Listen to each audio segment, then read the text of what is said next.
Y'all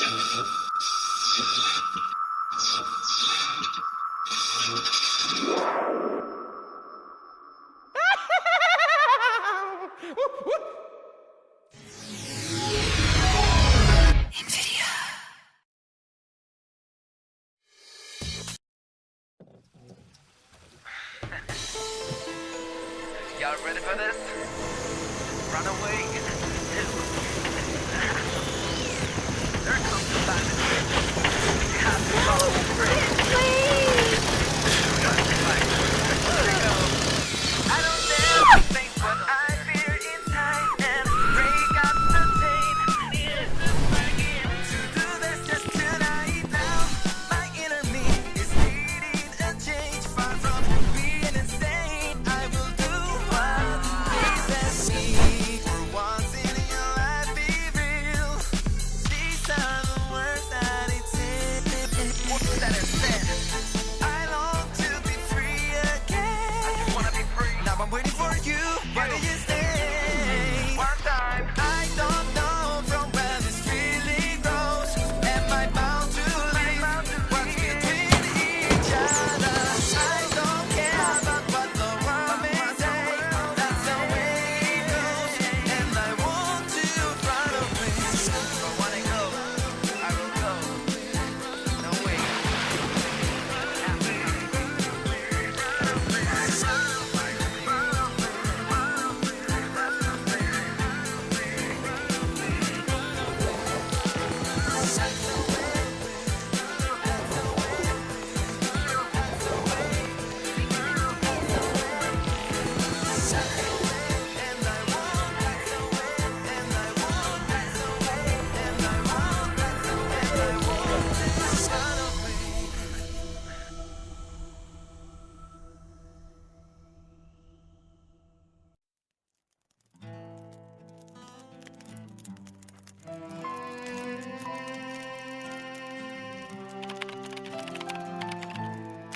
Hey, Sushi.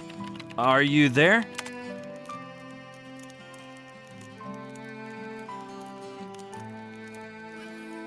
Hey, Brian. How's it going? You're not gonna believe this, but I'm in a big mess again.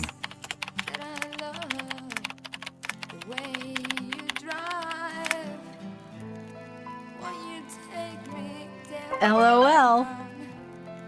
This is serious, Sushi. I need help.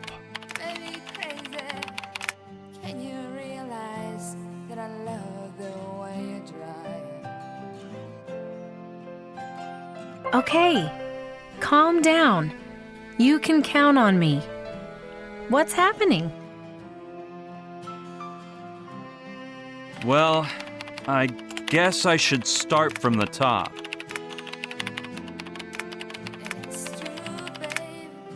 Here's what happened.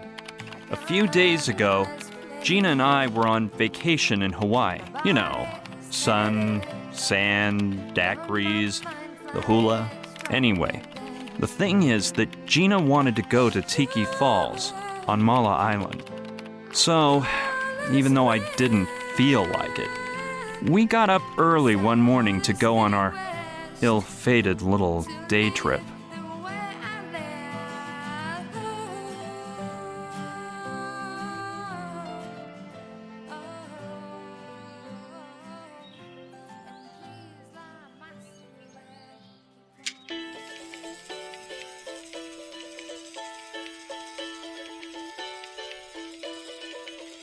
Brian, the alarm clock.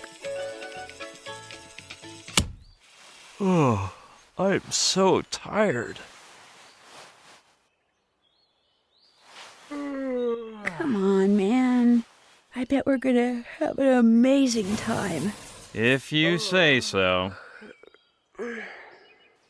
Come on.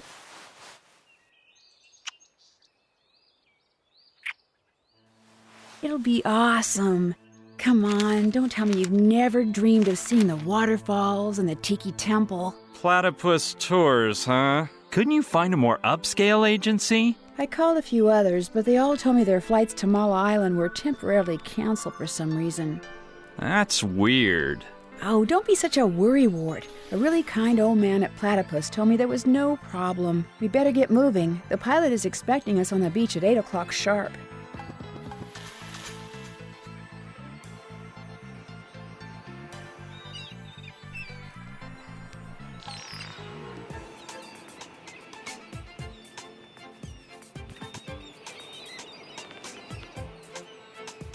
Well, kids, sure is a fine morning, isn't it?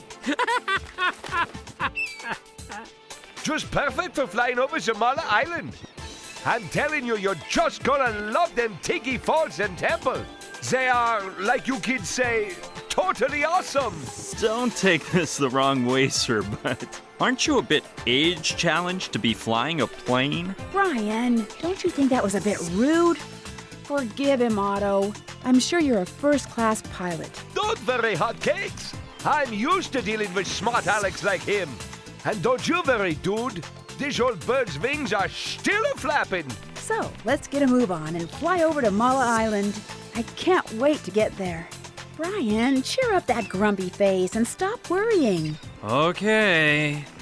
By the way, Otto, that hydroplane doesn't look like it's compliant with Hawaiian transportation safety standards. Oh, I assure you, there's no reason to fret. This sweet purring machine will keep you safer than Air Force One.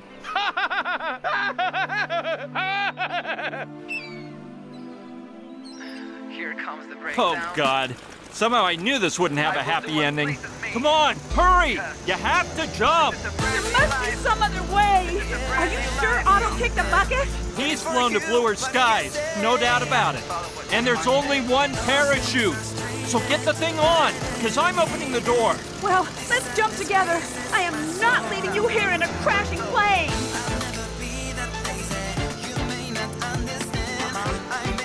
No, Gina, the parachute won't hold us both. I can manage to land this contraption, but it's silly for both of us to risk our lives. No, I never jump without you. Hurry up, Gina. We'll see each other on the ground soon. I promise. No, Brian, please.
Whoa.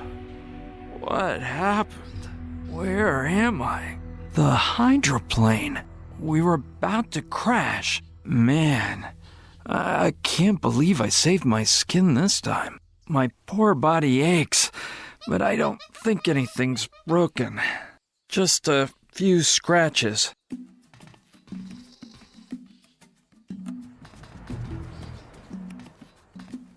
Ah! Otto! Where could he be?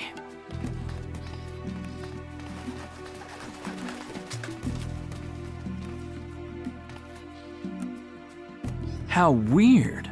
Otto is gone. I don't know. Maybe he was thrown from the plane when we crashed. Poor little devil. I feel awful for him. But he could have chosen some other time to fly the coop. I really get irked by people who make drastic decisions without consulting anyone else.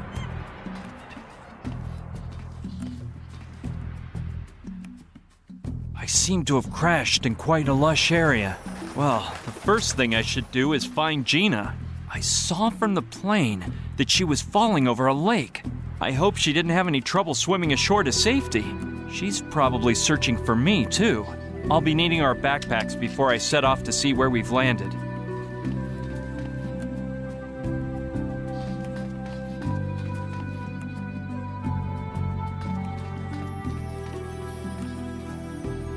Oh man, they're not here either.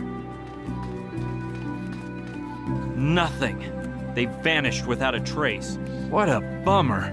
They must have flown out when we crashed. Well, I'll just have to make do with what I have.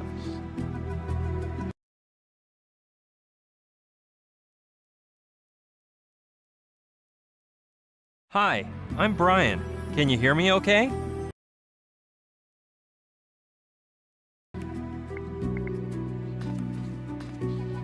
This one is filled with toy puppies. And I see the others are too. I'll take one. You never know. Huh. It weighs more than I was expecting. Obviously, there's some sort of mechanism to make it move. Yeah, it requires batteries. And there are some in it. Wow! It's one of those popular Capote puppies. I read it's the most popular urinating toy to come out in decades. Apparently, they're all the rage over in Europe. It's a shard of glass from that broken window over there. I'm not too big on the idea of carrying a sharp piece of glass around. On the other hand, it may be useful. I'll have to be careful not to get cut. It's locked. No way. You need a key to open it.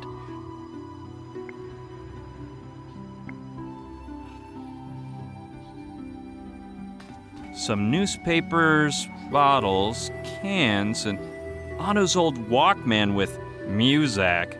Ah, and there's the clip Gina was wearing in her hair. It must have fallen out when we started to nosedive. I don't see anything worthwhile. Well, perhaps Gina's hair clip. Gina will be excited to get it back once we're back together.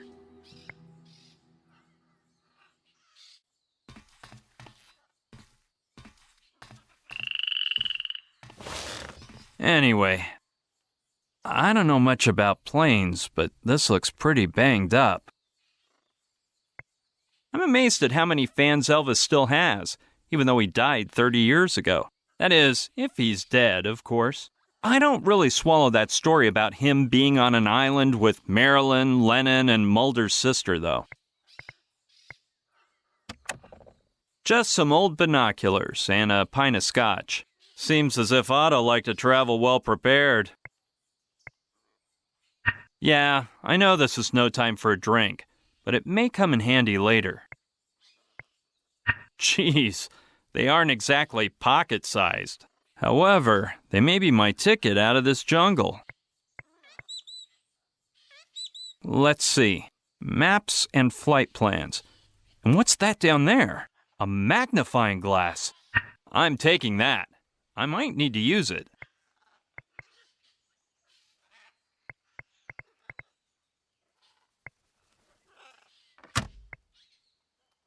Darn, if it were working, I could call for help. Nope, it's dead. I'll have to get out of here using my own wits. I don't know what that's for, to tell you the truth. Wow! I got the front hatch of the plane open. It's just amazing how much I'm able to do without having a clue what I'm doing.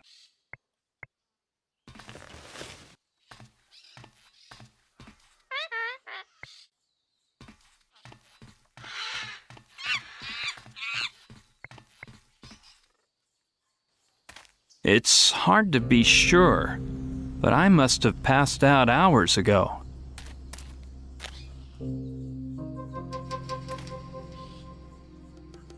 Amazing! It looks as if I'm in the middle of a jungle. I can't complain, though. All these thick trees probably saved my life. That's the hatch I opened from the cabin. Let's check out what's inside.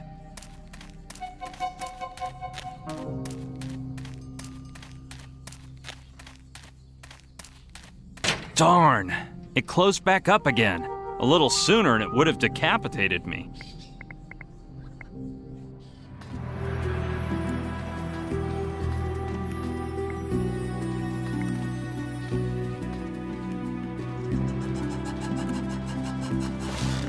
I've made up my mind.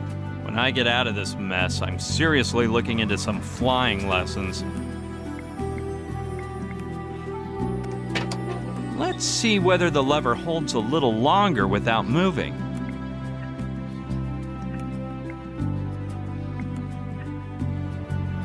Good plan.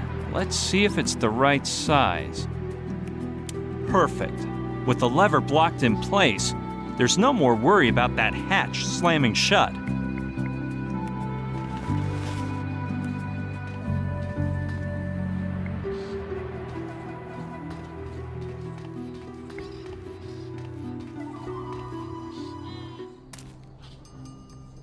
Hey, something fell down over there. It belongs to Otto. Where in the world did it fall from? All right, now I won't have any trouble taking a look.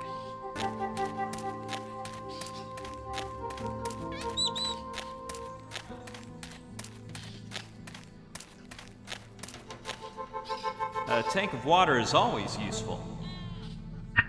It weighs quite a bit, but if I get thirsty, I'll be happy to have grabbed it. Plus, it'll help me stay in shape, in case I have to make a run at some point, especially if I drop it. This tool is also quite interesting. Might be a good weapon if I have to fight off any wild beasts. I don't see anything else that's useful for now.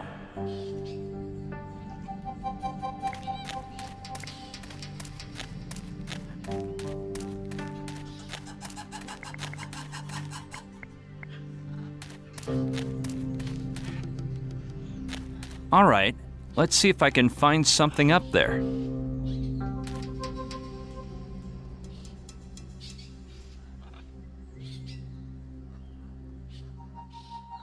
It looks like a bag.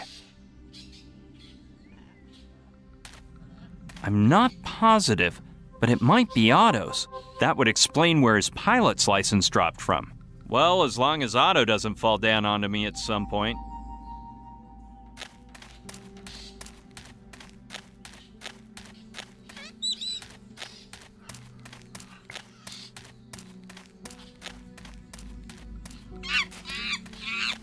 Well, I'll be a monkey's uncle.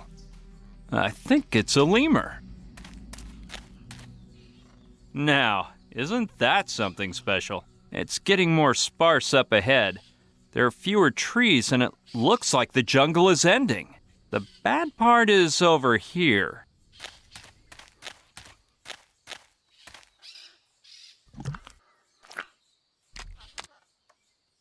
Just what I was afraid of. Quicksand. I'll have to be extremely careful. There's something in there. Why, it's Otto's goggles. How in the devil did they get here? I refuse to believe that. No, I can't believe Otto ended up at the bottom of that sludge. Oh, the humanity. I do not plan on sticking my hand in that filthy mud again. I don't think I can reach them. I'll cut a branch to get to them.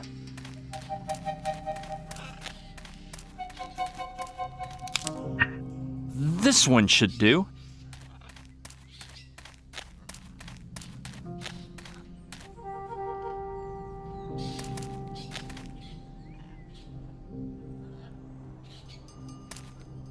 Luckily, the lens wasn't too stained by that muck. I think that if I can get up onto that ledge, I'll finally find a way out of this jungle. Holy smokes, what a drop! It must be thousands of feet down. I think climbing the ledge is a bit too dangerous. If I slip off to the left, I'll end up in the quicksand. And if I slip off to the right, I'll break my neck. I'll just have to find another way up there. That's not a bad idea. From the top of the rock, I could reach that fallen tree and use it as a bridge to avoid the quicksand.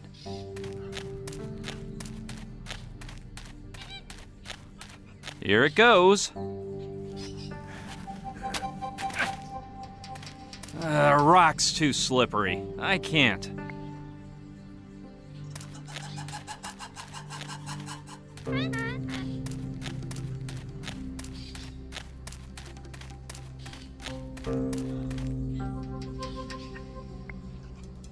Yeah, I get the idea. Let's hop to it. There we go. I made it as long as I could. It's strong and sturdy, and I think it'll be long enough.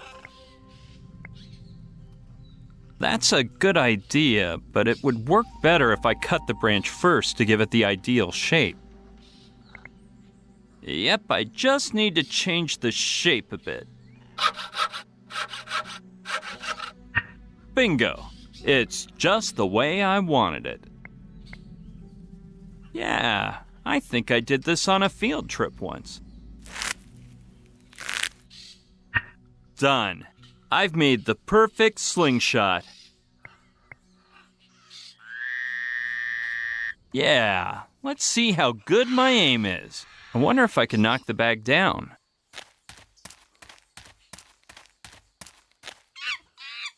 This rock should work.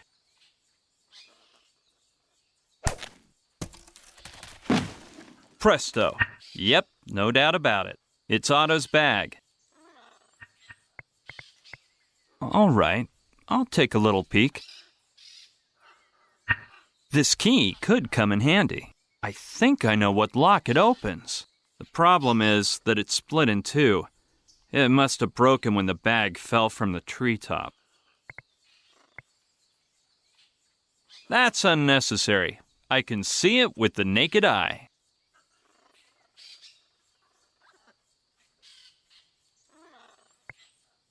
That's unnecessary. Hey, that's not a bad idea. If I guide it through the magnifying glass, the sun will be turned into a super strong beam of light. But in order to be of any use, I'd have to aim the magnifying glass at something. And I don't see how I'd do that right now. Good idea. That way I can use the magnifying glass wherever I need it. The hard part will be fitting the handle in, so let's cross our fingers. There we go. I made it as long as I could. Yeah, now that the handle is much longer, I can probably attach it to something.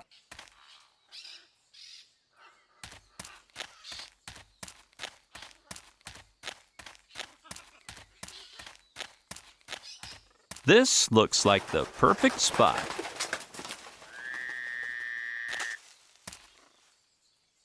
Ta-da! The beam converges through the lens and turns into a high-powered light beam. Yeah, if the light beam produces enough heat, maybe I can weld the key together. Let's try it out.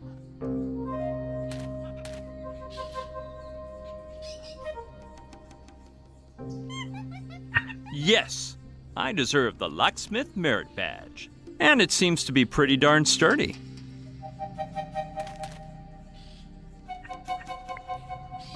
There's no use cutting up everything I find. Okay, let's take a peek in there again.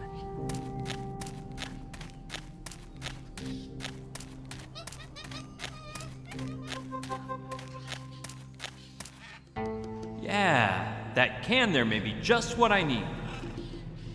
It's anti-slippage spray, and it looks like the can is almost full. I don't see anything else that's useful for now.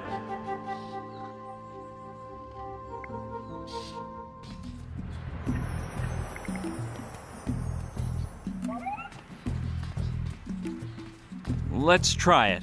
I hope the welding holds. Darn it! The excess metal from when I welded it is keeping the key from going into the keyhole. Yes, that should help remove the excess metal. Let's be careful. You might bust the key again. Presto! It should work now. Come on, this has gotta go in the keyhole now. Yes! Finally! That took some effort, but now it's open. Some blankets, a first aid kit, and that there. It looks like, yeah, a pair of snowshoes. I'm not interested in blankets. I don't even think they have a winter around here. And at this rate, I don't think a first aid kit will do me much good. Something tells me these snowshoes will come in handy anyway. They remind me of a Neanderthals, but hey, Neanderthals knew their snow.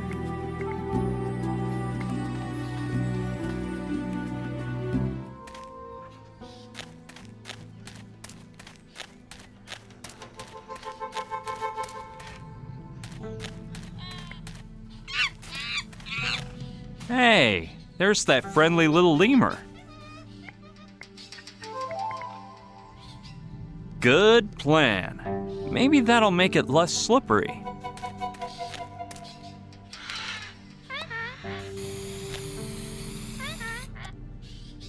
Presto. I think that'll be enough. Okay, let's see if I can make it now.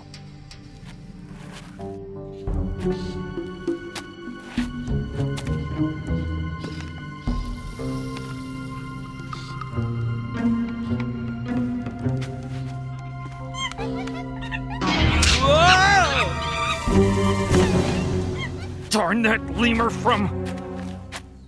Looks like we've got ourselves a mischievous little lemur.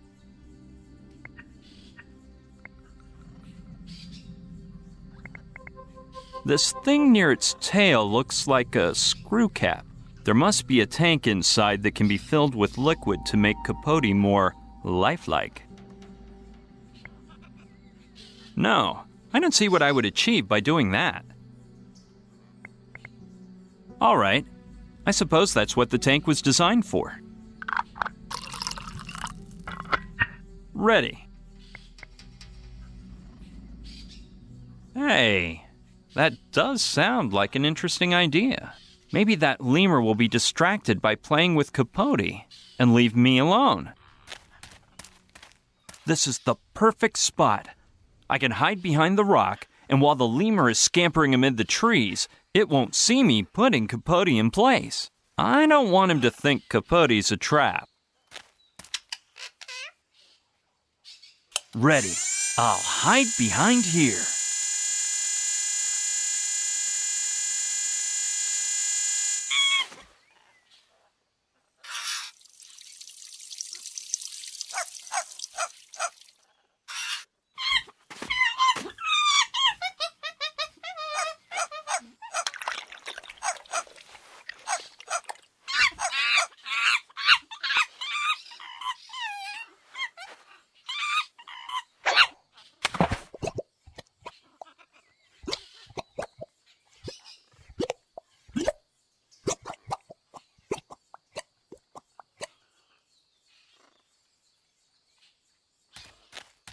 Man, that is one vicious little beast. It's not going to be easy to fool him.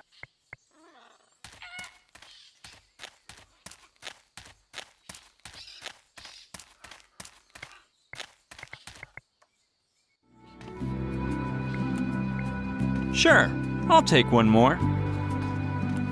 Let's hope this one doesn't end up drowning in the mud like the last one. Yeah, that might be a clever idea. Filled to the brim. This dog needs to go out for a walk. ASAP.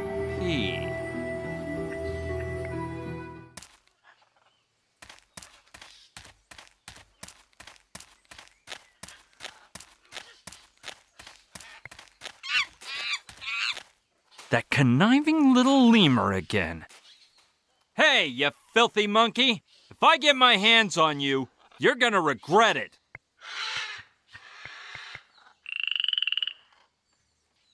I don't... Let's see if that prehensile prankster can drink as much whiskey as water.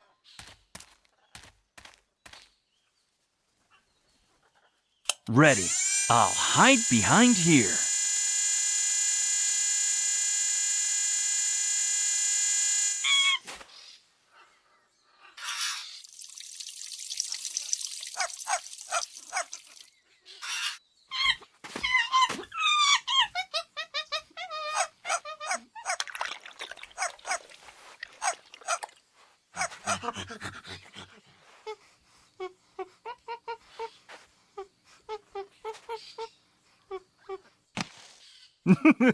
Looks like we can't hold our liquor, can we, my friend?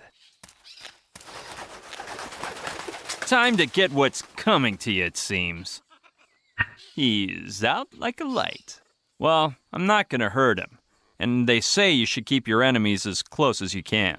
And Capote's coming too, of course.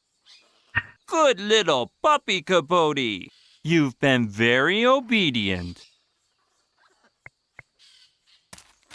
Time to climb. I don't have to worry about that lemur anymore.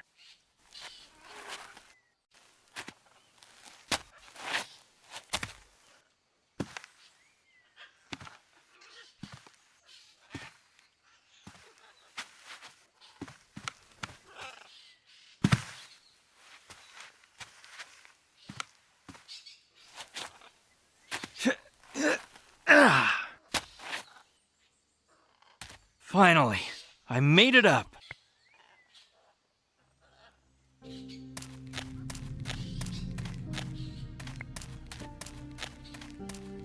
I finally made it out of that jungle, so now I can... Oh, great. The jungle's ended, but not my problems. Look at that hanging bridge. It's scary just looking at that rickety thing.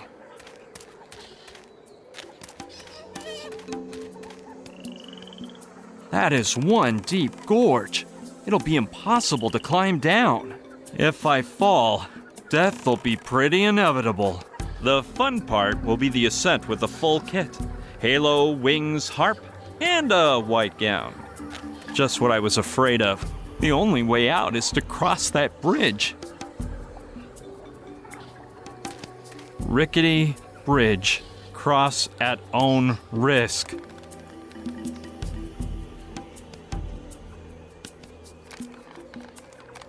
After reading that sign, I wouldn't cross it if I were on a reality TV show. No, I know it looks like the only option, but I value my body. Life is not a video game in which you can fix your major screw-ups by starting the game over again.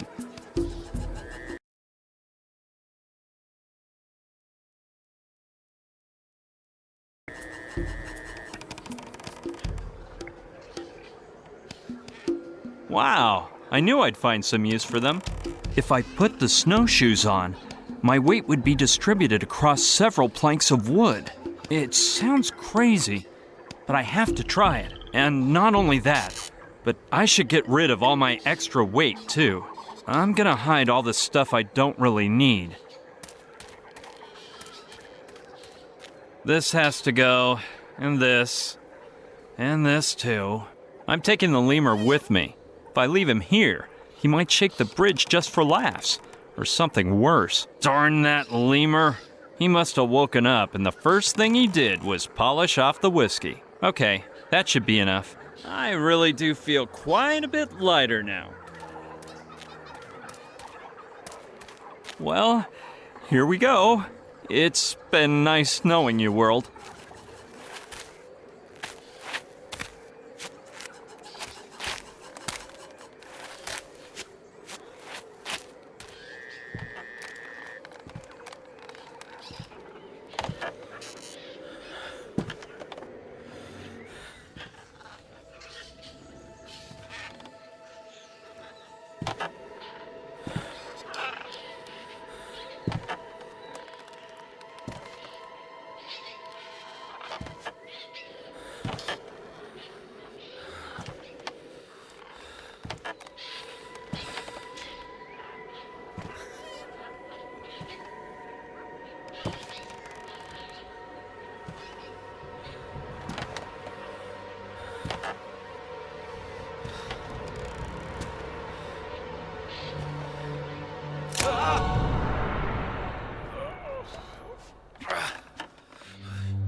Well, at least the worst part is over.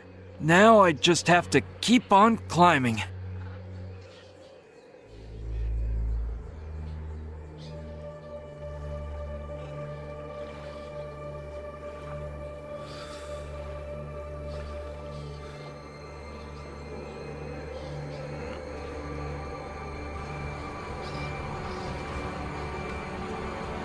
Wait.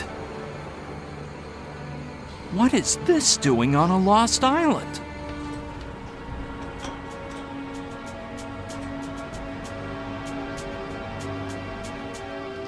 What's going on here?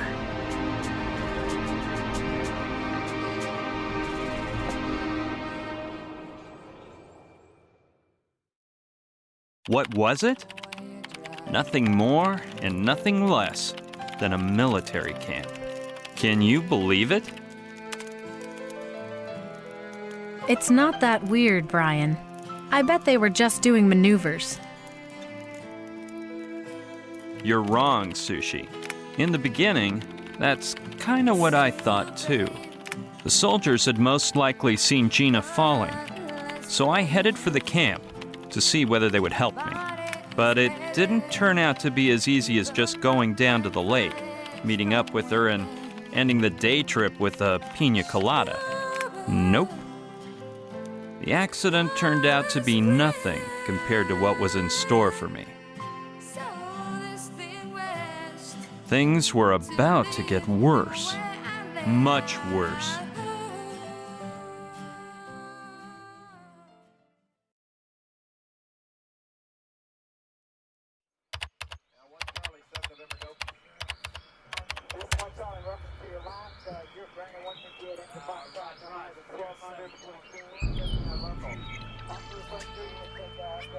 Well, here I am at last.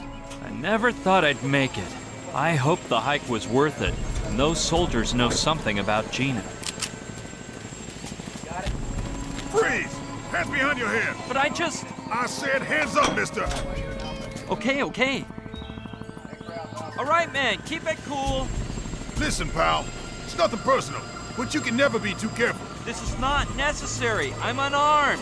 I just wanted to ask if you guys saw a girl fall into the lake this morning. How would I know? All girl stuff is part of the Colonel's privileges. Yo, get over here!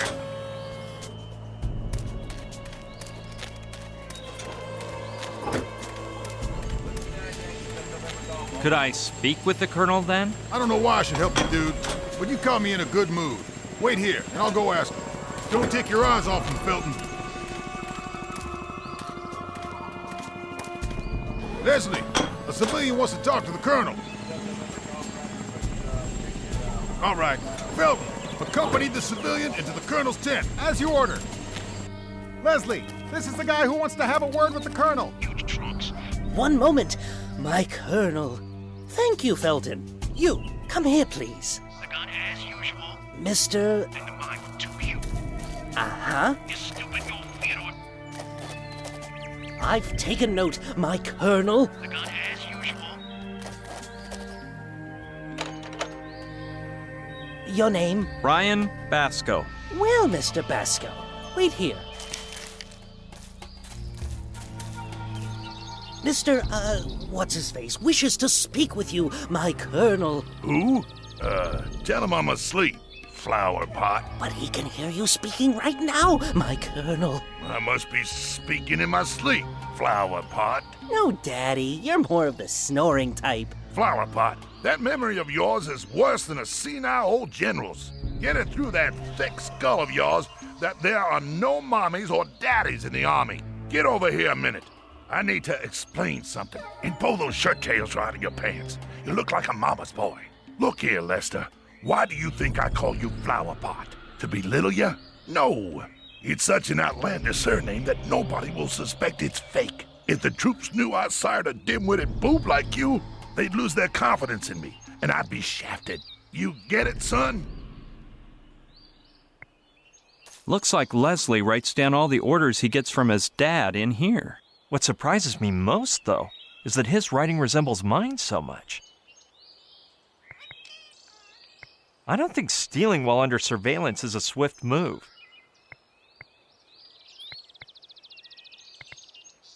General Headquarters of the 13th Infantry Regiment. I'm sorry, Dad. I mean, my Colonel. Oh, by the way, the satellite has located that shipment of cigars you were being sent from Cuba, my Colonel. It's about time, Flower Pot. Coordinates? I didn't memorize them, my Colonel, but I'll ask for them again right away. God damn it, Flower Pot. Aren't you using that planner I gave you for Christmas? Do it now, and send a couple of men to the area. I want those cigars brought to me, as of yesterday. Out of my sight, Flower Pot. You can come in, Mr. whatever you're called. Thanks.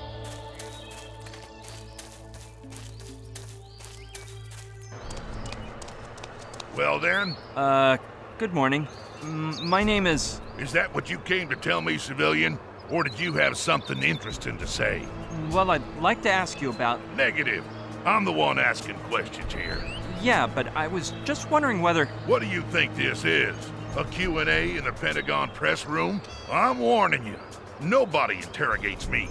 It's really just a quick... Look here, civvy boy. Are you dumb or am I explaining this all wrong? If you ask me one more question, you're gonna spend the next 15 days in my refrigerator. Got that? In the refrigerator? Well, if you give me a baseball to toss around... Okay then. Now, answer this. What in Sam Hill are you doing on my island? Actually, I didn't even want to come here. It was this girlfriend of mine. Well, well. It turns out the smart Alex civilian is just a boy in love. Son, if you were a soldier, no woman would be playing around with you. Why don't you enlist? I can't picture myself in a uniform. Green doesn't go with my skin tone, and helmets give me a headache. So this is what goddamn civil society has made us sink to? You keep in mind, boy, that I only tolerate 3 kinds of civilians. Women, kids, and the crippled. The rest of y'all should be under military command, killing for your homeland and dying in combat. But those dang politicians and scientists back in D.C. are all fooled with their welfare state, human rights, and atomic weaponry systems. They're trying to do away with the real army and values that make men men. It sounds truly exciting, but I don't want to have to kill anyone. So you're that kind of folks. You say that because you never tried. But once you acquire a taste for it, you'd kill to try again. Enlist? Me? Do I look like a fool? What kind of sissy are you, boy? When the winds of change blow through, and they will, you're gonna have to fight. Then I'd like to see what you use your pretty face for. I told you, I won't tolerate the 3rd degree. So answer me or suffer the consequences. I don't know. I've never held a weapon. Hey, where'd you go to grammar school, boy? Didn't you get an education? Man, that's not what I meant. I must have wigged out. Oh, yeah? What do you mean, then? I had no idea this island belonged to you. It must have cost you a small fortune. I say it's mine because I'm in charge here. Didn't anyone tell you martial law has been imposed on Mala Island? Why are we under martial law? Because that way I'm not obliged to answer questions from imbecile civilians like yourself. And even less so when they're about unauthorized topics. No way. I didn't know we were at war. Well, we aren't, unfortunately. You know how much I miss the old days back in Nam. You must be the only person alive who misses a lost war. I should have kicked the bucket in that war, you know. They riddled me with bullets, so I knelt down and raised my arms for a more photogenic demise. And then some bird brain came along, threw me on his back, and saved me. So here I am, on a 2-bit island with no way to die heroically. There have been others since Vietnam. You must have been in some later conflict. All of them. Even a few you ain't never heard of. Like that time the Reds put fluoride in the water supply to poison our minds. But none was as fun as Nam. Quit complaining. You're on a paradise island now. Don't overestimate the fun here. There ain't no enemy battalions at the beach, shrapnel with breakfast, or flocks of vultures hovering over the trenches. Now that would be paradise. I see you're a man of action. Like any man with a sense of self-worth, civilian. Like the men of yesteryear, those soldiers who killed at gunpoint. They didn't depend on them bureaucrats and their nuclear arms. But the old days are making a comeback. You'll see, soon. Getting back to what I was saying, I can tell you're dying to explain why martial law has been declared. The reason has to do with a big, fat military secret. I wouldn't divulge it to a civilian, even if I was authorized. And definitely not to the likes of you. I couldn't care less about the martial law, but I'll tell you why I'm on Mala Island. I knew I could get you to sing in the end.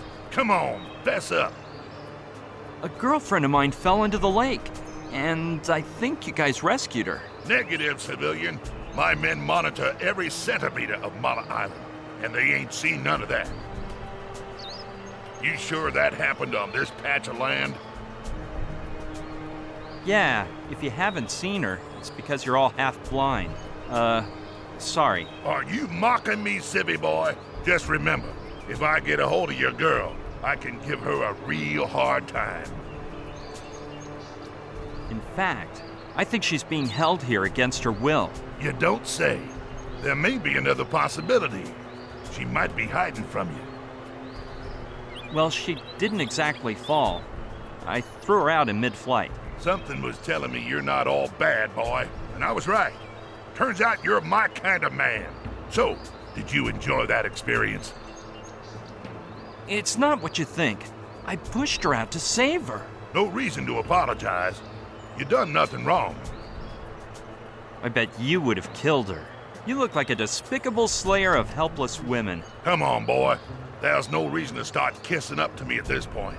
And I don't know what you mean by helpless. You look the other way and they start weaving a web, like a tarantula. Ha!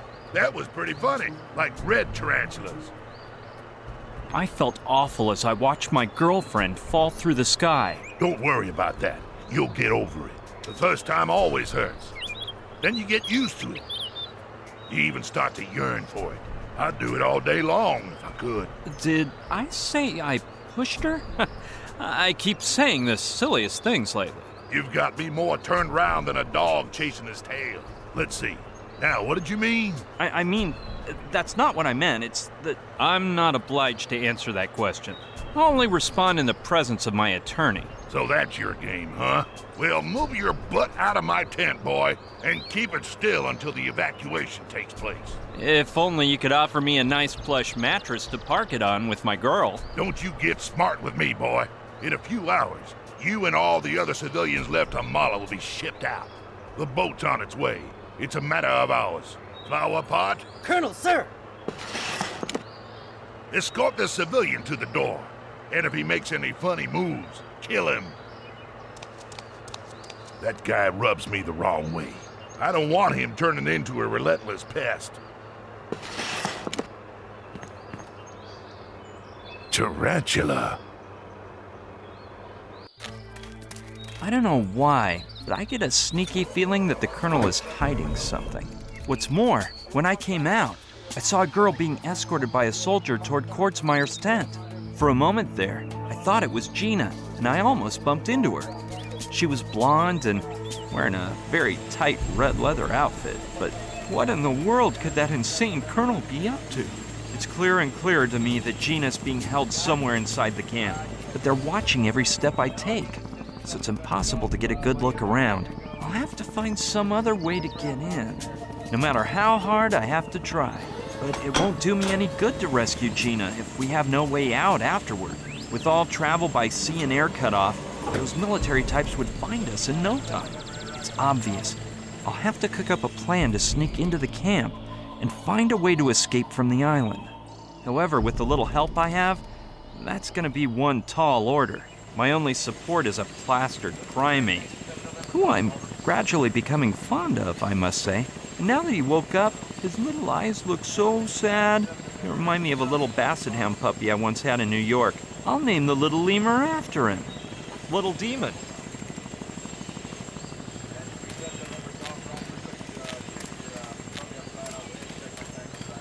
Looks like it leads to a crossroad. I'll go see what I find.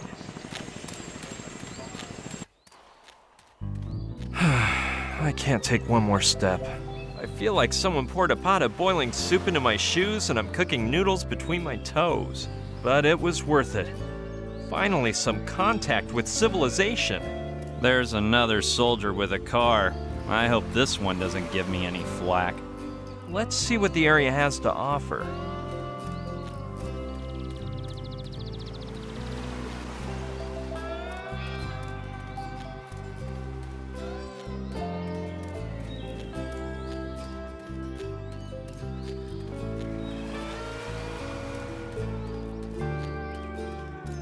Eureka! A bar! With a waitress and everything. Today's your lucky day. Let's go chatter up.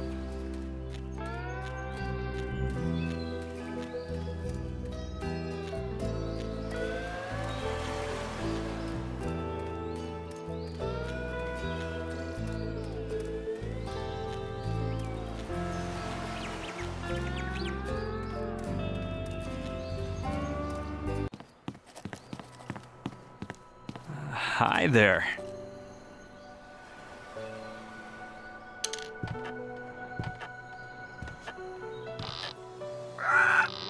Aloha!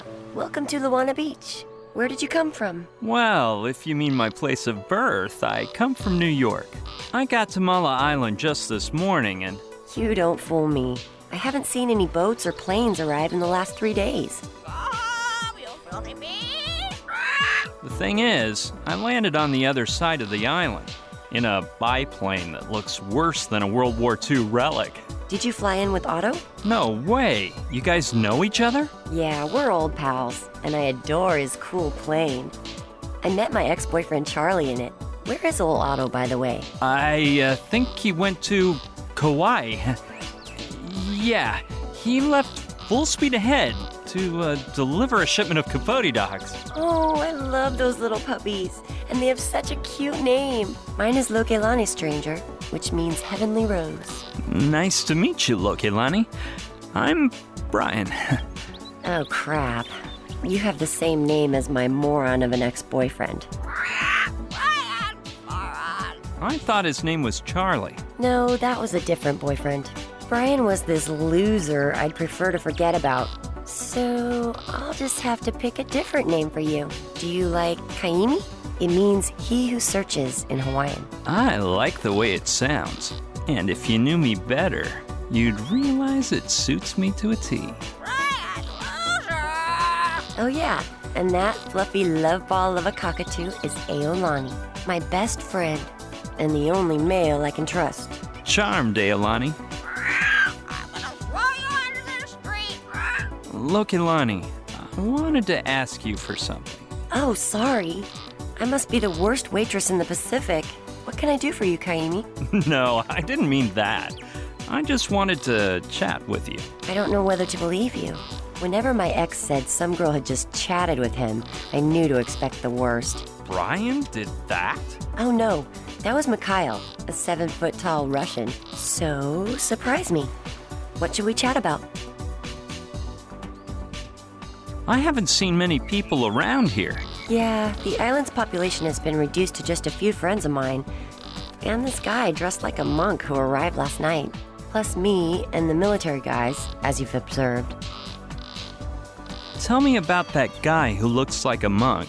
He must have gotten here last night, after I closed up. He hasn't budged all morning, and didn't even notice when I went to say hi. Maybe he's deaf, like my ex. Mikhail? No, Renee. He was a better man than most. He was deaf as a doorknob, but he could listen so much better than the average male. Why didn't they evacuate you and your friends? They let me stay a few days longer. Colonel's orders. I don't know why, though. And my 2 friends stayed because Knife took Kai for a ride in his motorboat, so the military guys didn't find them till they got back. Talk to me about your friend Kai. The poor thing lost his leg to a shark, but he's still the best surfer Mala Island has ever seen. And he comes from a long line of amazing witch doctors. His grandfather, the last kahuna in the family saga, even had his own TV show. Tell me about Knife. He goes for the heart-stopping excitement, but he's fickle. Every once in a while, he gets obsessed with a new hobby. Right now, it's surfing, and that's all he thinks about.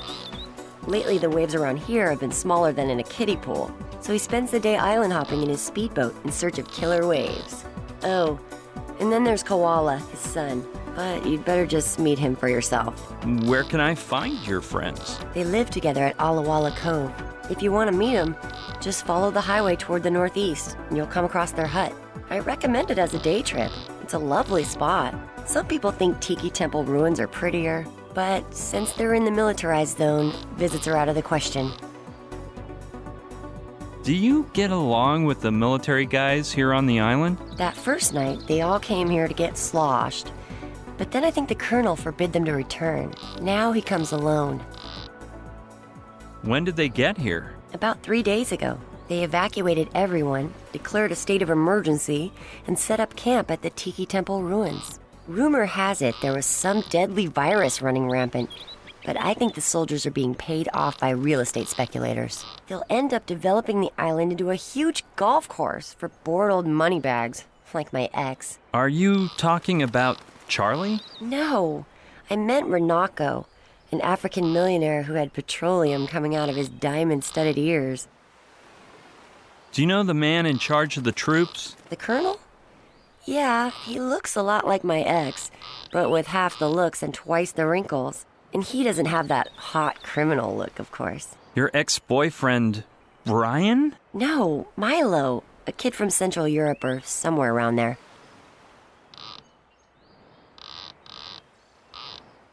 After talking with him, it sounds like you got him sailing the Love Boat. Love Boat? Well, he can batten down the hatches and lower his mast, because there's no way I'm riding his love vessel. Plus, I can't stand tobacco smoke, and last night he came here smoking this big fat stogie. It gave off a hideous stench. I didn't know you liked older men. It's not that I have anything for them. The only difference is on the surface, really. Inside, all men are equally childish, no matter what their age. But don't worry, most of us women like children. I don't like talking about that guy. Don't look at me. You're the one who brought him up. Military men bore me. I'm changing the subject. Well, my ex-boyfriend was a military thug, and he really made me laugh. Mikhail? No, Tiru, a hilarious sergeant from India. I suppose you didn't hear any of those soldiers mention a girlfriend of mine who fell into the lake. Well, well, a girl. And here I was thinking you didn't have a girlfriend. No, she isn't my girlfriend. You sure? Look straight into my eyes and tell me she's not your girlfriend. Into my eyes, Kaimi. A little bit higher. Higher. There.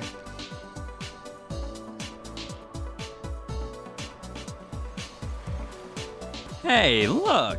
It's a cockatoo impaled on a stake. Talk about getting off topic. Let's talk about something else. All right, if that's the best you can come up with. It doesn't seem like you have much work. Well, before the military got here, my boss didn't give me a moment of tropical island peace. Wait on the bar. Go down to the storeroom. Clean up the photo stand. Shoo those lemurs off the bucking bronco. Put on a skimpier outfit.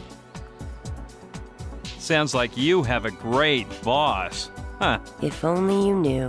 Once I thought it might be nice to set out some trays of fresh coconut, and he said, "I don't pay you to think." If I get so bold as to give a free drink to a customer, he threatens to fire me, because he's the biggest skinflint in the Pacific. And on top of that, when the soldiers came, he ran off like a sissy, but told me that if I closed up shop, he'd fire me. What was it you said about a bunch of lemurs? I know it sounds weird, but a few years ago, a Japanese boat full of giant lemurs sunk nearby. It was headed for New York. Anyway, the lemurs swam to shore and took over the beach. You can't imagine what lushes they were. If I turned my back for a second, they'd rip off all the booze. They were bombed day and night, destroying everything they got their little prehensile paws on, until we managed to run them into the jungle on the other side of the island. Well, I suppose this bar isn't exactly the workplace of your dreams, is it? Don't be so sure. I've had worse jobs. I even worked in Hollywood as a makeup artist. It sounds all glamorous at first, But when you have to turn 3,000 midgets into extraterrestrials, all the glitz and bling bling starts to fade. So, how did you manage to find work in Hollywood? You know, the same way everyone gets a break in the movie world. Maybe you should save it for another time. There may be minors reading this. What a dirty little mind you have. I got my break thanks to my mom, who was a makeup artist. She would take me to film shoots before I learned to walk. Oh, doing movie makeup must be a hard job. Not really. Maybe it used to be. But ever since they came out with Grease Paint Pro, you can make your grandma look like a star, as the slogan says. What is that Grease Paint Pro thing? It's the computer software we movie makeup artists use. You can scan a picture of the character you want to create, another of the person you're making over, and in a few seconds it gives you a range of makeup options. Along with the list of the products you'll need, the features you should accentuate or cover up. To put it simply, it's a very expensive wonder program that only big production companies can afford. But with Grease Paint Pro alone, it's not enough, is it? I bet it's useless without your talent. They're all essential. The computer, the talent, the scanner, the printer, and of course, the makeup products. I don't mean to brag, but I have them all. The great thing about having a computer geek as a boyfriend is that he can set up a home machine for you that's better than the ones most professionals use. I don't mean to butt into your business, but are you talking about Mikhail? No, Koji-san, this guy from Tokyo. What were we chatting about? All you men are the same. You're so busy looking at our cleavage, you can't pay attention to what we're saying. So it makes no difference. We can talk about whatever you wish. Did you work on any famous films? I wouldn't know. I never go to the movies. I mainly worked in horror movies until I met this director. We started going out, and he hired me to do 3 movies all at the same time. You don't say. I bet his name was Andy. Or maybe it was Larry. You're a really bad guesser. Anyway, his name was Peter. He made films in Australia, or did something down under. You don't look like a makeup artist. Or a waitress, for that matter. I'm not sure if I want to know what you see me as. I'm gonna take a stroll. See ya later on. See you around.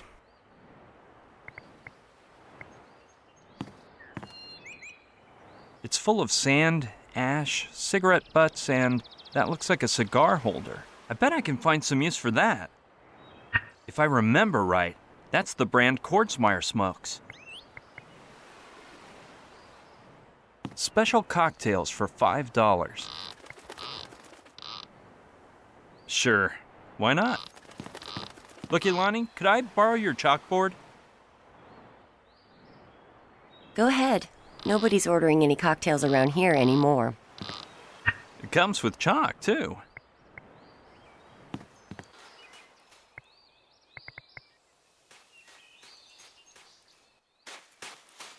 My goodness, the collateral damage of tourism. If you ask me, rodeos and, of course, bucking broncos are about as Hawaiian as koalas, just to give an example.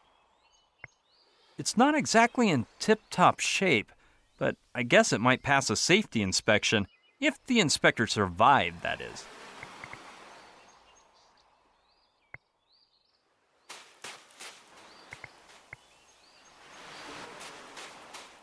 Ooh, it's one of those stands where you can get a souvenir photo taken. I always thought they were a little cheesy, though. I just don't get the humor. I was probably influenced by that dumb photo my mom had hanging on the living room wall, though. Me when I was 6 with a stupid grin in Donald Duck's body. I admit I do like the idea of the Aboriginal photographer.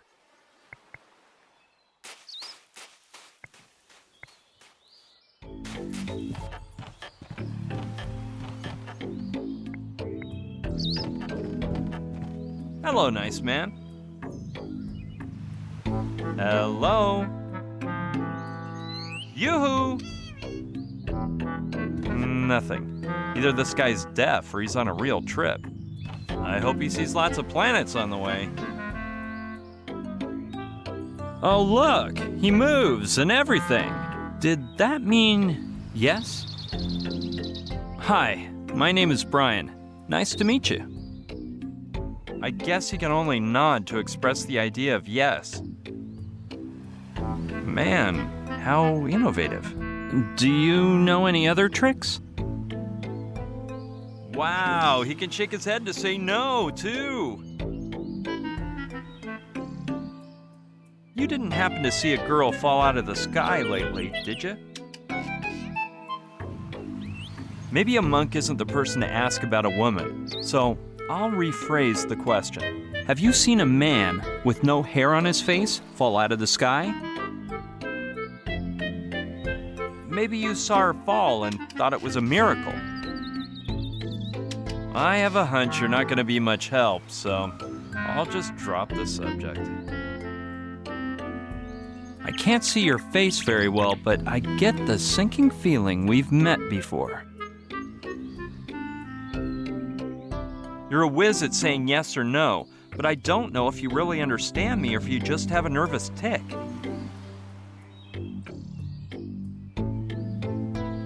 Did you stop nodding and shaking your head for some reason, or are you a member of a binary sect? Do you understand my language, or do you just say yes and no at random?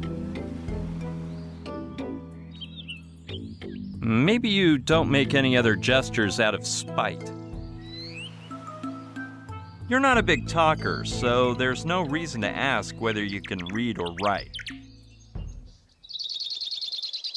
I think I've gotten a bit mixed up, so let's change the subject. We'll chat some other time, okay? Good luck, my friend. This guy may know something, but if he keeps talking that way, it'll be hard to discern the important part. Besides the fact that, luckily, he isn't deaf.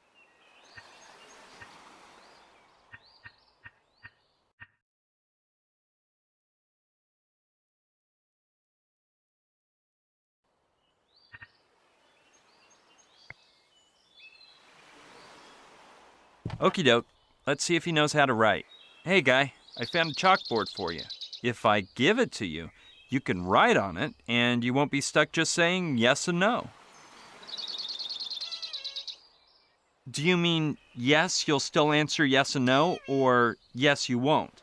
It doesn't matter. Here, take it.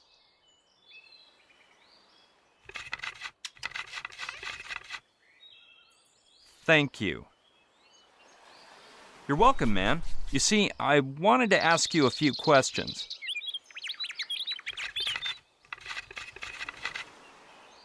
Get to the point. So, you're in a hurry now?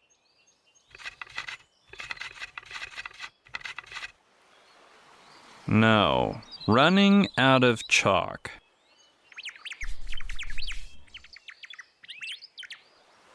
Father, I have sinned.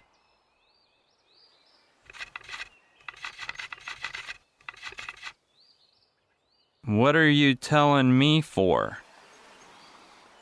What a useless monk.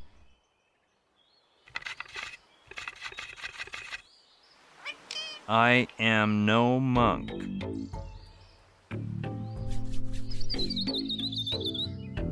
A girlfriend of mine fell into the lake. Are you sure you haven't seen her?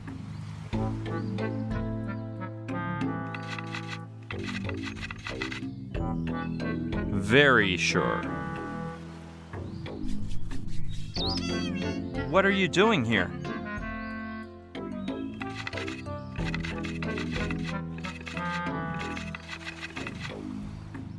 I have a mission to accomplish. What kind of mission do you mean, if I may ask?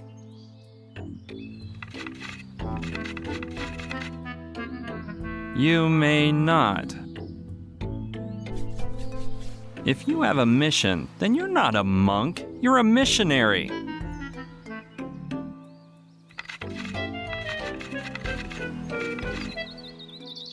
And you are a twit. Maybe it'd be better to change the subject.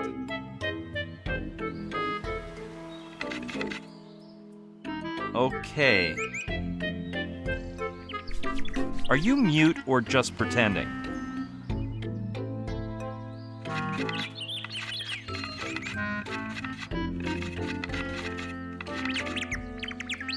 Long time since I used Earthling speech organs. Earthling? Don't tell me you come from another planet.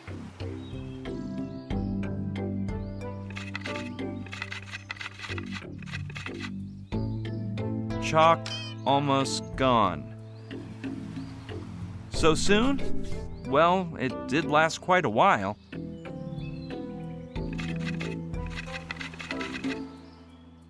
Low quality. Shoot, it ran out just when this was starting to get interesting. Anyway, man, if I find something else for you to write with, we'll continue this convo.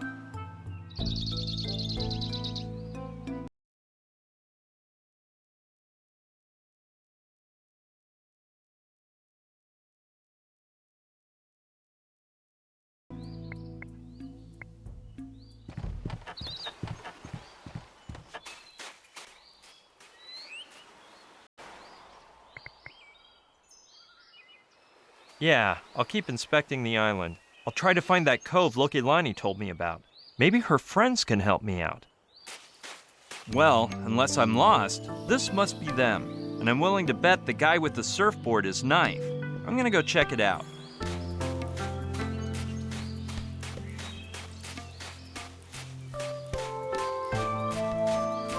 Hey, you're Knife, right? Sure am, mate. Have we met? Actually, I haven't, but I've heard about you. Gnarly, mate. My fame back at the University of California remains.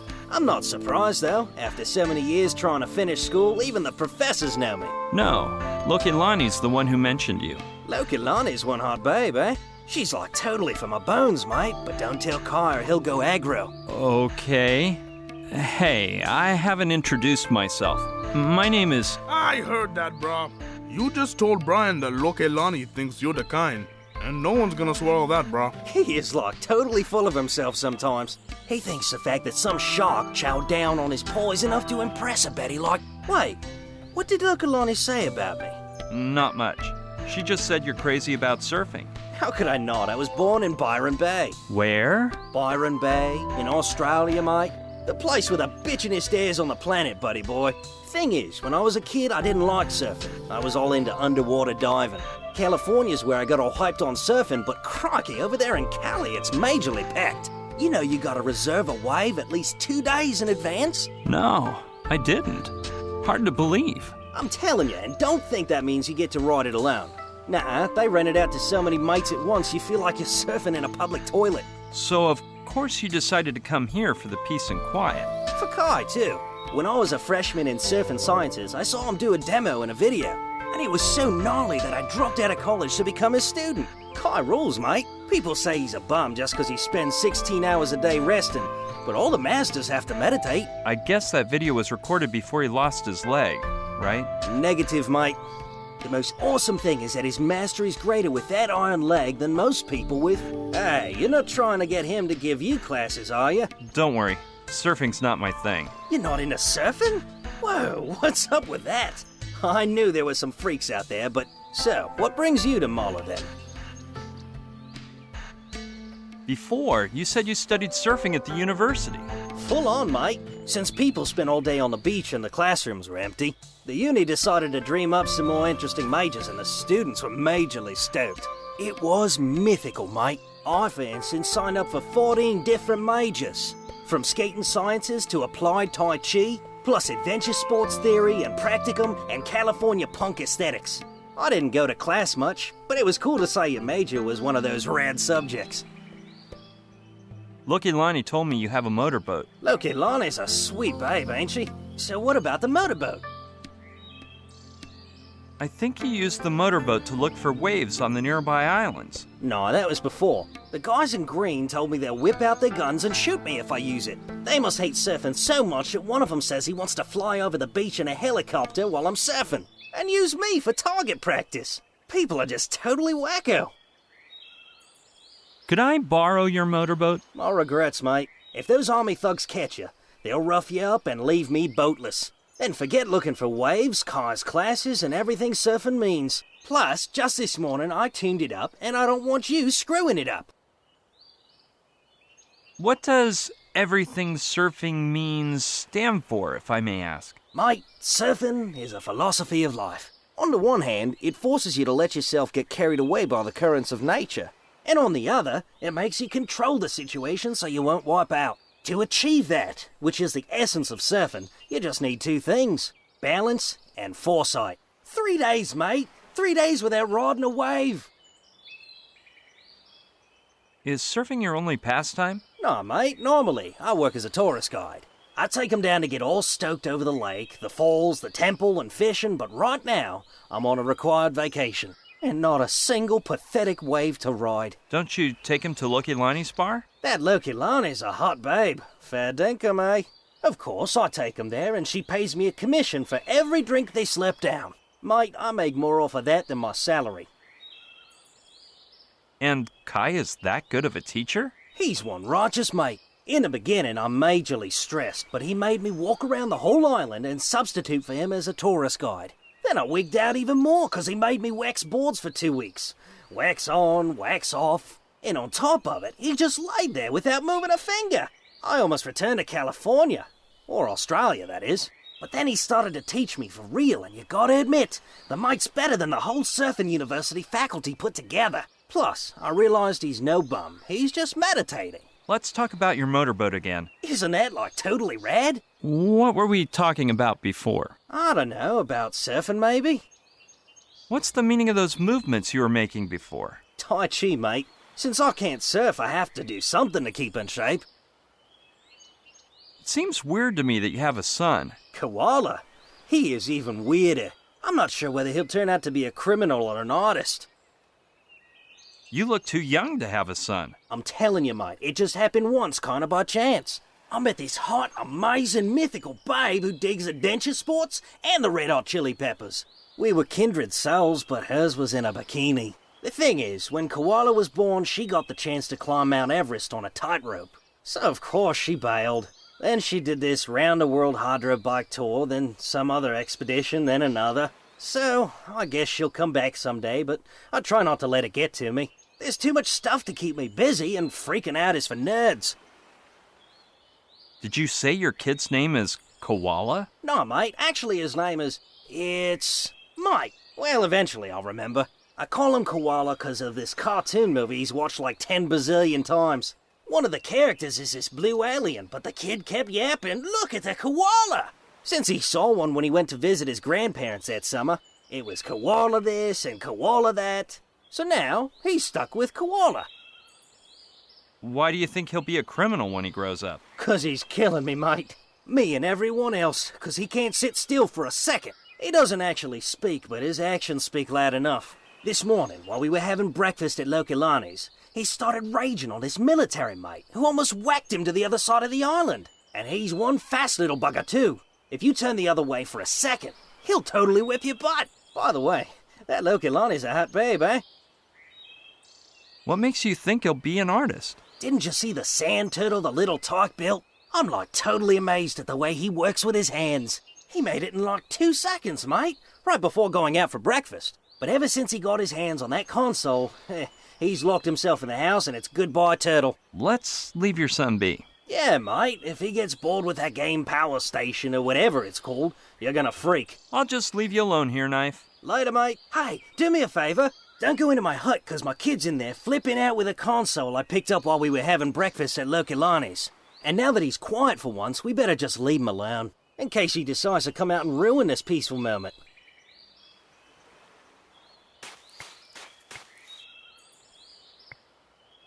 There's a cute little miniature-sized dock, and a motorboat which, of course, must be the one that belongs to Knife. I'll go look.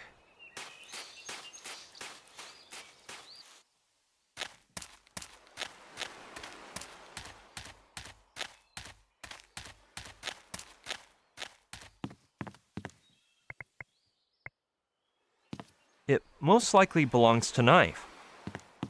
I'll take it. Knife probably won't mind. Not much in it. Wrenches and screwdrivers and things like that. But some tools is better than no tools.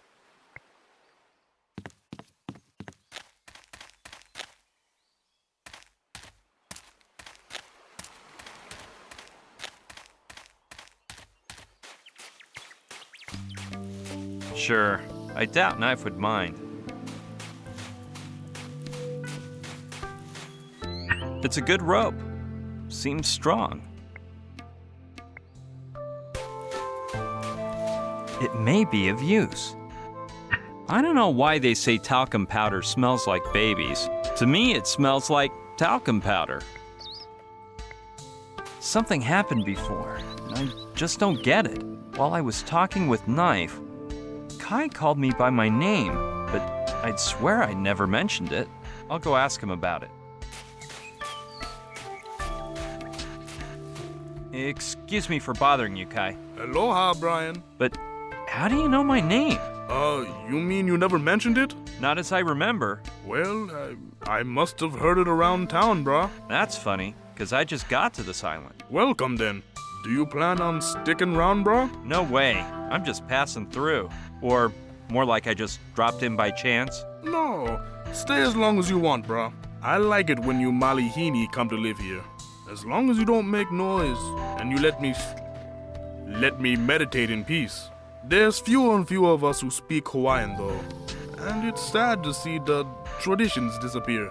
I bet you don't even know that Mala, the name of the island, means garden. I'd love to learn Hawaiian, but I have no time to waste. Hang loose, brah. Nothing in life is worth running away. First, you have to ask yourself about the mana'o and things, what they truly mean. And the best way to do that is to lay down and take a load off for a while. Darn, the main reason I came was to ask you a few questions. Whatever you want, brah. Do you know if there's any way into the military camp without being seen? Not a one, brah. Those soldiers are as wa'awa'iki as they seem. They set up around the Tiki Temple, and that place is practically impenetrable. I've heard you're a surfing hero, even though you're missing a leg. No big deal, brah. People who don't think exaggerate all the time. Lots of talking, lots of hurrying, and little meditating. People should spend more time lying in a hammock. Plus, if that shark hadn't gnawed my leg off, nobody would talk about me. It must be hard to live with a prosthetic leg. Maybe at first, until you find someone missing the opposite leg who has the same taste in shoes as you. So just imagine, I'm saving a fortune. What a faux pas, that shark mess. Not as much as you think. Since then, I look at things from a much calmer perspective. And I appreciate certain things I wasn't interested in before. I got my parents' house back and moved into it. I took Knife in as a student to convey my knowledge to him, and I started to study my own island, its past, its animal life, its customs, but mainly it helped me discover my true calling,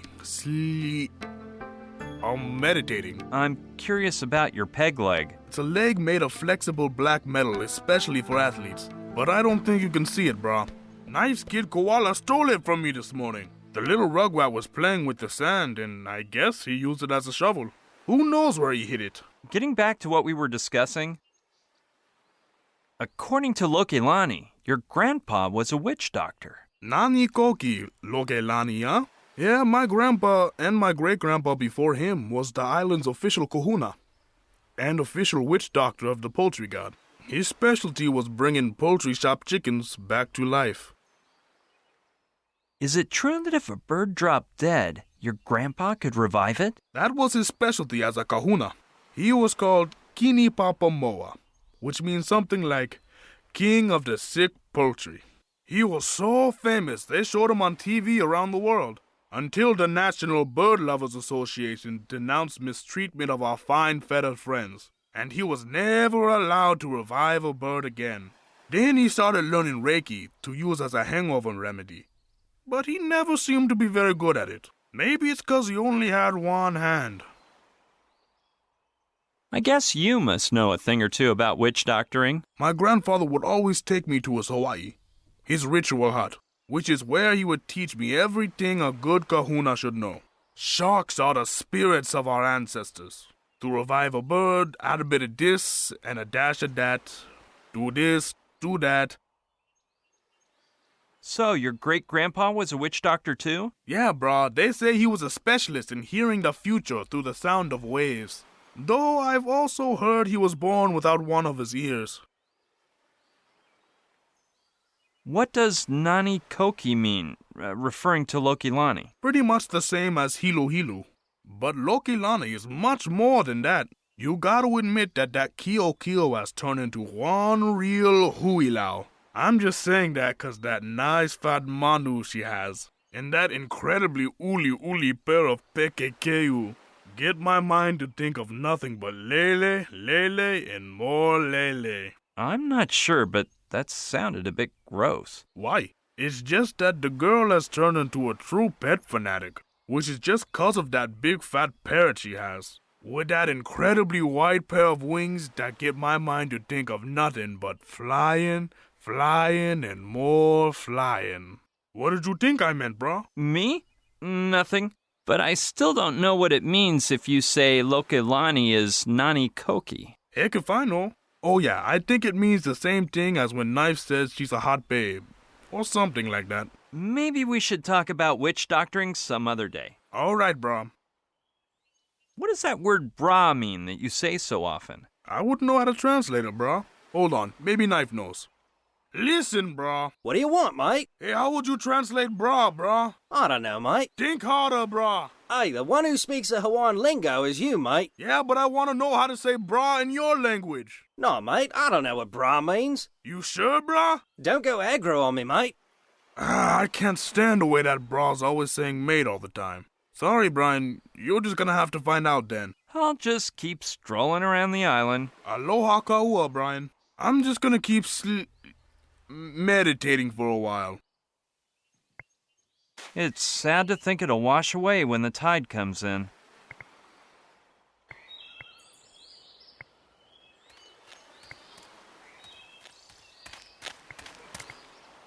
They must lead to the basement. Nothing more than your everyday garbage container. I'm not exactly dying to open it, but let's see what's inside. I hope it smells better inside than outside. Bags of trash, old newspapers. Ooh, this could be totally usable.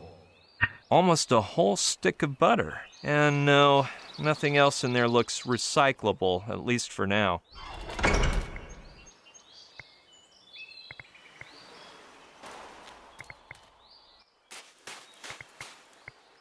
Yeah, maybe I'll find something interesting.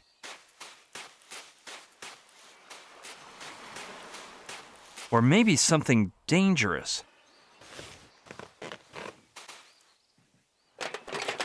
What a mess!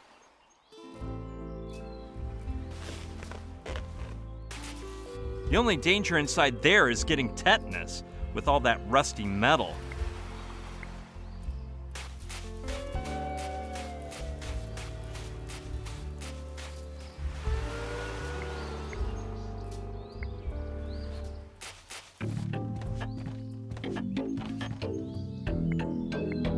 Okay, it could be handy.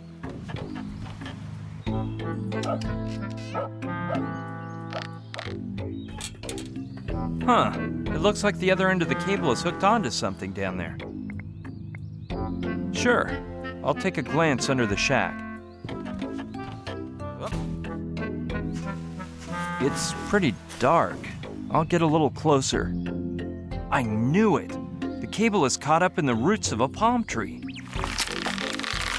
It must have been stuck here for ages, and I can't get it untied.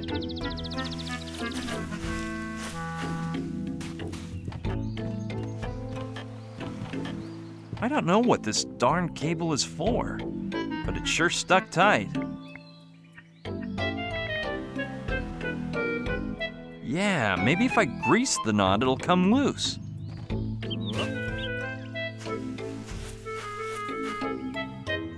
Presto, it's untied. With all that effort to untie it, I'm not leaving it there.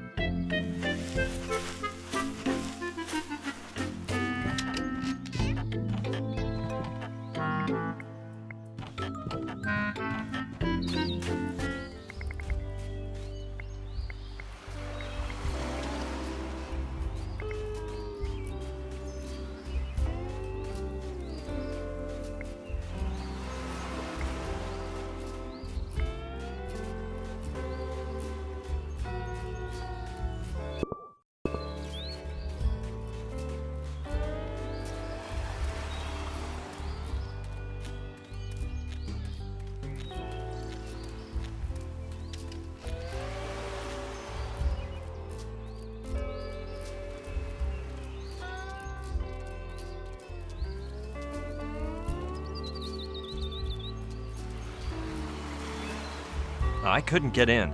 The door is locked with several chains and padlocks.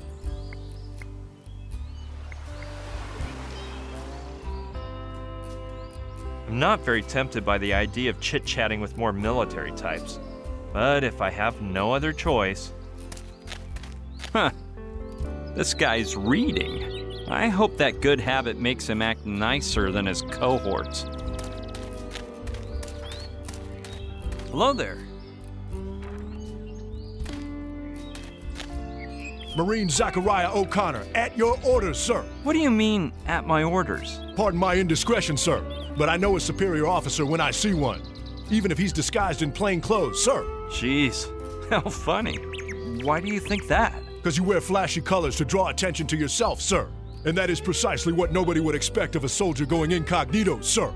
If you allow me to make a remark, I believe that was a very intelligent idea, sir. Well, if you say so. By the way, you could try not to yell when you're talking. Impossible, sir. I'm hard of hearing, and if I don't speak up, I run the risk of not knowing what the devil I'm saying, sir. Okay. Let's see. What do I say to him now? Soldier O'Connor. Sir, yes, sir. You didn't happen to see a girl dropping out of the sky today by any chance? No, sir. I always wear my ball cap this way, so I'm usually blind as a bat, sir. Why don't you wear a hat that lets you see? It's a lumberjack custom to protect our eyes, sir. Keeps the sawdust out on the one hand, and on the other, it keeps the bird doo-doo away when you climb a tree, sir. What in the good Lord's name can you do for your army if you're half deaf and blind as a bat? My main task is as a lookout, sir. I used to work as a lumberjack before enlisting, and there's no one in this regiment who can climb a tree as fast as me, sir. So you climb trees to spy on people? When I see the colonel, I'll have you tried for treason. You are hilarious, sir. A deaf spy, sir. High treason. Your lady friend must bust her gut with you, sir. My lady friend? I meant that girl disguised as a waitress, whose body I couldn't describe without making an indecent comment or two, sir. I'm sure that she's actually an MP, with the mission to weed out soldiers who hit the booze too much, sir. I'd like to see you climb a tree. With pleasure. But I need rope to do that, and I don't have any here, sir.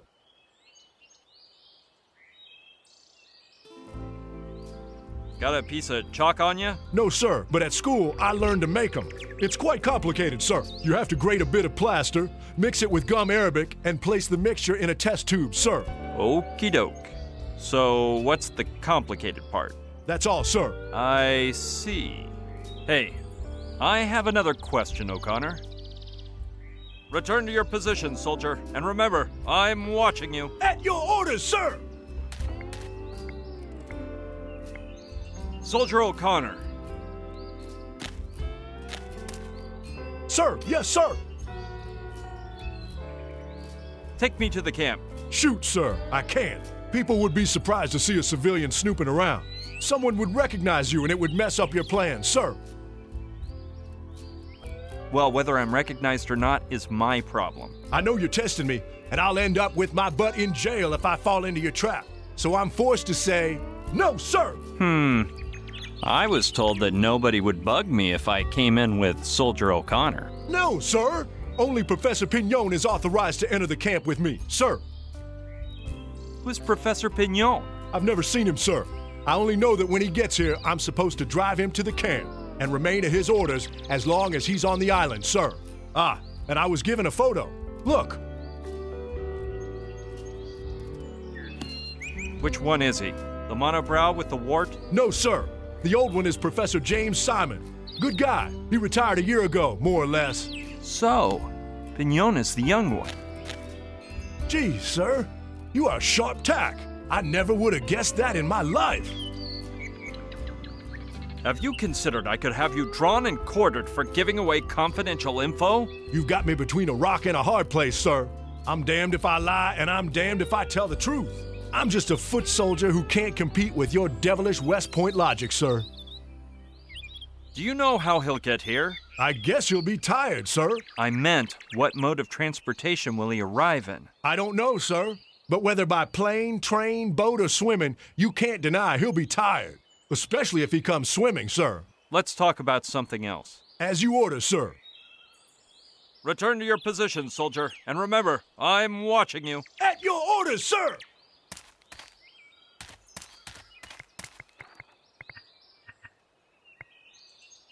Hey, that might actually work.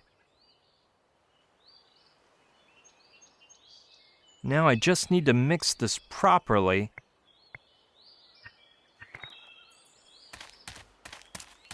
I'd better not get too close. It's full of sap. The sap isn't quite gum Arabic, but it should work. I hope the cap doesn't come off, or I can say goodbye to my pocket and everything in it. And now, shake up the concoction a bit, make sure it's nice and compact, and presto! A real, genuine, homemade piece of chalk made in the true Brian Basco style.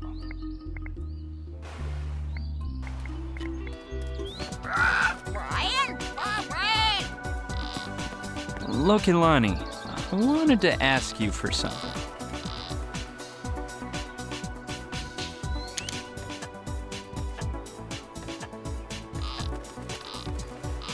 Oh, sorry. I must be the worst waitress in the Pacific. What can I do for you, Kaimi? No,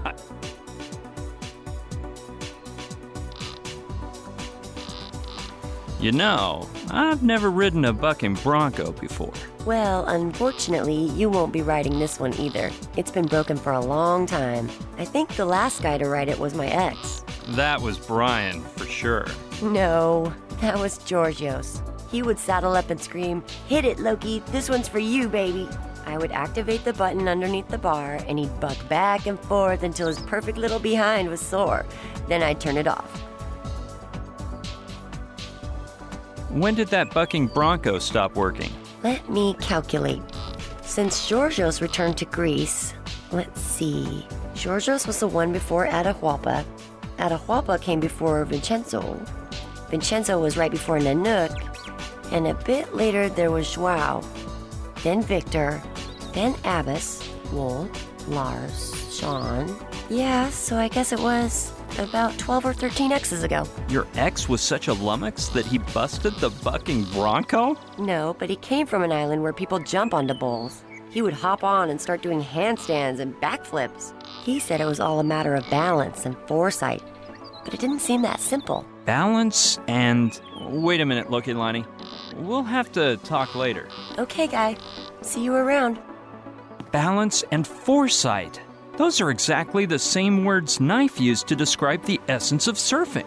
If I could convince him to practice surfing on top of the bucking bronco, then maybe he'd let me borrow his motorboat. The bad thing is, I'd have to fix it first. My mechanical skills are so bad I can't even screw in a light bulb. Hey, Lokilani. What's on your mind, Kaimi? See you around.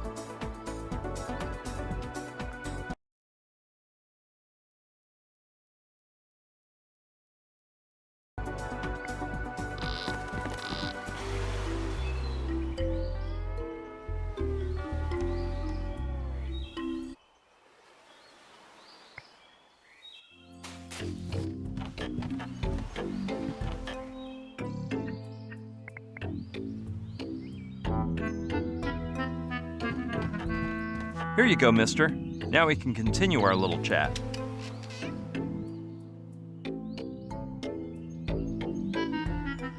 Now, where were we?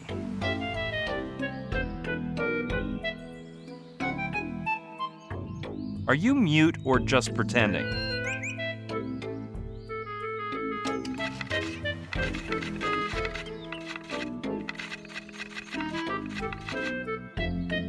Long time since I used Earthling speech organs. Earthling? Don't tell me you come from another planet.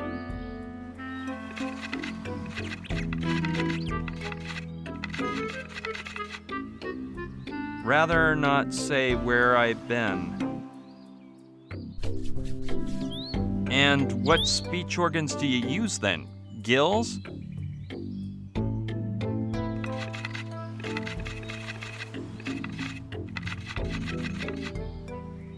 I best with extraterrestrial ones.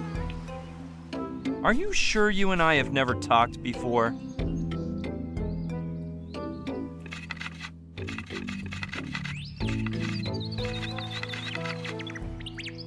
Lately, I only use telepathy. Boggles the mind, huh? Where have I heard that phrase before? Wait a sec. Boggles the mind. Hey, I got it. You're Joshua.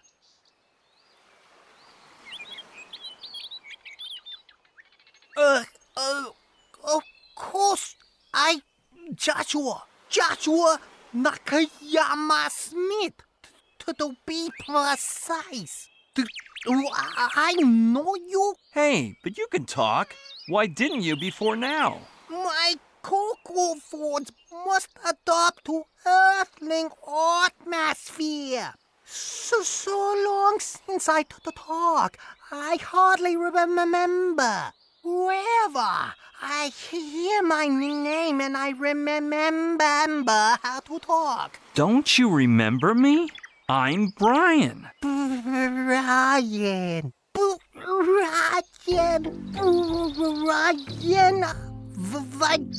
Famous UFOologist. No, I'm Brian. Brian Scullery, that retarded anti-UFO moron. No, Brian Basco. Don't you remember me? I don't know. You score, you not Scullery? 'Cause you look like really retarded moron. Sure, Joshua. Hey, about those extraterrestrials and telepathy, that was just your imagination, right? I knew it. Typical skeptical lie from moron like Scullery. Give it up already. That's not me. You and I are pals. Oh, yeah. I don't know if I believe you.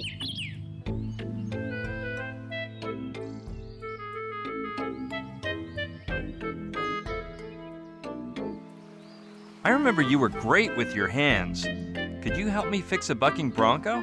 You brought a problem, Scullery? I not give you water in desert? Give me a full explanation about this other planet now. As if I were going to explain it to you, you moron! I'll help you get in contact with the extraterrestrials. Oh yeah? Tell me how? I met you in a crater near Douglasville. I remember your name means liberation. Big deal! Anyone could know that. I helped you fix your contacting machine with a bicycle chain and a 10-gauge wrench. Yeah, I think I remember you. You sure that was you? You had a telepathic helmet to communicate with UFOs and that kind of stuff. It's true. Whatever happened to it? I figured out the musical password which, according to you, opened the dimensional gateway.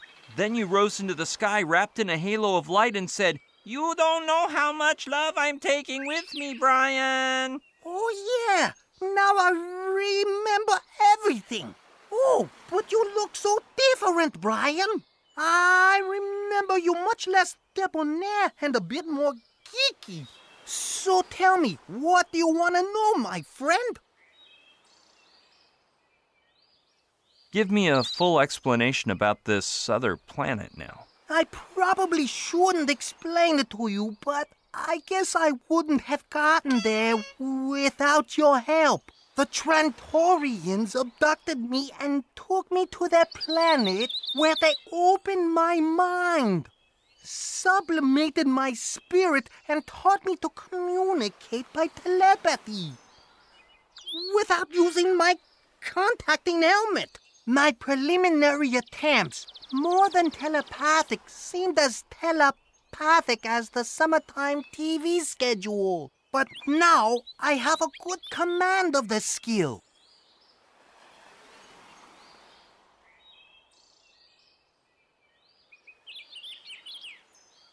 If you're so good at telepathy, you must be the envy of gamblers and politicians. You must see the entrails of lawyers and beauticians.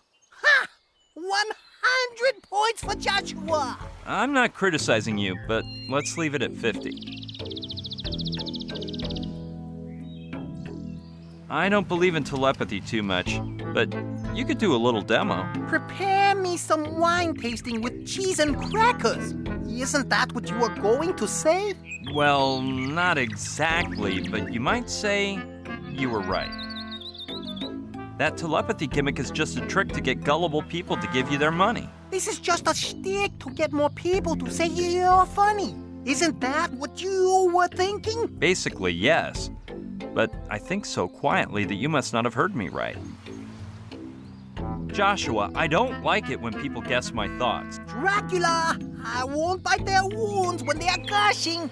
I am such a good telepathographer. Alpha would be so proud of me. Yes, Joshua, you're a great mind reader. Hey, Joshua, getting back to what we were discussing. Petting bags to wet our concussion. Pardon me, but you say the silliest things.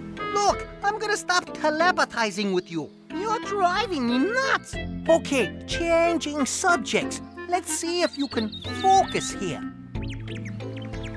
So, why did you return to Earth? I came along with a team of scientists from the planet Trantor on a routine mission. But it looks like things have taken a bizarre turn and, well, I'm not sure what's going on. But Alpha, the big mucky muck on the ship, has given me a mission of vital importance to mankind. Or something like that. I must find a guy named Professor Simon and deliver a message to him. I'll go out in search of him as soon as the boat gets me off this island. You could come with me, Brian. I hope that Simon is a psychiatrist, because you need one, and a good one. You're starting to talk like your namesake Scullery, which makes me very sad. I need you to fix the bucking bronco. Otherwise, I can't help you. Well, I have always been good at doing odd jobs around the house. Let's make a little trade-off. I'll help you with the bronco, and you help me with my mission, okay? I don't know. I may find a way out of here before the boat gets here. Yeah, if you fix the bucking bronco, I'll get you off the island and take you wherever you want. You want me to fix this mess so some schmuck can lend you a silly old motorboat? Yes, Joshua, that's what I said. Come on, let's see if you can fix this jalopy. Brian, fiddling with this type of wreck is my personal forte. Don't you worry. We're treading on my main territory.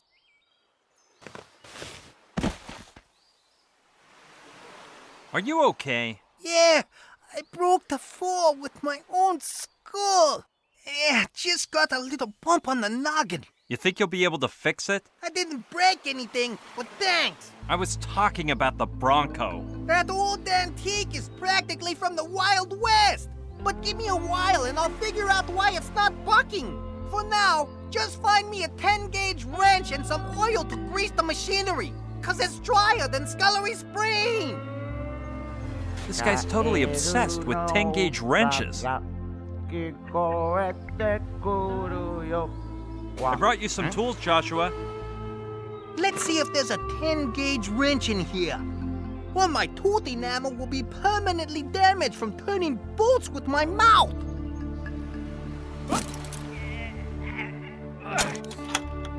Well, there's no 10-gauge. I'll have to make do with this 6-gauge and this 4-gauge together.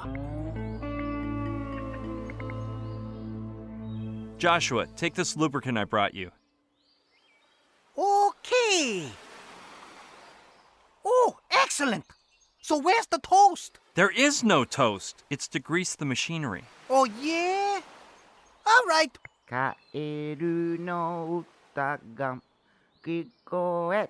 He's happier than a kid in a candy shop, singing like a bird.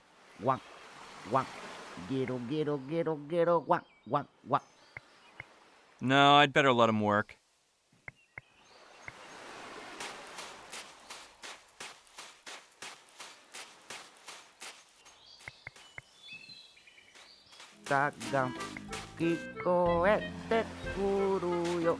It looks like the butter I gave Joshua.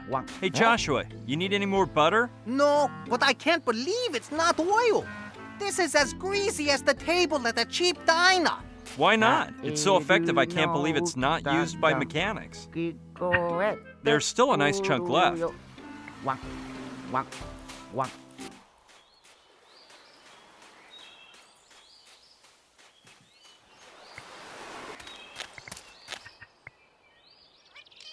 Yeah, good idea.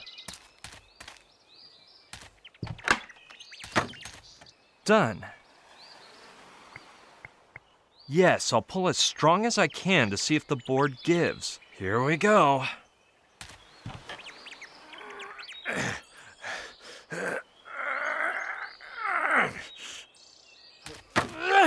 I think I'll need to pump some iron at the gym if I want to break that board.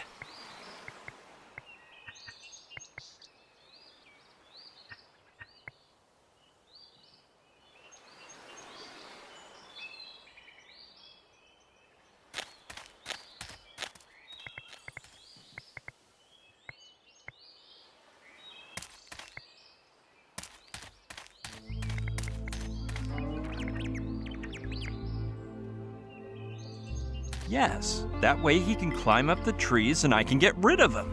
Just watch how riled up he gets.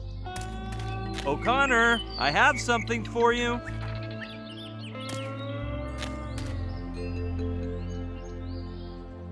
Sir, thank you, sir. Oh, man. I'll have to make this a bit more obvious.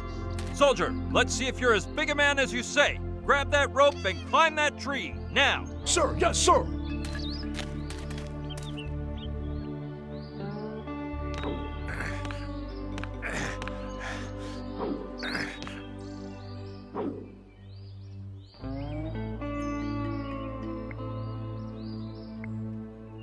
Yes, now is the time.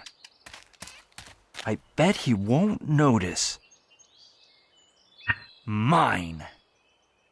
I sure hope O'Connor doesn't notice it's missing. Now's my chance. It has all the power I need, and then some.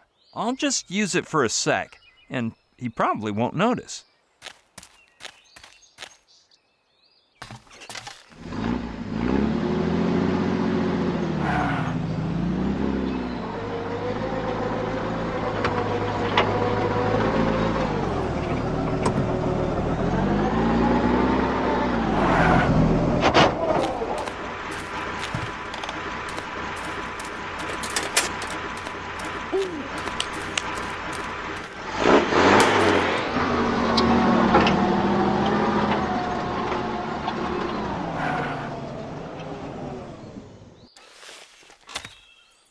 Well, it seems like O'Connor is none the wiser, but...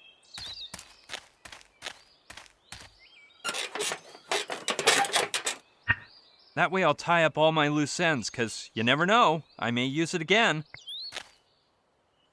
Just in time, O'Connor's coming back. I'll just pretend I never went anywhere.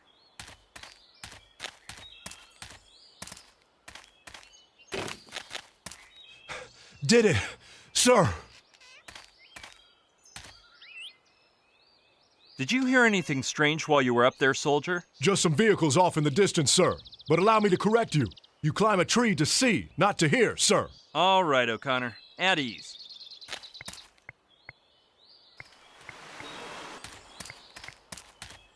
They don't look like they weigh too much. Jeez. Looks like we're making some progress. Whoa, dude. It's too dark from up here, and my spiky hair is blocking the sunlight. I'll go down and see if there's a better view from inside. Okay, down we go.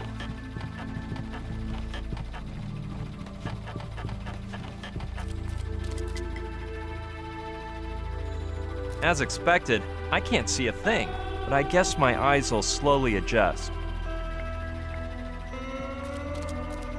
It looks like you could turn the electricity on and off for several places on the beach from here.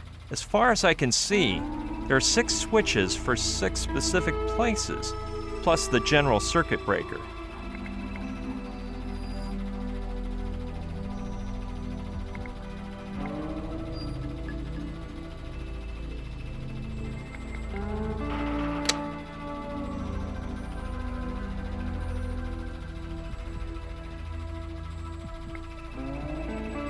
Well, it wouldn't be a basement if there were no boards leaning against the wall.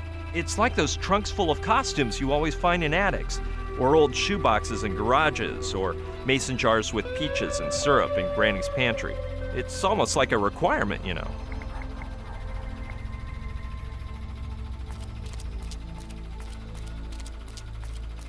It looks like a storeroom for keeping old junk. I can hardly see my hand in front of my face, but let's take a look.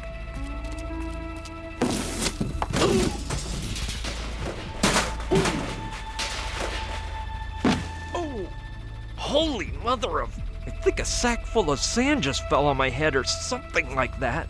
And that rod of iron I just ran into. Hey, it's a metal detector. I'm definitely holding on to that for later use. Plus, I'll avoid having it fly into my face again. Ouch, that hurt! The worst thing about these tumbles is you get struck by all the objects you're carrying, and I don't exactly walk around empty-handed. It's empty.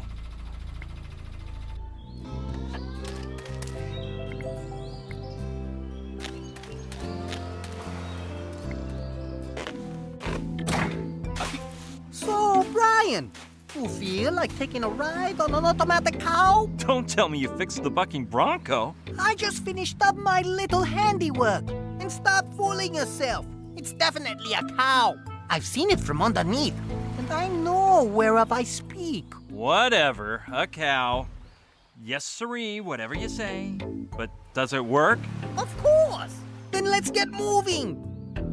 Hey, where are you going? To find Professor Simon. Come on, we're in a hurry. You'll have to wait just a tiny bit longer. I still have to run a few errands before we can leave. Okay. I'll wait for you in my hut. Try and get a move on. Remember, you've got a whole race of aliens waiting for you to finish running your little errands. My goodness, I'm gonna need to see a shrink if I keep talking with that nutcase. Not that I don't trust Joshua, but I'd better try it out. Loki Lonnie! Can you hit the bucking bronco button, please? All righty, partner. Let's see how much you can take. Man, this thing is already moving.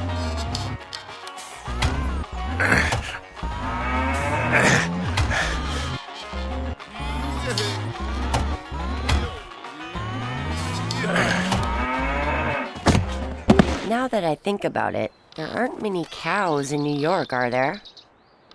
Ha ha! Well, she's a feisty thing, isn't she?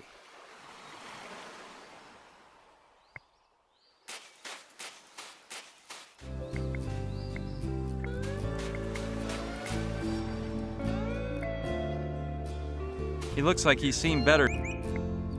No can do. It must be hooked up to the rest of the machinery, and if I unhook it, it'll probably stop working.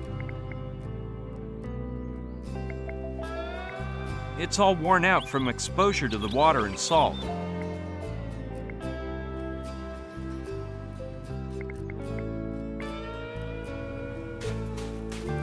Ah, I've reached the heart of the beast. I mean, the place where you stick coins in and the photo pops out. Oh, the lights are turned off. That means the photo stand is either unplugged or, even worse, out of order. That's where the coins are inserted. With that weird shape, though, I bet it works with tokens instead of regular coins.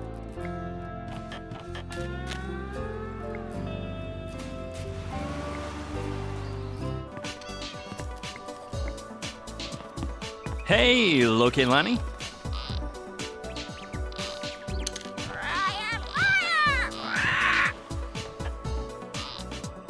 What's on your mind, Kaimi?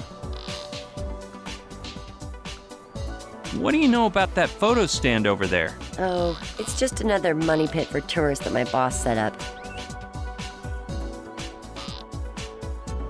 And why isn't it working? No, it actually works fine. It's probably just not plugged in. Where can I get my hands on some photo stand tokens? Do you sell them? No, they normally sell them in the souvenir shop, but since it's closed, if you had a tow truck, you could lift the photo stand platform. Because lots of tourists drop coins in the cracks between them, and there they stay until my money-grubbing boss does a full sweep to gather them up. I'm gonna take a stroll. See ya later on. See you around.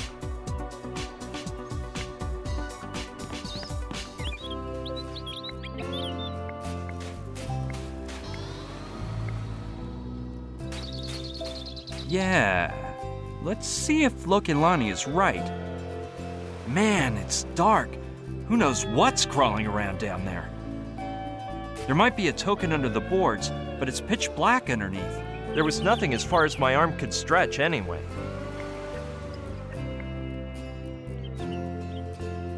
Try to get the long-tailed troublemaker to go under there, grab a token, and give it to me? That would rank #1 on any list of outlandish ideas, but in my particular case, I've done nuttier things, and they've worked out in the end.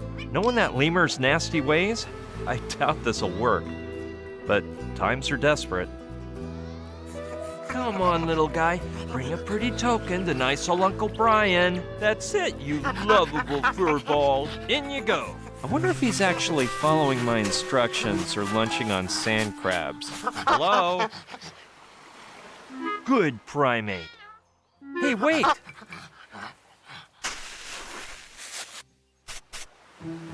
More whiskey, you sauced little scamp?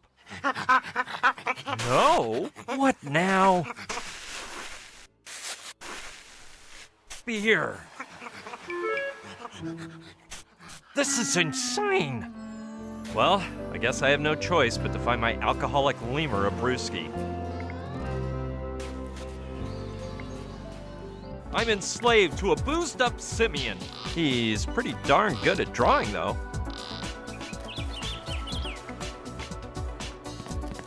Lokilani, I wanted to ask you for something.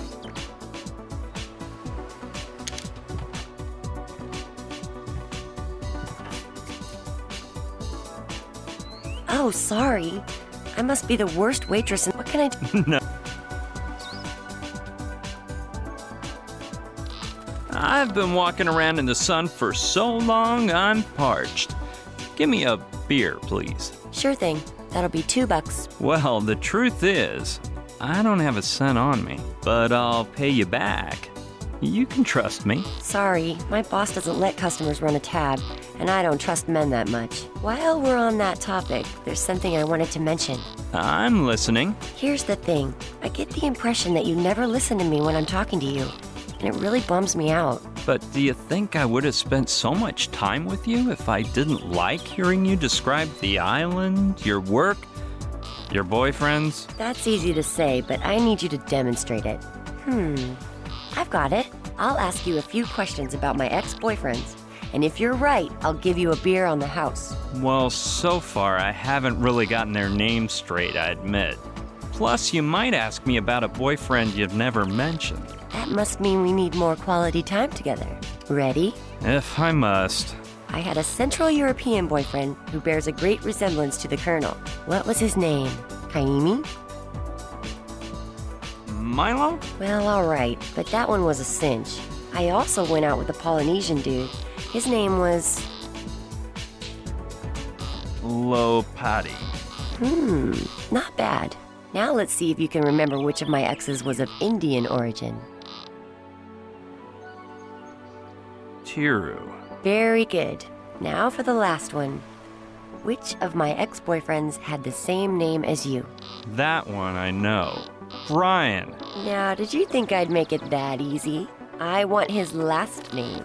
That's not fair. Plus, I'm sure you never mentioned it. Well, of course I mentioned it, silly. I swear you didn't. Yes, I did. No, you didn't. Yes, I did. No, you didn't. Yes, I did. No, you didn't. All right, stop it. I mentioned it, period. If you don't remember, that's your problem. Spit it out. Russell. Oh, Kaimi. Finally a guy who knows how to listen to a girl. Come here, you've earned a free beer. Though I don't know if I have any left after Kai and Knife's daily 7-beer brunch.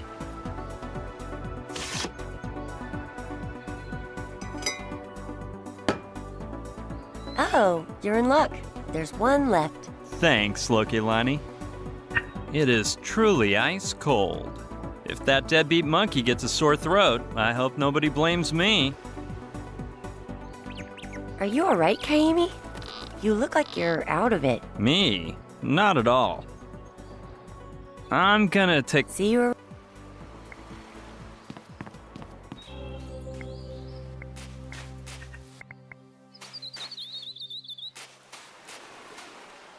Little demon, look what your slave brought. I hope he doesn't pass out down there. Little demon? Why, you... That's better. It's so much easier to get tokens back on Coney Island. Well, kid, nice to have met you, but I think it's time to go our separate... Okay. Oh, jeez, he's hitting the bottle again. Where would he end up if I wasn't taking care of him?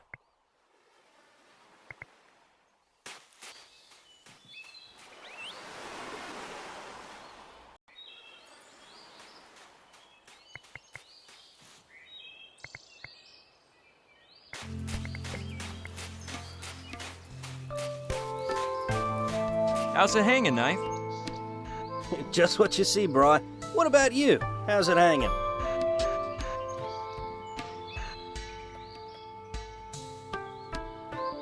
If I told you that I know how you could start surfing right now, would you lend me your motorboat? Mate, you are more mythical than the Red Hot Chili Peppers. How can I do that? You grab your board and follow me. Okay, mate. I figured it out already. Where's the hidden camera? No, Knife. This is serious. Well, it's the lamest serious thing I've ever done. And, mate, have I done a few. Well, think whatever you want. Look at Lonnie. Could you hit it again? Right away, Kaimi.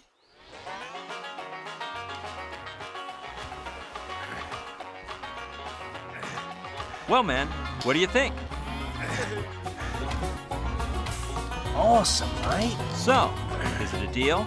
Can I use your motorboat? Like, totally, mate. It's all yours. Yes. The first part of my plan is complete. Now I have to concentrate on the rest. Sneaking into that camp.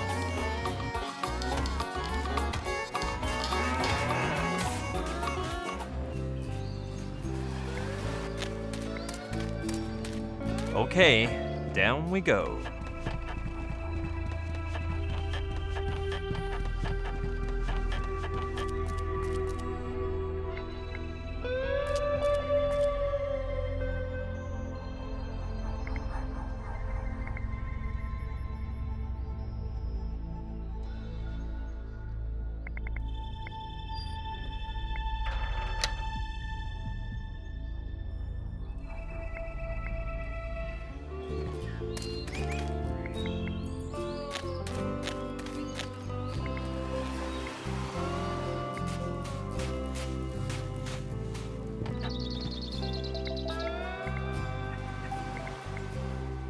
Yeah, but first, look at Lonnie. Come get in a picture with me. Okay, coming. It'd be a waste to leave one of those face holes empty. Plus, if things don't work out, at least I'll have a photo of myself surfing in Hawaii with a majorly hot native. Gotta think of the consolation prize. Okay, she's almost here. Stick it in. Hurry, the timer's running.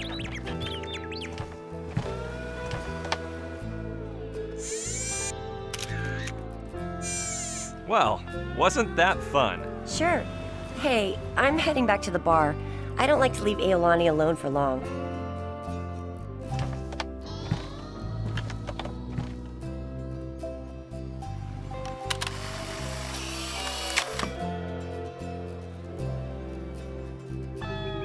Looks like it came out nice. Perfect. You can tell from a mile away that those bodies are fake, but I like it anyway.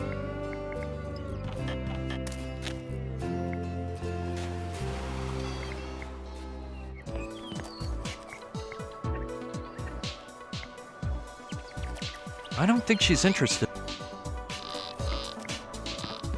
Hey, Loki and Lenny.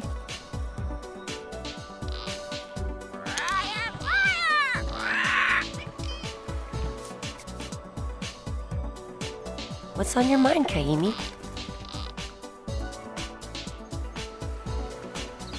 Tell me about that movie magic makeover software again. Grease Paint Pro? Isn't it unbelievable? Could you use Grease Paint Pro to make me look like somebody else? Yeah, but you'd have to bring me a picture of the person you want to look like, and one of yourself. Why don't you take my picture? I bet you have the latest state-of-the-art digital camera. Had is the word. That's the only trouble when your boyfriend is a professional thief. Oh, so... See you. Here you go, Loki and Lenny. The first of the photos you asked me for. I'm afraid you made the trip for nothing. Until I have them both, I can't start to work my makeup magic. Don't worry, I'll have the other one in a jiffy. Yes, Kaimi. I'll wait for you here. Loki and Lenny, look at this. See? I brought you the other one in no time. Dude, you never cease to impress me. Well, anyway, I'm going to my hut to scan the pics. Depending on what Grease Paint Pro says, I'll know whether I have everything I need to do your makeover. Should I go with you? No, it'll just take a few minutes. You'd better stay here and keep an eye on Aolani. All right, but first let me see if the electricity's on at your house. Like I was saying, the lever was lowered. Good thing I came. It's ready, whenever you want. Kissy kid, who's gonna be a good boy now? Mama's only going to be a minute, so in the meantime, Aolani will play with Uncle Kaimi, won't he? Give me another one. Don't worry, I'll take care of the parrot. Cockatoo, Kaimi. It's a cockatoo. Whew. Finally, some peace and quiet. Maybe I'll have myself a drink. And despite what Lokelani said, I'm sure there's some beer. Come, hey! You dumb fur bag. Now look what you did. Can't I mention the word beer without having a drunken lemur ruin my day? Now I'll have to go find that parrot before local... Oh no. She's coming back already. Can't let her see me. Oh man, where can I hide? That was a close one. And now I have to go hunt down a foul-mouthed parrot. It's the only way to keep Lokelani from hating me forever. Which is not what I want.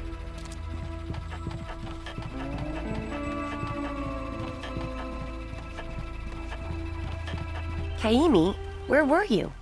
Crap. She's gonna make me walk the plank. Hi, Lokelani.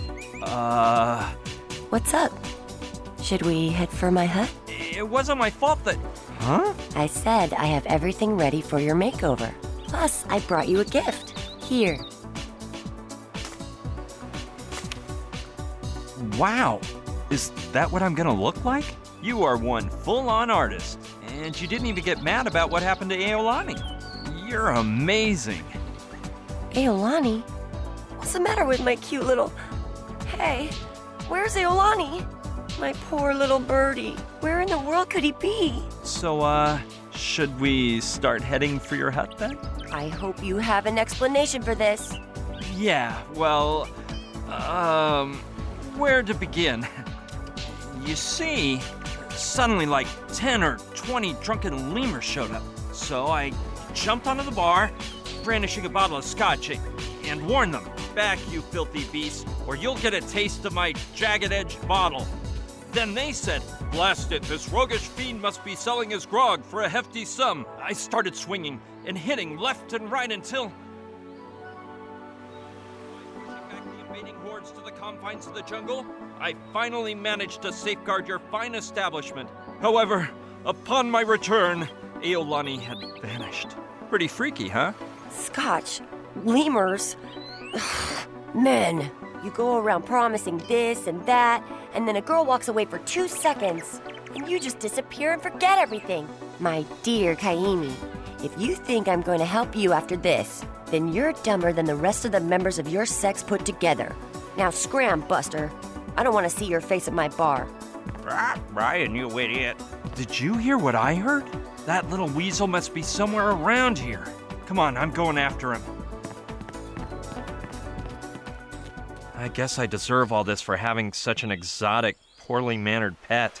But she should have stuck that bird to its perch with glue. Anyway, there's no use just talking about it now. I'll go look for him. Maybe if I bring him back, I can get onto Lokilani's good side again.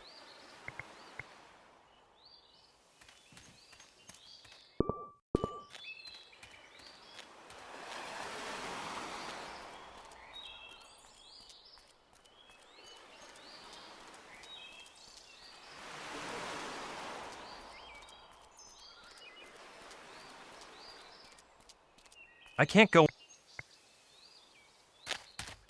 Come on, you've got to get that darn bird back, pronto. I'll tell O'Connor to climb up and get him. And in the meantime, I'll take the opportunity to slip the doctored photo into his book. That'll kill 2 birds with 1 stone. Hey, O'Connor, there's a parrot up in that palm tree. Use that training of yours to get it down here, ASAP. Sir, yes, sir.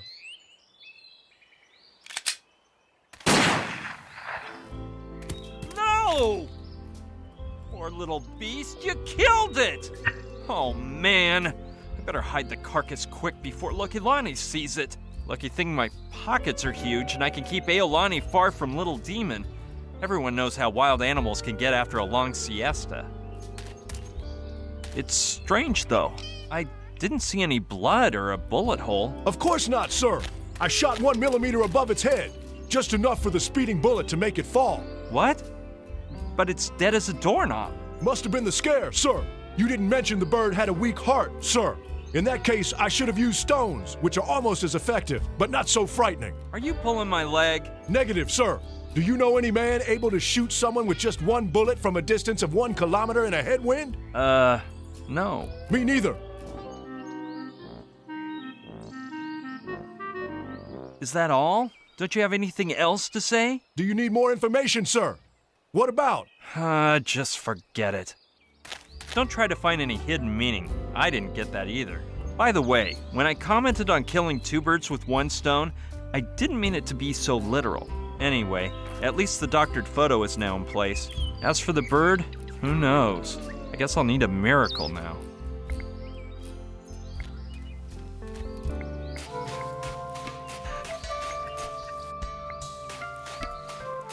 It's probably a waste of time, but I've been helped out in stranger ways. Kai, I bet you can also revive poultry, like your grandpa. I'm not so sure, Brian. I haven't seen poultry around here anyway, so it's kind of pointless. Would a parrot do? Hey, brah.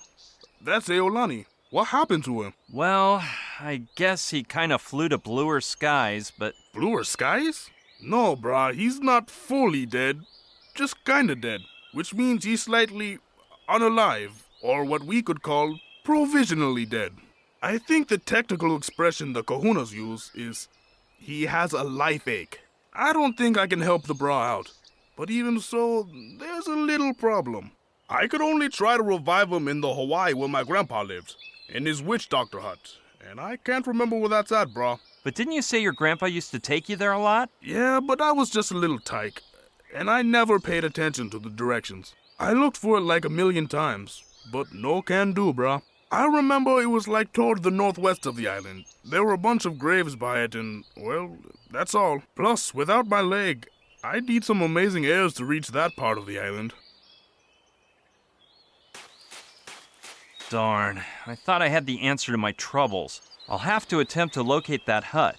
But if the soldiers are keeping watch on most of the island, I doubt they'll let me search all over the place.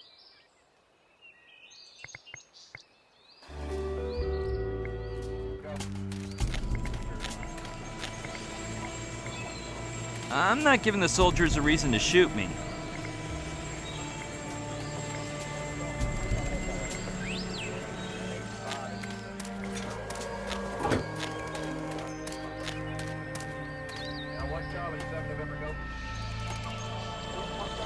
I'd like to talk with the Colonel again. Again? You're lucky I'm so friendly. Anyone else would have sent you packing. Don't take your eyes off him, Felton.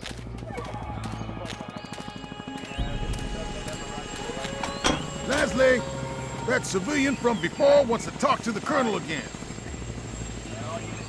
All right, Felton, accompany the civilian into the Colonel's tent, as you ordered. Leslie, this is the guy who wants to have a word with the Colonel. One moment, my Colonel. Thank you, Felton. You, come here, please. The gun as usual. Mr. You stupid no theater. Uh-huh. Huge trunks. I've taken note, my Colonel. Caught him by surprise. Your name? Ryan Basco. Well, Mr. Basco, wait here. Mr. What's-his-face wishes to speak with you, my Colonel. Who? Tell him I'm asleep, flower pot. But he can hear you speaking right now, my Colonel. I must be speaking in my sleep, flower pot. No, Daddy, you're more of the snoring type. Flower pot, that memory of yours is worse than a senile old general's. Get it through that thick skull of yours that there are no mommies or daddies in the Army. Get over here a minute. I need to explain something. And pull those shirt tails right out of your pants. You look like a mama's boy. Look here, Lester. Why do you think to be... No, it's that they look you... Why the heck not? My writing is so similar to Leslie's that I could get him to believe he wrote it himself, following his father's orders. If I do it carefully, nobody will see me. What should I put?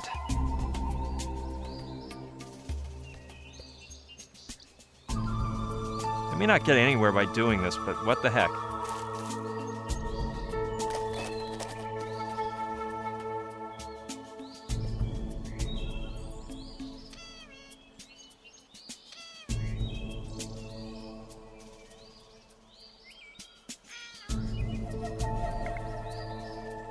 Out of my sight, flower. You can... Thanks.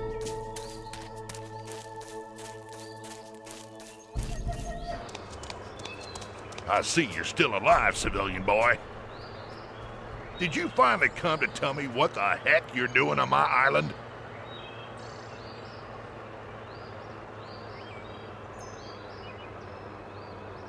The truth is, I came to see whether I could pick up that waitress at Luana Beach. That's a lost war, son. From the lieutenant colonel to the latrine scrubber. All my men have tried. But that lady is the toughest coconut to crack in the Pacific. What about you? Have you tried? Well, of course I tried to pick her up. And she's a good kisser, by the way. Some flunky civilian gallivanting around right in front of my troops?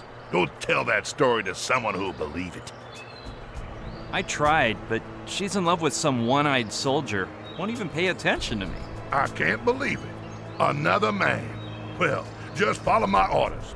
Tell her I'm the sensitive type, that I like to take strolls in the evening, candlelit dinners at night, and the sweet smell of napalm in the morning.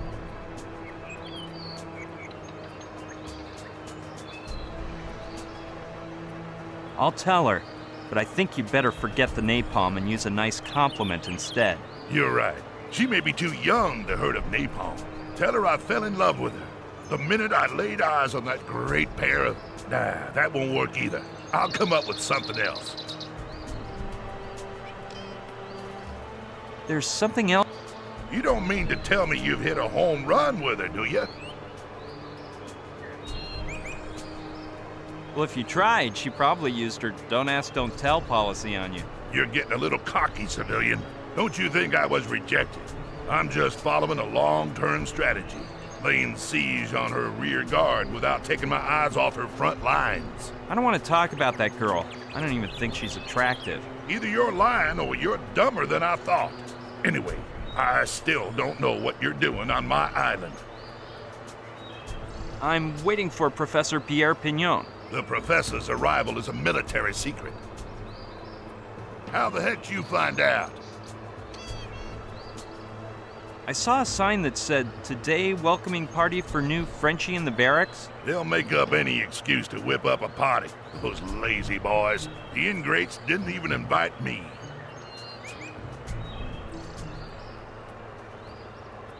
Actually, he told me himself, 'cause we're cousins. He just called me on the phone. You sure about that? What'd you say your name was? Pignon. Francois Pignon. At your service. Your cousin didn't tell you about his mission here, did he? Yeah, but I forgot what he said. Could you refresh my memory? I'm the High Commander here, so I can do whatever wets my whistle. And it just so happens, I don't feel like refreshing your memory. Yeah, he told me something about this, that, and the other, and this thing with this guy, and something or other about some whatchamacallit, and those thingamajigs hanging around this something or other, and with what's his name? I see. A master bluffer. I suggest you keep away from the poker table. Hey, there's something else besides my cousin Pierre. Well, spill your guts. I don't feel like talking to you anymore. Just for the record, you're not leaving because you wanna. You're leaving because I threw you out. Make like a bee and buzz off.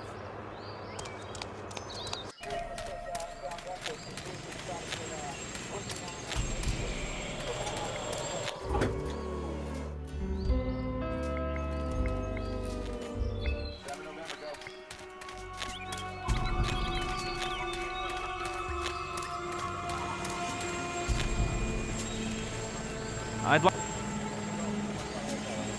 Again?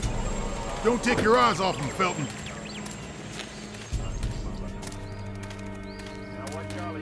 Leslie! All right, Felton, as you ordered.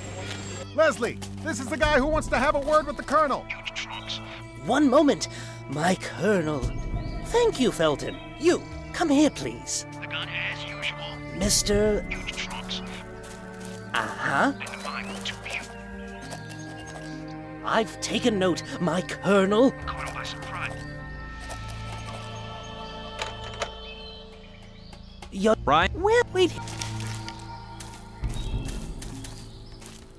Mr. What's-his-face wishes to speak with you, my Colonel. Who? Tell him... But he can hear you. I must... No, Dad. Flower pot. That memory, get it through that thick skull of yours. Get over here a minute. And pull those shirt tails out of your pants. Look here, Lester. What, to belittle? No. It's such an... If the troop, they'd lose their confidence in you.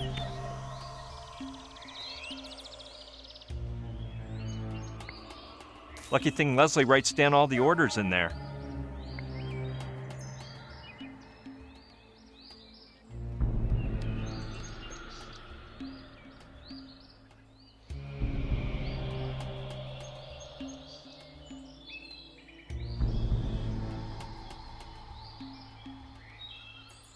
Just one more thing, sir. The coordinates of the uninhabited hut are 24 minutes, 38.1 seconds north, and 157 degrees, 2 minutes, and 10 seconds west. I better jot that down before I forget. And why in blue blazes would I care about that? Pull those shirt tails out of your breeches. You're not in grammar school anymore.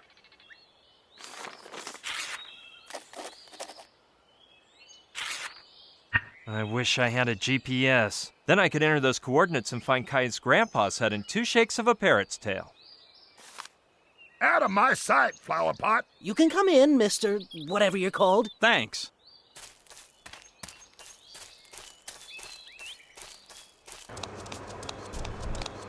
I see you enjoy ticking me off. Answer. What are you doing on my island? I don't feel like... Just for the record. Make like a bee and buzz off.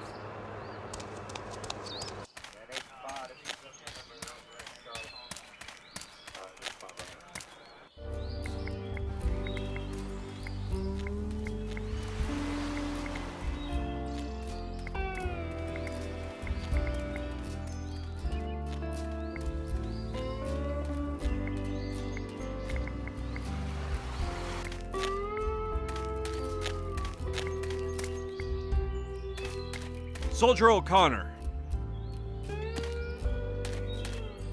Sir, yes, sir.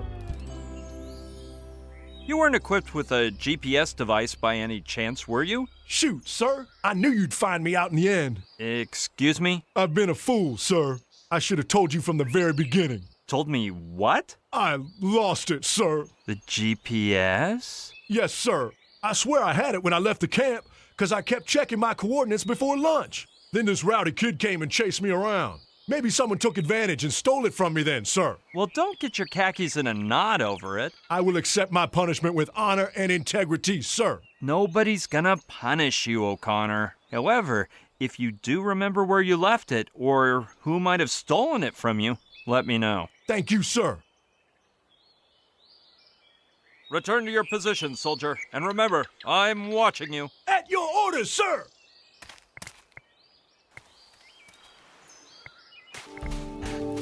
It's hard to imagine 3 people living in there. Alright, I'm sure Knife was exaggerating a bit. How could a cute little boy be so evil?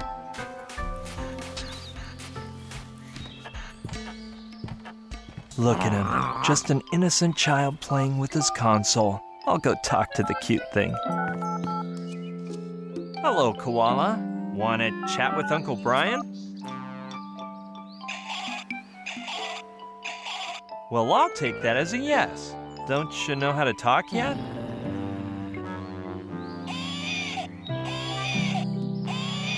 Well, this is just what I needed. Getting this kid to speak is gonna cause more blood, sweat, and tears than it did with Joshua. He doesn't seem to have anything I need anyway, though. I can't see the screen, but from the sound. Wait a minute. O'Connor said he lost his GPS when he was chasing after some rowdy kid. Of course, it all adds up. Kai and Knife went to have their beer brunch at Logilani's bar, and in the meantime, Koala was driving O'Connor nuts and stole the GPS, thinking it was a video game console. Yeah, I bet Koala will be stoked about the trade. Hey, nice boy, give me that. I have a surprise for you. That snotty little brat! He almost bit my finger off. All right, we'll do this backward. Koala, look at this hideous beast.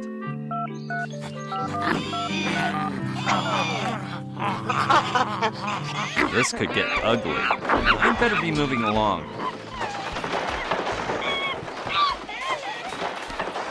Something tells me those two are gonna get along just great. I hope it didn't break when it hit the ground. Nope, I guess the sand broke the fall and it's still as good as new. I'll sure miss Little Demon, but at least I got what I needed.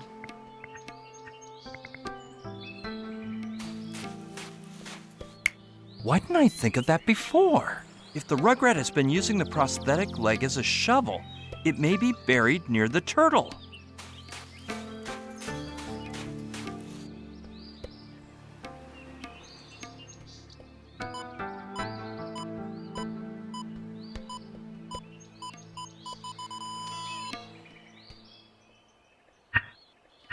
Here it is. It's just the way Kai described it.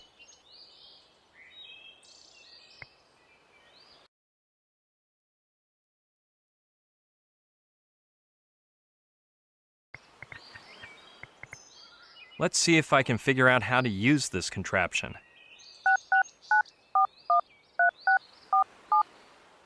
Excellent. Now, I just have to follow the instructions the GPS gives me, and sooner or later I'll find the hut. Let's see. I turn that way. I climb those rocks, then to the right. Now I go straight. Bingo! No doubt about it. This must be the hut. I knew I'd end up finding it. The truth is, it's awe-inspiring. Let's see if it looks the way I expect.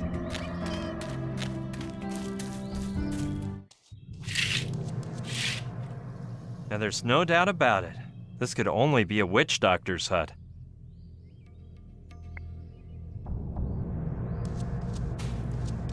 Well, it's probably some sort of shrine.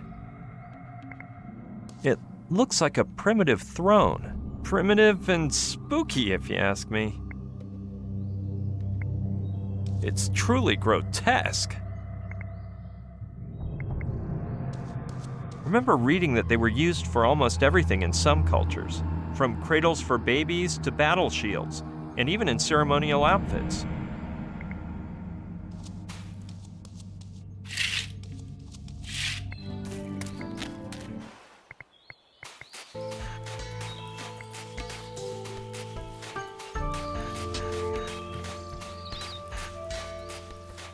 Hi again, Kai. Aloha, Brian. What's up?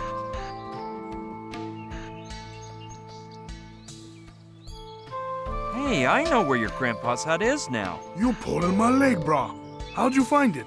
I remember it was practically impossible to reach. Hey, I've never been that bad an explorer, and you must admit my sense of direction is pretty darn good. On the basis of the data you gave me, I began to walk northeast, paying proper attention to the direction of the sun's rays and using the reflections of the sunlight off the dewdrops as a guide. Little by little, the plant life differed.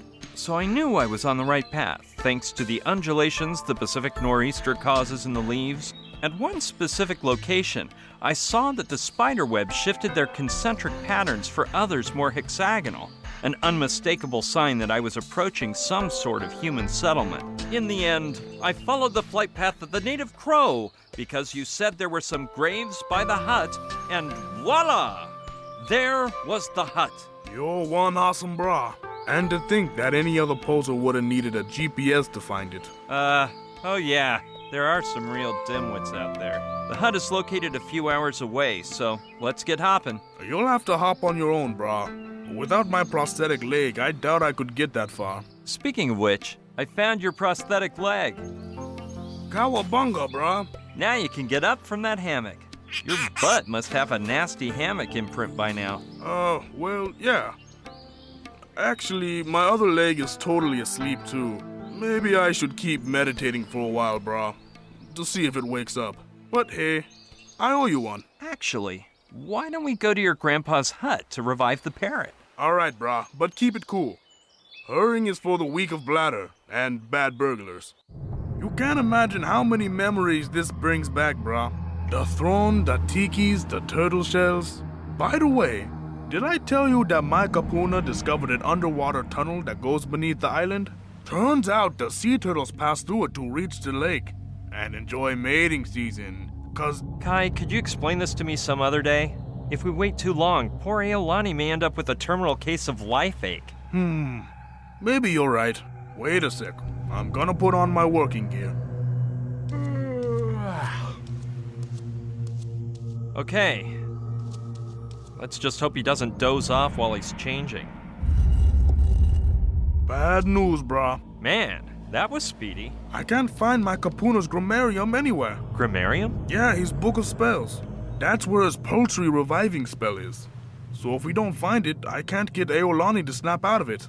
Maybe we should split up to search around. Alright, where do you want me to look? I got it. You search the physical plane of existence, brah. And I'll explore the spiritual side. I'm gonna start meditating right away to see if I can find it. Man, is he a lazy bum or what? Well, better get down to searching. Yeah, I'll wake him up.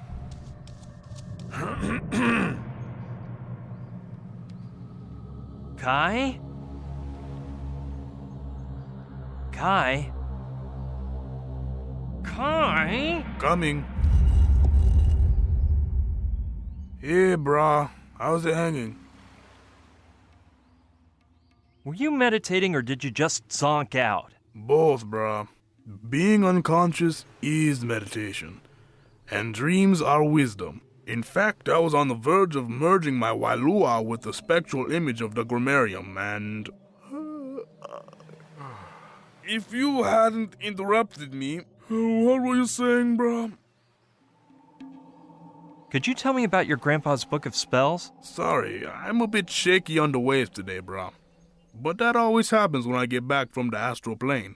Just now, I was gazing at the statue of the poultry god, standing in the Tiki temple. It's awful that those soldiers took over a site that was so sacred to my people. What do you want to know about the grammariums? Could you describe your average grammarium for me? There's not like a general rule, brah. Every kahuna makes and decorates his grammarium whatever way he wants. However, the more it weighs, the better, because that means it's got lots of spells inside. My kapunas was pretty lightweight, but he won several intra-insular design competitions thanks to those metal book covers. There's no special place where grammaria are usually stored? You never store grammarium, brah. A good kahuna is always supposed to keep it on him, until death and beyond. So it's probably inside your grandpa's coffin. Well, yeah, now that you say so, that would explain why it's not sitting around. Well, getting back to our previous topic, see ya. Sorry for disturbing your spiritual search. Don't sweat it, brah. I can shift between the material and metaphysical planes faster than a tidal wave. And anyway...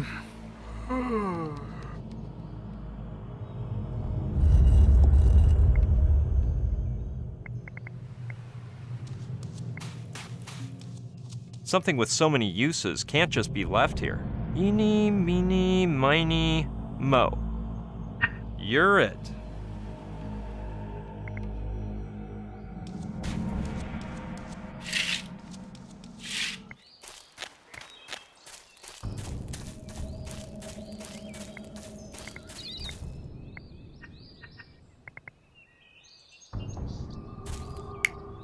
Kai said the book covers were made of metal, and what better place than a grave to store it?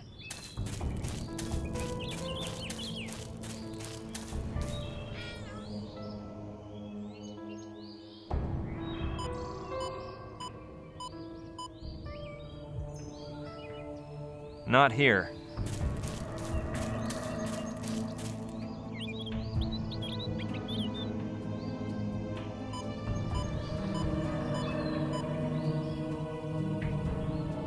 Here neither.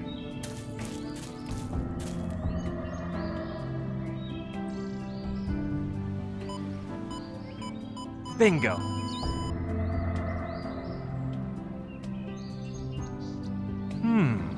Looks like one of those fake body parts that seem to be a prominent feature of Kai's family may have set it off, but it's more likely to be his grandpa's book.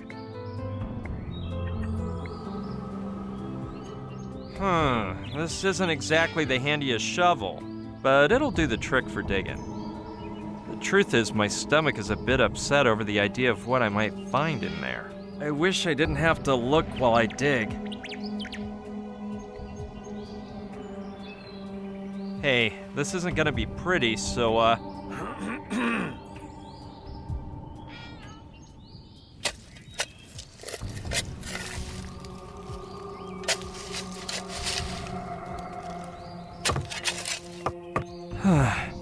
finally made it to the coffin. Let's open the lid respectfully.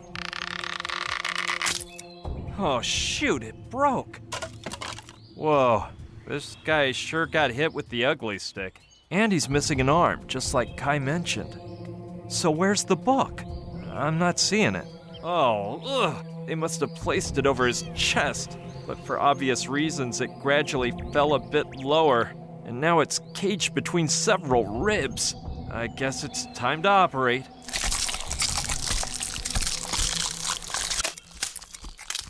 Ooh, don't hit the funny bone. Take out his spare rib for $0. Well, the real prize here is getting Keeney's grammarium. Ugh, it's covered with maggots. Down, you beast! Okay, here goes. Keeney Papamoa's grammarium. This is one bodacious old book. And now, let's hand it over to Kai.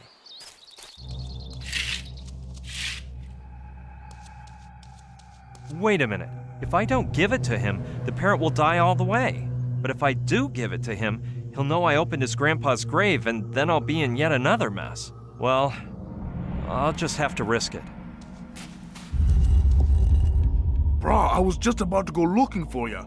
My kapuna talked to me in my dreams and told me something majorly bad. His grave has been robbed and they took the book. We have to find the thief ASAP and give him what he deserves. Huh? Oh yeah, of course. I guess there must be some clue about who could have committed such an atrocity, isn't there? Yeah, sure. And I'm not surprised you're afraid.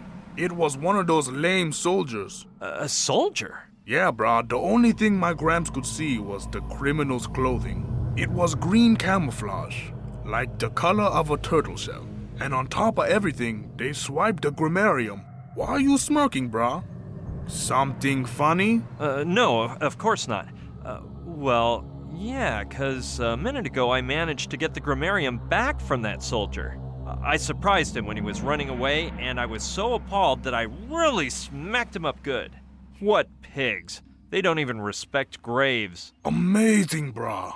You are stoked with so much luck. Thank you so much. My family and I are indebted to you. We have to take the grammarium to my grandfather as soon as possible. Wait, Kai. I'm sure your grandfather would be proud if you used his grammarium one last time. You're right, brah. There's some sick poultry in need. Come on, give me the grammarium and go put Eolani in the basin. I thought I'd never see it again. Let's see if I could find the spell. Voila! Kini Papamoa's poultry reviving spell. Hold bird carefully and remove feathers. Take 2 lemons, 1 mango, 3 coconuts, and a millstone. And stick them up the bird's wazoo. Firmly grip a sharp knife and dice the bird into small pieces, as if preparing a chicken salad sandwich. Then bring to a slow boil until bird bursts back to life. Crazy quack! Stay still, Birdie. Did it work? I did it! Man, Kai, unbelievable! I'm taking it straight to Lokilani in case it has a relapse. I'm a true kahuna. Knife's gonna freak. See you later, pal. Okay, brah. Ipili mau na pomaika I meoe. Chicken salad! I was wrong about you, Kaimi. You are a dear. Well, like I said, those drunken lemurs had taken over the sea cliff, but I got the courage.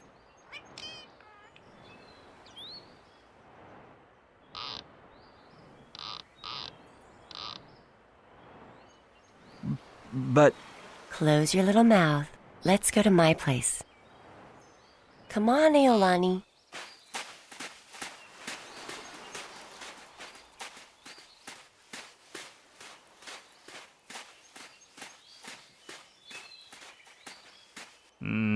nice hut. Weren't you in a hurry?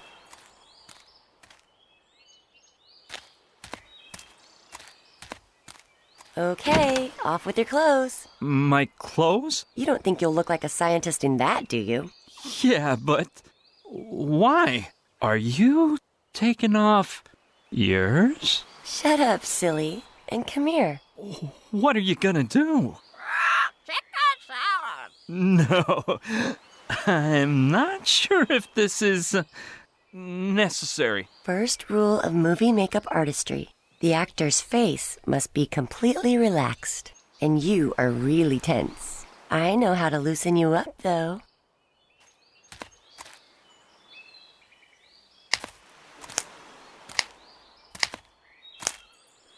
Just a minute there. You sure seem happy.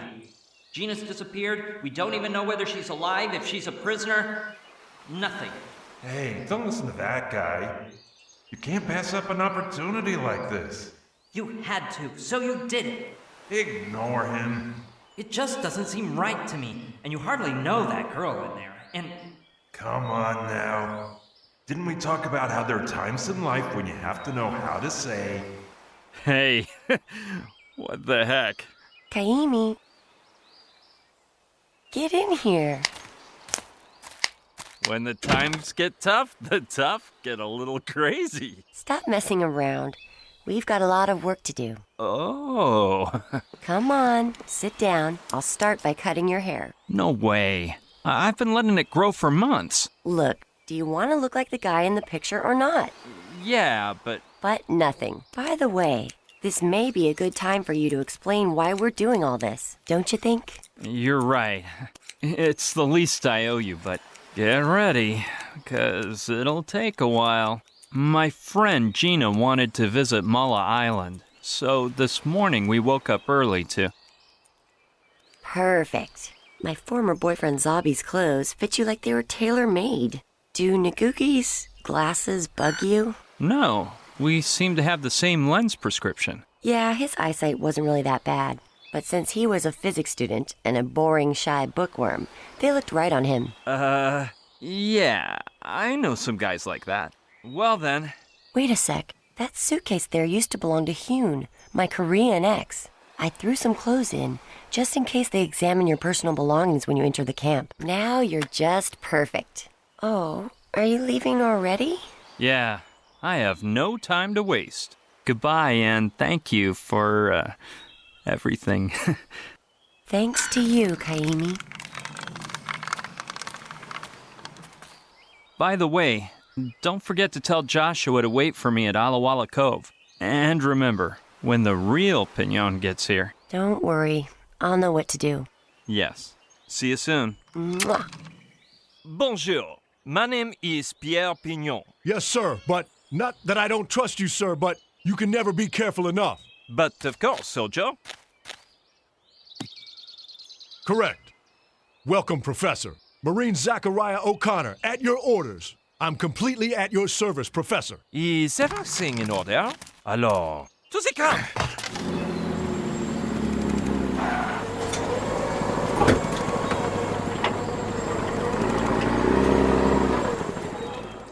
I finally managed to infiltrate the military camp.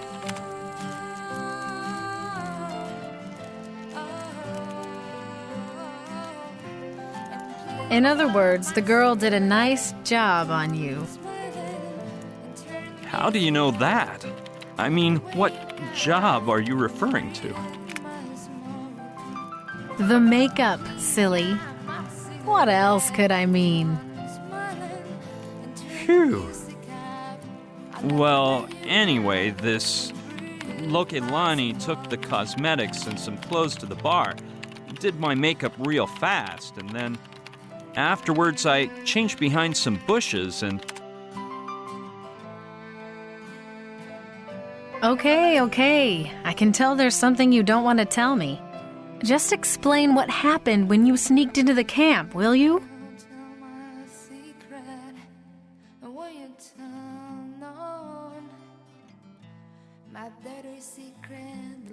All right.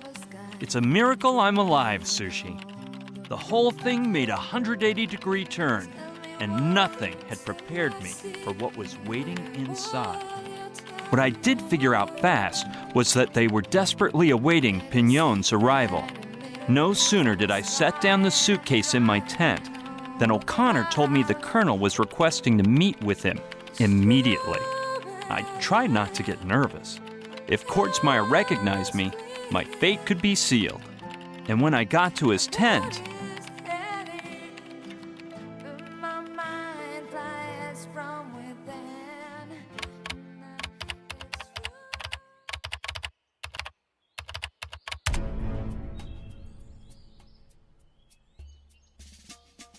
You look so different, Professor. I didn't remember you being so young. You know, we French have the magnifique skin creams. Oh, you Europeans. Fancy a cigar? Havana's finest.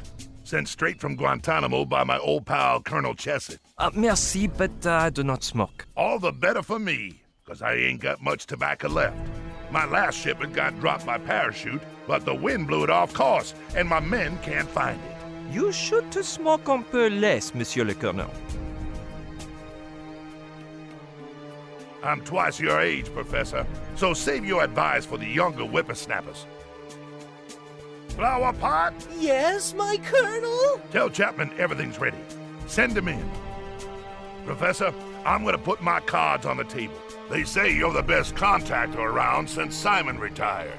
And if I remember right, you were his right-hand man in Operation Platypus Dream. Ah, oui, now I remember. That was so funny. A jolly good old time you had, huh? Ha! Who could have known there'd be a rock slide right during the exchange? If they hadn't whipped out that amazing weapon, Simon'd already christened it as, what was it again? Ah, oui, I began to remember. Truly magnifique. The NG-0. It vaporized those rocks instantaneously. That's what I call a weapon of mass destruction. Damn, we need one of those. Well, I do not know if I have one chez moi. Don't be silly, Professor. You're looking a bit too relaxed. I don't want you getting comfy. Like I said, I need you to activate the amoeba. And yes, I know Simon is the only man to achieve that from our side, but the old guy is MIA.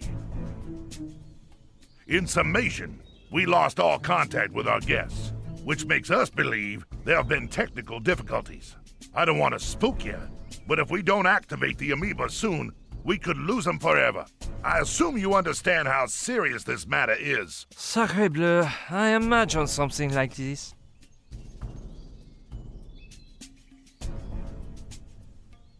I can't quite figure out your accent, Professor. Louisiana? Moi? But I am French, monsieur. Oh yeah, France. Great generals, the French. Julius Caesar, Napoleon, Don Quixote. Chapman, it's about time.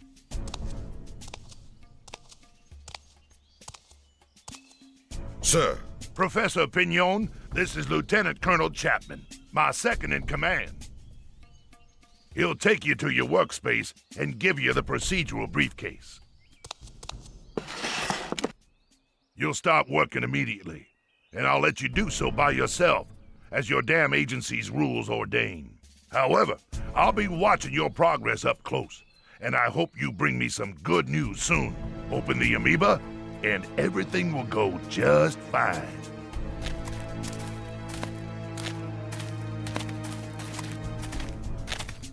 This way, Professor. Careful with the stairs.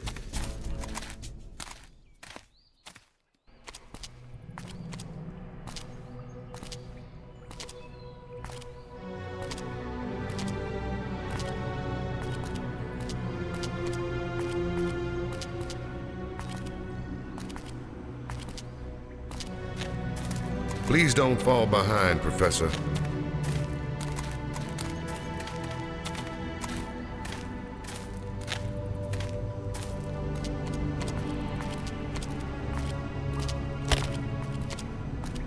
Okay, Professor, here you are. Ooh la la, c'est magnifique. This was the first room the archaeologists excavated. The public only had access to the Tiki Temple room, and they made this room into their center of operations. It's shameful the way we evacuated them out of there, and with no prior warning or reasonable explanations. We used to act with decency and honor. Ah oui, I remember, with the major decency. I'll leave the procedural briefcase here for you. Inside the computer on that desk is all the information gathered about the amoeba by Simon in the past few years, before his sudden departure. Anyway, I know you're aware of this, but let me insist about the catalyzing glove. As you know, the original was accidentally broken during the dream of the hippocampus, and the budget to make this replica was more than all the lunar missions combined. So don't forget, protect that glove with your life. Do not worry, Monsieur Chapman. Merci for reminding me. Don't thank me. As you know, I merely obey orders I disapprove of. Well, Professor, I'll let you work. God help you. Au revoir.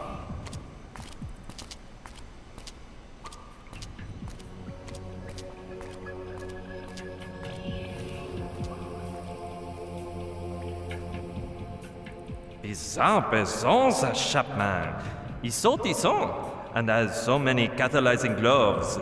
Plus, he seems a bit paranoid, like he's seen Codsmire. Hey, why do I keep using that French accent if nobody's around?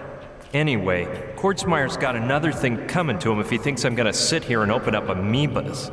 As if I had time for games.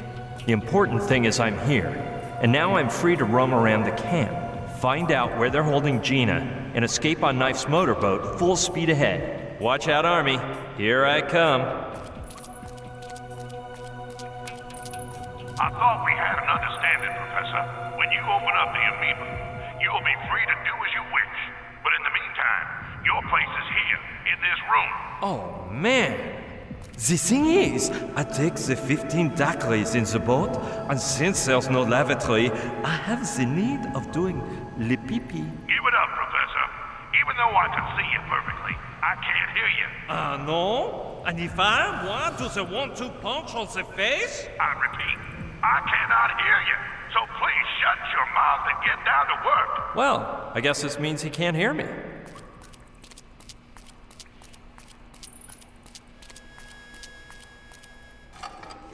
That's better, Professor. Don't forget, I'm watching you. Let's see what I can cook up to get out of here now. And fast, because Pignon might arrive at any moment. I hope Lokelani can keep him stalled at the beach. Hey, Lukeloni? How long do you say it'd take to pick me up? I hope long enough for me to get to know you, Professor. May I call you Pierrot? Yes, but maybe I'd better head for the camp on my own, no?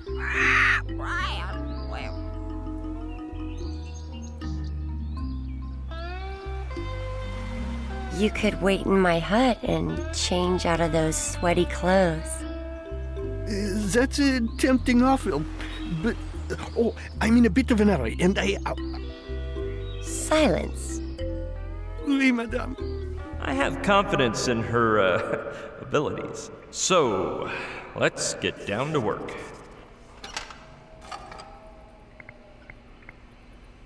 It's locked shut, but I don't see a keyhole. Okay, I'll flip through Simon's notes for a while to see what they're about. Darn, this is one huge assignment. My days as a brilliant student are far behind me. Look, I don't have all day to examine 3-page formulas and 30-letter words, so let's just do something else.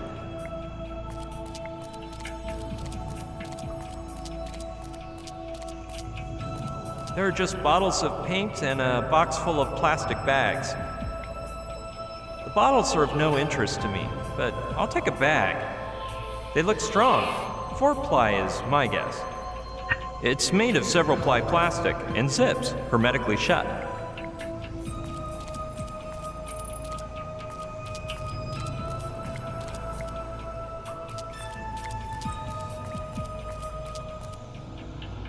They're full of packaging material, but at the bottom I can see something else.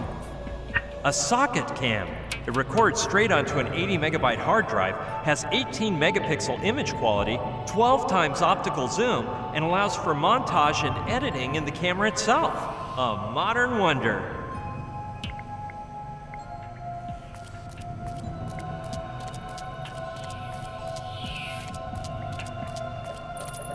Let's climb.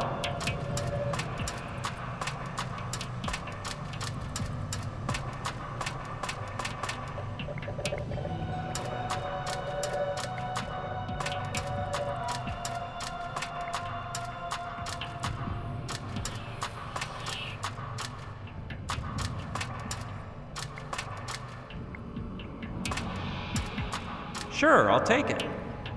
Luckily, it's far cleaner than the doormat. Too bad I can't think of a way to use it.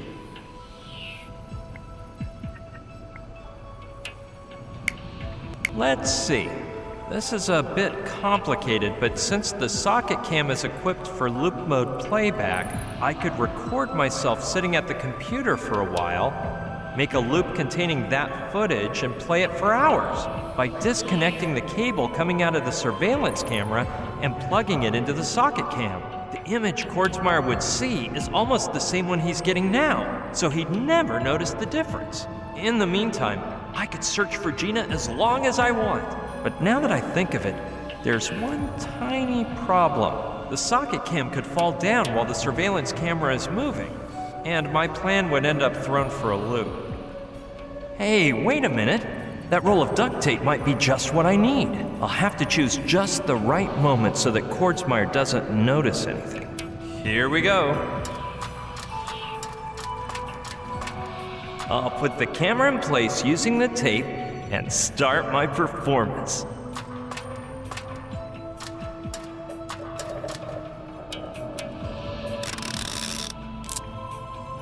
And now quickly to the computer.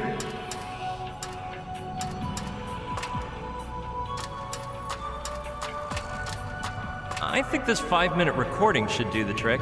Now I just have to put it in loop mode so that the recording plays for hours, and then plug the surveillance camera wire into the socket cam.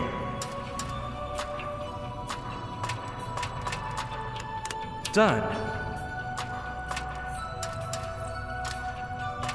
If everything goes right, I'll be able to escape from this room without any flack from Kordsmeyer.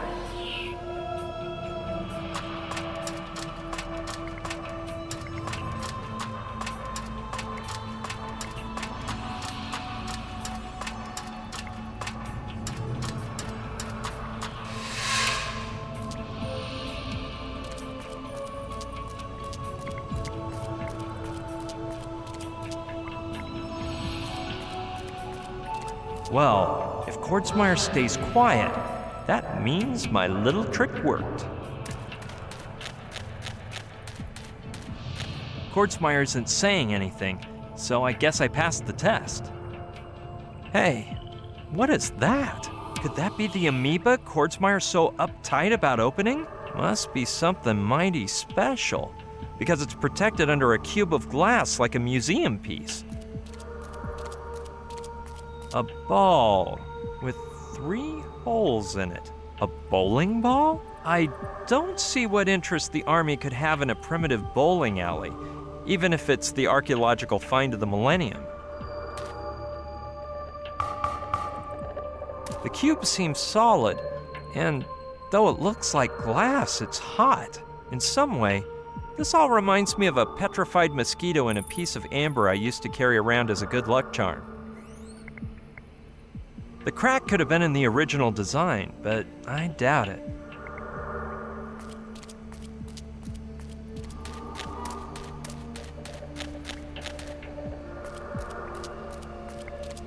It leads...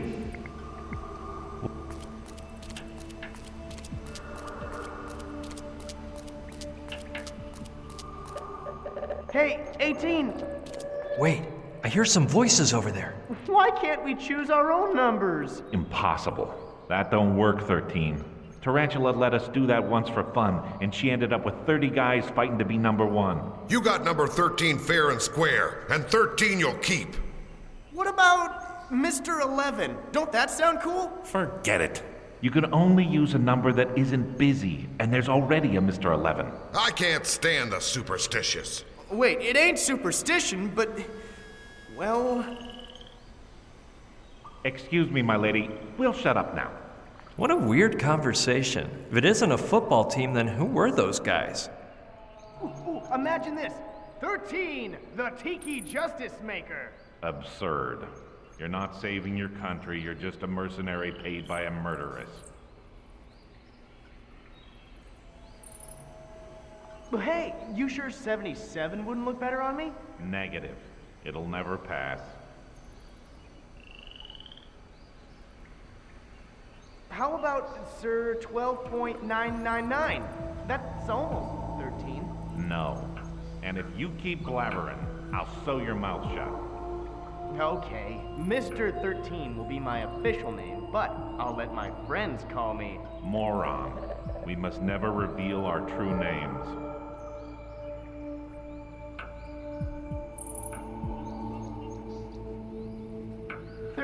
Elephant sitting in a tree. K-I-S-S-I-N-G. Oh, shut up.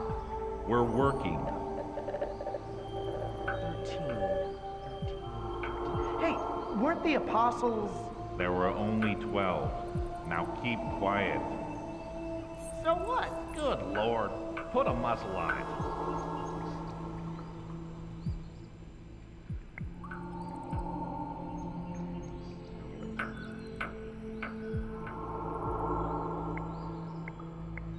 Since we're all wearing uniforms and goggles, I can fool Tarantula if I tell her I'm 37, can't I? Impossible. A lack of experience can be smelled a mile away.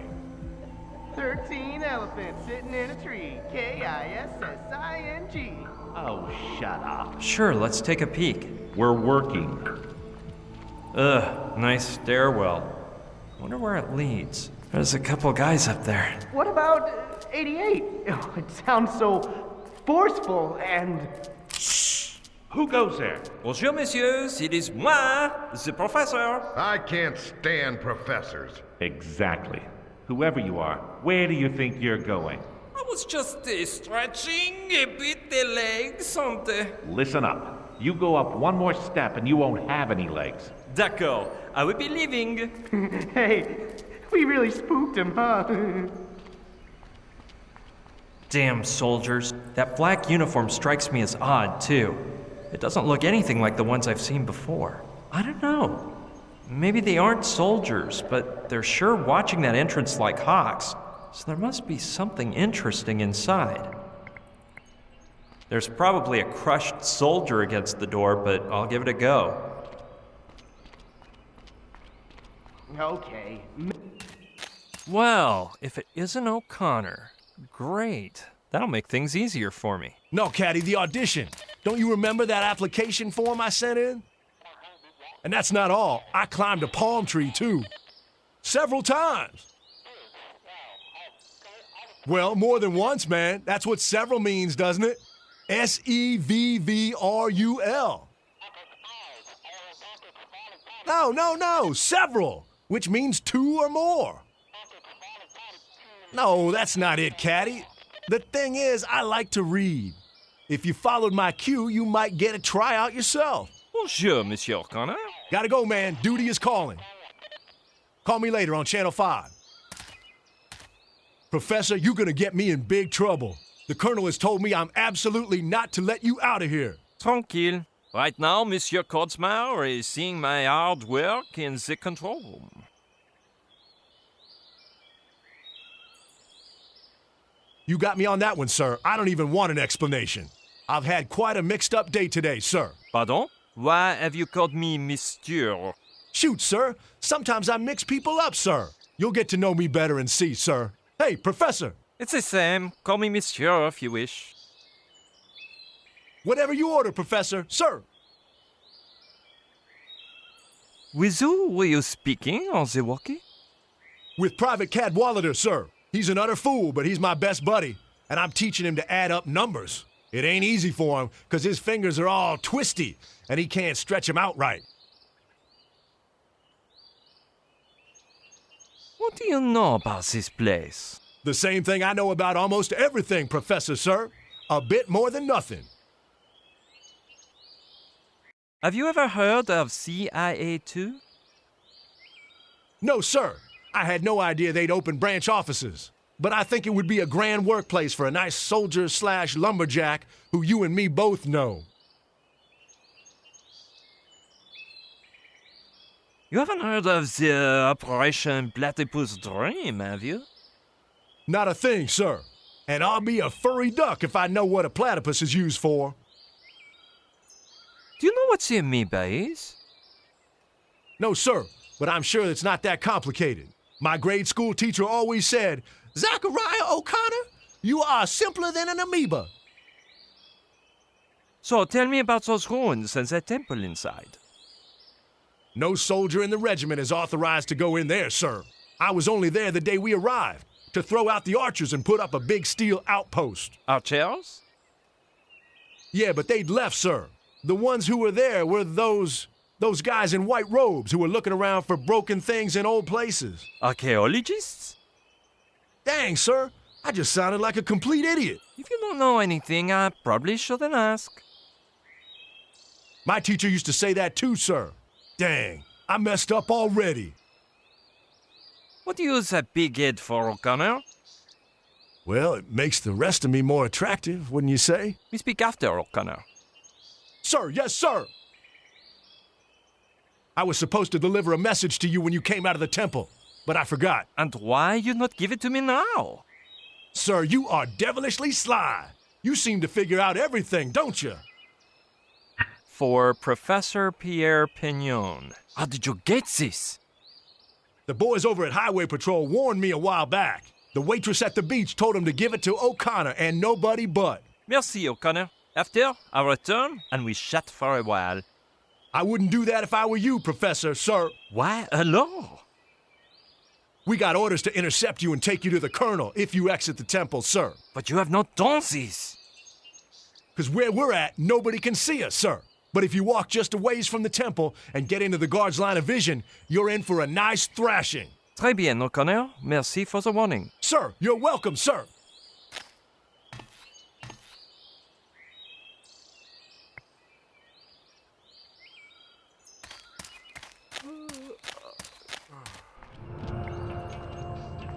It may be a tribute to that poultry god Kai kept mentioning.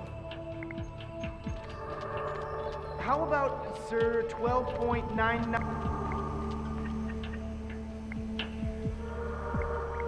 Archaeologist. I think there's something inside. I'll just open it up. A ring. Wait, there's a letter too.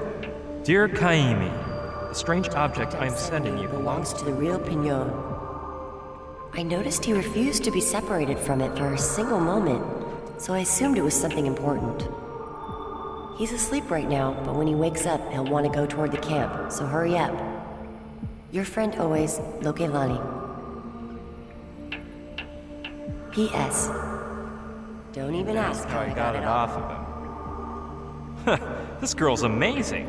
I'd give anything to know how she's keeping Pignon there.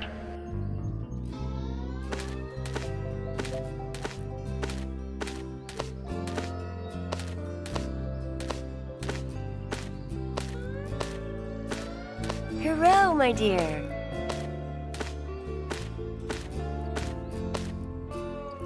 Ooh, I can only imagine.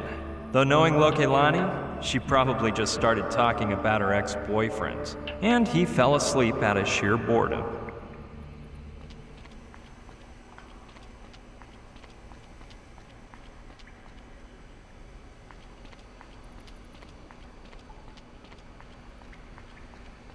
Yeah, the triangle on the ring matches the one on the handle. Let's see.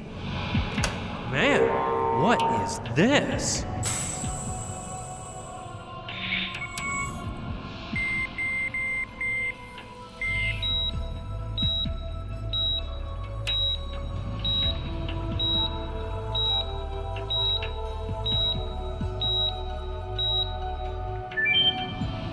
What a neato briefcase. I'd have to be low on street smarts not to ransack this baby. A pair of sunglasses, the card that was just activated, a glove made of, I'm not sure, it's like glass, but it's soft at the same time. No doubt about it. That must be the highly valuable catalyzing glove Chapman told me about. And hold your horses, man. This has got to be a neuralizer. I saw one in a movie and they used it to change people's memories. I heard they actually existed, but they never sold any at the mall. Well, that seems to be everything.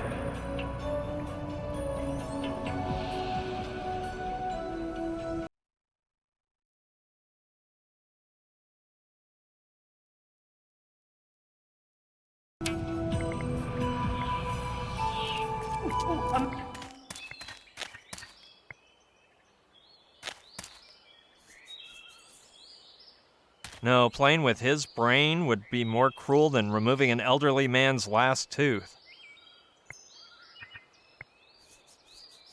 I don't think he's interested in it. You want me to explain again?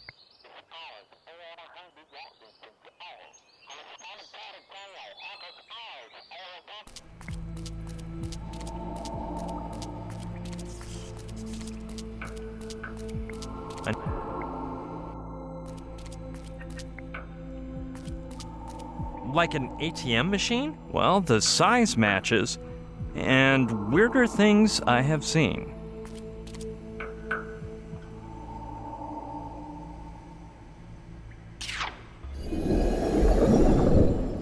Did I just see that?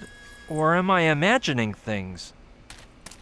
Yep, the cube vanished. The ball is there, but where are the bowling pins? Just recklessly brandish the amoeba and see what God's plan for me is. All right.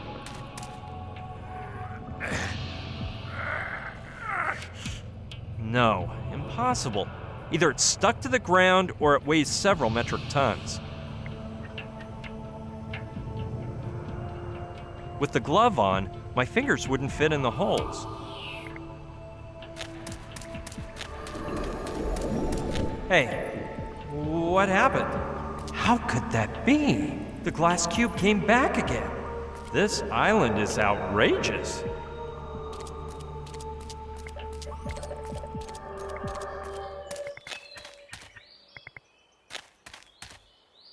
No plane.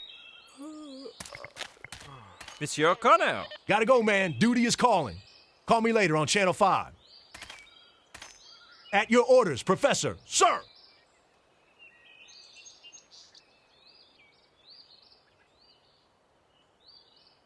You haven't shown anyone the envelope you gave me, right? Sir, no, sir. The girl said to give it to you and you alone, and that's what I did.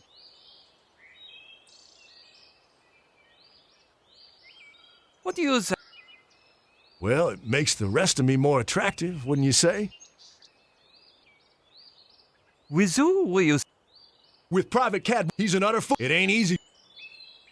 What do you? The same thing I know about almost every. Have you ever heard of CIA 2? No, sir.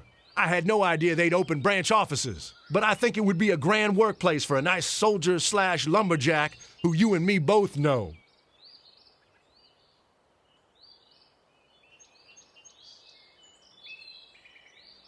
If you don't know anything, I probably shouldn't ask. My teacher used to say that too, sir. Dang, I messed up already. Tout bien, Monsieur O'Connor. I'll leave you alone. Yes, Professor, sir.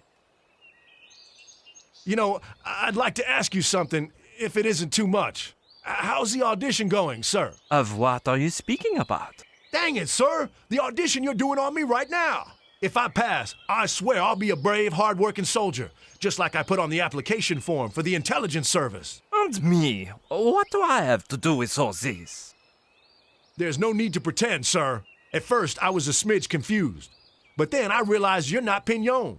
You're the policeman disguised as a civilian who interrogated me at the beach. And when I saw your intelligence colleague with that envelope, I said, Zachariah, that officer has come here to scout out your talent. So don't mess up the audition. You talking to me about the CIA was the humdinger, sir. So, how is it that you, of all people, recognized me? I can't figure it out either, sir. Do I get extra credit for that? Man, this is unbelievable. I need to rest. See you around, O'Connor.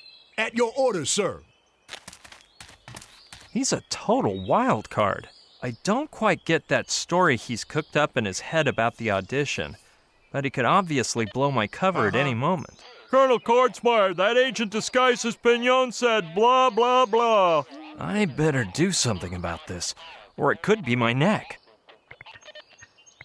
You sure are a pain in the behind. Yeah, this contraption will erase O'Connor's memory, and I can make him believe I am the actual Pignon. Better put on the sunglasses to make sure the blast doesn't neuralize me, too. Soldier O'Connor, stare at this object, please. Gotta go, man. Duty is calling. Call me later on Channel 5. Sir, yes, sir. Listen carefully. This is not a test, and I am not an MP. My name is Professor Pierre Pignon, and any memory you have to the contrary will now vanish forever. Oh, and from now on, you'll read no more weapons manuals, just Barbara Cartland romance novels.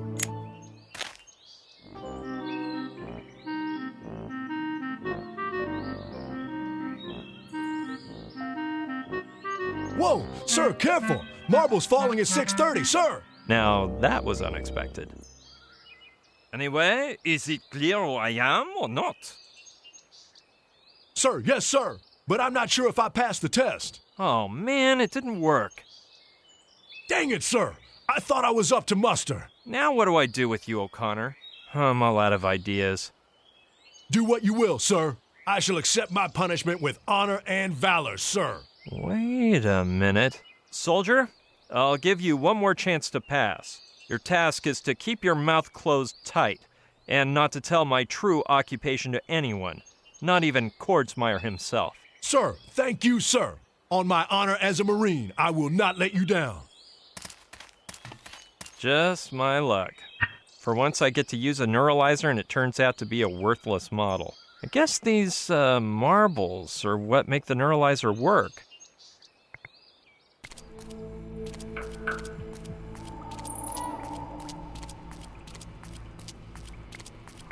I never would have... Damn, that lame... Let's see if the same thing happens again.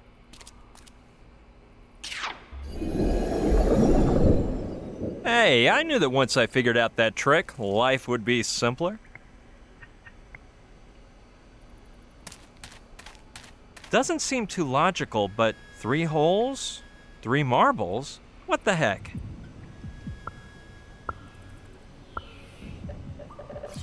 What? Holy mackerel! Amazing! It's just floating there in midair!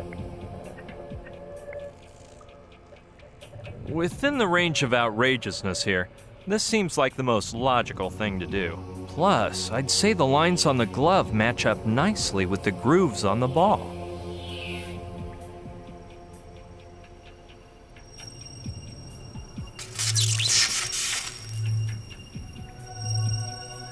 What the heck? It's as if 2 things had formed. I don't know how to describe them. This sounds crazy, but they look like twin black holes. Let's see. Man. If I stick my arm through one hole, it shows up 3 feet away in the other. Either I've been drugged or this is candid camera. Anything's possible. Whatever this is, it almost scared the catalyzing glove right off my hand. And it looks so fragile, it probably would have shattered to pieces.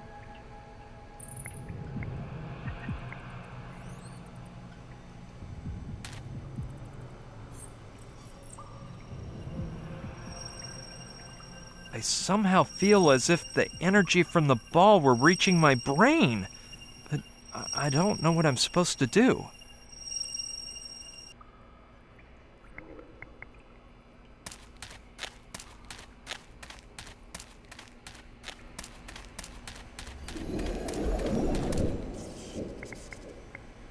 Pass. Move on to the next player. Though on second thought, the notes may give me hints on improving the performance of that floating space warp ball over there.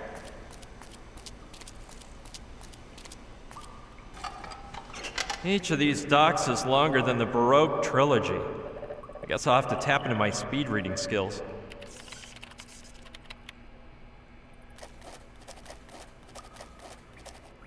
That took a while, but I've got it. I just whipped up a little schematic chart here. And if I've grasped the concept, I've been going down the right path up to now. The marbles, the glove, the appearance of the black holes, vortices, according to Simon. But what I have yet to do is even more unbelievable. When the points appear, I have to concentrate on a specific location in space so that point B will travel to it. Then you're supposed to enter point A, and you appear wherever you sent point B. Sounds like your average beat me up gizmo, as seen on millions of sci-fi shows. I'd have to be berserk to try it, but the way my day's going, I feel like I fit the description.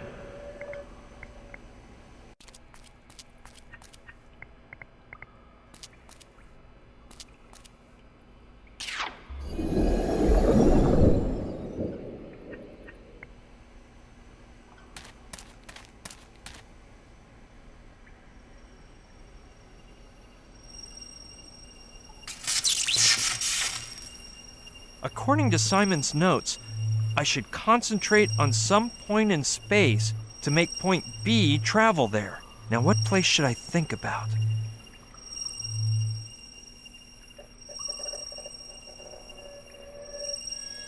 I'm not sure whether it exists, but it won't hurt to try.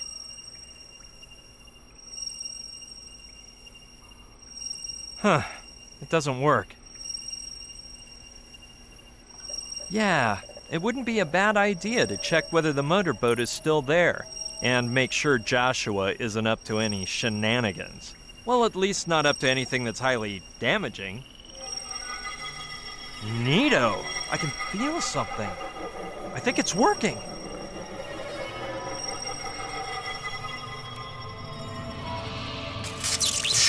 Hey, point B disappeared. Well, I'll cross my fingers and hope I don't get beamed into a sewer. Come on! Hurry up and finish! Isn't it my turn yet?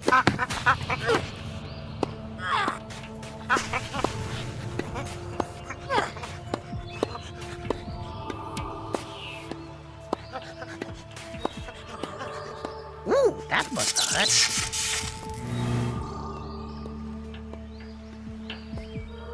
Hello? What's happening? Joshua! Why, someone is attempting to communicate with me via telepathic waves. I can sense you wherever you are, oh unknown being. I'm over here. Look back for a second. No, I'd lose my concentration, and then the telepathic connection would go on the fritz. From what planet, nebula, or cosmic dust bunny do you speak to me, oh being? Oh no, here we go again. It's me, Brian. Brian? Since when are you into telepathizing? Actually, I don't know. And if you look back... I thought I noticed something in you. You're not bad for a novice, but your signal is weak.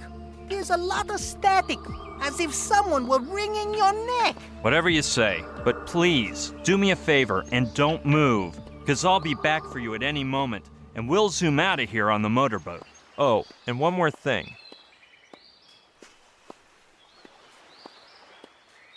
If we're communicating by telepathy, why are you talking out loud? So you realize that? It's a level 15 telepathic technique, really. But don't worry, forget about it. I'd teach you, but I don't think you'd even understand level 2. Do you know what an amoeba is? Hey, that's what the Trantorians used to pull me out of the ship on the slide. Alpha told me that's the name the Earthling contactors used to call the Trantorian jalopy that drives around space. The initials come from anticellular matter e-nuclear bilocator apparatus. Though I don't really get the apparatus part. It's more like being beamed up, but cool and without getting mosquitoes in your teeth. The bad thing is you can only go to places where there's Trantonite, an ultra-powerful material found only in energy stones and Trantorian belts. The trick lies in putting all your body cells in a single file line so that they can jettison through space really fast. And then they get put back in order, right where they were. Boggles the mind, huh? Anyway, its inventor, a shifty but intelligent little alien, based his ideas on enucleation theory and the anticellular Petruchius, the monogloth of which, on the shimmy scale, is... Amazing, but true. If I'm not wigging, I think I've got the ideal escape plan for when I find Gina. God, I couldn't take one more second of Joshua's nonsense, but I doubt he'll take my sudden departure the wrong way. He'll just think the telepathic network blew a fuse. I hope what occurred before wasn't just my imagination. Yes, it wasn't, huh? Seeing is believing.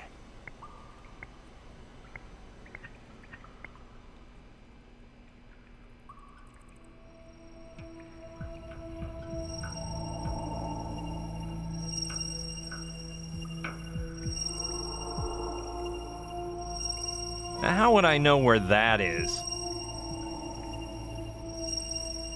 It worked before. I hope I can do it again.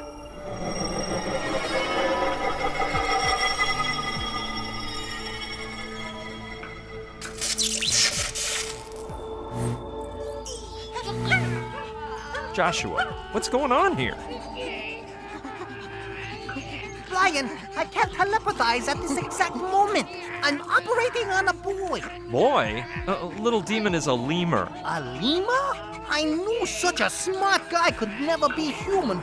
Well, it turns out the paddle slipped out of the other guy's hands, flew off, and got stuck in this poor thing's teeth. It was a tragic scene. But luckily, I was on hand. This kid brought me a couple of packages filled with molar repair gadgets. So here I am trying to remove the paddle. Oh, you're familiar with dentistry? Not a thing. But we geniuses take advantage of our inquiring minds. Listen, you go out in the neighborhood and play, and let us pros get down to work. He needs to be banned from entering any wildlife preserves.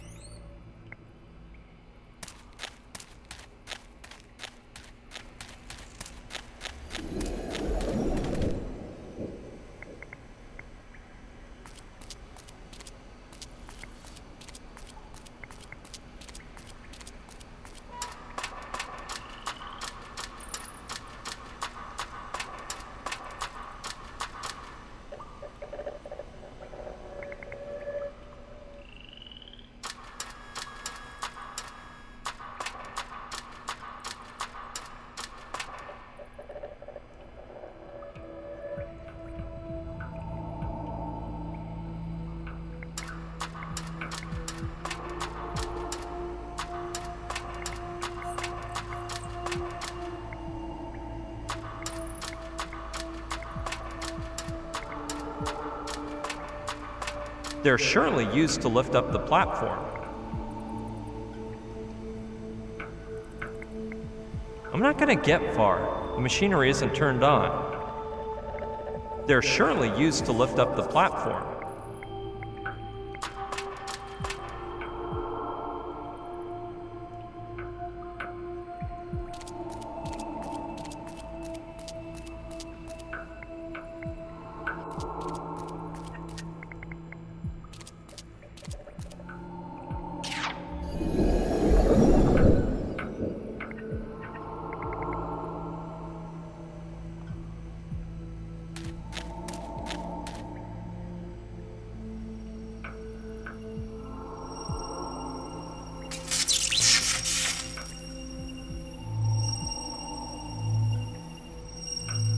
Let's hope Joshua's completed that advanced paddle removal on Little Demon.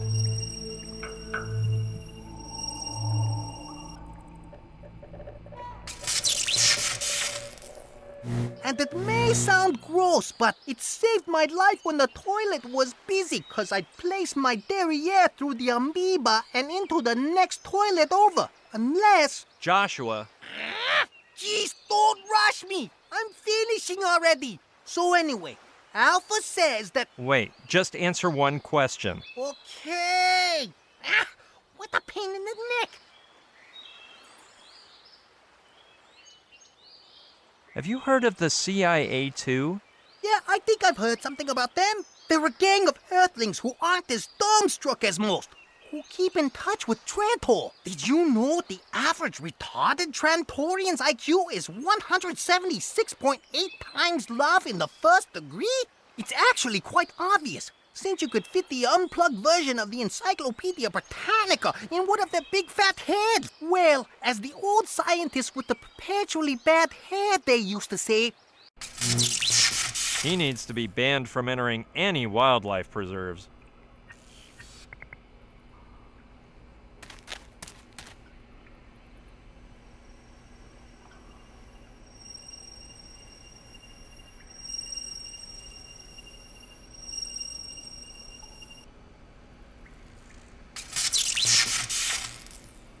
Your head swells like a balloon. But according to another Trantorian's hypothesis, the corks move onto the plane and shoot out the... Joshua. Jeez, don't rush me. I'm finishing already. So anyway, Alpha says that... Wait, just answer one question. Okay. What a pain in the neck.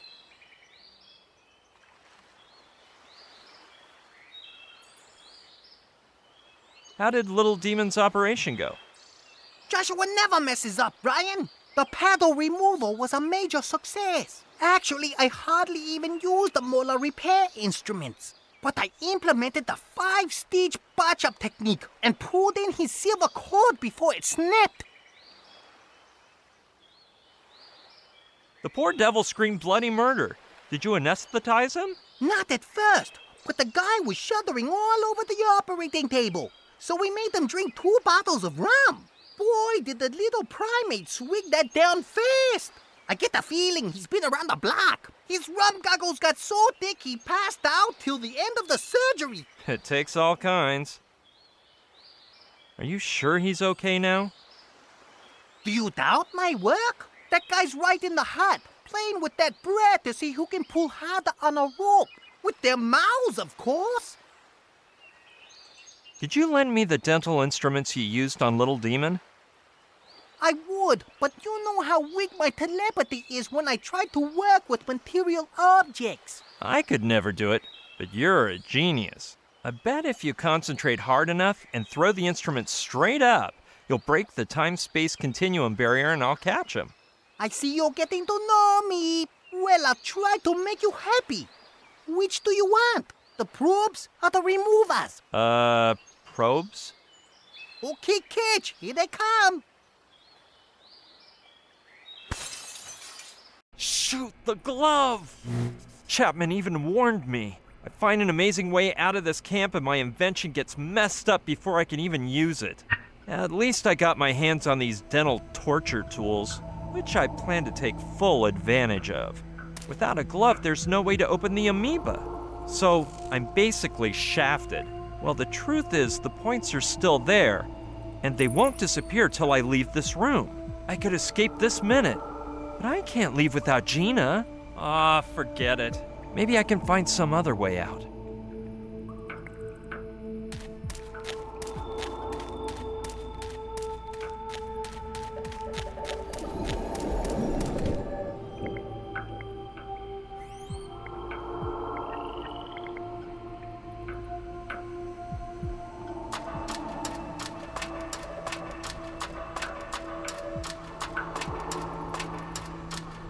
Why not? Since I have no key, I can see how my lock-picking skills are coming along.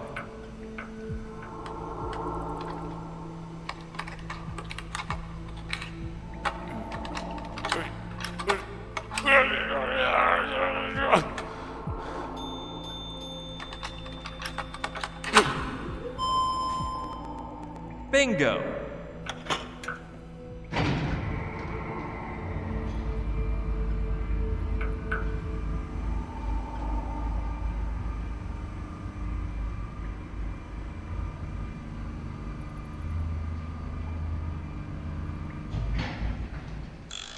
It looks like it's not going up any further.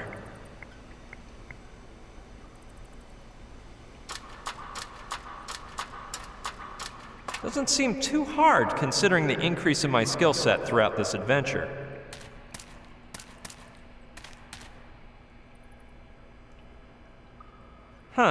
Seems like the archaeologist's budget ran out for lighting in here. Or maybe they just installed the motorized platform right before the soldiers got here, and they didn't even have time to take a trip up here. Hey look, it's Humpty Dumpty, the talking egg from Alice in Wonderland. Oh no, it's just another boring old skeleton crushed by a rock. The way he looks with all that dust, he must have gotten here 50 years ago. A hat? A whip? Well, one thing's obvious. The poor stiff was not a very good archaeologist. I don't think I'll ever wear it, but why not? Ah! Holy tarantula as big as a cow! Lucky it didn't move. Yeah, getting stung by that tarantula underneath sounds like a real knee slapper. So much so that I won't do it. The strap is caught under that big ball. I don't know if I could get it out of there, but it's such an antique, it's probably useless anyway. What I will do is search inside to find something special. Bottle full of dust. Let's read the pretty label. Stenchazole, 'cause everybody hates snakes. Sounds like a home consumer club special. Let's read on. Genuine miraculous stenchazole with a formula based on the age-old recipe created by legendary Dr. Jimmy Snakeslayer Canyon. The enhanced formula contains 13% more anhydrous sulfur and sulfuric acid, potent noxious odor stabilizers. Therefore, the pestilence from just one bottle of genuine stenchazole keeps your home free of reptile invaders for weeks on end. Purchase now to obtain the vermin repellent recommended by the Royal Agglomeration of Adventure Seekers and the Kensingtonshire Homemakers Union. Not available in shops. Warning: once open, do not breathe at a distance of under 100 feet. Extremely malodorous vapors may cause irreversible damage to some users' olfactory glands.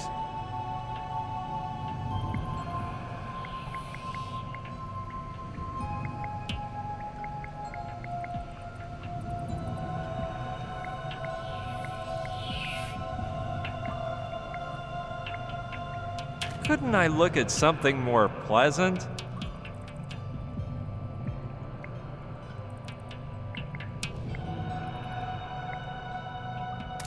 It's actually in quite good shape. Hope it's luckier to me than it was to him.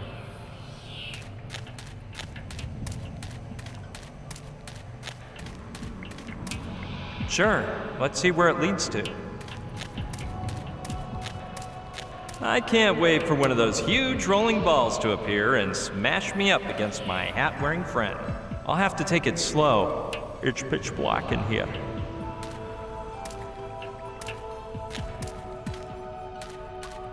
There seems to be a little light over there. Well, only an optimist would be excited about this much light, so I guess I'll pretend I am one.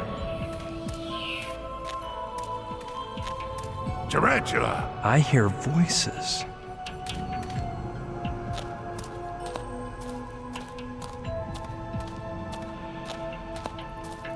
Did you come for John Doe's clothing? No, I'll send someone later to take it to the lab. Right now, the scientists are too busy with the Trantonites he brought us. Have those dumb items he ordered been delivered? A while ago. As soon as they were taken to him, he put on the soccer uniform, drank 2 cans of onion soup, and lay down to watch a TV movie. It was quite a disgusting scene. What about Pignon? I didn't want him to see me. He thinks I'm watching him like a hawk through the surveillance camera. It's better this way. I need results, and I don't want him losing focus for a second. Something doesn't add up, Nathan. If what you want is NG0, why didn't you make Doe bring it, instead of those rocks?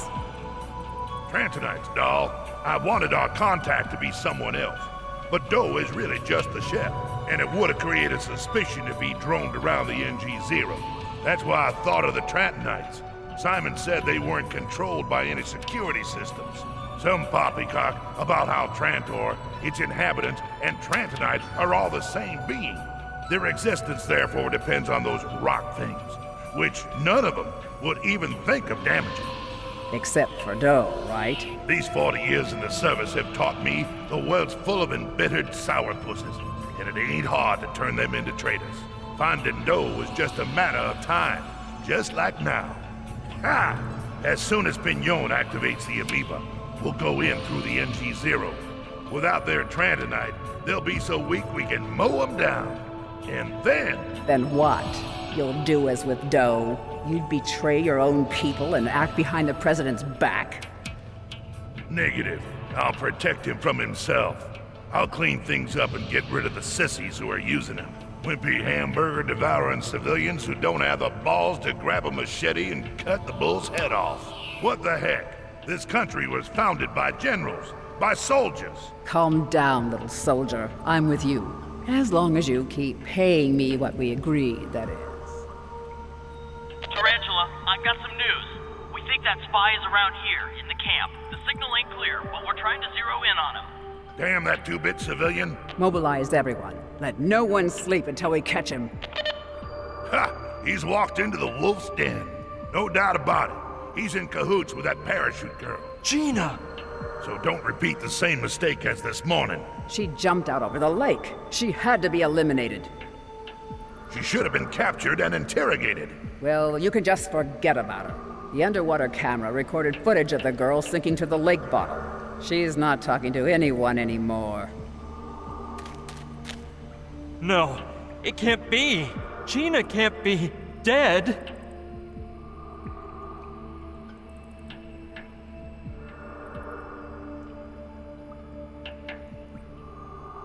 No way.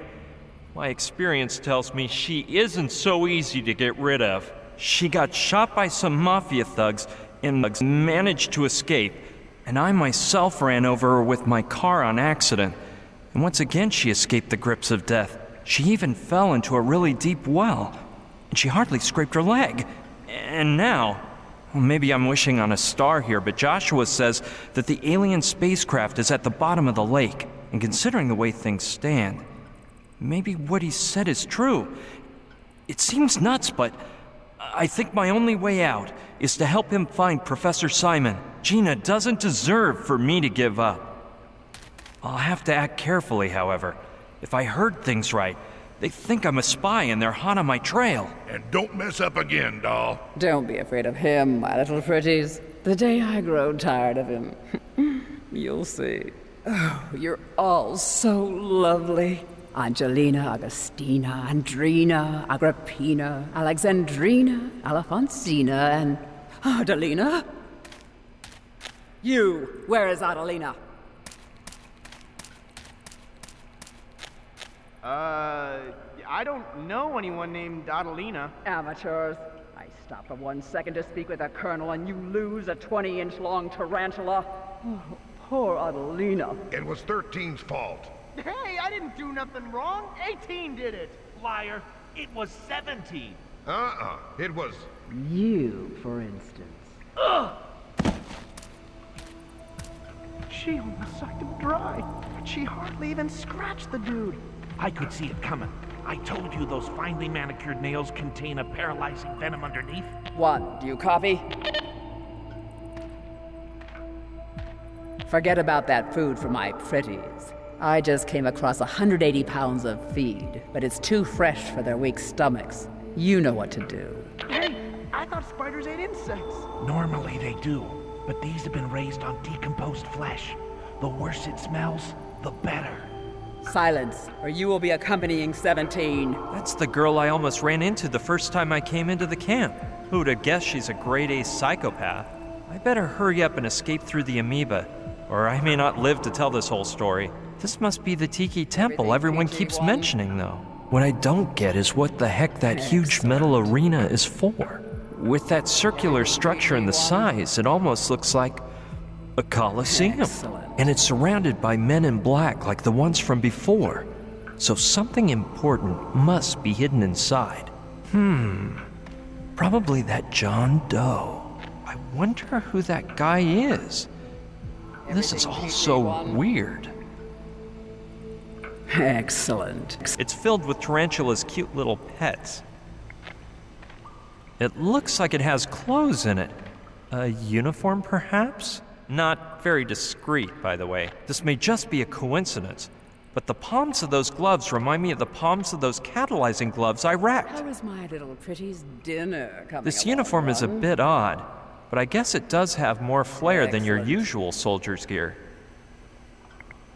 MJD 1941. No idea what that means. Down. You're being prepared a cephalothorax. No, they might looking catch good me. Delicacy.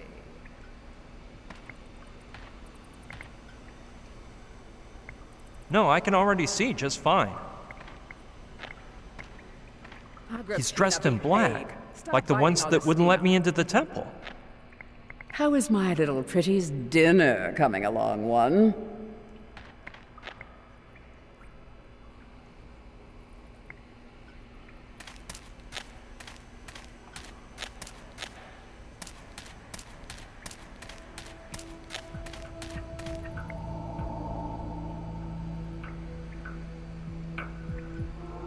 This bag is so strong, I'd be surprised if the tarantula could gnaw its way out. Well, if I do this right, it won't even come in contact with my fingers. Let's hope she's still asleep. Got her! Those holes I made with the probe should keep Adelina from suffocating.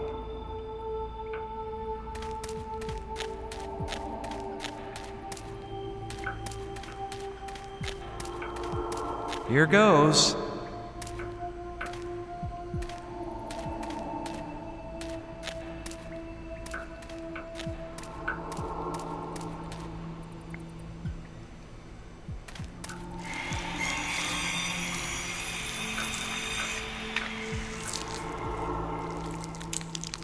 Have you finished, number one? Yes, Tarantula. I'll take the bits and pieces up to the roof. With all this sun, they should be ready in just a few days. Remember, it has to smell truly vile in order for my pretties to devour it like gluttons. They're just particular that way. And remember, once you find that spy, get everyone looking for Adelina. Yes, ma'am. Tarantula. Did you hear that, my pretties? You'll soon get a waft of that pungent odor that drives you mad. And then you'll have a true feast. You'll just have to be patient a little bit longer. How is my little pretty's dinner coming along, one? Excellent. Everything peachy, one?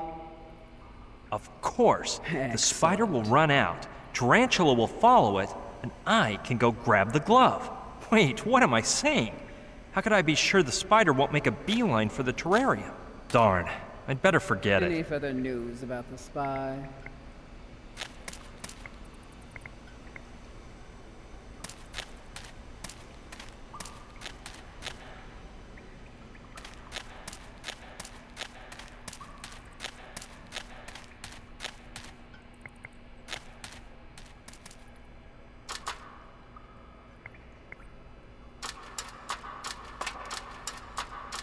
Let's hope the old rule that everything that goes up must come down works as always.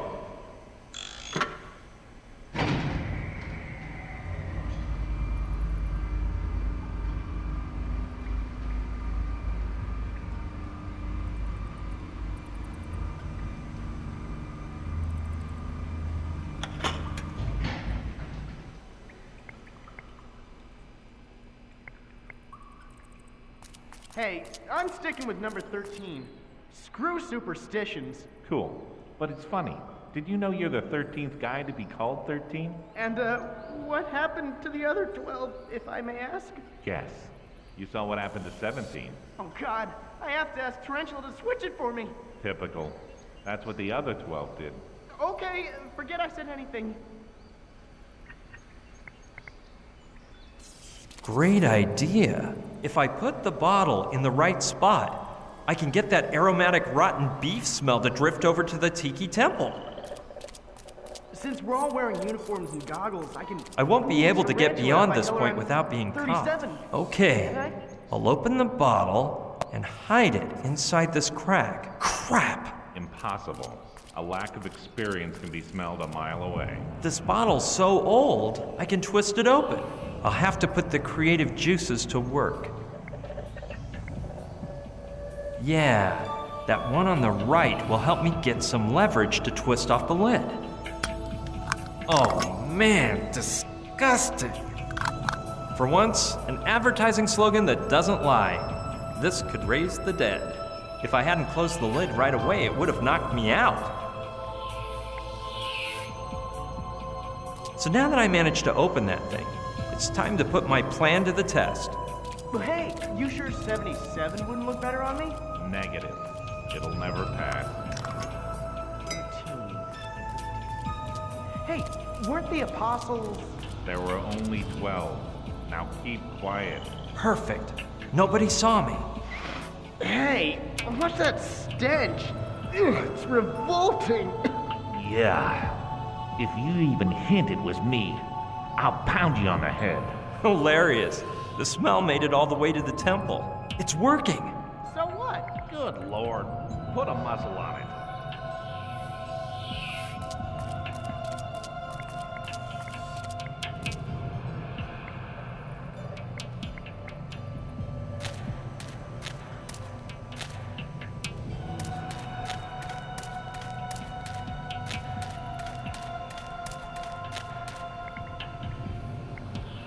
Darn, it's touch and go again.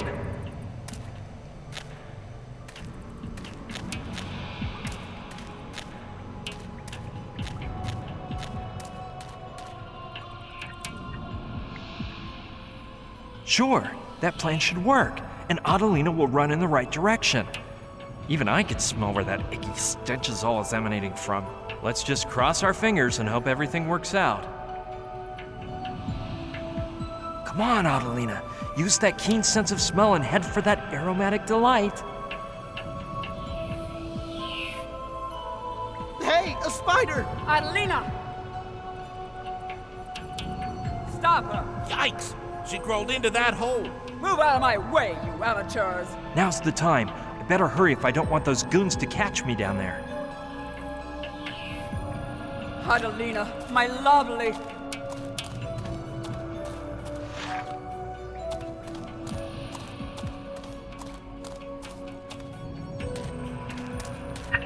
The right glove is the one I want.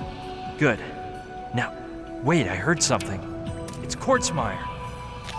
Tarantula, is Pignon here? No, what's got your gun all cocked, soldier boy? You're not jealous of a scientist. Pipe down. It was that damn spy disguised as Pignon. He messed up the security camera and escaped.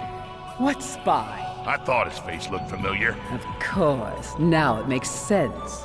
A while back, my men told me that the spy was here inside the ruins, according to the signal. I couldn't imagine such a system breach, so I told him to fix the locator system. So, if he's not in here, he must be in the other room. Come on, doll. Let's go swat him. Damn, they caught me. Hey, wait!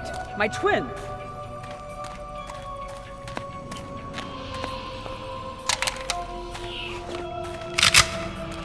Action! Finally, I get a piece of the action! Talk about bad luck. Right when I get the glove to escape, they find me out. If only I knew what that locator was made of, and how they managed to find me. Anyway, I have to get my neck out of here before it's wrung.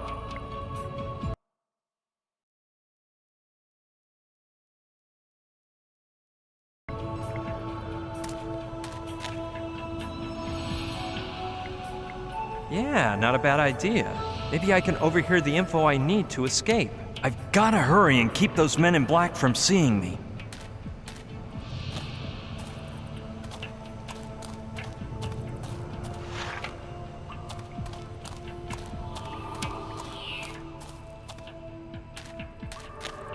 I think that wheel-like thing next to the antenna is used to change the channel. Unless it's a walkie canteen, which I've also seen on the market.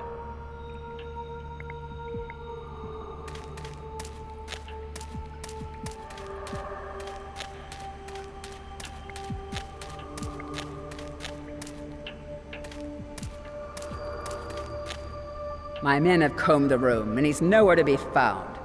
He must be hiding. Then we'll stand guard until he comes to the surface. Did you hear me, you infiltrator? You're surrounded. Did you hear me, It'll be impossible for me to get to the amoeba like this. They'll probably spot me if I lower the platform, and I'm certainly not going to be able to get down using it without being seen. Better not move till I come up with a bright idea. Leave him to me.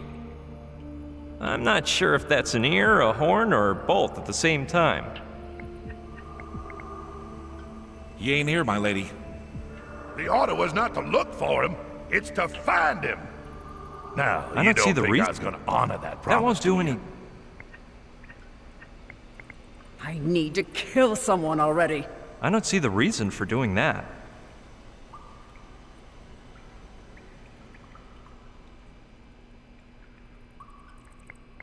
When he shows up, leave him to me. It's really seen better days.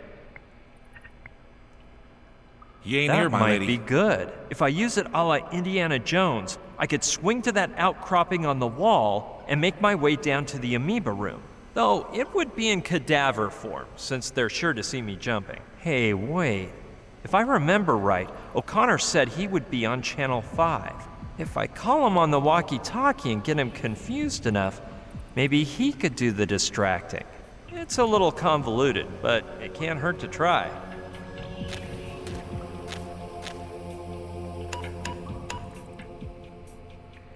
O'Connor, do you copy? Gosh, Caddy, you are one royal pain. Soldier O'Connor, it's me, Colonel Basco, your intelligence service examiner. Oh, sorry, sir. I thought you were a moron.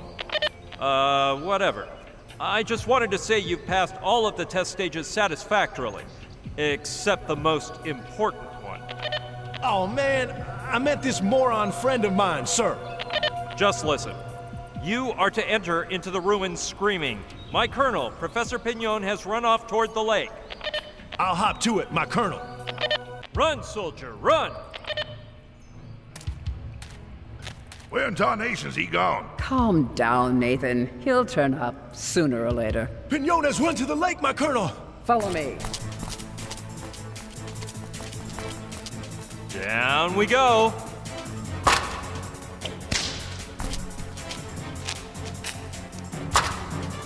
Wait, I heard something.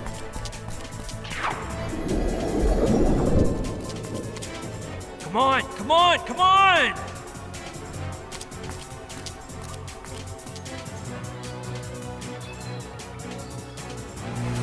Run, Joshua! Hey, what's the big rush?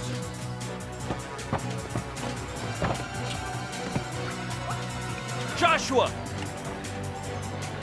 Hold on tight!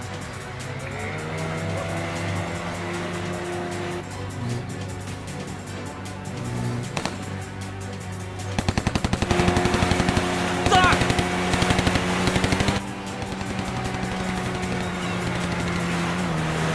So where does Simon live? Alaska! Alaska? They're getting away, my lady. I'm real sorry. You won't be for long.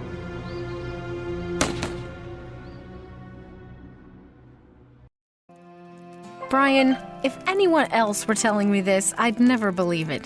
Me neither, Sushi. The whole part about the amoeba is astounding. No, I was talking about Joshua. How could he be such a klutz? Sometime I'll tell you about the mess he made in our room.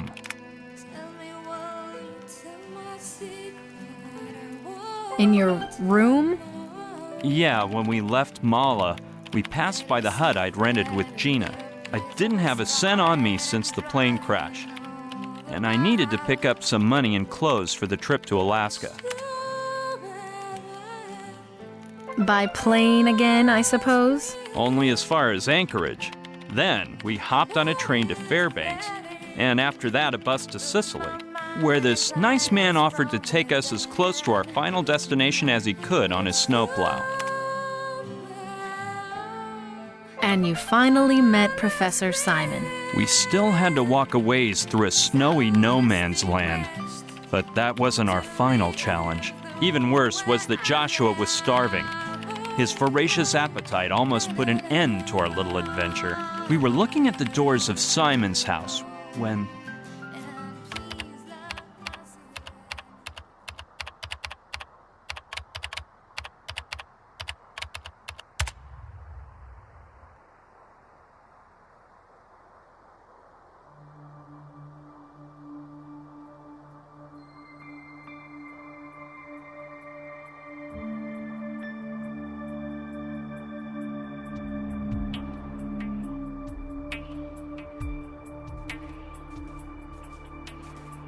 I'm famished. We're almost there. Professor Simon will give us something to eat. Thank goodness we made it. The sun's going down. These berries look delicious. Who is it? Hello, my name's Brian Basco. I need to speak with Professor Simon. The man who knows does not speak. What? Excuse me, are you James Simon? Please, listen. I have a very important message for you. Not interested. Hey! I think I forgot to mention, you have to say a password before I let you in. A password? Of course you didn't say anything. Let's see. What could that darn password be? And quit eating those berries. They could be poisonous. Hey, leave that alone. And tell me the password once and for all.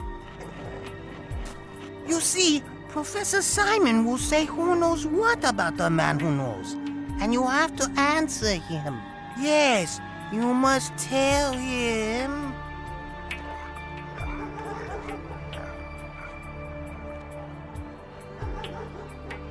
Oh dear, I'm feeling dizzy. I knew those berries would make you feel sick. Come on, just make a bit of an effort to remember the password and you'll be able to recover inside the professor's house. I believe it was something like... Oh no, I'm sorry. I can't remember.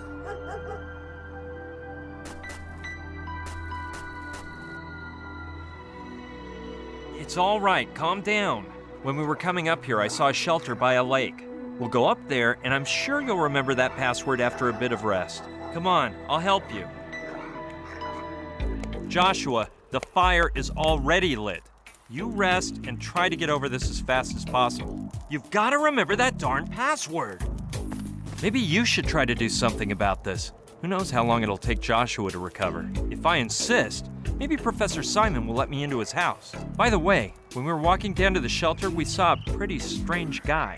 He was wearing this humongous fur coat and taking pictures or something.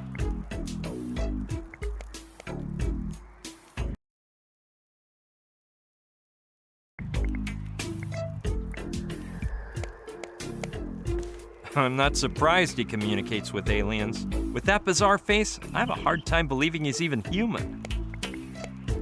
A bed.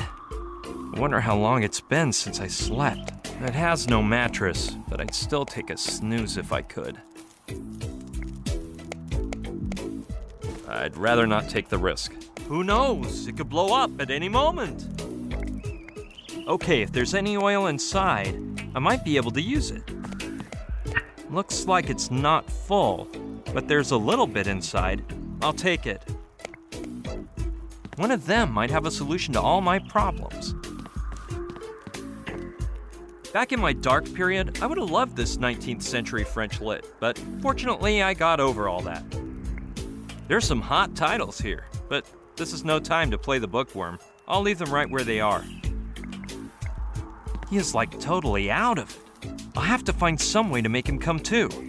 Maybe a good slap would do the trick.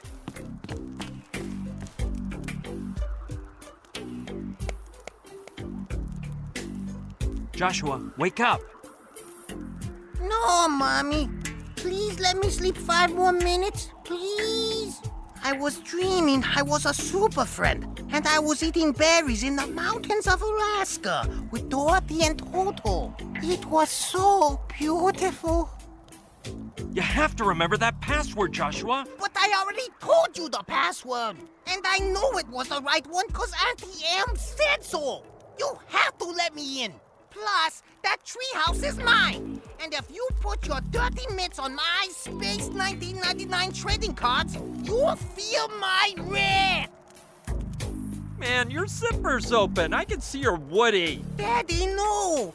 I didn't kill little Woody. I swear.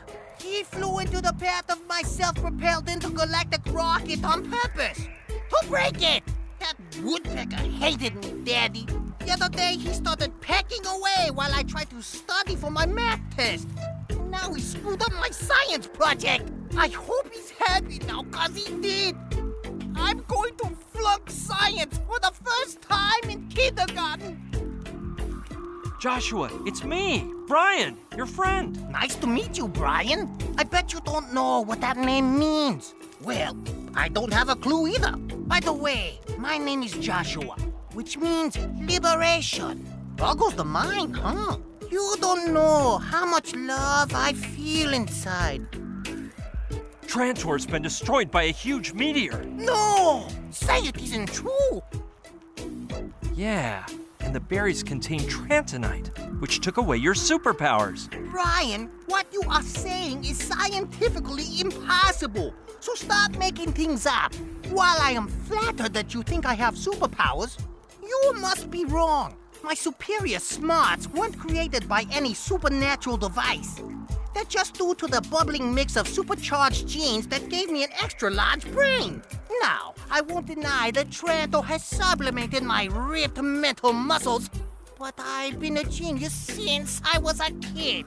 Pretty cool stuff, huh? You know I built a rocket that pierced through the Earth's stratosphere when I was only 8? Well, it would have anyway, if it hadn't been for that fine feathered kamikaze. Stupid air rat. Okay, so I was lying. The truth is that Trantor was chosen worst dressed planet of the millennium, but I didn't know how to tell you. But where do those 2-bit critics get their taste? For your information, Trantor has been exporting its stylish garments to hundreds of planets, including Earth. Who do you think designed Boney M's outfits anyway? And what about the Power Rangers? The human species would still be wearing loincloths if it weren't for Trantorian designers, I'm telling ya. Sorry, Joshua, I was just kidding. Actually, the government expropriated it and demolished it to build an intergalactic freeway. Oh, the cruelty, Brian. That is not funny. Of course not, homie. You take it easy and we'll chat later on. Okay, but cut it out with the scary stories. You're creeping me out.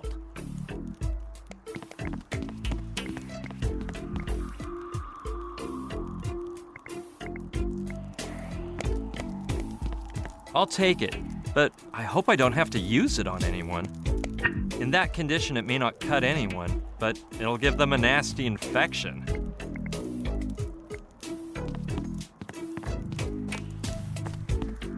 I'll take one piece of firewood.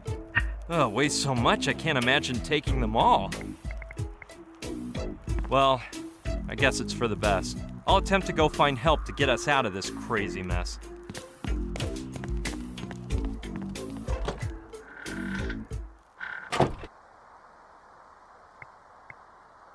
Okay. Too bad. It's empty. I'll go see if I can find the guy I saw coming toward here.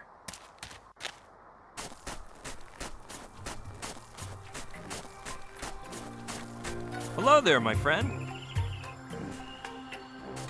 Hello. My name is Brian. Wazowski. Ben Wazowski. Pleased to meet you, Ben. I couldn't stop to say hi before because I had to take my friend to that shelter down there.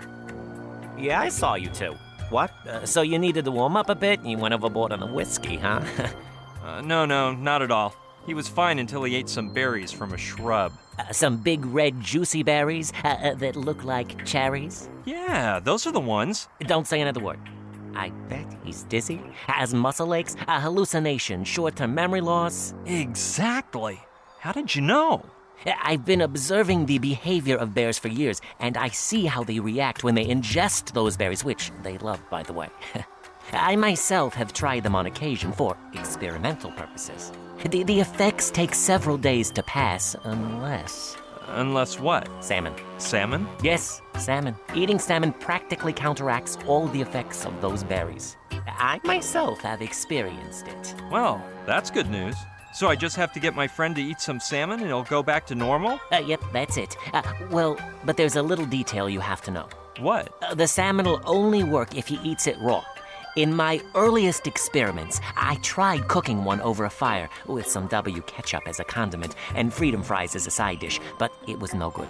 Tasted fantastic, but it wouldn't counteract the effects of those berries. At first, I thought there was some difference between humans and bears' digestive systems, but then I got the idea to eat it raw, like a bear. And what happened? It was completely different. It tasted much better on the grill. I meant about the effect of the berries. Oh yeah, they completely disappeared. Listen, Ben. What's on your mind? Impressive costume. Well, it isn't exactly a costume. It's actually a bear suit, but I haven't finished it. Well, like I was saying, a bear costume. I don't like you calling it that. Makes it sound like it's not serious. Costume sounds like it's for a party, and these are my work clothes. Actually, it has more in common with a camouflaged uniform more than a mere bear suit. Yeah, now that you mention it, you're right. But the only bears with glasses that I can remember were in a fairy tale book. No siree. I wear them because I'm as blind as a bat. Plus, the bear suit is incomplete. I asked the guy from the pizzeria in Sicily, the closest city to here, to order it from the same website he bought his moose suit at, but they sent it without the head. And so I asked myself, what is a bear without a head? I don't know. The extra part of a hunting trophy? No, my friend. A bear suit is the same as a certain death. If I make my way into the pack looking like this, the bears will say, that one there, he isn't one of us. And whammy, they'll pounce on me, rip my head off with their paws. So I have to postpone my plans until they send me the missing head. So, how did you get into bears? I used to play ice hockey on a pro team. You know, we go on a tour throughout Asia every summer. But one day, after a big fight, that left me in a daze. I got sick of it all. I escaped from the hospital, went home, started surfing channels, and without realizing it, I watched a whole movie about a bear that danced with bananas on its head. Afterward, they put on a French movie about an orphan bear. I cried my eyes out. Then, I took a walk to get some fresh air, and I ran right into a billboard that showed a polar bear enjoying a soft drink. I got thirsty, so I tried to go into a coffee shop, but some doormen came out in these strange leather outfits, and they said, "Out of here, man. This place is for bears only." What a world, huh? 2 hours later, I grabbed my suitcases, hopped on a plane, and came to Alaska in search of my destiny. So, have you been living here for very long? Pal, it's been a few good years, but I couldn't tell you how many. Somewhere I have that deed from when I bought the house from the ranger. Maybe it has the date if you're that interested. Seems like a nice place to live, as long as you like being alone. Lonely, you say. No, amigo. No. Bears are unbeatable companions. Much better than most people. Then there's Satch, who brings me pizza once in a while, and we play Parcheesi together. Plus, some folks just randomly show up, like you today. Have you seen that little plaque I have in my room? Some Spanish fisherman who passed through less than a year ago gave me that. So, even though you have your work with the bears, don't you ever get bored? Idleness is the tool of the devil, Brian, and I don't have time for him. The few free moments I have for myself, I spend drinking some beer from my keg or playing the guitar for a spell. Since I know nothing about music, I have a great time making funky noises. About what you said regarding your costume. It's a bear suit, Brian. A bear suit. Those claws on that backpack look pretty realistic. Ah, but the claws are the most important part of the bear. They are used for defense and for fishing salmon during the season when they swim upstream. Well, that's what my book says anyway. I want to prove a revolutionary theory, though. What is that theory, you ask? Well, sorry, but I can't tell you. You look like a nice guy, but who knows if you'll go sell the story to National Geographic afterward. Nope, my friend, I'm sorry, but I can't. Could you show me how to fish like a bear? I'd be delighted to, but I'm way too busy. Plus, I only understand it on a theoretical level, like I said. Practice makes perfect, they say, but my schedule is full. What time of year do the salmon swim back upstream? Oh, it lasts almost half the year, from mid-spring to well into the fall, so the river is teeming with them now. But be careful with that ice, 'cause it can crack. And some careless bears have ended up at the bottom of the river.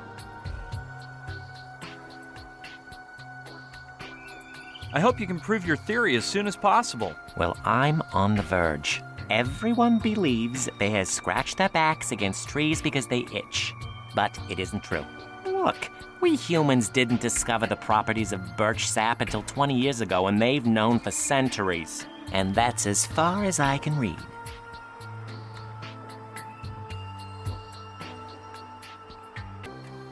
Could I borrow a fishing pole? I could if I had one. But the last time I went fishing, I accidentally pricked a cub in his private parts with a fishhook. I don't think it did him much harm, but boy was he mad. He chased after me till he wore out. We ran in circles for hours around Professor Simon's house. When I got back to the river, my fishing pole was gone. I never saw it again. What really shocks me is your bear costume. There you go again. Didn't I tell you it isn't a costume? What will you do when you finish making the bear suit? What am I gonna do? Infiltrate the group and demonstrate my theory about... No, I better not tell you. Anyway, I'll be joining the Den of Bears, and they'll think I'm one of them. Will the suit be good enough, you're asking? Well, no. But I can pass it off if I put some bear essence perfume on first. I make it myself. Bear essence? Don't tell me you liquefy bears to make perfume. No, pal. I make the essences using bear droppings. I won't be so rude as to explain all of their bodily fluids, hairs, and the solid waste they produce. But I will tell you, I need gloves and my hockey mask to gather it all up. How many kinds of bear essences do you have? I have essences of newborn cub, she-bear in heat, Republican bear, ferocious bear, Buddhist bear, myopic bear, honey-loving bear, papa bear, the bear by the strawberry tree, an ant-eating bear, a bear with a gastric disorder. Oh no, sorry, I drank that one on accident. Intellectual bear, and who knows how many more. More than the essences? What I like is your costume. But will you never learn to call my suit by its proper name? I have nothing against bears, Ben, but your lecture about them was a little over my head. No, man, don't you worry. We all have our little flaws. Do you know Professor Simon? The guy in the big house up there? Not very well. I've seen him hiking around from time to time, and once in a while I walk by his house, but we haven't chit-chatted much. I think he's kind of a loner. Could you tell me if there's more than one door leading into his house? I can assure you it's not true. The wall goes around the perimeter of the house, and the only gate is the one by the intercom. I'm telling you, I went all the way around it with a mad bear in hot pursuit. Behind me.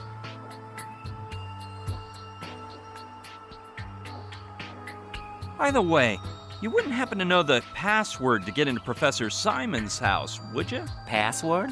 What I usually say is, "Hey, Chow, I've come for my weekly package." Then I go in, grab the package of bear food the cook makes me, and hasta la vista. You may be asking yourself now, sure, it's for the bears and not for good old Ben himself? Well, it is. It's for the bears, and I can't believe you think that of me. Do you think they'd open up if I pretended I was you? Since there's a camera as well as the intercom, and it wouldn't be good enough just to say you're me, I get the idea you're asking yourself. Will Ben lend me his bear suit so I can pass for him? Well, let me make things clear. The bear suit is sacred, and I don't lend it to anyone for anything in the world. I think I can sneak into the house if I hide while you talk on the intercom. You had a stroke of bad luck. I only get in thanks to the cook, but I saw him heading for Sicily this morning, like he always does on his day off. And he won't be back until at least tomorrow morning. Getting back to what I was saying. Yes? Forget it. Get back to your work. Okie dokie. You know where to find me. If you don't see me around here, it's because I'm at home. You'll recognize the house. It's a typical ranger's cabin, raised several yards off the ground. Come by whenever you want. That way, you can try my homemade beer. Thanks, Ben. See you around. Okay.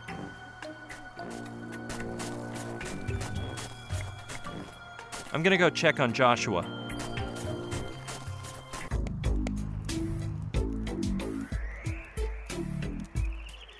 Trantor's No!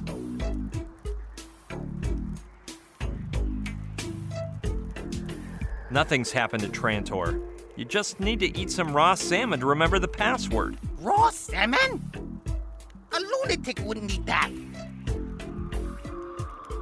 You have to do it. It's completely necessary. Well, guess what?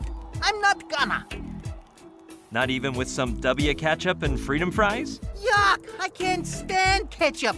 What I really like doesn't go with salmon. I'm more of a fiend for chocolate, shakes, vanilla ice cream, donuts, peanut butter, apple pie, maple syrup, caramel smoothies. Is there no way to convince you? No, Brian. I am a civilized person. A decent Tranto-Japanese American. And I don't eat raw animals. You think I'm some sort of polar bear? Japanese? So you do have some Japanese blood in you? Of course. What do you think? My ancestors were samurais. I believe my grandpa's the one who came to the States, but I haven't really studied the family tree. What did you say you are? A Tranto what? Tranto-Japanese American. a resident of Trantor, of Japanese origin, born in the United States. Quite a mix, isn't it? Well, if you're Japanese, whatever, you must love sushi, right? Oh, hi, Brian-san.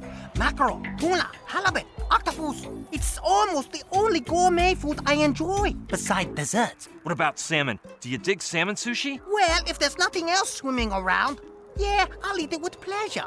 By the way, did I mention I'm dying of starvation? I'll get you a salmon, or my name's not Brian. Don't you worry. You'll be getting ready for the most delicious plate of sushi you've ever had, in a jiffy. Oh, dear Brian, we geniuses don't cook. If nobody's around to make our meals, we just order out for pizza or bite our nails. But under no circumstances would we waste any time on something as mundane as cooking. Wow. He was hard to convince, but this is better than nothing. I have no choice but to look for someone who will teach me to make salmon sushi.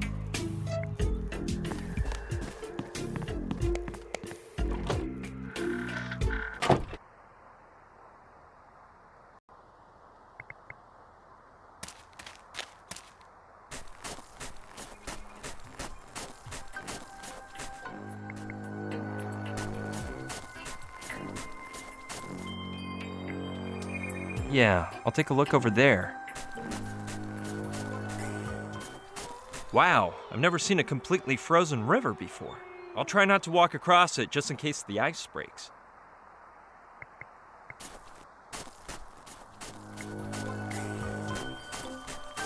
Listen, Ben. What's on your mind? You wouldn't happen to know how to make sushi, would you? Well, as you guessed, I don't know how. And go figure, because I've been to Japan a couple of times, but I know nothing beyond traditional cooking. In steak with mashed potatoes, I have eyes for nothing more. And I'm assuming you don't have a book with the recipe for salmon sushi? For sushi? Not as I recall. But if you want, I have a great one for grilled salmon. I could win the Iron Chef with that recipe, especially if the salmon's fresh. Do you know anyone in this area who knows how to make it? If anyone would know about that, it's Professor Simon's cook. I think he's from China, somewhere around there. But today, here's his day off, so I doubt you'll find him around. Well, then there's Archibald, but if I were you, I wouldn't want to meet him. Archibald? Who's that? Some say he's either Bigfoot, a serial killer, a 200-pound gremlin, or a war criminal. People say the darndest things. Satch, the pizza guy from Sicily, says he saw him a short while back. He was coming to deliver some pizzas to me when he heard a noise in the back of his pickup. When he got out, he saw a running shadow and chased it until he lost sight of it. When he returned to the pickup, they'd stolen the pizzas and opened up the engine. He couldn't get the pickup started, so he had to leave it around here somewhere. He's sure it was Archibald, but actually it could have been anybody. Do you know what Archibald looks like? The last thing I heard is he's 6'7", has a flat head, green skin, and a body full of scars. Do you have any idea how I can find him? No, pal. You don't find Archibald. He finds you. You may be asking yourself, why is Ben saying that? Well, because that's what happened to me. Not once, but twice. So, you say you've seen Archibald? No, amigo. I didn't tell you I had seen him, but that I'd been with him. As for seeing him the way I see you now, never. What happened the first time you met Archibald? The first time? Oh yeah, it was Christmas Eve. I picked up my guitar, went out on the balcony, sipped down a mug of beer, and started singing A Christmas Carol. I hadn't finished the first bar when I felt a sharp object in my back, as a whispering voice told me, John Lennon sang Christmas carols much better than you, and look where he ended up. Your end may be much more cruel and imaginative. I stopped playing and asked, You're Archibald, aren't you? But there was nobody there. What happened the second time he found you? I was sitting here having a beer when I recognized his voice. I'm going to give you some emergency anesthesia. If you move, I'll leave you dumber than you are now. I felt something hit my head, and I fell to the floor. When I woke up, I saw I'd been blindfolded. Well, actually, I didn't see it, but you get my drift. I said, "Where am I? Who are you? What do you want from me?" I thought my kidnapper was a competing bear scientist, so I yelled, "You'll never get me to tell you my theory, no matter how hard you torture me." But that wasn't the deal. He said his name was Archibald, and that he was a chef. He just invented a tarantula venom salsa, and he wanted to experiment with me to see if the venom was still poisonous after being boiled. Thank goodness it wasn't, but it was quite a laxative. You have no clue about where his house is? Well, no. I've scoured the area many times, but I can't ever seem to find it. I'm starting to suspect he lives in a hole, like a bunny rabbit. Well, let's stop talking about Archibald for now. As you wish, but don't ever call him Archie. He gets mad with rage.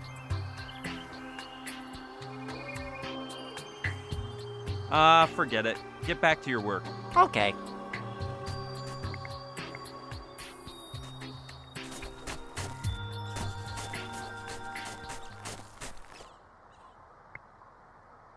That must be the cabin that Wazowski was talking about. I'll go take a look.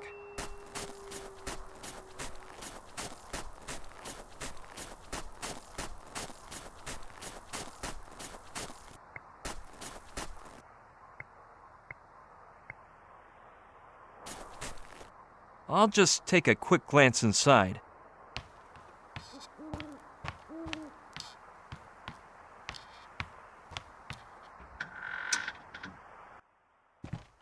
It'd be better to leave the trapdoor open.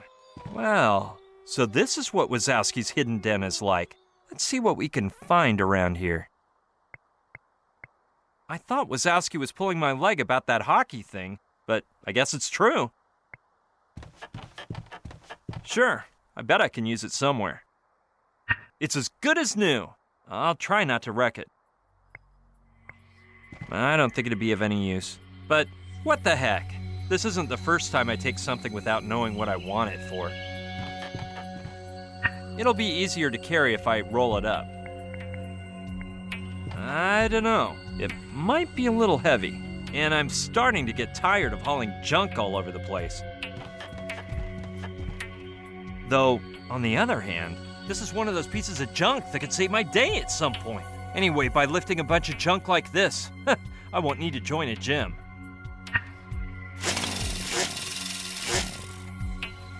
Wow, man, as far as I can see, the fuel gauge is at 0. Well, I'll grab the thing, after all that effort to get it into my pocket. According to the label, it runs on a mixture of gas and oil. If I keep staring, I'll get a contagious yawn. Let's see if it's about something interesting. Workplace harassment, stress, and associated disorders in polar bear cubs between the ages of 6 to 8 months with small deformities on the lower left limb by Benjamin M. Wazowski. Sounds like a bestseller. Man, that's a great idea. If I play the right song, maybe I can get that Archibald guy to show up. The only holdup is that I have no idea how to play, but hey, it can't hurt to try. I'll step outside so I can be heard better.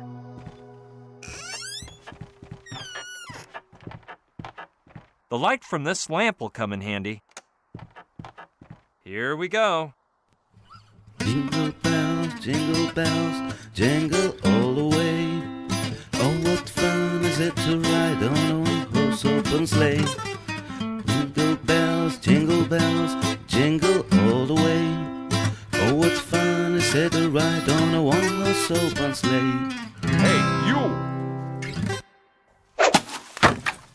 Darn. Wait for me to... That's too bad. His nose didn't even bleed.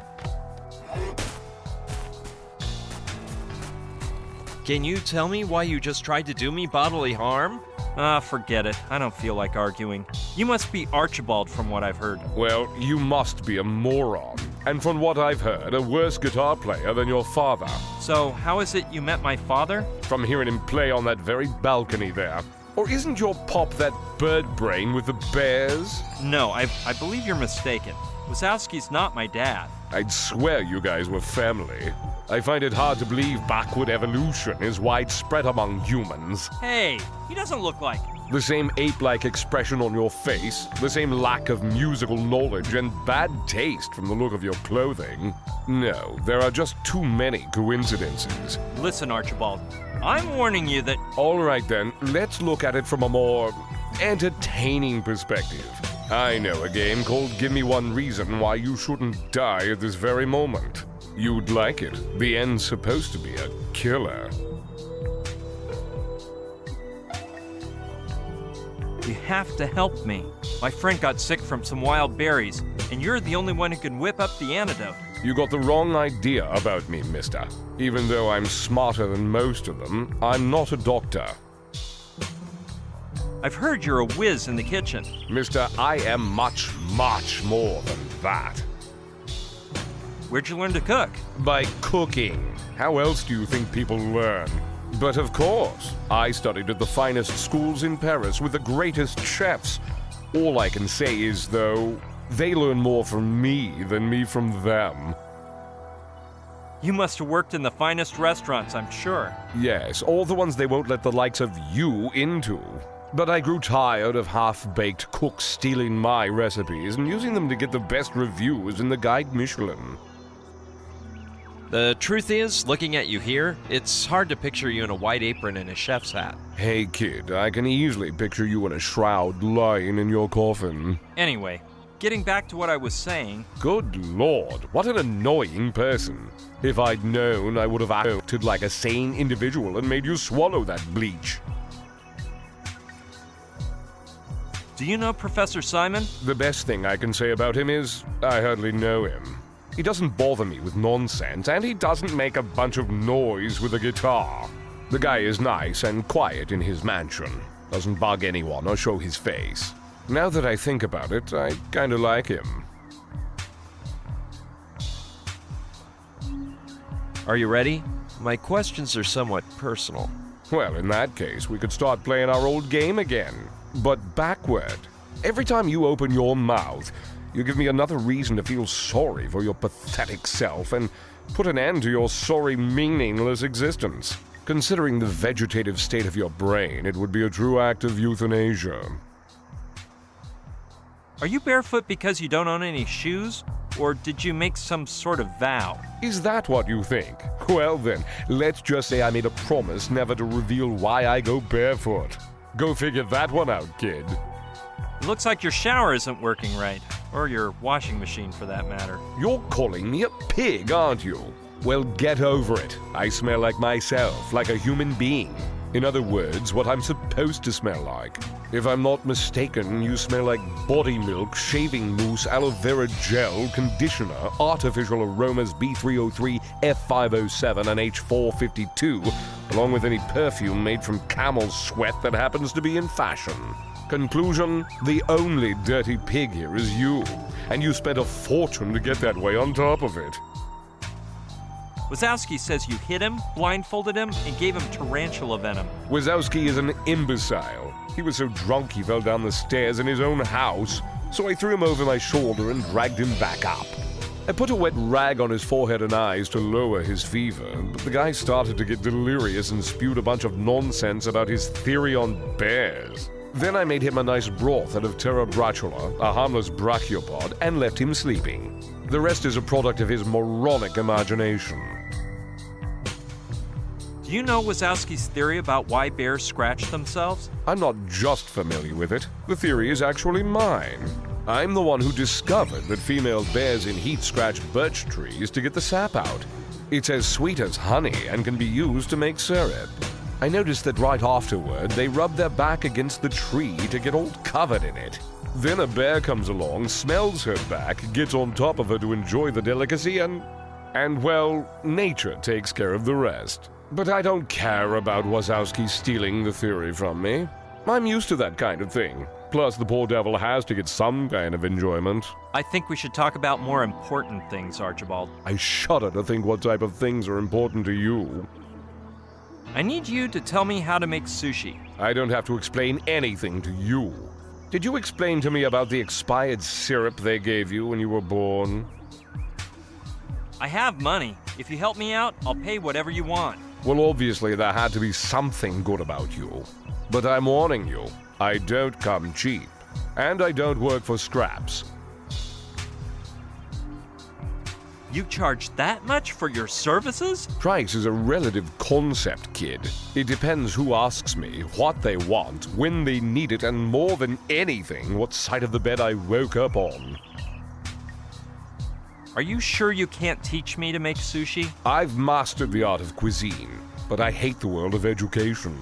You want to learn a trade, commit a crime, and sign up for a vocational course in prison. When they let you out, you'll know something useful other than fishing soap chips out of urinals, and you'll no longer be a parasite to society.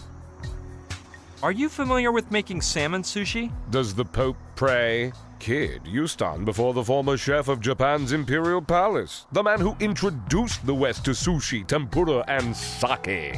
And if that's the dish you want, it won't cost you a cent. Oh, thanks a lot. Yeah, because I can refuse to make it for you.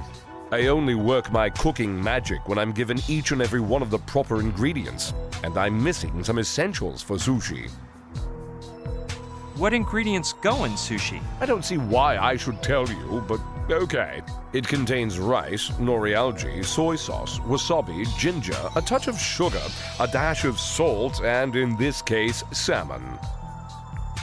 Which ingredients are you missing? The salmon to start with, the nori, the wasabi. No, I guess I could achieve a similar effect if I mixed Dijon mustard with apple vinegar and some mint toothpaste. I think I have some soy sauce and ginger around here, so that would be it. Well, I don't have any chopsticks either, or a bamboo mat for rolling up the maki sushi. I'm not 100% sure of all the ingredients that you're missing, but I could try to find them somewhere around here. You don't know what the salmon, nori, chopsticks, and bamboo mat look like? Your lack of culinary culture is at par with your IQ. Look around if you want, but I doubt you'll find them all. Getting back to what you were saying? You really like to analyze things in depth. If we were to get all of the ingredients, how much would you charge me to make one dish of sushi? That depends, kid. How much have you got? My first thought is I have nothing. Will that be enough? Hey, did you hear me? I said I don't have anything on me. If you have nothing to offer, I have nothing to say, and of course nothing to make for you. Can't you get that into your head? Well, I do have a state-of-the-art cell phone with a 3CCD camera. It also hooks up to the net by WAP, has an MP3 player, a hairdryer, a GPS tracker, and a C3PO universal translator. A phone? Who would I want to talk to? Plus, the cameras in cell phones can be activated by remote control, and the CIA guys are no dummies. I'd rather keep an eye on you, just in case one day your idiocy grows to dangerous levels. It's not about what I have on me, but rather what you'll be taking away with you. I will make you the recipient of my eternal gratitude, my lifelong friendship, and my unconditional love. Save it for when you try to hook up at AA or the Salvation Army or wherever you end up rotting. I only want money, or you can take your god-awful music elsewhere. I think I've got about $1,000. Is 50 okay? No, 1,000 will do for me. It's a done deal, kid. You get the salmon, the mat for rolling up the sushi, the chopsticks, and the algae. And I'll take care of the rest. Thanks, Archibald. I'll be seeing you. That's a true threat coming from you. But how will I find you? Just whistle, if you know how. But Thanks. You'd better not bother me without a good reason. This feels like one of those old movies. If I whistle, he'll come running. What a nut! Great. The important thing is to focus on getting the ingredients this guy needs to make the sushi for me. It's occurred to me that, yes, I bet I can use that Chinese sign I grabbed at Wazowski's as a makeshift mat. What a relief. One less thing to worry about.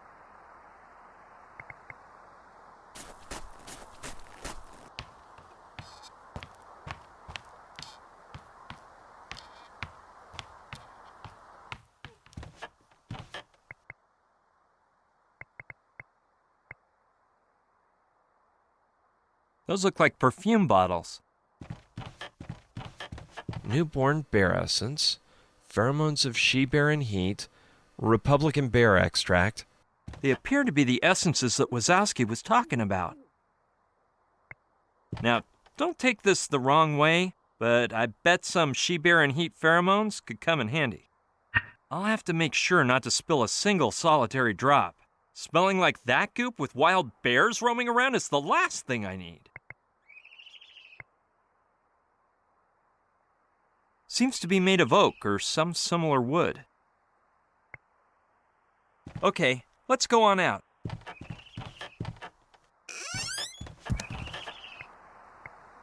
This kind of thing always seems to prove handy. I'll take it.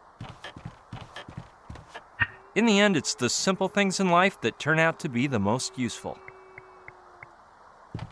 Yeah, I think I've earned it. It isn't full, but there's quite a bit left. Luckily, it's closed tight and didn't break when that nutcase threw it at me.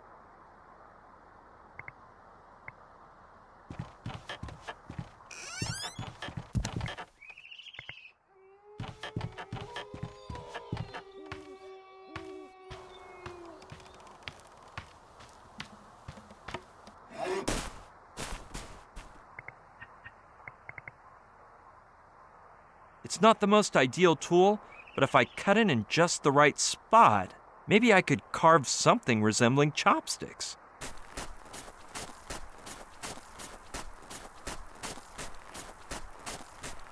Well, it can't hurt to try.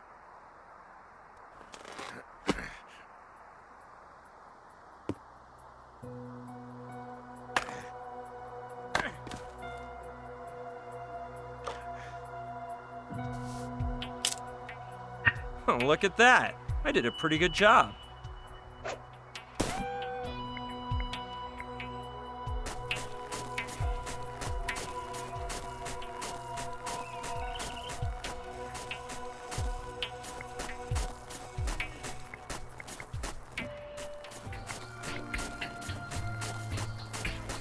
Its leaves are long and dark.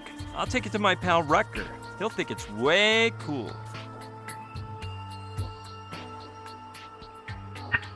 I don't think I'll find anything more similar to algae around here.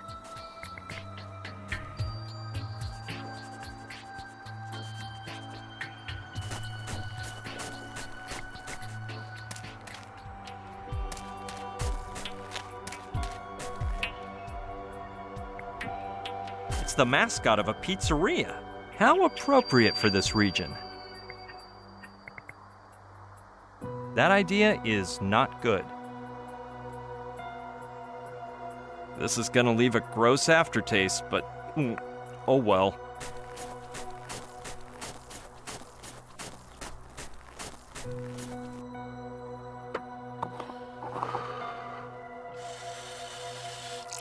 Yuck!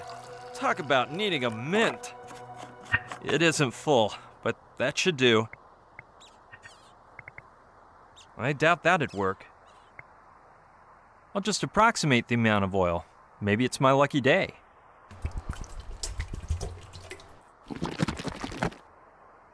Well, now my little mixture is all ready. Well, let's hope I made the mixture with the right proportions.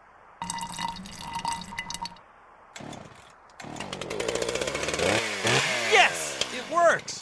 But I better turn it off for the time being. Hey, that might be a good idea.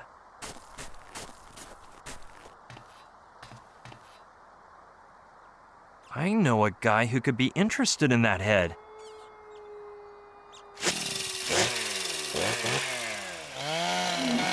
It's not exactly a bear head, but anyway. Now that I think of it, if I took off the antlers, it would look pretty much the same, wouldn't it? Okay, let's flex that muscle. Much better, yeah.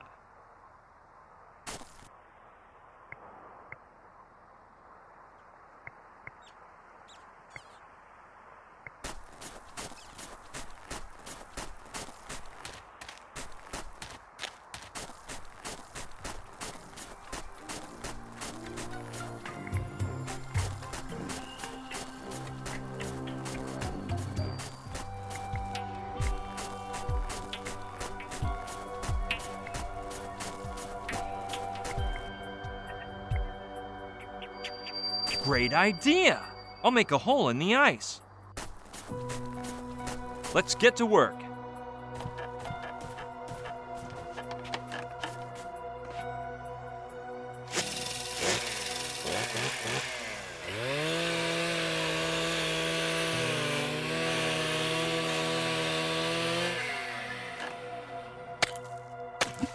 Perfect. Euclid couldn't have drawn a better circle. Dude!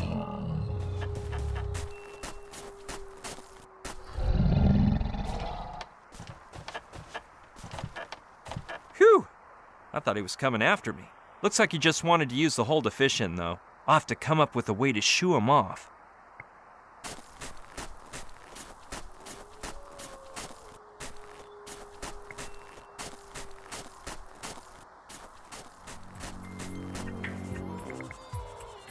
Okay, let's check out the results. It's a little stinky, but now it looks a lot more like the head of a polar bear. Yeah, great idea. The knife's not very sharp, but I could use it to cut a lengthwise strip which could then be lifted like a visor. That way, whoever puts the head on can see where they're walking. Done. Hope it works. All right, I'll leave it on top of his backpack to give him a surprise. There we go. Ben! What's up, amigo? Surprise, my friend. Look what you've got in your backpack. The head of a bear? Very well done, but what variety of polar bears does that head belong to? I can't seem to place it. Well, it's actually from a moose. A moose polar bear? Not familiar with that species, but I've never been to a moose myself. Where's that located? Anyway, I don't think there's much of a difference between polar bear species anyway. Of course not. The time has come, Ben. Now that your disguise is complete, you can totally infiltrate the inner core of the bear community without a fear. And what better way to begin than by trying to fraternize with that bear down there, fishing in the frozen river? Yeah, why not? I've been observing that specimen for some time, and it may be a good contact to start with. It's a youthful cub whose growth isn't complete. Though, you can never trust them. They can rip your head off with one swipe of the claw. Well then, the moment of truth has arrived. Come on, buddy. I know you can do it. Here we go. A touch of ferocious bear essence will help too.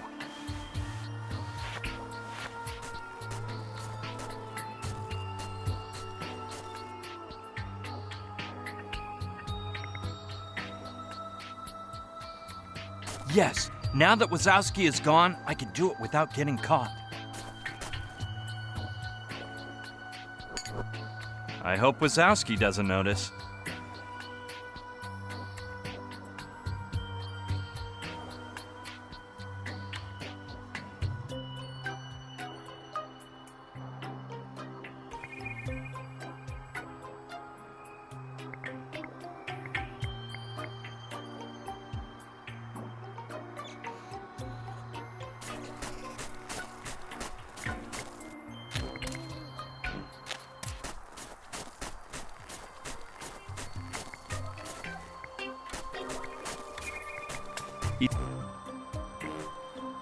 Listen, Ben.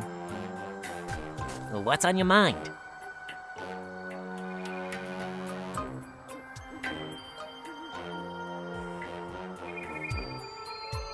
It seems like such a waste for you to keep on observing from afar. when you could be with that bear down there. Are you sure it isn't too risky, Brian? It looked like it wanted to disembowel me before.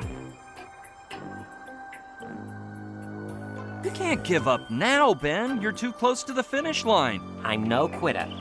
But I don't want to die at the hands of a bear either. Die? My impression is that they growled as a sort of primeval greeting.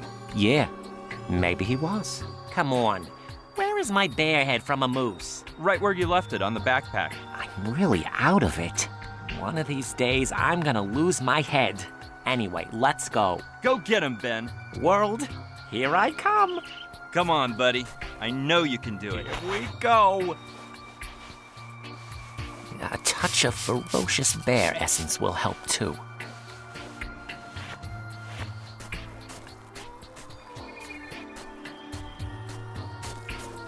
Something tells me Wazowski's gonna be a success this time.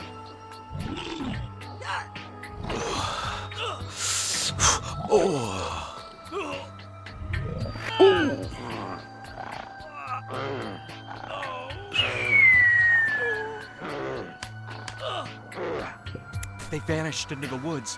Oh, the humanity, it was terrifying. Wazowski's face was like an open book, especially at the beginning. But then, I don't know how to describe it. Well, I hope he's happy in his new life. The important thing is that love conquered all.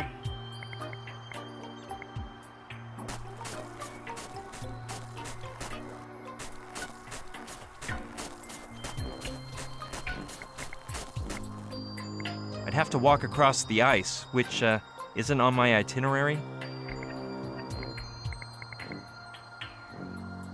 Yeah, I think I can reach it. Let me see if I can.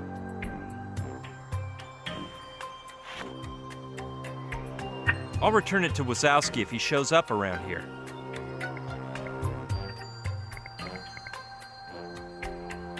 Hey, good idea. I'll try to copy the bear. Let's see if I can do it as well as he does.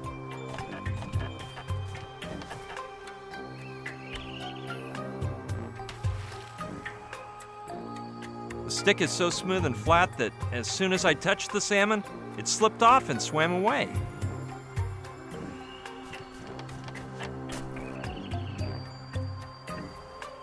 Yeah, that looks like a good imitation bear claw. Quite promising. Look out, salmon, here I come. Okay, let's hope my idea works now.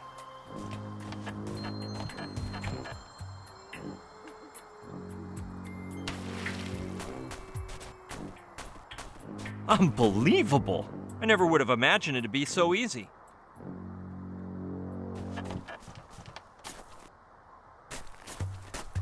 Took some work, but I've got it at last. One perfect specimen of an Alaskan salmon.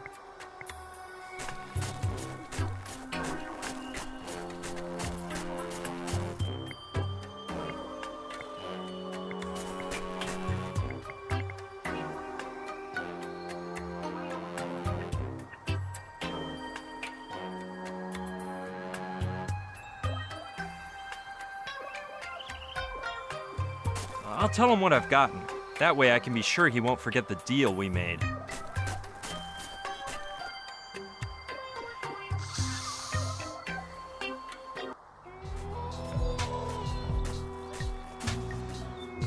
Look, I brought everything you wanted to make the sushi. And I have the cash, too.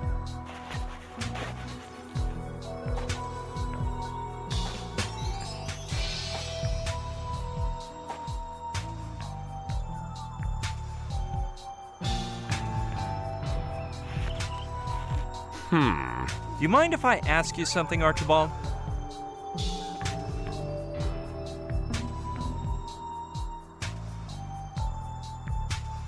Will you take long to prepare the sushi? Where will you leave it? How long is it going to take you to learn not to stick your nose into other people's work? It'll be ready when it's ready, mister. I doubt you'll understand, but let me try to explain. If you come here and the sushi's nowhere to be seen, then it's not ready. But if you come and see a plate of sushi, that means it's done. Did you comprehend that? Yeah, but if you leave it out here, some animal might come by and eat it. Maybe you could leave it upstairs, inside the house. Never. That house stinks like bear pee, which would ruin the sushi's aroma. Wouldn't it be better for me to come get the sushi at your place? Don't even dream about it, kid. As far as you're concerned, I'm homeless. It might be safer if you leave it right in the shelter, where my friend is waiting. Well, Mama's boy is requesting a delivery service. If that's what you want, call up Sicily and order a pizza. They're gross. You'll love them. I said please, Archibald. Take the sushi to the shelter for me. All right, but favors have a price. That'll cost you more. That's impossible. I gave you all I have. That's nice to know. Tonight I shall dine on sushi as I ask myself where the $1,000 in my pocket came from. What more do you want? The clothes off my back? Kid, only one thing would gross me out more than wearing your disgusting, oversized baby clothes. Having to see you naked as you hand it over to me. I don't know what else I can give you. Let me think. If I'm not mistaken, you have a cell phone on you, right? Yeah, but it cost me a fortune. I was thinking I could resell it, but forget it. I'll take you the sushi in exchange for you leaving me alone and getting out of here for good. My sincere thanks, Archie. Archie? You have the balls to call me Archie? What do you think we are, relatives? Or do you think you have the right to insult my parents' good taste with your tacky nicknames? Sorry, Archie, Not again! You little... All right, give me the cell phone. The cell phone, or the deal's off. All right, if there's no other choice.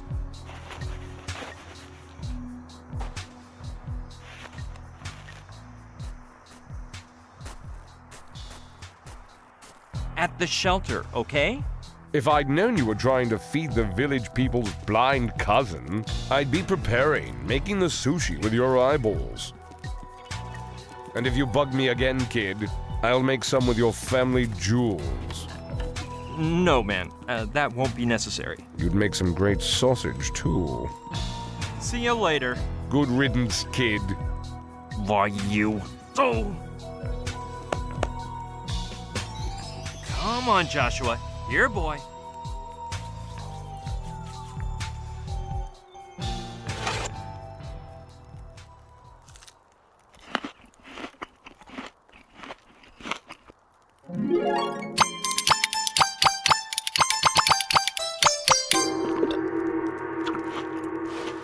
Delicious. What's for dessert? Hey, what about that password? Yes, I remember. Where are you going? Yahoo!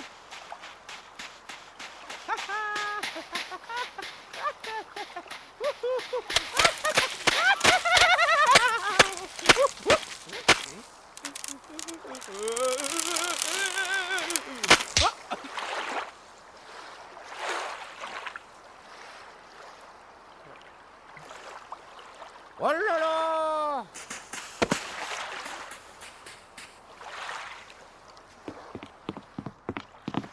I'm starving. Ah.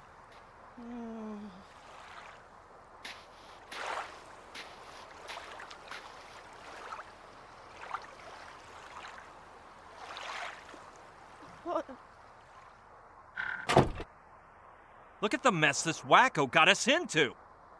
Well, at least it stopped snowing. That's better than nothing. Maybe I should have kept my big mouth shut.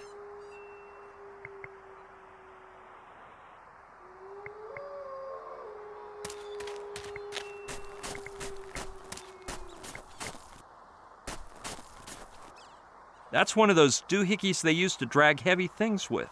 The cable is released, then pulled in by a small motor. I think it's called a winch. Hey, I could use it to tow Joshua to shore. I hope I can get it to work.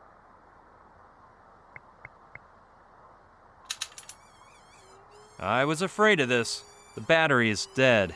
It won't work unless I get the pickup truck started first. Yeah, if I get the engine to start, the winch will work. We're in luck. The key is in the ignition. It won't start. I guess I was asking for a miracle. It's got gasoline for sure, and the battery light hasn't come on, so there must be something wrong with the engine. I'm not much of an auto mechanic, but it can't hurt to open up the hood and take a look-see. I like that pickup truck, so I don't think I'll wreck it.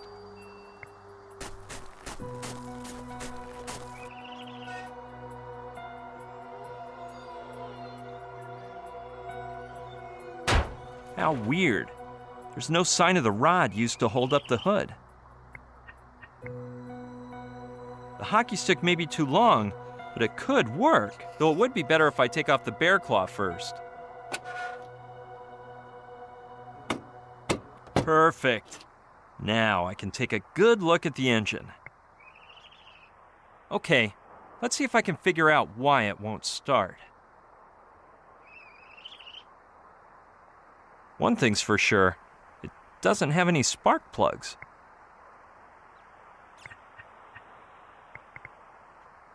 Yeah, I could use the knife as a screwdriver in order to remove the spark plug from the chainsaw.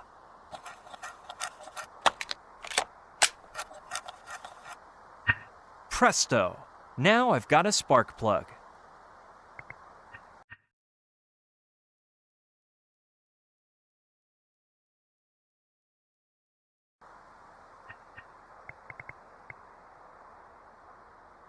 Let's see if I can put it in right.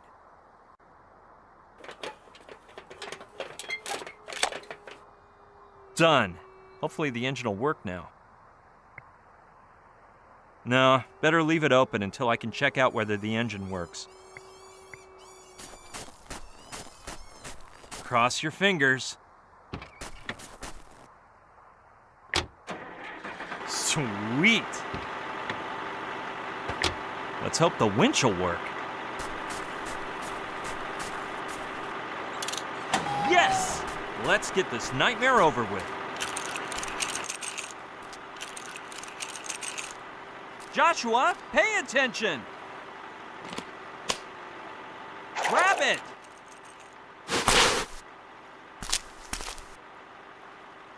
I've got to get that nutcase off the icy lake.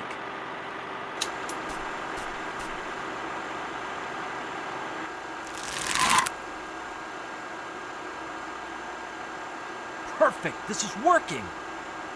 I'll get Joshua's monk outfit from the shelter.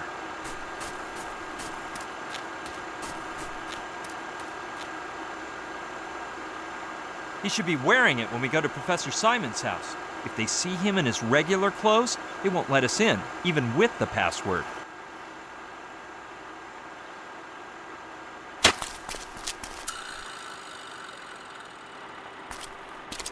Here, Joshua. Well, here we go. The man who knows does not speak. The man who speaks doesn't know. Come in. Don't be afraid of the dogs. Come on, chop chop. What about those nuts? Those barking dogs? Just one of Simon's MP3s. And I thought I wouldn't live to tell the story, but I had a stroke of luck and managed to escape through the amoeba. My dear friend, you've displayed some exemplary courage by confronting Kordsmeyer. And as for you... My name is Joshua, and I'm starving! I see.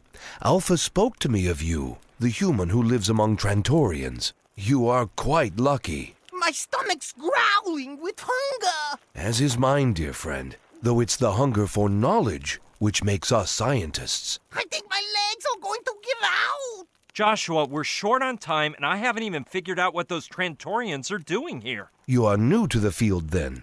Please, take a seat.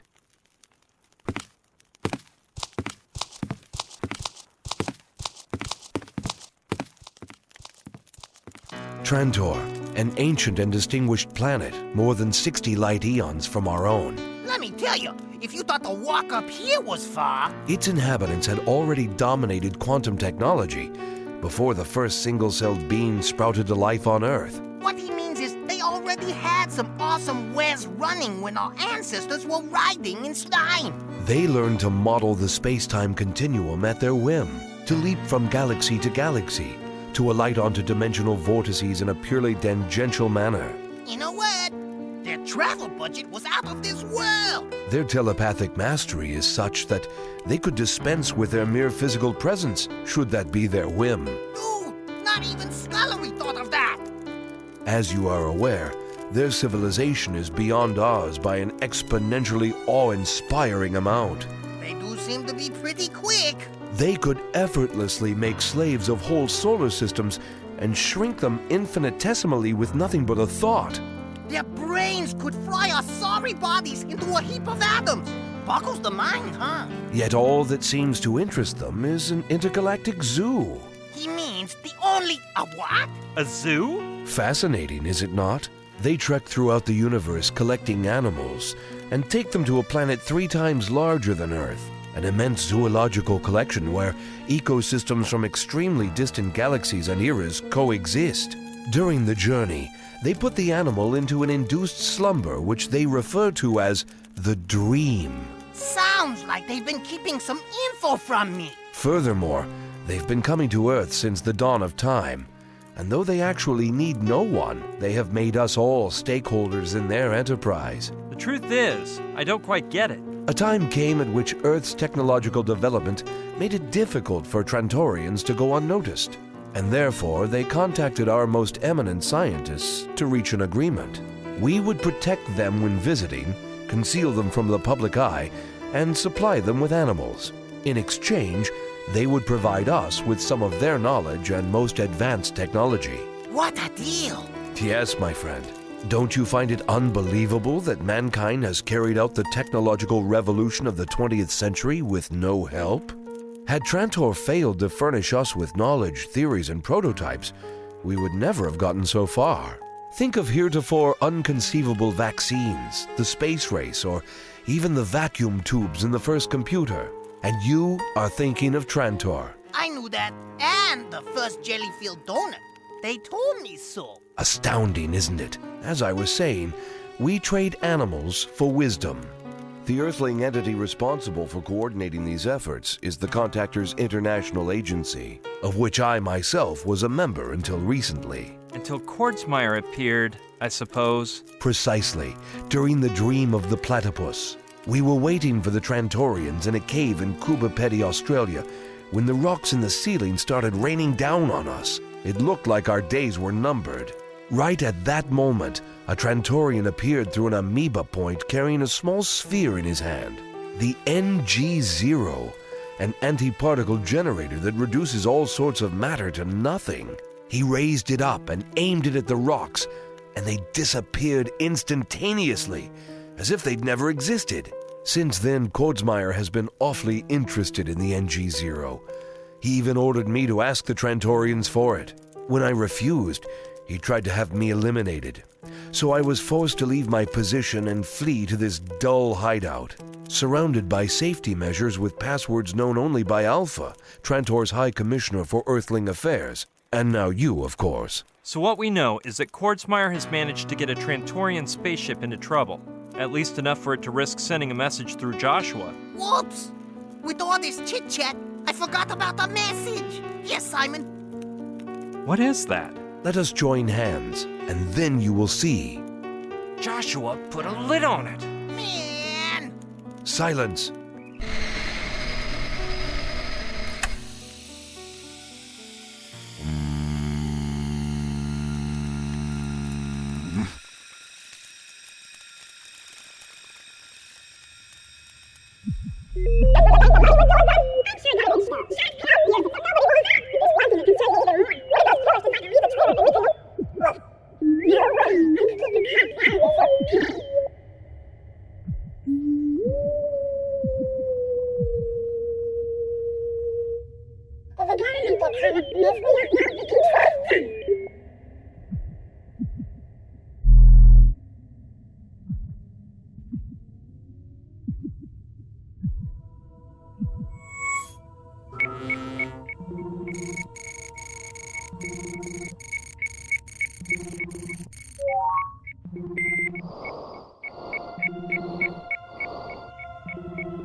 Trantor's High Commissioner for Earthling Affairs with the human name Alpha.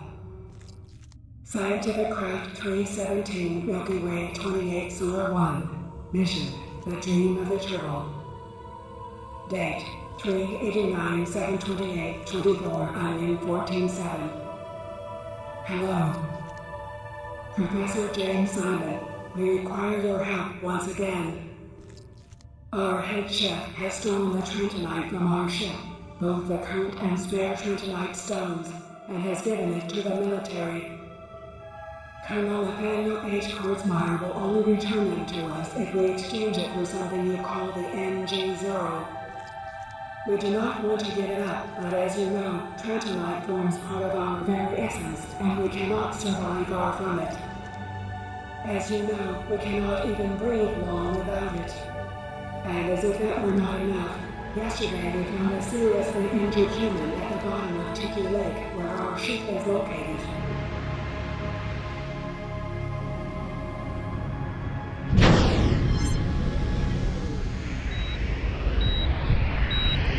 Gina!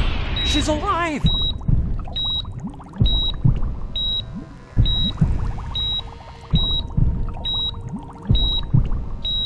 According to our moral code, we were required to help her. Under normal conditions, we would have cured her immediately, but without the Trentonite, we can do nothing more than keep her in a dreamlike state. And that is depleting the little energy we have available. Nonetheless, one chance for salvation still remains. Professor James Simon. Centuries ago, one of our reconnaissance ships crashed near the city now known as Palenque. And the Trentonite kept on board may still be in that area. Professor James Simon, find it and a way to bring it to us.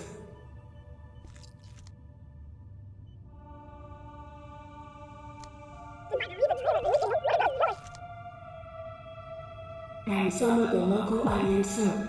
Every can of single onion you can muster. Please. Professor Simon, are you okay? Just give me a minute or two. I need to warm up. Aren't you hungry too? Holy smokes! We have to keep the Trantorians from giving the NG0 to Kordsmeyer for sure. In the wrong hands, that weapon could destroy a city the size of Los Angeles in tenths of a second. Dear friends, we must travel to Palenque to find the Trentonite immediately, or we can begin to say farewell to the world as we know it. You can count on me, Professor. And on Joshua, of course. I bet you're just real hungry, Professor Simon. Hey, why don't we call that sushi guy? Good thinking. May I use your phone? It isn't a safe way to communicate, given the circumstances. Do you mind if I ask why? I know of a friend who could help us out. Someone we fully trust. Magnificent. Then I recommend you sit at my laptop computer and use the impenetrable ultra-safe crypto chat. Provided that your friend is online at this very moment, that is. Don't worry. If there were one person online in the whole world, it'd be Sushi Douglas. Well, I am clueless about the online chatting. Of course, since Trantor's all about telepathic talk. Hey, Sushi, are you there? Do you mean that the Trantorians don't have the internet? How do you think Alpha informs us of trading dates, if not by email? In fact, after reading their email, we type in www.planet-trantor.com and we enter our code so that they will provide us with the details of the transaction. I'm totally out of the loop. Nobody told me about any of this. You leave me in awe, my dear friend. If not, where do you believe the network of all networks was designed? In the mind of a simple human? No, it was them who showed us how to build it and use it. What I've never understood is how they get online from other solar systems. I don't know. Perhaps they use neutrino transducers, like in that splendid novel by William Garza. Have you got that one? That book must have gotten at least 5 stars. You wouldn't happen to have anything by Sarah Martin, would you? Nathan? What's up, doll? Think you'll ever find our little pest? Hush, hush, soldier boy. My spiderweb is about to strangle both him and the monk, and it looks like we got 3 for the price of 2. Your old pal Simon's here. Simon? Ha! I knew I'd end up catching him. Overeducated scientist. Anyway, make him vanish and come to Mala pronto, lady. Have you already gotten the real Pignon to cooperate? I know how to make up his mind. The clock's ticking before the big event. K. Dick, all of Asimov, and of course Brian Scullery's complete works. Yuck! What are you doing with that gossipy pulp in your library? Allow me to tell you a secret. If you tug on the third volume of his infamous UFO Lies and the Houdini Legacy, you'll see something open up before your feet. At Simon's house. And that's where my story ends, for now. Sounds like quite an adventure, but you can count on me. What do you want me to do? Think about it, shrimp. While you pull the trigger, I'll stick my finger up the barrel. My fingers get blown off, but the force of the opposite reaction will make the bullet shoot backwards, at a speed 9 times faster. It'll blow up the gun and your face will get erased. Seriously? I knew you were an idiot. I'm gonna kill him! No one ordered you to do it, 13. They're not paying you for this one. It's the ones inside they want. Well, get a move on before my Christmas shopping begins. Did that spy from Hawaii turn up yet? Not yet, Tarantula.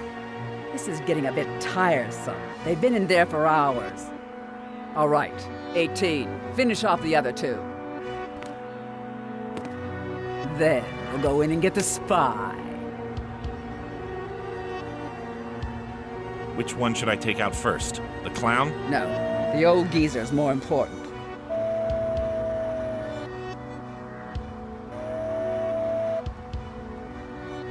What are you waiting for?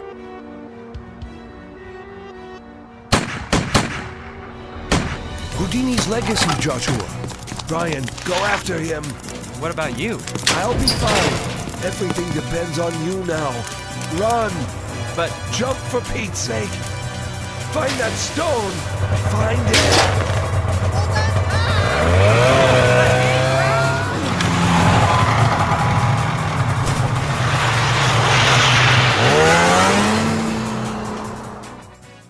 Brian? Are you there?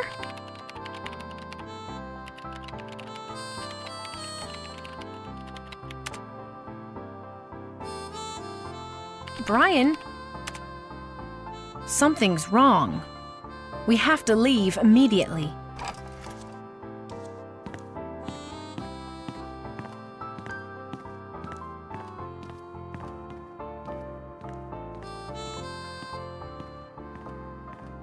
Saturn, we're going on a trip. Brian's in trouble. BB in trouble? Give me 5 minutes. You're not leaving me here, are you, man?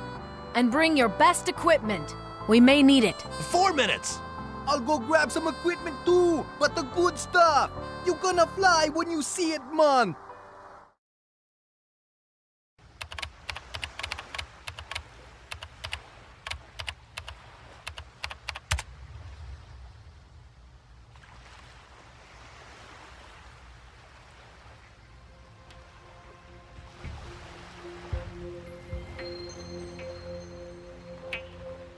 Huh?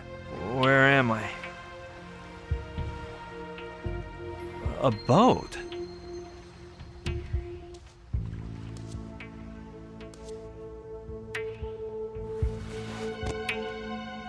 Man, I ache all over. And that light. Just a sec. Hold on. Give me a minute here.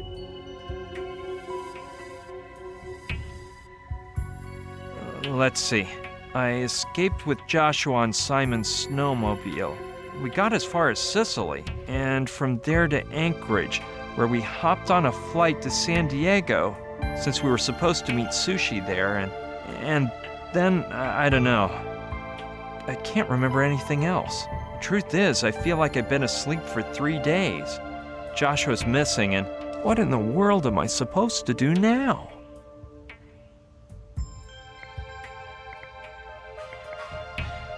Behind the first glass door is another that seals shut. in order to create a sea-locked chamber to keep water from sinking the boat. It's used to open the door, I bet. No, I have enough experience with these number pads to know you can't guess the password at random.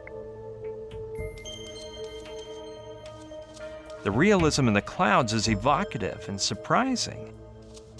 Jules Verne's Mystery Island by Frankie Spoonover. Man, whoever designed this room must have been a big Jules Verne fan, because if I'm not mistaken, that boat over there is Captain Nemo's Nautilus.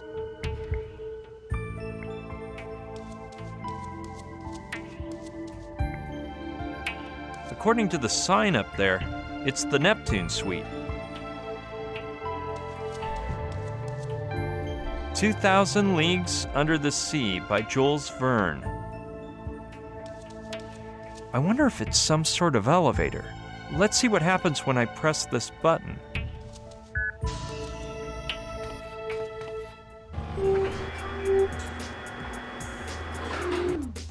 Isn't that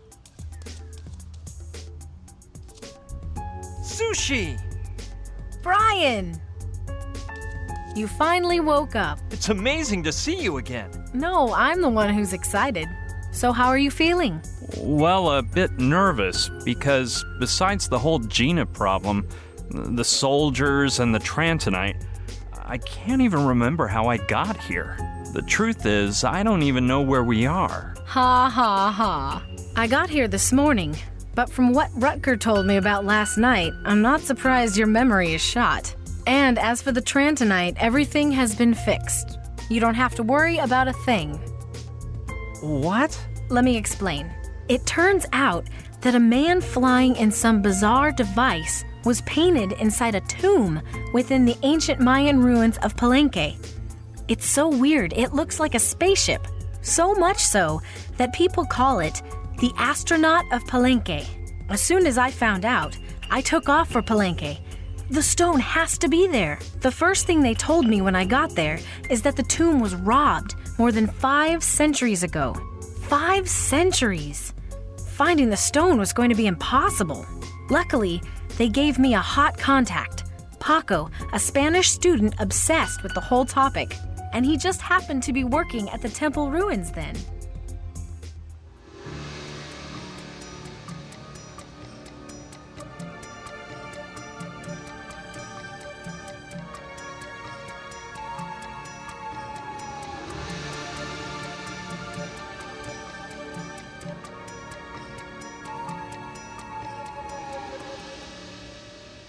So nobody knows where it might be now?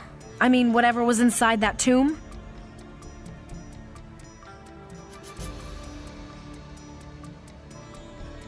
Don Inigo de Malantuñez y Gagnon. Search for him. Where can I find him?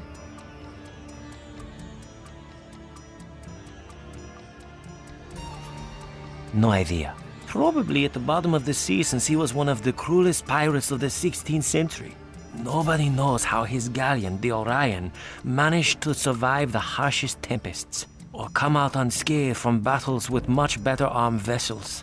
Legend even has it that his ship's figurehead shined like the sun. However, his sailors assured it was all thanks to a lucky charm made of stone, an awesome object that Malantuñez supposedly found in his youth. And now you're going to tell me the miraculous item came from that robbed grave, right? You are right. I've been researching, and it appears that as a kid, Captain Malantuñez worked for the conquistador Hernán Cortés. He had the bad fortune of falling in love with Malinche, who was none other than his commander's lover. Cortés challenged him to a duel, ripped out his eye, and left him in the jungles of Chiapas, fewer than 30 miles from the city of Palenque. So you're suggesting that Malantuñez stole something from the grave, which protected him for the rest of his life? Very interesting. But how can I find his trail? There's evidence that in 1564, he stole the map of the Manila route, the Spanish crown's best-kept treasure. It could have made him richer than the king himself. After that, his trail is lost. Perhaps he set sail for the Philippines. But if you're so interested, why don't you go look in the archives of the Indies? I had heard that everything written on Spain's colonies in the Americas could be found in the archives of the Indies in Seville, Spain, and that even professional treasure hunters go there to locate sunken galleons. So I expressed my gratitude to Paco and vamoosed to Seville. You're unbelievable, Sushi. Hold on, the hardest part had yet to begin. I'm accustomed to breaking passwords and codes, pushing a button and getting quick results. But when I saw the work I'd have to do in Seville...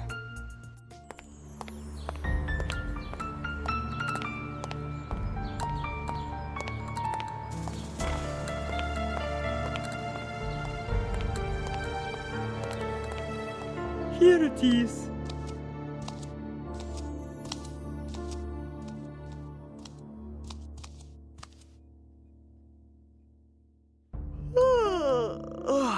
In this aisle you'll find everything you need about galleons, which disappeared from 1560 to 1570. Look for whatever you want, and don't worry about making noise. I'll be alone tonight.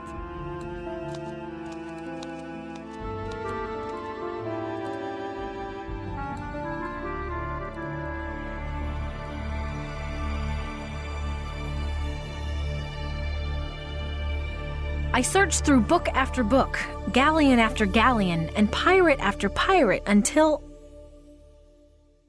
Captain Malantuñez of the Orion. That was it. I found a short passage of what seemed to be Malantuñez's memoirs, taken down by a female prisoner who was with him. On the last pages, his scribe wrote that an English boat had sunk the Orion, and after being rescued, this record keeper went on and on about what a scoundrel Malantuñez was. Lucky for us, the date of the shipwreck is mentioned, March 6th, 1564, 6 days after the Orion set sail on a journey from Acapulco to Manila. I had everything I needed to locate the approximate position of the galleon, so I checked maps from those days, did some calculations, and finally managed to determine an exact point in the Pacific Ocean. That's the whole story, Brian. I charted the possible shipwreck site to an area of less than 80 square nautical miles. Then I called Saturn and told him what direction to take. 80 square miles? Isn't that a lot? Don't you believe it. A half hour ago, I programmed the sonar to look for underwater objects with the volume of the Orion. And in a few hours, it will start to relay its potential coordinates to us. Using that data, Dean Grassick will dive down to find out whether we've hit the jackpot or we have to continue the search. My time estimate is little more than 2 weeks. 3 weeks tops. Sushi, that's too long. We have to find some other solution. It's a difficult operation, Brian. The Douglas III's sonar is equipped with the most advanced submarine detection technology. So, unless you can come up with some sort of miracle, we'll have to wait. Wait a sec. I think I may have missed something. Who is this Dean Graphic? Dean Grassick. You've never heard of him? But he's the greatest adventurer and treasure hunter in history. I hired him to go down to the ocean floor and retrieve the Trantonite. I've never heard of anyone named Dean Grassick. You don't watch much TV, do you? His program, The Grassick Adventure, is one of the highest rated shows on primetime TV. I recommend it, because it's as if you were really there with him. Fighting against wild monkeys in the jungle, searching for treasures and ruins, and fighting against polar bears. Dean takes a camera on all his adventures, and every evening he broadcasts images of the most amazing parts of that day's adventures. Plus, he's so cute. Can we trust him? Of course. He's a man of perfect moral integrity. For example, he is so generous he even held a contest among the country's youths, and the winner got to go with him on his next adventure. He is a man of his word, as you can see. He's traveling with Camille, the French girl who won the contest. What part of the boat is he in now? A while ago, he told me he'd be in the sea lock room, tuning up the diving equipment. I'd rather not talk about him anymore. Don't be that way, Brian. You'll see how nice he is.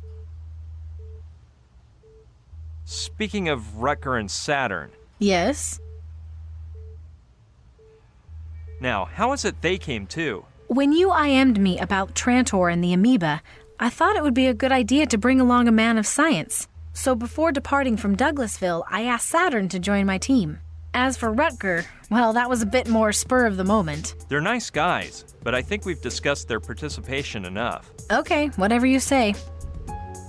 I've seen there's a password-protected door. And you want me to give you the password, right? Well, store this in your memory. 0512. 0512. Thanks, Sushi. No sweat. Anything else? Let's continue this conversation later, okay? Whenever you wish, Brian. I'm really grateful to Sushi for all she's done, but we can't wait for 2 weeks. Alpha said their time is running out, so Gina's life depends on me acting fast. I don't know how, but I have to find a way to locate the sunken galleon in the Trantonite before it's too late. Well, look who's here. I'm gonna go say hello. Rutger, long time no see. Yo, Brian! Feeling better than yesterday! This may seem weird to you, but I can't remember anything. Of course! That's the nice part of Herbidos. Actually, the last thing I remember is that I got to the port in San Diego with my friend Joshua and... Slow down, man! Slow down! That little amnesia you have is caused by the berries I put in Herbidos. Berries? The only way to remember what happened is... Oh, just my luck. Raw salmon again. Salmon? You are one crazy man. No, the only thing I can do is refresh your memory. Ugh, I was afraid of something like this. Come on now. Yesterday evening, I left the yacht to wander at the view and fill my lungs with clean ocean air.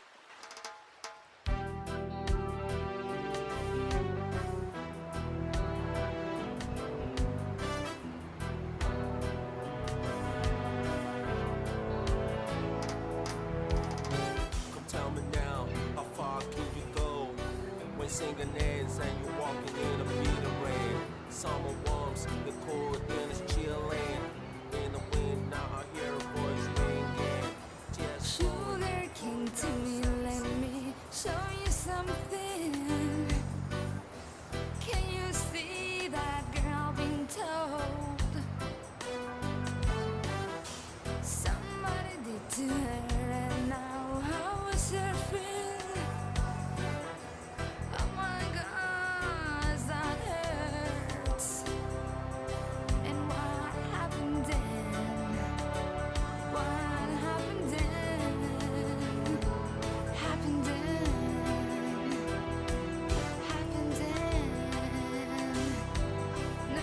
I'm hungry! Calm down. Sushi's yacht must be nearby. Oh no! A Trumpetera's Fatocranium, the most perverse species in the universe! Run, Brian, or it will devour you with its brain-sucking head! Rutger! Hey, Brian. My friend, it's been so long. Is that bro doing okay? Hey, don't worry about Joshua. Where's Sushi? She said to take off upon your arrival, and that she's gonna catch up later by a helicopter. Oh, we arranged to meet up in Palenque when we were IMing. And yesterday she sent me a message at the Anchorage airport saying she's waiting here in San Diego. You wouldn't happen to know why? No. Come on, I'll finish the bong and we get down to navigating.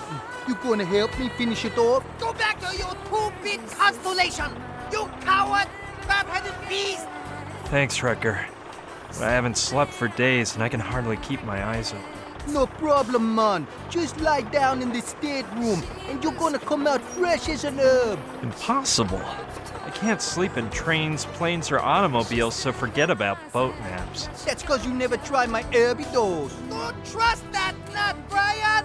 It's probably some sort of perverse potion! It's a recipe based on herbs, mushrooms, wild berries, seeds, everything natural. Good stuff. It's refined to fight the insomnia. And you'll have some amazing dreams, better than with your wascal. I don't know, Rutger.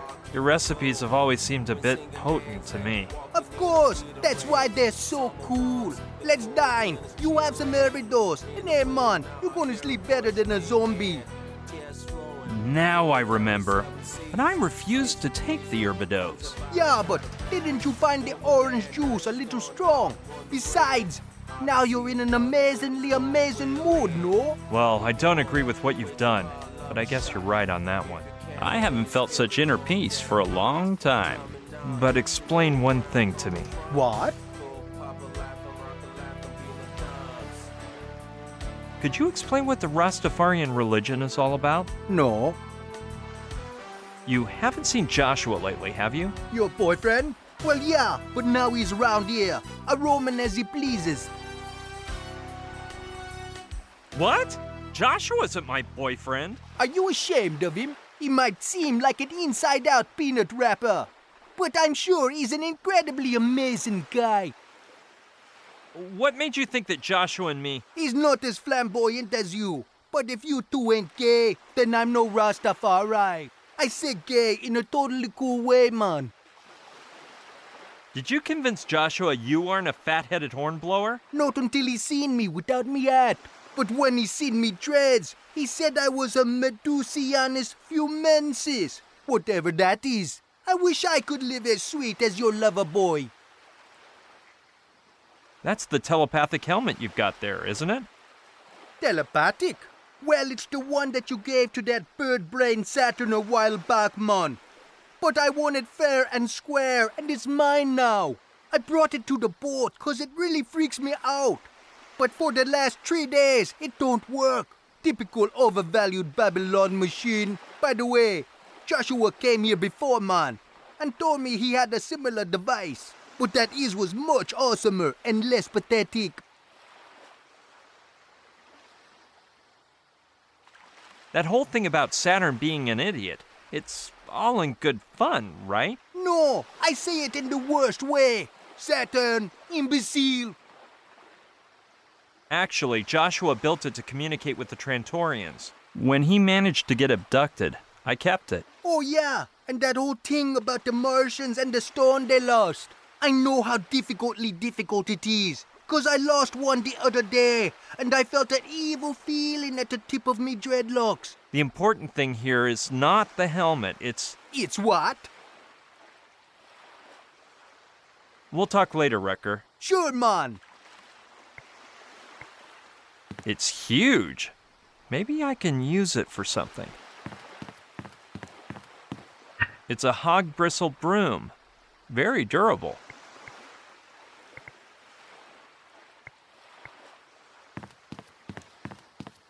Pots, hose, insecticide, hoe. Darn, nothing I need. Take the sand, man. What? The sand in those sacks is so finely fine. I'm in awe. Please, take one. Thanks, but I don't think I need any sand. You must be pulling my weed, man. Such fine sand. Please take the sand or I will lose my temper.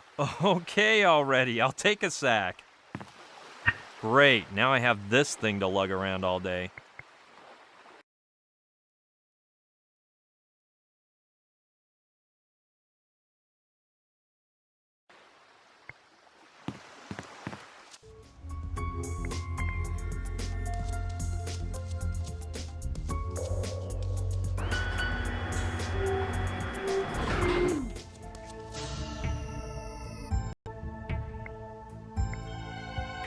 Yeah, let's see what's in there. Look who's here! Saturn! Well, look, it's Sleeping Beauty. Did you dream about anything interesting, BB? Well, no, I didn't. I don't remember what I dreamt. Oh, poor thing. Are you aware that Friedrich Kekulé discovered the hexagonal structure of the benzene molecule thanks to a dream? Well, no, but... And that Robert Louis Stevenson came up with Jekyll and Hyde while he was asleep? That's very interesting, but... There are no ifs, ands, or buts. So listen, stop contradicting me and tell me about you.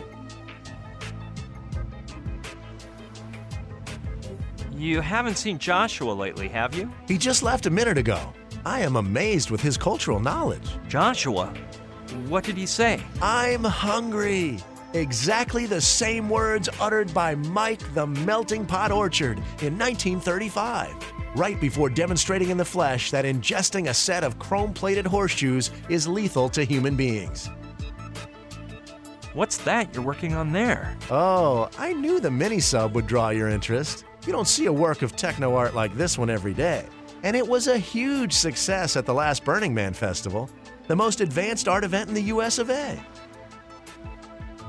What exactly is the mini-sub? It's a state-of-the-art mutant vehicle, especially indicated for use in underwater explorations. You see, when Dean Grassick goes down to the Orion, it will light up his field of vision. And at the same time, it'll send the images to the command post in the yacht so that we can take action in the event of danger. Is it broken? No, but first I was trying it out in the simulation tank in the cargo hold. And it seemed to me that I could improve the sine wave function to make it more flexible in motion. Plus, I was thinking that if I stick on some electromagnets, I could recycle it to use for underwater skiing. What is the Burning Man Festival? Good question. Well, there's a bunch of artists, works everywhere, techno art. It's like paradise, but in the middle of the desert. Very interesting. But let's discuss more important affairs. Whatever you say, BB. Hey, about that helmet I gave you. Yeah, I know you gave it to me, but now it belongs to that Jamaican joyrider. Why does Rutger have the helmet? Because he's a perfect idiot, that's why. Anyway, I've designed a better one. The hairdo helmet. It'll be the first helmet that doesn't mess up your hair. Just the opposite, because it'll come with an advanced internal hairstyling system. It'll wash your hair, cut it, do perms. You know, I'm even thinking of adding some arms that'll do manicures. Rutger will turn green with envy. Did you know the helmet stopped working? Yeah, Sushi told me about 3 days ago. In the beginning, I thought it was just that idiot's fault. But Joshua explained that it's actually a telepathic helmet that can be used to communicate with Trantorian beings. But since their stone was robbed, the line has been cut off. Let's forget the helmet for a moment. Yeah, BB, let's talk about something less unpleasant.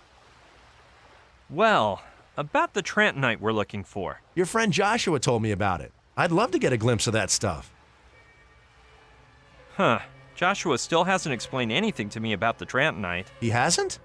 Well, he says it gives off as many neutrinos as the sun, or even more. I don't know if you know, but neutrinos are particles with hardly any mass that can pass through any solid body without changing direction. Oh, yeah, of course. I studied physics at the university.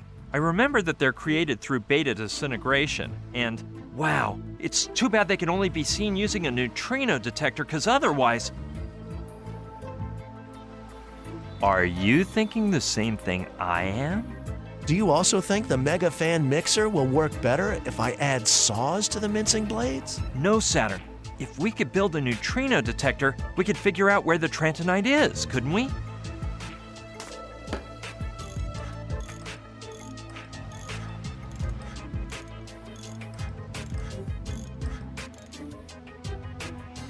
Awesome! I hadn't thought of that. Just yesterday, I was reading an article about neutrino detectors in this month's Do-It-Yourself Science Illustrated. You have to fill a glass tank with fresh water, put photomultipliers in place, and, wait, I better look it up.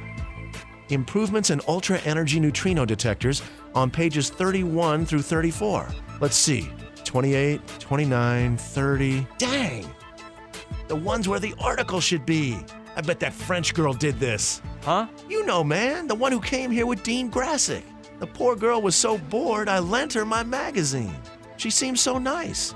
And then she goes and steals just the article we need. Don't worry, I'll try to get it back. Let's hope. And try to solve that fresh water problem as well. As for the photomultipliers, that's a piece of cake. We'll use the telepathic helmet sensors. Joshua told me they increase the neutrino's mass and turn it into photons, so it has to work. The only problem is that fool Rutger has the helmet, and I don't know if he's going to want to give it to you. As long as you're going, tell him he's got so much nerve it won't fit in his hat.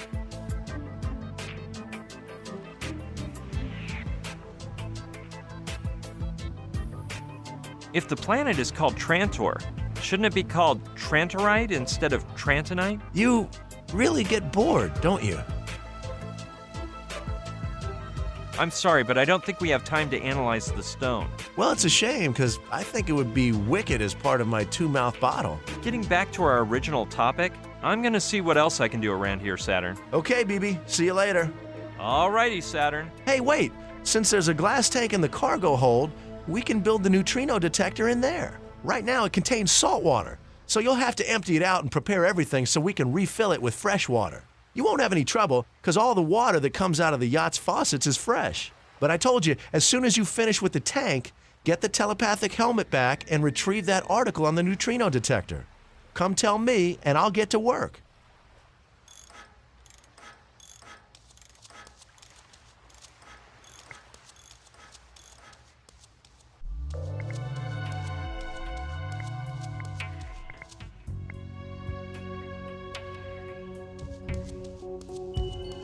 I believe Sushi said the password is 0512. Let's try. Got it!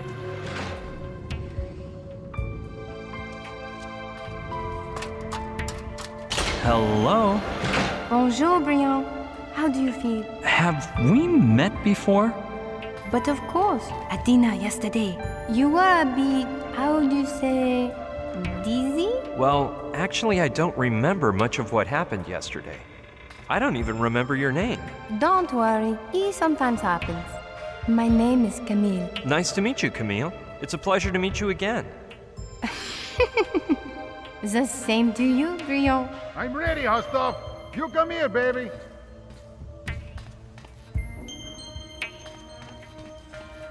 I got it, you have, babe. Let's record until the sun goes down.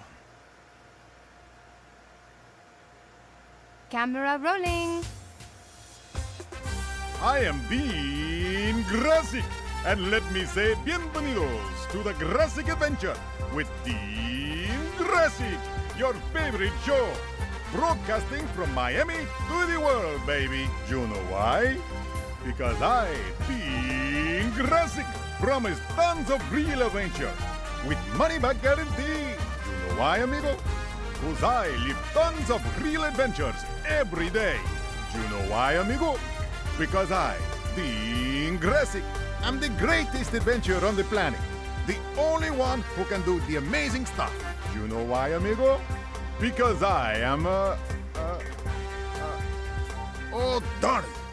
You sure you started up that recorder, Chiquita? Yes, but of course. I don't know why I brought you here.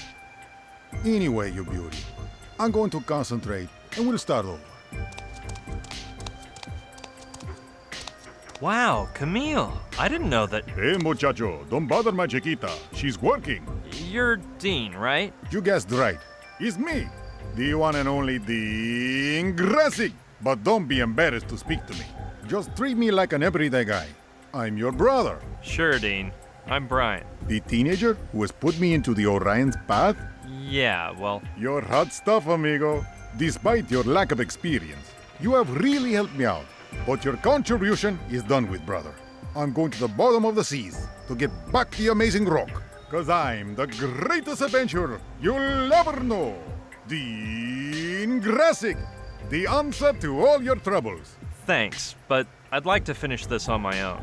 You are chilling, my brother. Courage is a great sign of the rookie adventure. But you shouldn't try to hop on a running bus. Just hold on un momento, cause I'm gonna do you a big favor.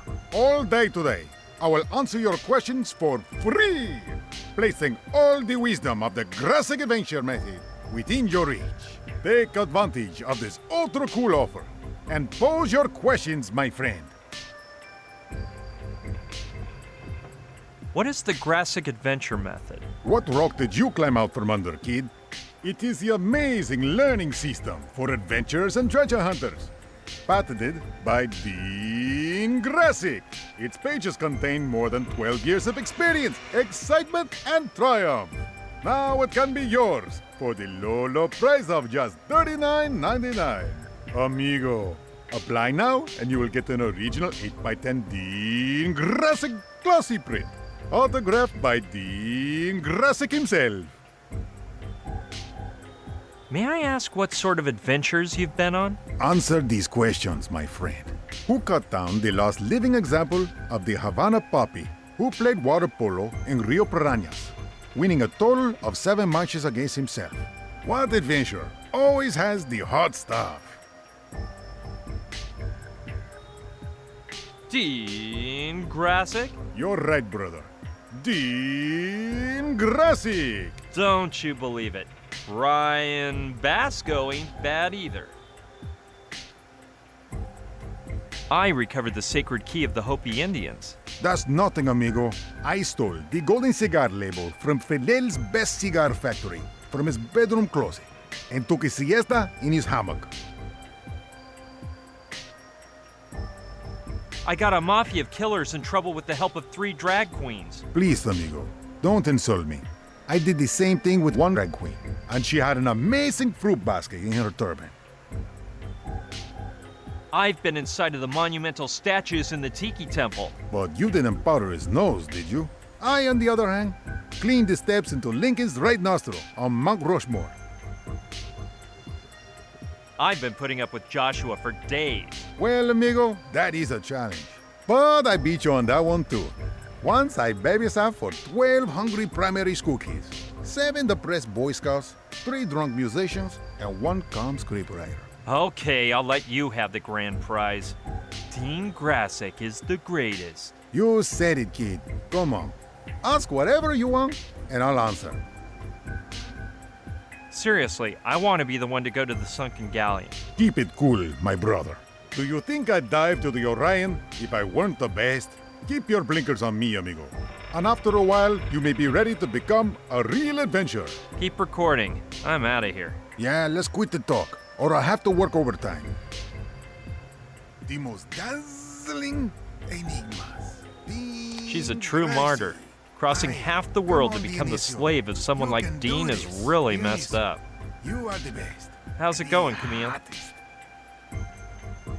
Hey, muchacho, don't bother my chiquita. She's working. You got a question? You ask me, amigo, okay?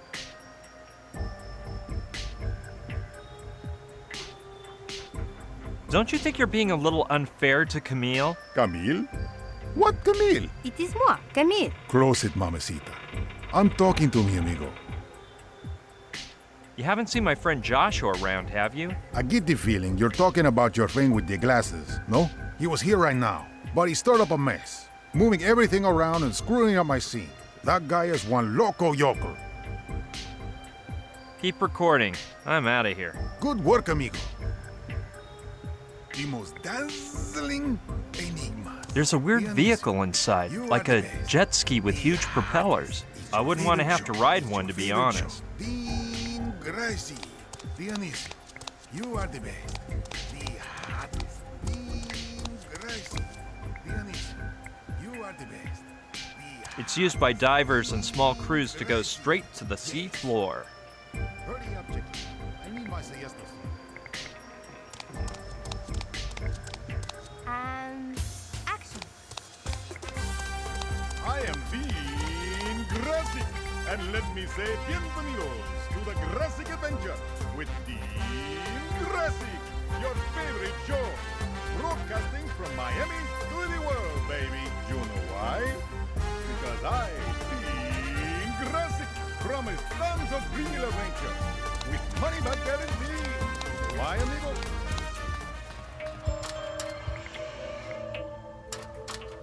I have a feeling this won't be easy, but I must. I can't. Yeah, let's see where this heads to.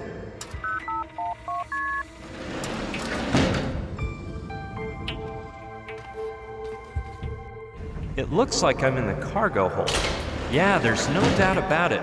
Those holes in the ceiling look like the hatches in the deck that they load the cargo through. I'd guess it's used to empty the tank. Saturn said to empty it out because it's full of salt water, and we need fresh water. I think I should go down first if I want to do that. Well...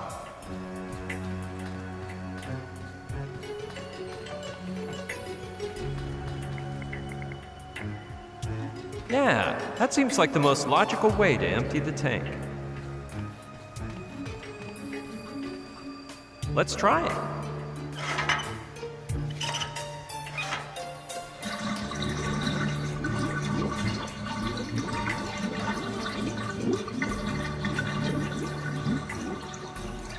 Huh. This seems to be connected to a suction pump, because otherwise I can't explain how it went so fast.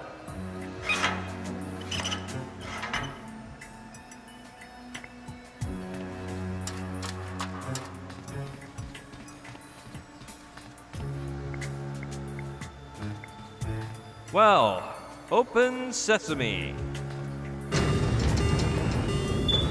Whoa! It almost chopped my foot off. It must be broken, because it doesn't seem normal for it to close just because you release the button. Great idea.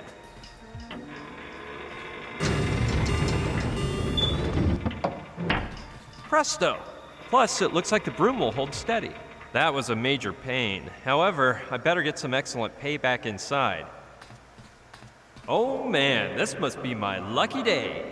I knew good fortune would smile upon me sooner or later. This was truly a challenge, but the reward is beyond comparison. A bag of plastic ties. And they're the beautiful white ones, too. My favorite. Well, I'll check to see if there's anything else around here. Nope, nothing of interest to me. Let's look on the other side. No, nothing there either. However, as far as I can tell, this cargo hold is symmetrical to the other one, with the hatch and everything.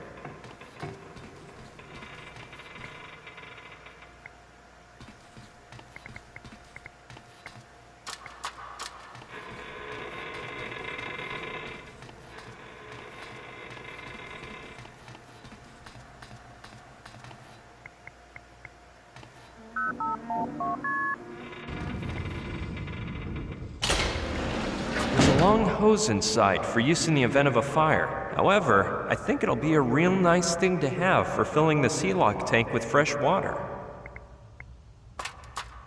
How are you, Camille? Très bien, as you can see.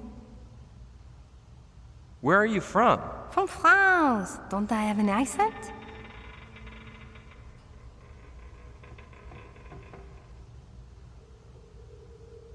Oh, and you have excellent wines there, don't you? Mais oui, precisely. I brought 2 bottles as a gift for Dean, but he says he is on the wagon or something. He refused them. Too bad. Because what do I do with them now? The one who really knows his wine is my Uncle Albert. Ah, oui? He always says, water is for bathing, and some dirty folks drink it. Ha! I don't think I want to meet this uncle. The last time he drank any water was in October of 1947, when he got drunk and sang too long in a shower. And he's American? Well, actually, he's my great-uncle by marriage from Schenectady. He has an 89-year-old ulcer collection. Well, you are lucky you do not take after him. Yeah, that's what I always say. Anyway, I'll tell you about Uncle Albert some other day. I was gonna say something as dumb as the Colonel would, but instead, I'll ask something else. I only know about France from the movies. Paris, the Can-Can, Les Mis. Alors, you know the France of last century through the American movies? Maybe you should travel there to see what France is like today, in person. I'd love to keep talking about France, but you wouldn't happen to know where Saturn's magazine is? Mon Dieu, how embarrassing. Tell Saturn I will return the missing pages, but right now I cannot. But what happened? Well, I sat here to read, and Dean asked me for the paper to wrap his lunch. I was so absorbed with reading, though, I hardly heard him. A bit later he appeared, a little bothered because I don't pay attention to him, and he said, "Why don't you bring the paper to me if you have it right there, hotcakes?" or something like that. Then he ripped out some pages and returned to the Sea-Lock room. I meant to tell Saturn, but I had a bit the shame. Don't worry. You'll see. Dean will return them to me lickety-split. How is it you're working for Dean? No, I do not work for him. I won a contest, and the prize was to experience his next adventure with him. You do not know how many people would pay to be in my place. I had very much the luck. Oh yeah, I think Sushi mentioned that. What type of contest was it? It was an international contest in all the countries where they show the Grazik adventure. The winner was the person who found a golden coin in Dean's head. Merde. Why did I buy that tablet of chocolate? I hate to say it, but I don't think Dean treats you with much respect. No. It's just his character. Really, he is very attentive and, well, right now he has very much the stress and he is not normally like this. So why did you decide to take part in the contest? I have always loved the adventure, and this was my chance to live one for real. Dean always says that adventure has physical ability as a weapon against adversity. That's what he says? Well, no. What adventure puts to the test is improvisation as a weapon against confusion. You spend time going from one place to another without knowing exactly what you're supposed to do. And you have to make things up as you go along in order to move forward, because if you let the confusion get the best of you, you'll just get stuck somewhere, and you'll miss out on the best part of the adventure. Well, I never thought about it like that. Me neither, actually. I was just improvising. That Dean is a show-off. No, don't say that. Dean is the greatest adventurer in history. Though... No, nothing. Let's drop the topic of Dean, or I'm a wretch. Okay, as you wish. Anyway, see you around, Camille. Where'd you go, mamita? You don't work?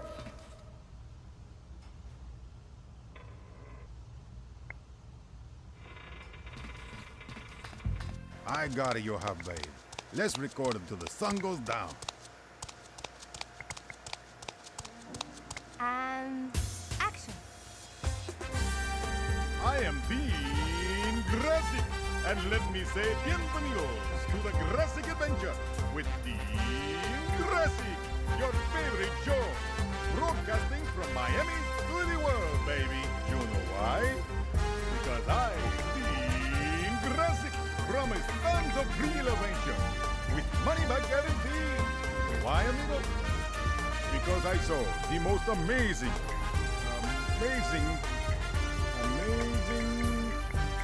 Oh my God. Can't you keep that camera still? It has not moved, Dean. Watch your mouth with me, baby. Don't worry. Be happy, mija. I'm sure you'll do better this time.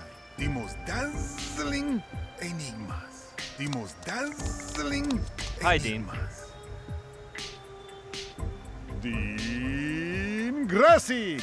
Amigo, what's flying? I need the paper you wrapped your lunch in. Can I borrow it? Do I look like some kind of boob to you, amigo? I lived in the street too long to let some thief stick his finger in my frijoles. I'm not gonna steal your lunch, just the paper it's wrapped in. No way, amigo. And if you put your dirty hands on my lunch, I will have to ask you to duel with me, you know? Well, when you're done, you'll give me the paper, right? Okay, kid. After I have lunch, the paper is yours. And if you behave and keep quiet, I'll sign it for you. Will you be lunching soon? That depends how badly this French girl keeps working. If she keeps messing up the recording, we'll never finish. Because Dean Grazik never eats with business unfinished. Because without business, there's no dinero. And without dinero, there's no frijoles.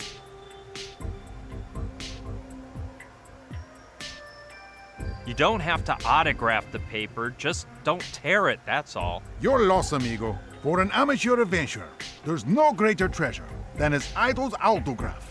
Like when I was a muchacho, and Mel Fisher, the greatest treasure hunter in pre-Grazik history, signed a napkin for me. Well, you look like you're starving, brother. No deal, amigo. My lunch is mine alone, and I'll eat it when I want. Oh, man. Just forget it. Good going, kid. You gotta know when to fold. That'll save you some big troubles. What if I trade you your lunch for something more succulent? I get the idea, Dad. You don't got no idea what you're saying.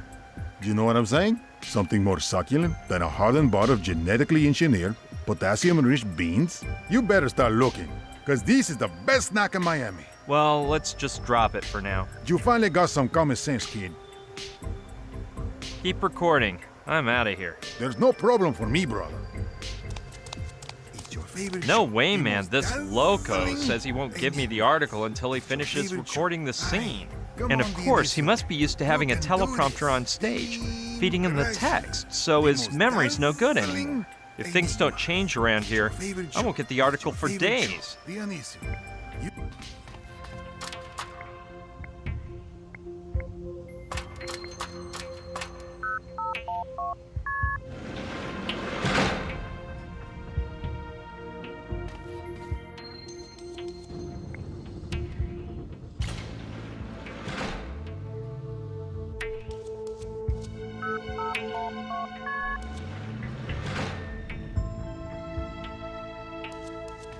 How are you, Camille? Très bien, as you can see. What are those bottles doing there? Oh, they are for you. I thought you'd know how to appreciate them, n'est-ce pas? What do you mean? Wow, I'm speechless. Thanks a lot, Camille. Merci. Gee, they're lovely. Yes, they were a gift from a friend from Bordeaux. It's a limited edition, 100 units. The bottle, it has the shape of a Greek amphora, and because Dean's real name is Dionysus, and Dionysus was the Greek god of wine, I thought he'd like them. But I prefer you have them. Don't worry, I'll save them for a special occasion. Where'd you go, mamita? You don't work?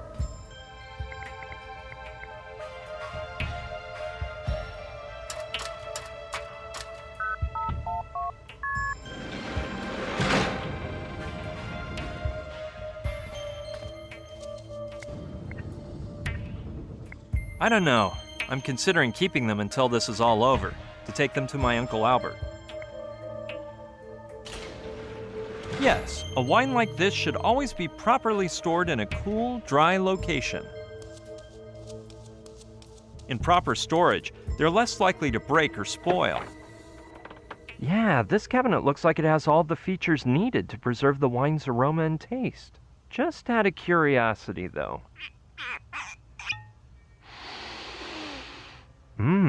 Smells amazing. Wonder if it tastes amazing, too. Huh? Where am I? A boat?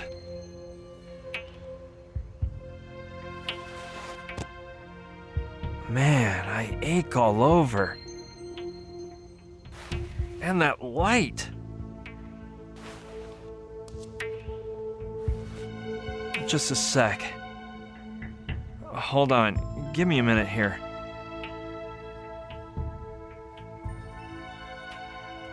Let's see. I escaped with Joshua on Simon's snowmobile. We got as far as Sicily. Camille's wine. I really don't know what could have happened. My head is pounding and there isn't a drop left in those wine jugs. Maybe I was mugged. Anyway, I better look on the bright side. These empty wine jugs will surely come in handy. Yeah, I know it's not that comforting, but I need some encouragement here. Okay, that item may come in handy.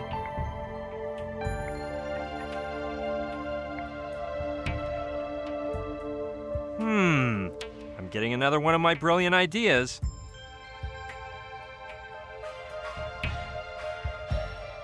For what I've got in mind, I just have to fill one halfway. I'm not sure if this idea is ingenious or idiocy.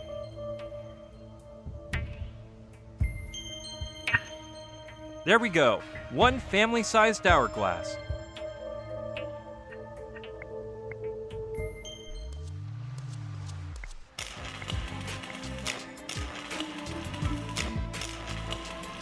A portrayal of Neptune, the Roman sea god. It's made of bronze, so it must weigh more than my car.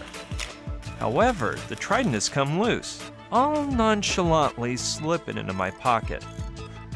Well, not too nonchalantly, or I may inadvertently saw a branch off of the family tree.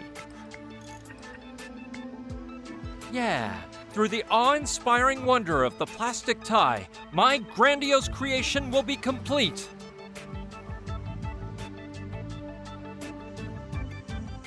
the unique, unmatchable watch fork.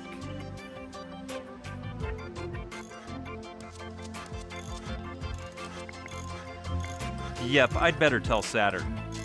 Can I borrow your sketch pad, Saturn? That pad is sacred, BB. It's full of my ideas and designs, so it constitutes my artistic and scientific logbook, and I couldn't risk losing it. My regrets, BB, but I can't lend it to you. You're not even gonna lend me a sheet or two from the sketch pad, Saturn? The truth is, there's only one left, BB. Besides, I'd just give you the whole pad if it were empty. In fact, I have several new ones in my cabin, but it's a matter of principle. I never used a new sketch pad until I filled all the pages in the previous one. We artists are like that. What can I do about it? And you haven't had any ideas for filling the last page of this sketch pad? Well, I'm not sure. I recently read that one of the biggest causes of obesity is that we eat too fast, and I don't know, I've been thinking of something to help people eat more slowly for days so they can chew their cud without choking. The bad thing is, I haven't come up with anything. Oh, that's a shame. Well, if I think of anything, I'll tell you. Yeah, maybe if I give a good sales pitch, he'll like it. Take a look at this, Saturn. What is that thing? It's an experimental primitive prototype of the watch fork, based on your ideas about people eating slower. The actual size wouldn't be so big, but I thought you'd appreciate the detail this way. Watch fork? Yeah. Look closely. You pick up the food with your fork and patiently wait for all the sand to drop from the top of the hourglass to the bottom. Afterward, you turn it over, lift the fork to your mouth, and chew patiently until the sand goes back to the other side. Then, and only then, do you pick up another morsel of food and repeat the process. So, what do you think? Saturn? This is the most amazing invention I've ever laid my eyes on. Seriously? Watch out, Da Vinci. I'm going to start work on this immediately. I'm heading to my room, where I can clarify the mathematical concepts behind the watch fork and draw some sketches for a while. Hey, Saturn. That sketch pad you brought back is brand new, isn't it? Yeah, I used the last page from that last pad on a couple of preliminary designs for the watch fork. So, can I have it? You mean you want me to lend it to you? Well, I'm sorry, BB. I'm giving it to you. Well, at least I finally got it. Now let's hope I can truly put it to good use. Well, as long as I can choose, I guess I'll take a pretty marking pen. Saturn, can I borrow a marker? Of course, BB. Keep it. It's immoral to refuse someone a pen. I think I've used one of these in the past. What I can't remember is when.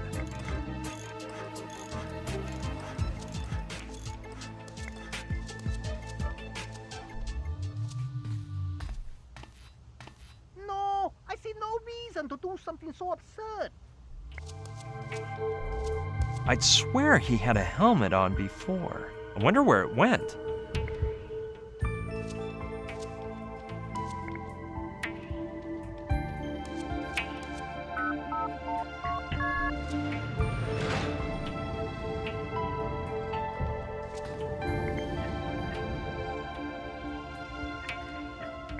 Yeah, I'll go see what Dean has to say.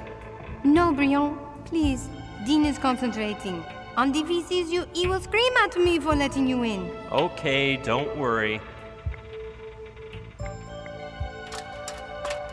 How are you, Camille? Très bien, as you can see. Thanks for the vino. It was delicious. What do you mean? It was. You have already drunk the 2 bottles? Well, it's quite possible, because I don't remember doing it. Oh la la!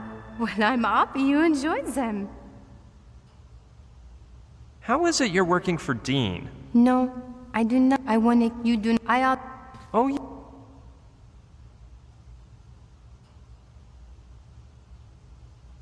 So what? I have always loved Dean. That what did you spend? And you'll just. Well, I will. Let's. Okay.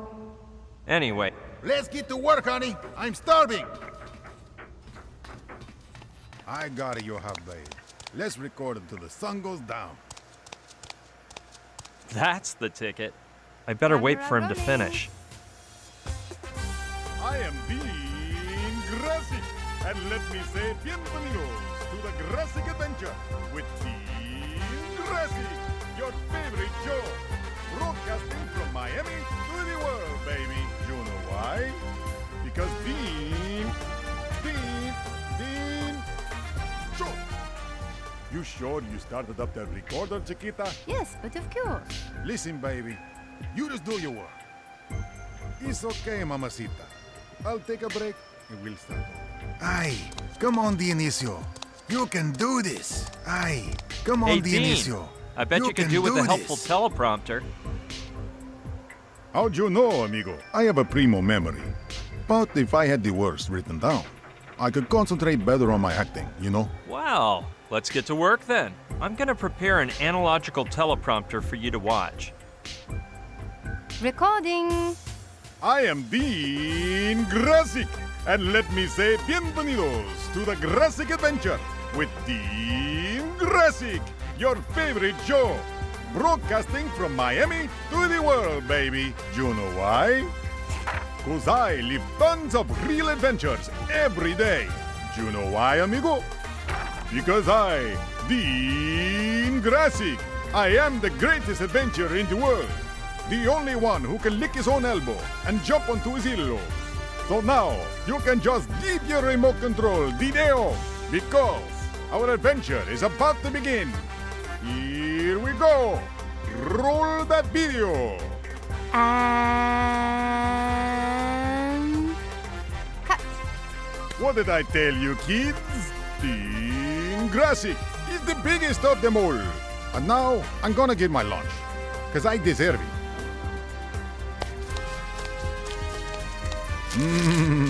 Here it is.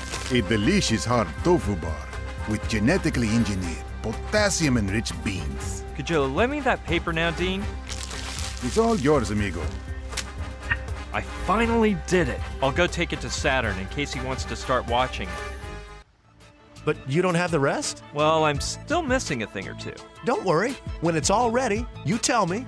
I look up the article and we get down to work.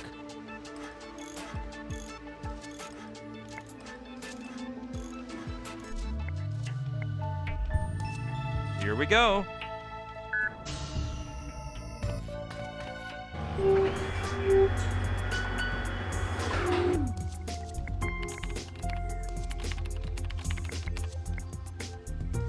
Listen, Sushi.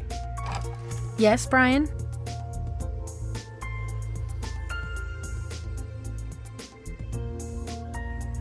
Let's continue this conversation later, okay? Whenever you wish, Brian.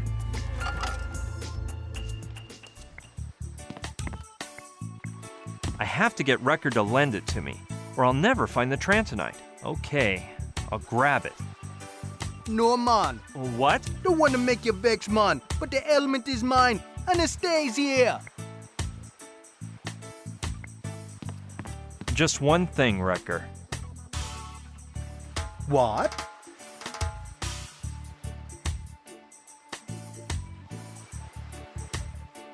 I bet you don't know what Saturn just said to me. Some stupid thing of his, I'm sure.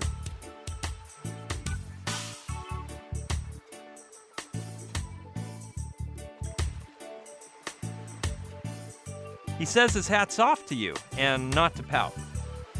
Is he piping down or pulling me leg? Come on, let's test him. Tell him his techno art is so sadly sad, it no be good enough to hang above a toilet. Okay, I'll go tell him right now. Shoot, now what am I supposed to tell Saturn?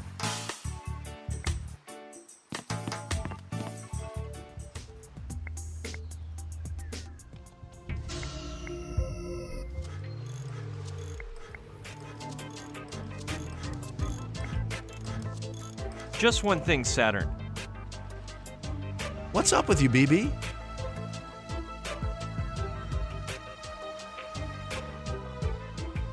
Record just said something lovely about you. Oh, yeah? And what did that Rasta-covered fool tell you?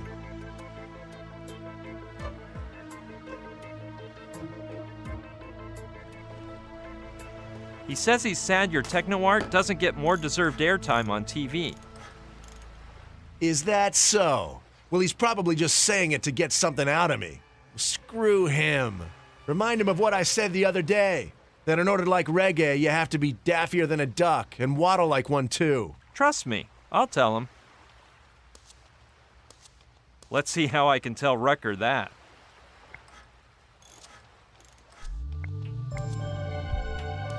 Here we go.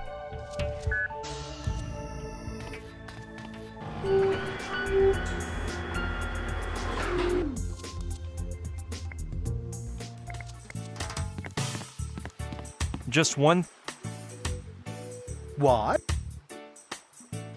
I bet you don't know what Saturn just said to me. Some stupid thing of his, I'm sure.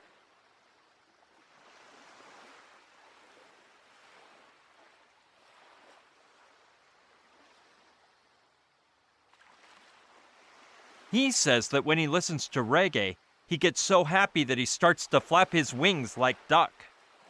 Oh, I guess I'm supposed to feel sorry for saying only jerks with blue hair go to the Burning Man Festival. Well, you repeat that to him and see what color he turns. Okay, I'll go tell him right now. Shoot, now what am I supposed to tell Saturn?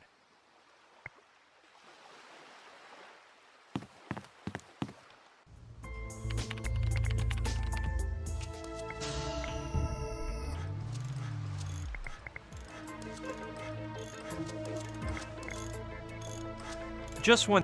What's up? Rucker just said something lovely about you. Oh, yeah? And what did that Rasta-covered fool tell you?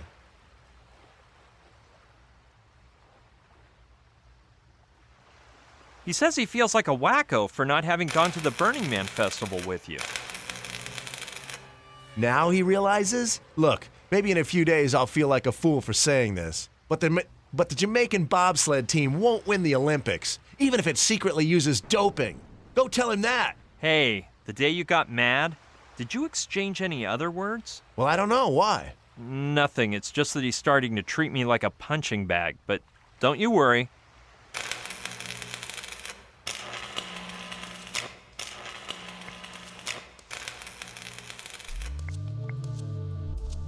Up we go.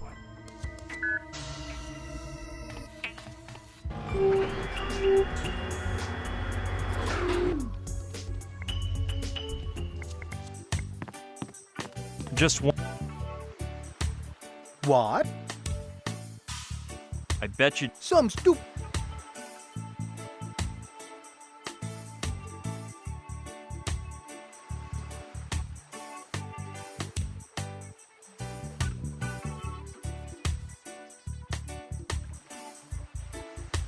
He says the day Jamaica wins the bobsled medal, he'll buy you an Olympic-sized bong.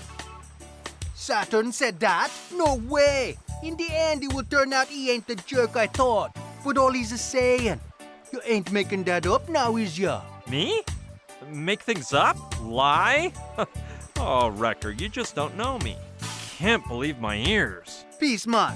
I just think it's strange that Bird Brain, well, he ain't so bad, is he? You know, as brothers go, he's a good one.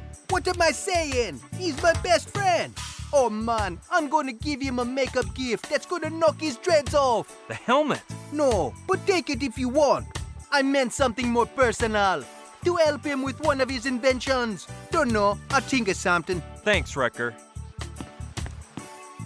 Well, one more thing done.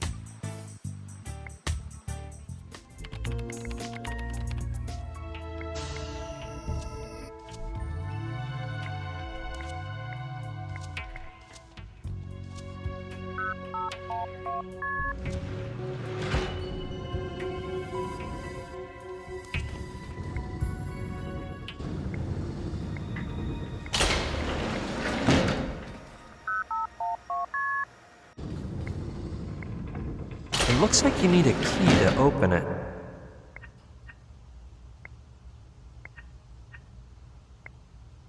No, better leave it by the glass cases in case there's an emergency. Plus, if I want to open them, it'd be easier just to ask Sushi for the key.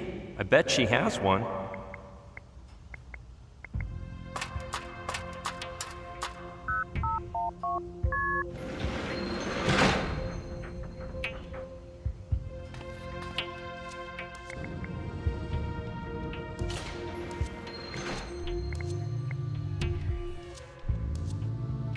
we go.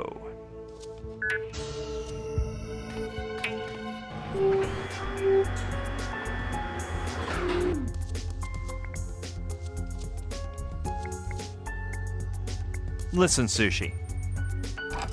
Yes, Brian? You wouldn't happen to have the key to the glass emergency cases, would you? What is the deal with you guys in these glass cases today? Joshua came to ask about the same thing just a while ago. Lucky thing I have another copy, otherwise. Thanks, Sushi. One other thing. Let's continue this conversation. Whenever.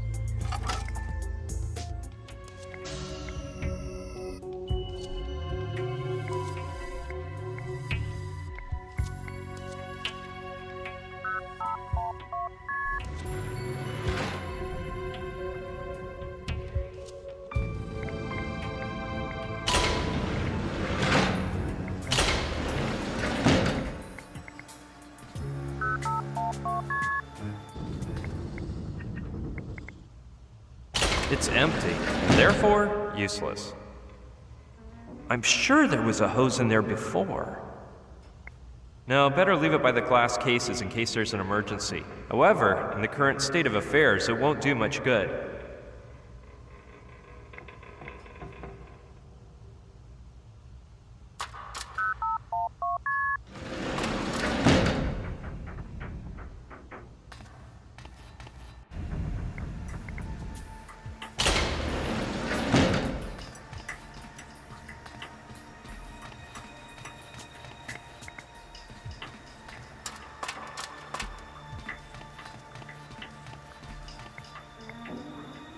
Okay, I'll look around again to see if I missed anything the first time.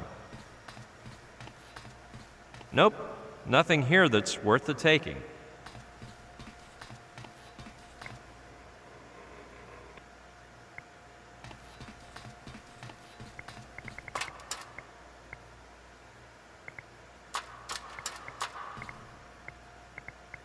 From down here,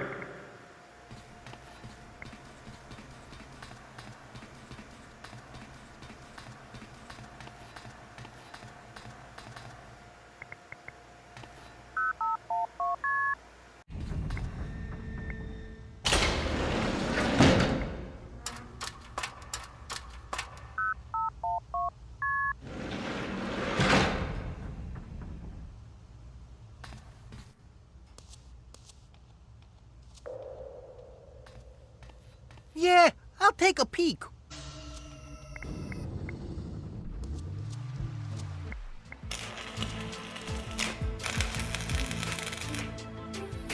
no, he told me to wait until everything is ready, and I have yet to complete all my tasks.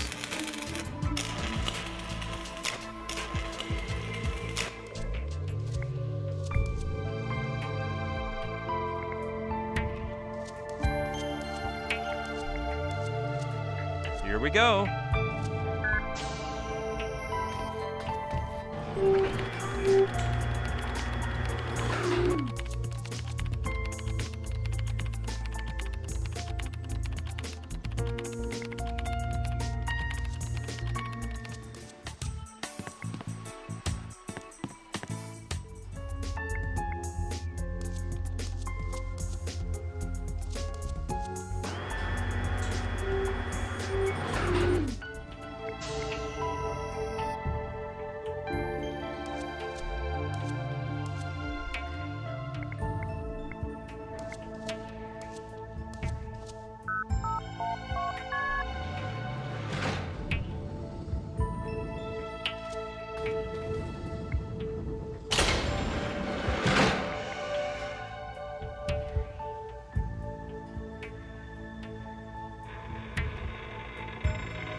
Sure, I'll take one. These things always come in handy, even if it's just to use as part of a practical joke. Well, I already have one, but two could be nice. Cool. I have 2 identical tubes to play with today. I'm not really in favor of wasting these excellent plastic ties, but if I must...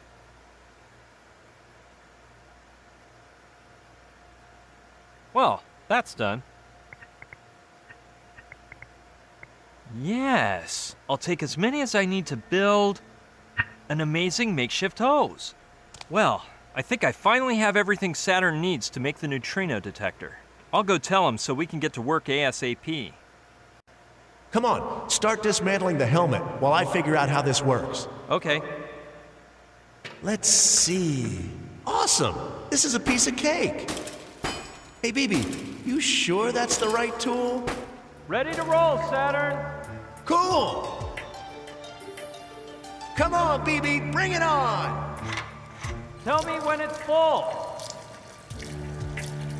Will this take much longer? Huh? Dude, it's starting to come out! Cut! Well, I'll just clean up this mess and be on my way. No, it's technically impossible for anything to go wrong, but you better stay back a bit. Now I see why you chose me to talk through the intercom. Well, as they say, que sera, sera. Sushi, can you turn off the light? We're starting here. Done. Good luck, boys. Yeah, good luck to everyone. And to me, too.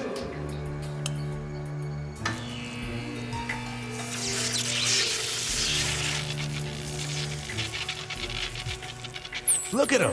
There are the neutrinos. They're shooting up from down there to the left. Sushi, fire the engines and set our course to north-northwest. Okay, turn starboard just a few degrees.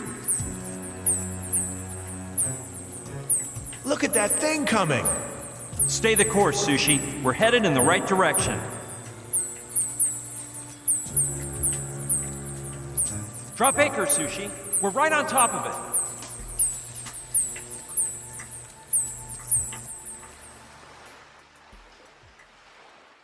Sorry, Brian.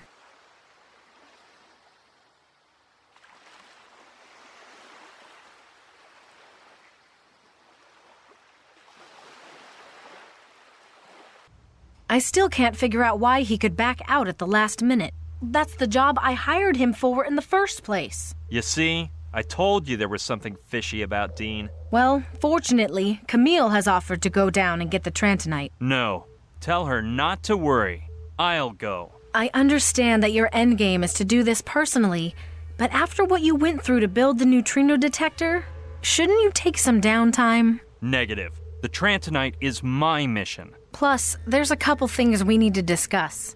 The first is that we are no longer right above the galleon, so you'll have to swim a bit. Not far, though. The second thing is that before beginning to search for the Trantonite, a 3D scanner should be placed as close as possible to the middle of the galleon, so that you can provide me with a 3-dimensional image I can use to guide whoever goes down. You yourself do not have to be the diver. Come on, give me that contraption. I'll go down right now. Okay, do as you wish. After all, everything is in place. Saturn has installed a shortwave receiver in the diving suit, so you have a comm unit during the underwater ops. And the mini-sub is ready, inside the Sea-Lock capsule. It took me a while to find it, because Rutger had taken it and... Well, you'll see. Ballast, regulator, ready. Be careful down there, Brian. Vamos, kid. Loco. I'll bet you'll do it almost as good as me. Wow. Well, thanks for the encouragement, Dean. De nada, brother. Good luck, Brian. Muchacho, amazing title you have come up with for this new Dean Grassic adventure. Blast to the past.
Those millions invested in the three-dimensional scanner were worth it.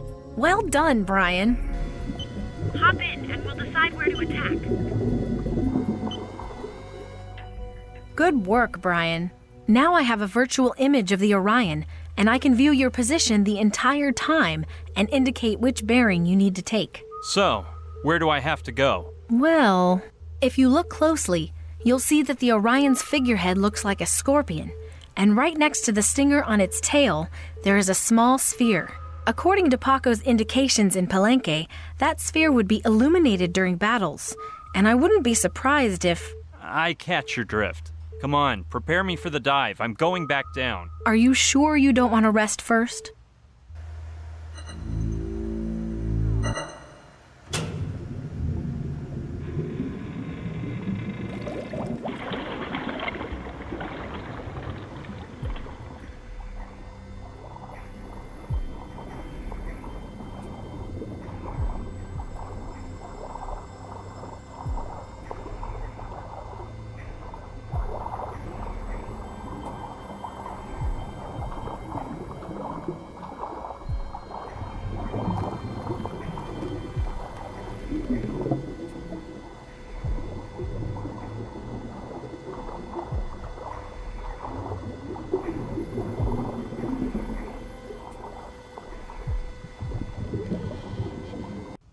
Lichens. Either we get rid of them and the moss, or we'll never get it open. You know what you have to do, right?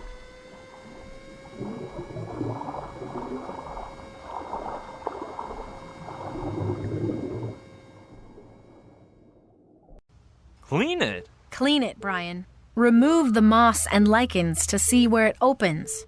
You aren't the kind of man who refuses to pick up a cleaning rag, are you? No, but I thought there might be some other way to open it. Whatever, but I think you'll end up having to clean it. All right, Sushi. I'm gonna see what I can come up with.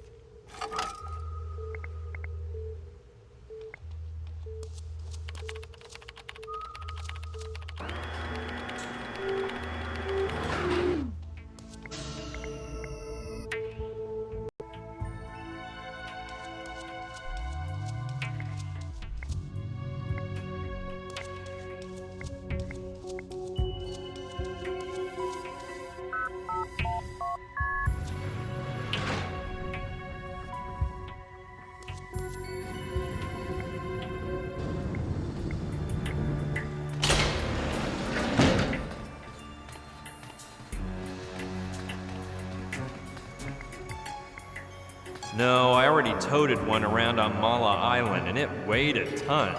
Maybe there's something inside I can use, though. Man! I bet the saw will come in handy.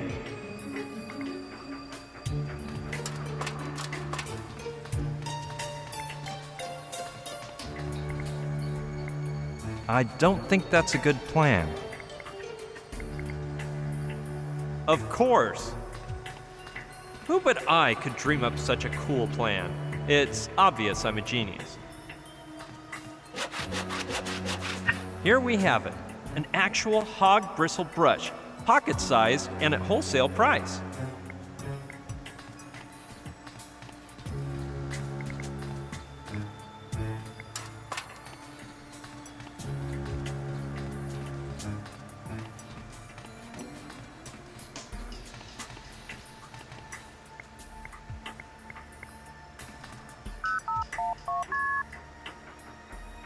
That's weird. Maybe I typed it in wrong. I've got the feeling there's something fishy happening here. The bad thing is that thinking of fish is making me hungry.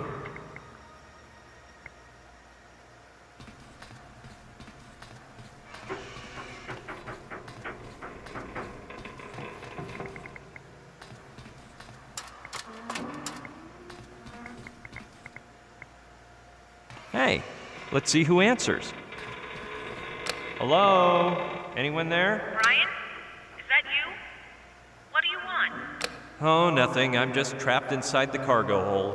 And so tell me what 2-bit password I stick into this contraption on the... Joshua, stop it! Man! Brian, don't worry. Joshua just ruined the encryption system on the whole yacht and messed up the passwords on all the doors. But I'll have it fixed in a couple hours. And go to your cabin, Joshua. Hey, we'll chat later, Sushi. Shoot, I wouldn't want to be in Sushi's skin right now. Or in Joshua's, because when Sushi gets angry, she must be. Well, anyway, obviously I can't just wait for her to get me out of here. Hatches to deck. That's it.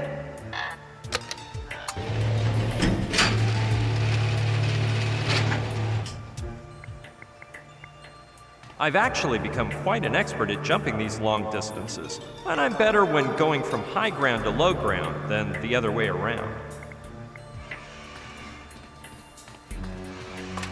That's it. Now that I opened the hatches, I'm sure I can start from the edge of the tank, scamper up to the ceiling somehow, and reach the deck. Come on, let's get out of here.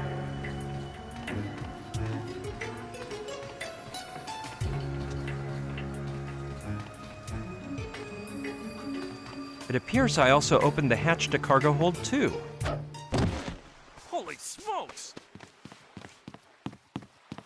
Well, that wasn't easy, but at least I made it here. Brian, this is a disaster. What's the matter, Sushi? Look, you really need to have a talk with Joshua. He's like a poltergeist.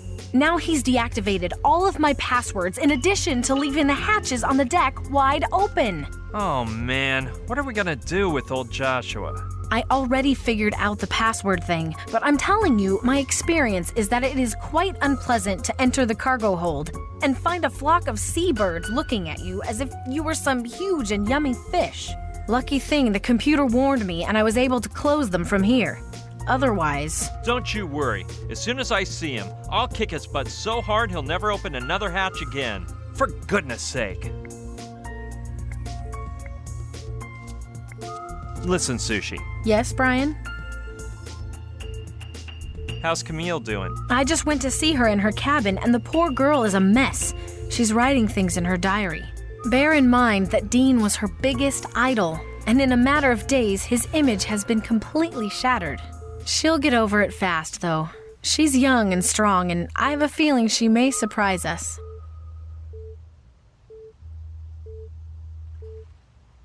Exactly why didn't Dean try to go down and get the Trantonite? Oh, but didn't I explain? Turns out he isn't actually a treasure hunter. What? He's not a treasure hunter? He's just a straw man, a salary-paid actor who's hosted the show while pretending to be a big adventurer. But it turns out the action shots were filmed by stunt doubles. But the deal was that he'd go down and get the Trantonite, wasn't it? That's what I told him, but not what he understood. When I hired him, he must have thought I was in contact with the production company, and that, at the moment of truth, the stunt doubles he usually uses for the risky scenes would show up to do the dirty work. I told you I didn't like that Dean. I told you so. I told you so, I told you so, I told you so. Okay, you're right and I was wrong, but don't be so childish as to rub it in my face. Yeah, sorry. I didn't mean to. I told you so. Okay, let's drop the topic of Dean. I'm going down to the galleon again. That's all right, Brian.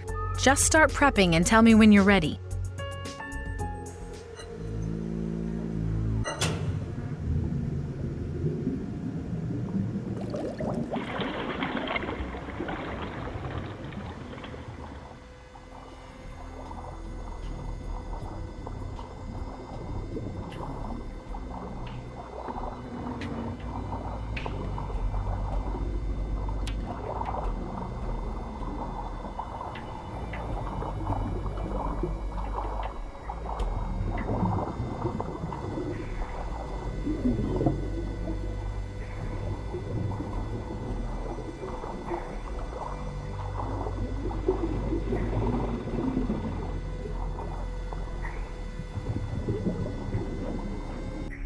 Is it that hard, Brian?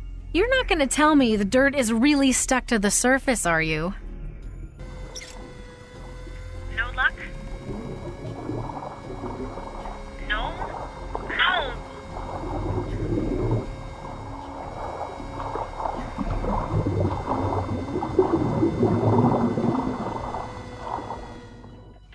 Well, this really sucks, Brian. Someone may have robbed the Trantonite, which would explain why the Interceptor ended up sinking the Orion. Or Malantuñas suspected something and put it in a different place. The truth is, I have no idea. Well, let's stay positive and assume it's still on the boat. Where could Malantuñas have hidden it? Well, if I were him, I would like to keep it as close as possible. In my stateroom, for instance. Yeah, that's the most logical. Come on, let's prepare for another dive. I'll go down ASAP. Are you sure you don't want to rest a while first? You look exhausted, Brian. Maybe you should get back your strength a bit first, before... I'll have time to rest later. We've got work to do.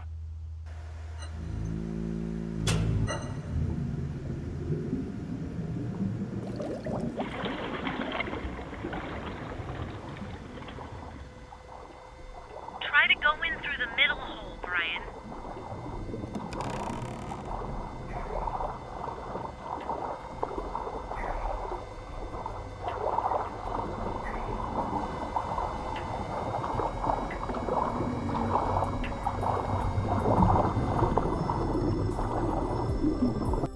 Let's see. Go down into it as far as you can. Now, move toward the bow. At the end of the hall, you'll find some stairs. Go past them. Now stand facing aft. Do you see a trap door? Go up through it. Roger. You'll reach a passageway with several doors. The one closest to the bow has to be Malantuñas' cabin.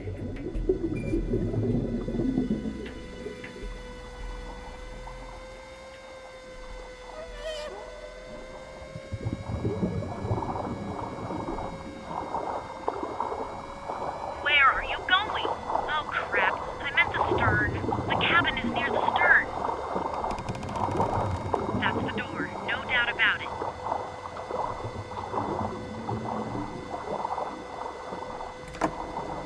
No, don't say another word. It won't open, right? This is always the way. Why isn't there ever a doormat with a key hidden under it?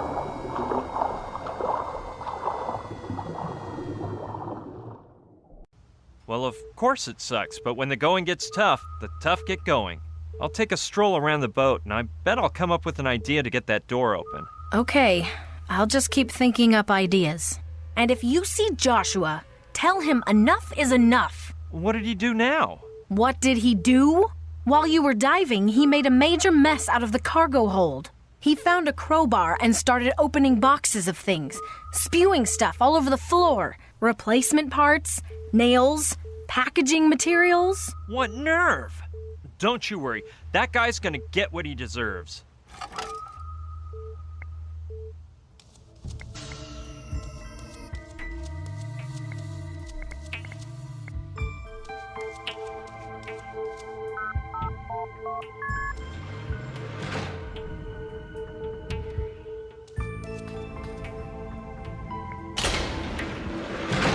I was afraid of this. Now it turns out somebody has removed the brush holding the door open.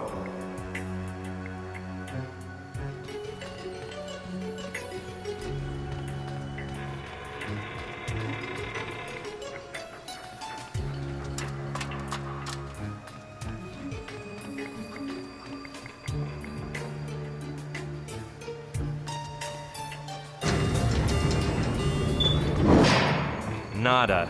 It would have been too easy for someone to come along and repair the door. On the positive side, the crowbar I need to get into Malantuñas' cabin is there. On the negative side, I can't go in and get it, because when I release the button, the door will slam shut, and I don't want to sever off an arm trying to leap in. Let's see how I can think my way out of this one. I wish I could see it running again. I felt like I was watching some futuristic movie.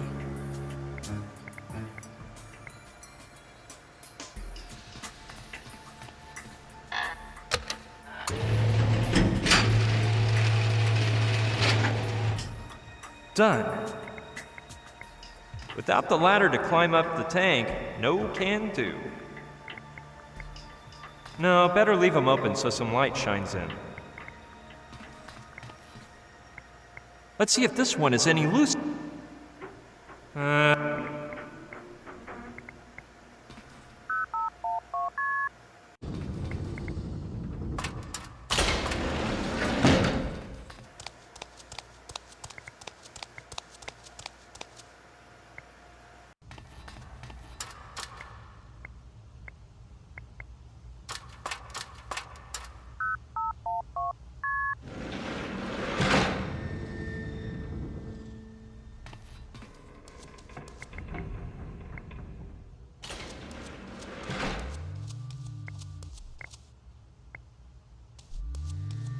Up we go.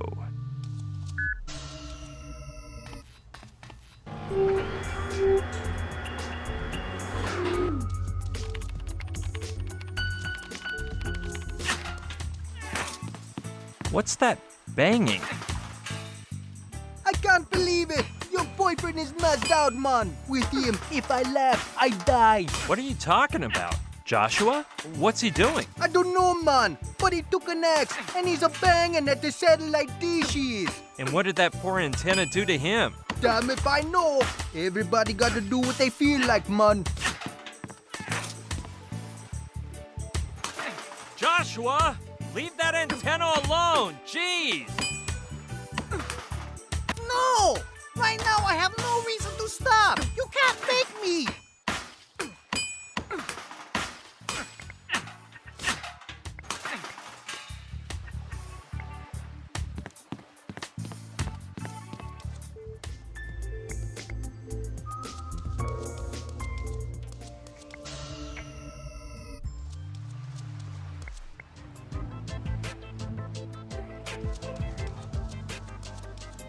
I haven't the foggiest idea what they're for.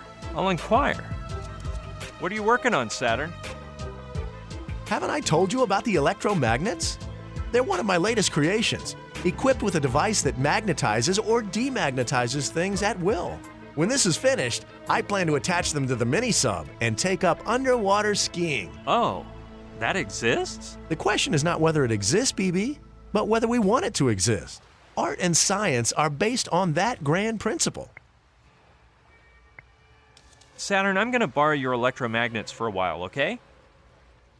Of course, BB. Don't forget to tell me how they work. Nifty. My first pair of electromagnets.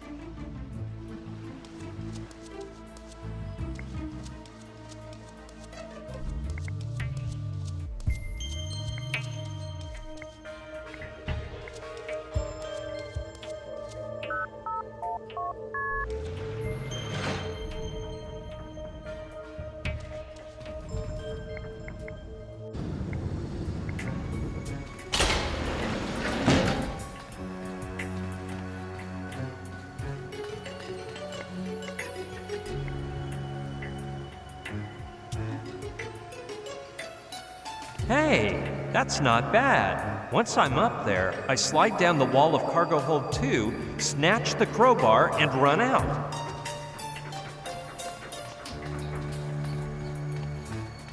I don't know whether I can trust Saturn's little inventions, but what choice is there?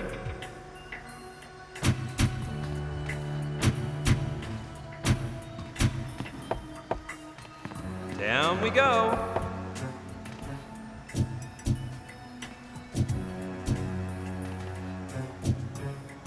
Yes, and now it's mine. No door will be any match for me with this crowbar. The Transinite awaits me.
Ryan?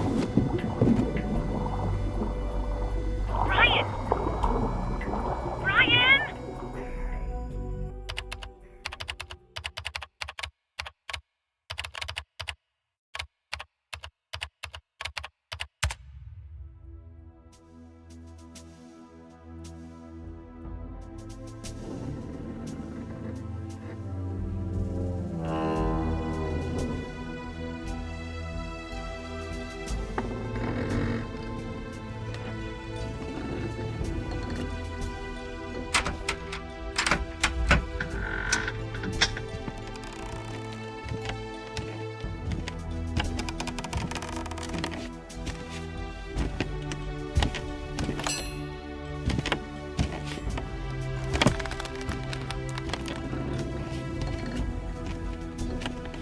Time for the grand ball, milady.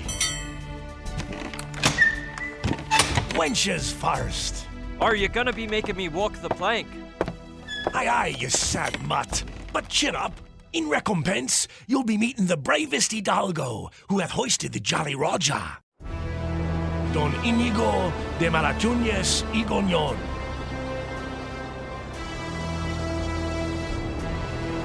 Captain, the limey's ready. It's about time, Husky Hound. Shackle him and be off with you.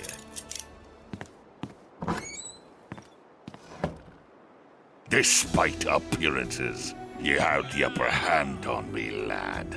Being that I conceal neither name, nor rank, nor birthright, while I remain unaware of yours indeed. I want your name and your ship, you English swab, or I'll slide me sword through your bloody entrails. Oh, you should have mentioned that. My name is Brucian Barskoff, and I hark from York. From its newest boroughs, to be exact. 'Tis a pleasure, Sir Brettian. Now would you be so kind as to explain why you've attempted to board me illustrious galleon? On your strange and tiny red and white dinghy with a metal hook in the fashion of a flag. Board your ship, sir? Vast there, Captain. I merely wish to be press-ganged and become a pirate on your Orion. Kind gentlemen, allow me to place doubt on your most recent assertion. Ye wouldn't be the first spy sent in from your motherland of heretics. There even be a vessel by the name of Interfector, which the Spanish crown has chartered against my person. The Orion could sink that sloop in the splash of a wave. In London, I hear talk that nobody can match the power of Captain Malantuñas and his legendary hidden beacon of Avernus. Is that so? So tell me, lad, what other talk is there about me in them English pubs? A bit of everything. All good, of course. The monks are praying night and day, saying you're a devil fleeing from hellfire. The ladies sigh upon hearing about ye, as though an angel-winged prophet had passed. And their husbands extol the honorable set of horns they'd be wearing, were it Don Inigo de... Capitan! Unidentified floating object 3 miles from starboard. By Mephistopheles, it's a UFO. Pardon me lack of decorum, Sir Brettian, but I have a tidal wave of business to attend to. Make yourself at home and be so kind as to await me return, when I shall be more than pleased to hear your news from London. Yeah, I won't be jumping overboard, don't worry. Ye, Russian mongrel, guard the door. You'll answer for this prisoner with your worthless life. Aye, aye, mi capitan. Well, this is a most unfortunate situation. But at least I managed to board the Orion. If the Interfector's crew obeys my orders, they will besiege the Orion this very afternoon. So I have but a few hours to remove these shackles, find the hidden beacon of Avernus, and take advantage of the turmoil which will ensue when the first cannonballs hit, to abscond in a dinghy, return to the Interfector, and command the sinking of the Orion from there. I'll have to work smartly to finish the job in such a scant workday, so I'd best alight if I don't want to end up in Davy Jones' locker. Shut your trap, mutt. Aye, I've got him afeard now. Now I can get down to me business with Demon Dog. She seems to be a prisoner too. With a bit of my fancy talk, maybe she'll help me. Noble lady, allow me to pay you my respects. Save them for the sharks, Monsieur Bruchon. Soon, thou shalt be kissing their keel, with need of their help more than mine. I doubt the sharks would make a banquet of my squalid flesh, but that is not the reason for my arrival on board. You're as imprisoned as myself here, and perhaps we can seek a manner to achieve safe and sound escape from the Orion together. Very apropos, Monsieur Bruchon. Hast thou a plan? Well, I am now designing one. Sooner or later I shall have one. But in the meantime, lady... Camille. Mademoiselle Camille de Le Bouvier. I doubt Malentunias will throw me overboard. The poor sot is delighted with me. Believe what thou wilt, but thy bones will be gnawed by a Pacific kraken. They'll be left so clean and white that no maggot will find sustenance upon them. What if I show him a sad face and cry? That's what I did to get my helmsman's license. Monsieur Bruchon, I know Malentunias too well to expect the slightest shred of humanity on his part. When he grows tired of thy whining, he will send thee to David Jones' locker, and thou wilt be fortunate if he does not torture thee beforehand. The man will at least allow me the last meal of my choice, won't he? I wouldn't hold my breath. Years ago, a prisoner requested transalpine dragonfly entrails in a wild capsicum souffle, and because his wishes could not be satisfied, he remains alive to this day. Henceforth, a basic meal has been established for plank walkers whose sole choice lies in the manner of ingestion. Because the meal consists of spicy swordfish, I recommend the oral method. I'd wager he'll allow me a last wish before feeding me to the sharks, I do. And which shall it be?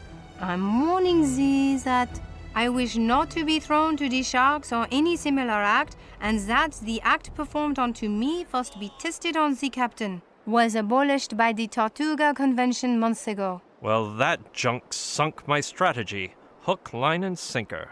This subject matter is too macabre to discuss with a lady. Speak for thyself.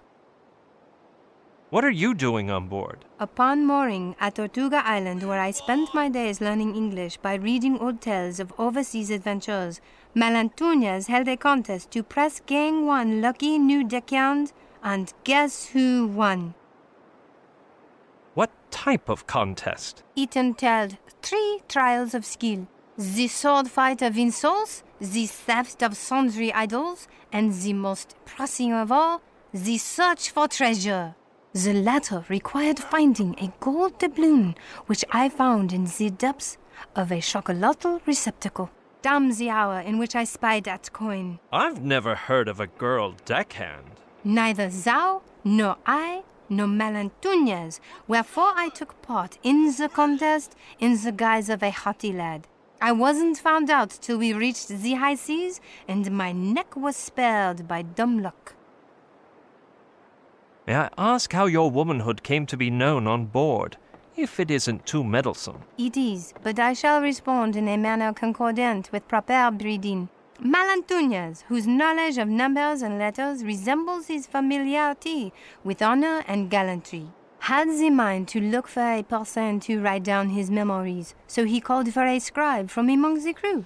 I alone claimed to know the alphabet, so he demanded I prove my claim. So how did you save your skin when Malentunias discovered the ruse? Malentunias touched his mustachio and yelled to his men, "Lady Luck has smiled down on us, ye I sees half-breeds. Do with her as you wish." The crew assembled round me with blood filling their eyes. Well, their eyes and other organs.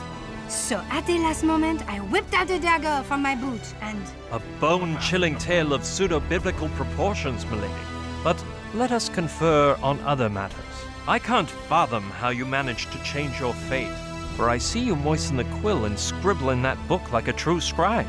The problem, Monsieur Bruchon, was the lack of ink on board, and I refused to follow their suggested procedure, the one whereby drunkards are wont to write their names. Thou must know, it involves great imbibing of grog, and when the bladder's bursting is imminent, removing one's codpiece, aiming and... Speak no further, milady. I already have a picture in my mind's eye. You put a high price on your honor, then. An awful fate I avoided, monsieur.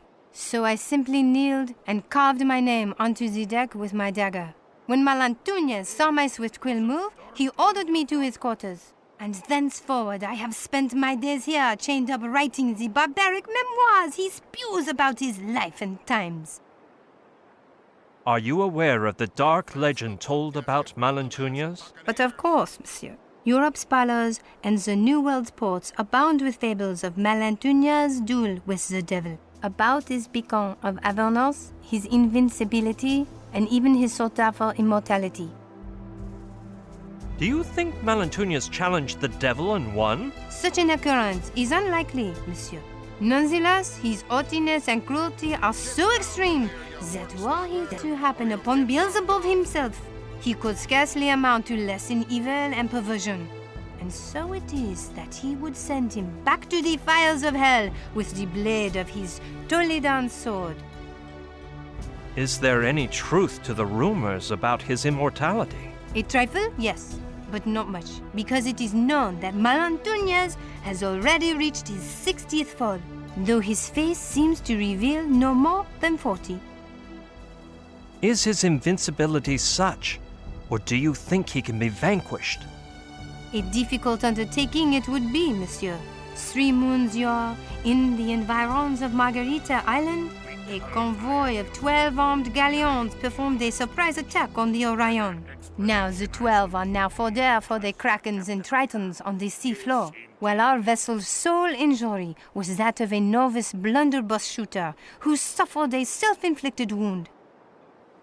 Is there any truth to the tale of the hidden beacon? More than thou thinkest, monsieur, judging by the care with which Malantuñez treats it. Moreover, I myself have seen a lost battle turn to victory. Once the captain mounted the brilliant talisman in the boat's figurehead. I'm not the superstitious type, but 'tis true that the beacon holds some power beyond man's understanding. What is the beacon's origin? I do not know with an inquisitor's faith, monsieur. Malantuñez claims he crossed the Styx, took on the seven-tailed dragon guarding Hell's gates, defeated the devil with his sword, and absconded with the beacon. But this damsel resists believing such nonsense. After listening to him for an eternity and comparing the contradictions in his memoirs, I have begun to suspect he pillaged it from an Indian graveyard he visited in the springtime of his life. Where do you say the beacon of Avernus might be? Were it not in this room, it is most likely in the treasure hold. As for the remaining Malatunesian lore, let's leave the superstitions to the dim Spaniards and talk facts. True, 'tis that dim-wittedness has found Spanish soil to be fertile, but no more than in your native England or my beloved France. We'll carry on later, Lady Camille. As thou wishest, Monsieur Brechon.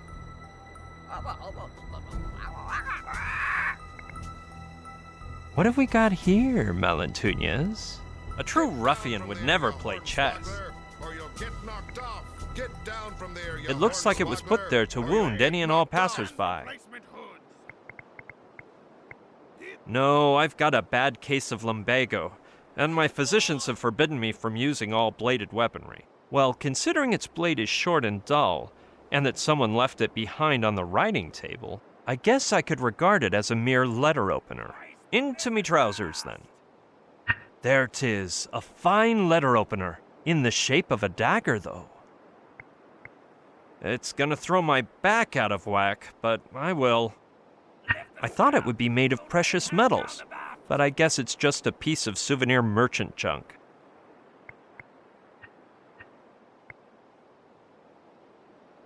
No, I don't see why for the time being.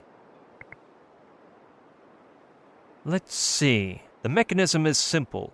2 iron crescents linked by a moving hinge at one side, and on the other side is a bolt into which Husky Hound has pounded a nail to keep the shackles from opening. The bad part is that it's jammed so far in that it's stuck. Yes, the crosses on the handle of the dagger, I mean the letter opener, are curved toward the tip, so perhaps I can use them to pull out the nail. A shame I can't reach it, because it would really be conducive to my escape. Hark, Lady Camille, I doth throw a letter opener towards thee in the form of a dagger. To what do I owe this honor, monsieur? Allow me to request that you use the curved handle of the letter opener to release the nails sprouting from the beam behind thee, and then to be so kind as to toss the metal spike towards me straight away. I fail to comprehend the purpose of such tomfoolery, but I shall appease thee. Hand me that letter opener. Take care not to cause a scandal, or the pirate at the door may hear us. Chance? Alrighty then. A soft blow means yes, a hard blow means no, chance means maybe. Can you? I think it's coming loose. So, Demon Dog, are you gonna let me in someday? Done. Catch. No, no, no, no. Holy! Where did it fall? Next to thy leg. Wait, are you sure? Yes. Damn. Stupid cabinet. Art thou hurt? Yes, my head. Ow! Ow? What does ow mean? We never discussed anything about ow. Bloody nail. Ouch! I appear to have pricked my unmentionables, but it was worthwhile, because now the nail is mine. I aver that thou art an easy man to make happy, monsieur. Wait shortly, and you will know of what I am capable with a single nail. Yes, the nail is thin enough to press down the bolt, and I can strike it with the letter opener like a mallet. Let's hope the pirate at the door doesn't hear. Sharp blow means yes. Chain noise means of course. And ow means with great pleasure, okay? Okay, that means yes. Is there any way you can let me in there? We'll be yard. Well said. Perhaps you would like some sort of bribe. Aha! It's nice to know we can do some trading together. Ow! With great pleasure, eh? By Jove, I've smashed my ankle. I'm really quite pleased about your change in attitude. You wouldn't be lying to me now, would ya? Free at last. The Shans were... Huh? What do you mean, of course? Make haste then, and set me free as well. You think you can mock me and get away scot-free? You bloody son of a she-dog! I'm gonna stand by your door and rip your heart out when you exit. You hear me? As I told you, my duty is to find the beacon of Avernus, return to the Interfecta, and sink the Orion. I am indebted to thee, so I shall help thee. I know that in the diaries which Malantuñas has dictated to me, I shall find a clue leading us to the beacon. But we must get ready to flee in case we are found before we take its possession. A dinghy, perhaps? Dinghy? Wait here. I knew it. Malantuñas is your typical cowardly captain, with a dinghy tied up right below his cabin for a quick getaway in case things turn ugly. How different he is from me. I'd never keep one of those. Mark my words. Honest. I swear. On me paltry honor. Well, let's just go inside. Problem solved, milady.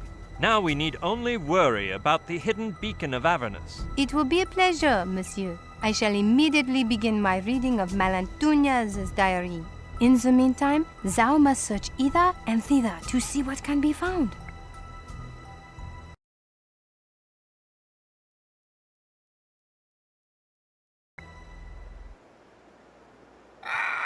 Yes, after being in the dungeon, I could do with some fresh air. Ahoy, mangy pooch! Why is it we can't choose our own canine sobriquets? The captain allowed it once, and he ended up with 20 pirates mired in a fight to be named Sea Dog. By the Queen of Spades, I'd be burning up. Pass me the grog.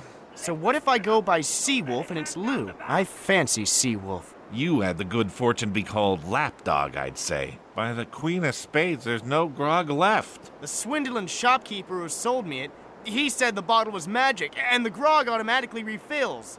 But it's empty, I say. Your shopkeeper's not worth a shilling. There's no grog in here. Maybe the spell takes a while to grab hold and fill the bottle. You got any more sunflower seeds, mate? No, they'll make you thirsty. No grog, no sunflower seeds. Smartly, mate. Drop the bottle. Someone's coming. Good morning to ye, Rabbit Runt. Arr, I hate mornings.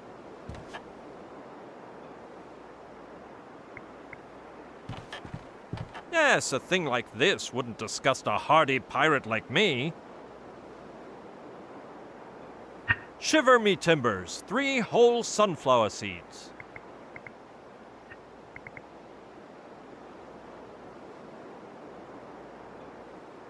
I'd make too much noise. What I wouldn't do for the seeds in your codpiece. Someone should clean that glass.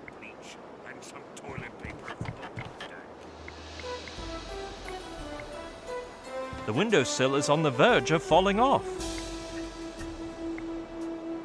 I'm fainting. If it worked from with the nail in the hunger. cabin, it'll work here too.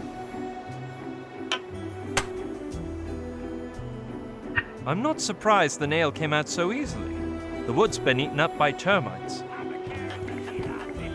Good old lapdog thinks it's magic, and that it'll end up filling with grog on its own. What I wouldn't do for the seeds in your codpiece.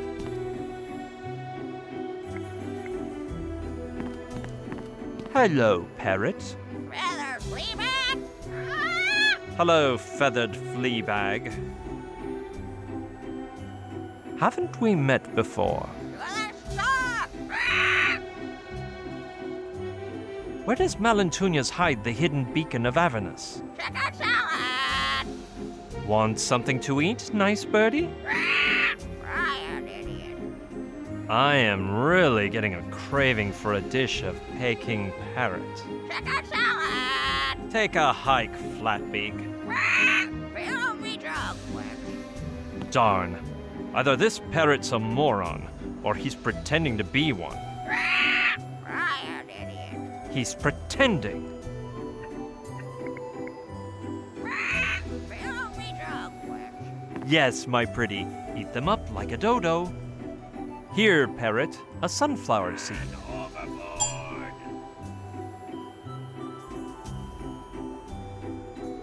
Now, reveal to me where your master Malentunias is hiding the beacon. A great Malentunias. Down a hill. Give me seeds!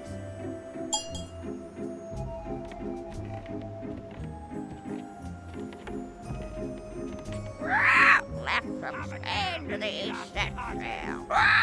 Give me seeds!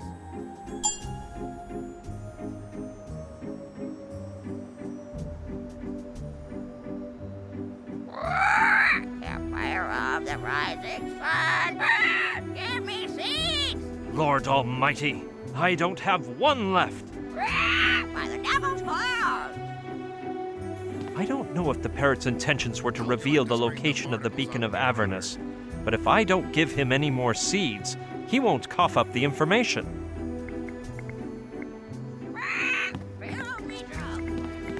Methinks there be a 7-tailed dragon tongue therein, the likes of which you see at exotic shops. I always got the willies from these rubbery appendages, but if I must, I could always use it to barter during my voyages. It's one of the latest models sold in Europe's marketplaces. There seem to be fewer dragons and more land than on last year's edition. That isn't any old jug. It's a genuine Ming spittoon. That'd be quite amusing indeed.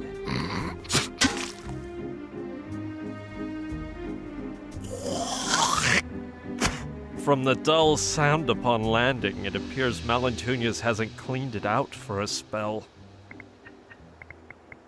It's nice and stretchy, like all the fine products which share the Septicata Draconis Lingua brand name. Aye. Let's see what's inside.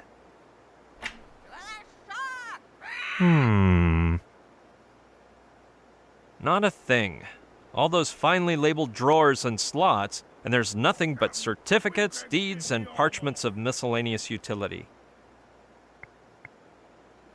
With pleasure. Blustering barnacles. It could have at least been full.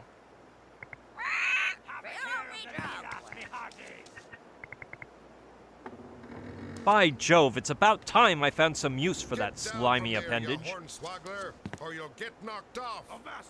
Get down from there, you hornswoggler, or you'll get knocked off. Will it help me in any way? Let us proceed with the experiment.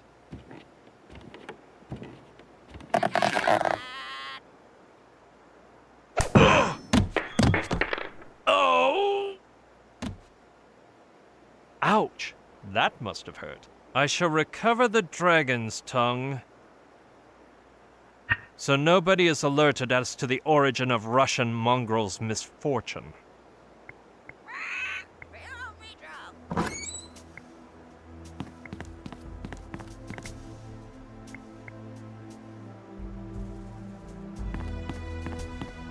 You know, I'm glad to have that back. It hurts more than it weighs. I guess Malentunius doesn't spare expense when punishing his men.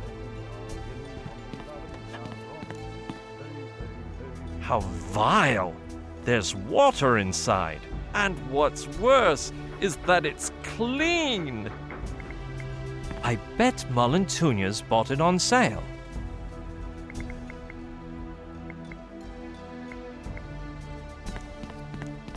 All right, what are those odd marks around the doorknob? What in the seven seas is this deadly device? Holy Toledo! It was only inches from slicing me belly open. That's it.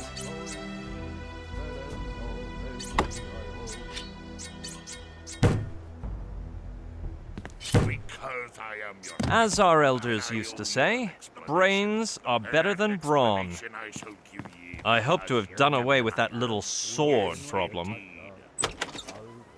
I'll close the door behind me so nobody comes in. So this was the feared demon dog. His size adapts better to me pocket than Russian mongrels, so I think I'll take him captive. I'd love to take possession of his sword, but lumbago is a serious malady. I hereby bestow upon you the right to remain silent as long as I wish, at risk of receiving another blow to the noggin should you open one eye. Holy treasure trove! There's more gold here than in my Uncle Albert's wisdom teeth. None other than Baron von Kordsmeyer. May his soul rest in Lucifer's bosom. Lost it. It's Andreas Spider.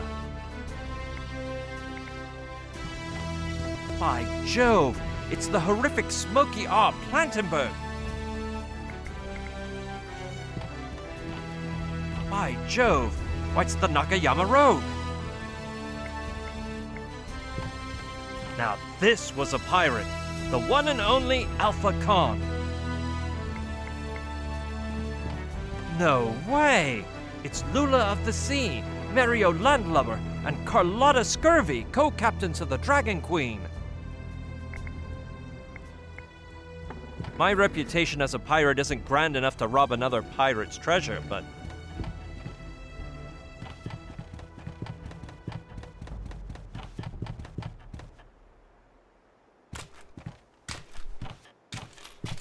can't squander the opportunity to grab that nice little antique over there and run. It's the Great Dosiqua, ranked number 1 in the last issue of World's Top 10 Idols.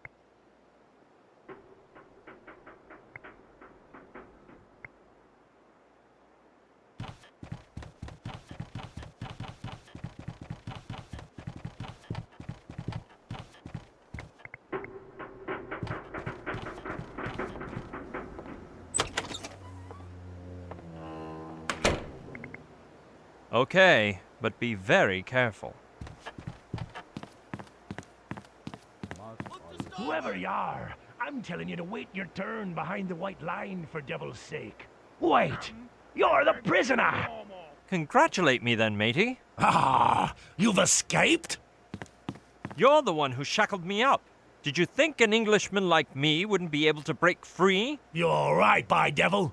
What happened then? The captain released me and made me a crew member. Me most swashbuckling congratulations, mate. So what sort of dog are you now? What? You know, matey. What canine nickname has our captain decided to christen you with? All bark and no bite. Nice choice, by devil. By the way, mine is Husky Hound. What can I help you with, all bark and no bite? Why are you standing there? I'm doing me regular duty on the Orion. Spitting out certificates to whoever needs one. Guarding the dungeon entrance. And giving out the daily ration of grog to all the half-breed dogs on this crew. What types of certificates do you issue? No, I don't issue anything, thank me lucky stars. What I do is fill them out, spit them, seal them.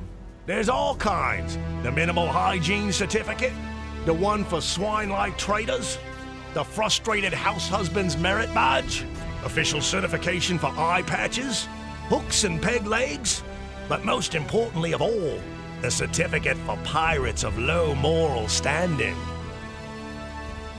Is the grog ration? Of course, by devil! Didn't they teach you don't drink and navigate at pirate school?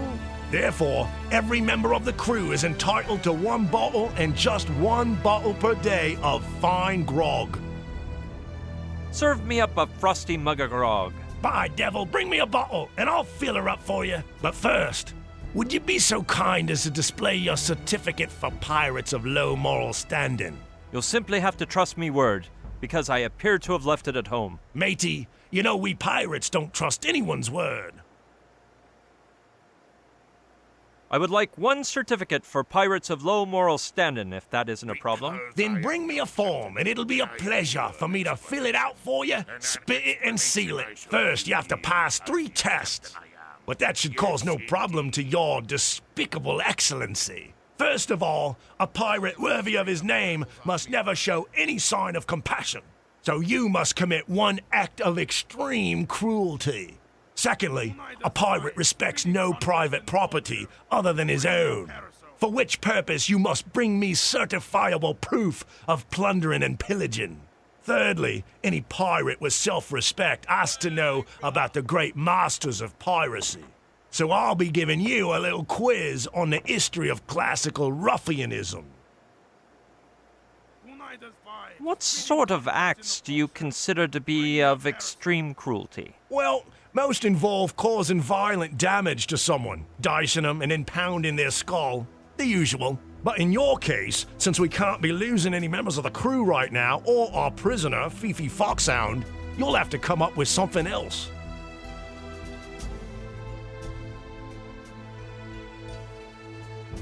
Let's carry on talking about your work on the boat. Your work is fascinating, but tell me. Chatting with ye has been a smashin' pleasure, Husky Hound. Likewise, all bark and no bite. Go figure. Lady Camille is teaching the crew how to write. Let's see what this one says. Canine nickname swap. Ask for lapdog at forecastle. Brian, wake up. For further information, your friends on the Douglas 3. Would you like to improve your reading skills? Lies. Exchange. 3 pieces o micro treasure map for magnifying glass. Ask for myopic mutt.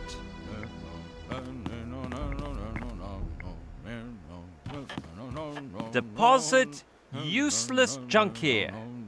I don't know why, but I don't think there's anything useful in here.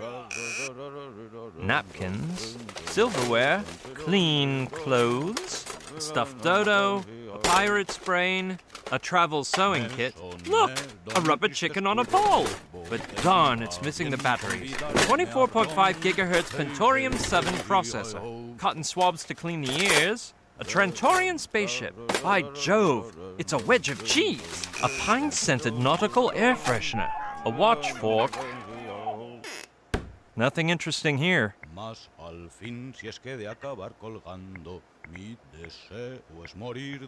He's a bit short for a pirate, isn't he? Well, I'll peruse a bit just in case. A 24.5 gigahertz Pentorium 7 processor, cotton swabs to clean the ears, a Trentorian spaceship. Nothing interesting here.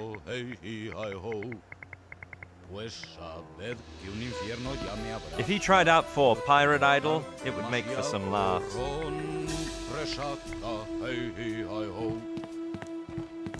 Take a look at this, Husky Hound.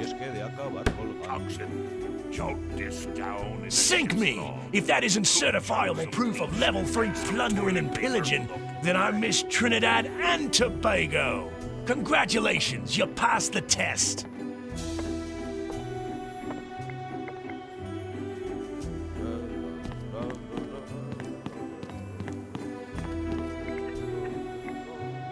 I'd better not.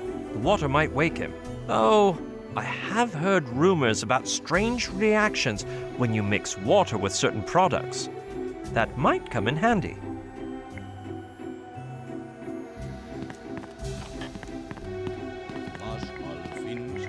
If my memory doesn't fail me... Here it is! Maybe the time has come for that bar of soap to help me demonstrate the truth of certain unproven legends in the world of chemistry.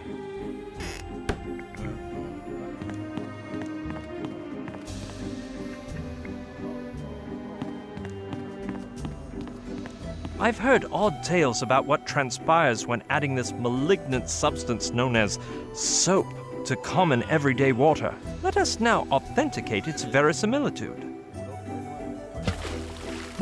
Oh, wonder of wonders! Yuck! Some bubbly pox reminiscent of baby drool has appeared in the water, as if it were rabid. I must christen me creation with a name. Soapified water. Soapy water? Something like that. Yes.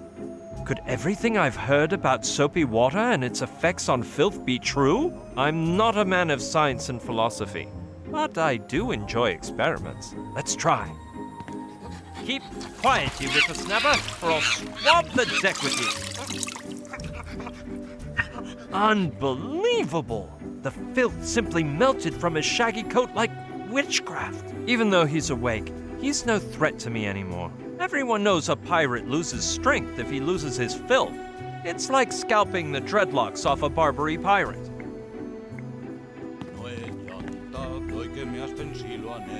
Look here, Husky Hound.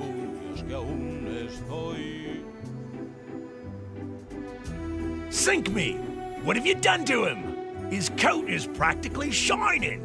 The poor devil, demon dog, he'll never lift his head from the shame. How could you commit such an evil deed? Are you that ruthless? That cruel? I thought you were more honorable. Congratulations, you've committed an act of extreme cruelty with cum laude honors. Hats off to you, matey. Say, Husky Hound. What can I help you with, all bark and no bite?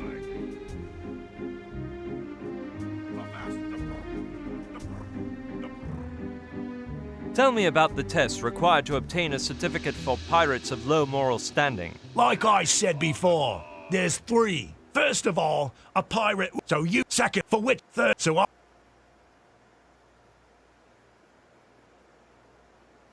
Hit me with the ruffianism test, Husky Hound. Let us begin then. Question 1. Who was the ship's cook in the famous crew of the ill-fated Captain Flint? Long John Silver. I knew you'd get that right. Let's continue. Question 2. What was the original trade of Captain Blood, which was most convenient for someone wanting to become a bloodthirsty pirate? Doctor. Well done, boy. Let's move on to the next. Question 3. How did Captain Swallow escape from the island where Captain Barbossa abandoned him for the first time?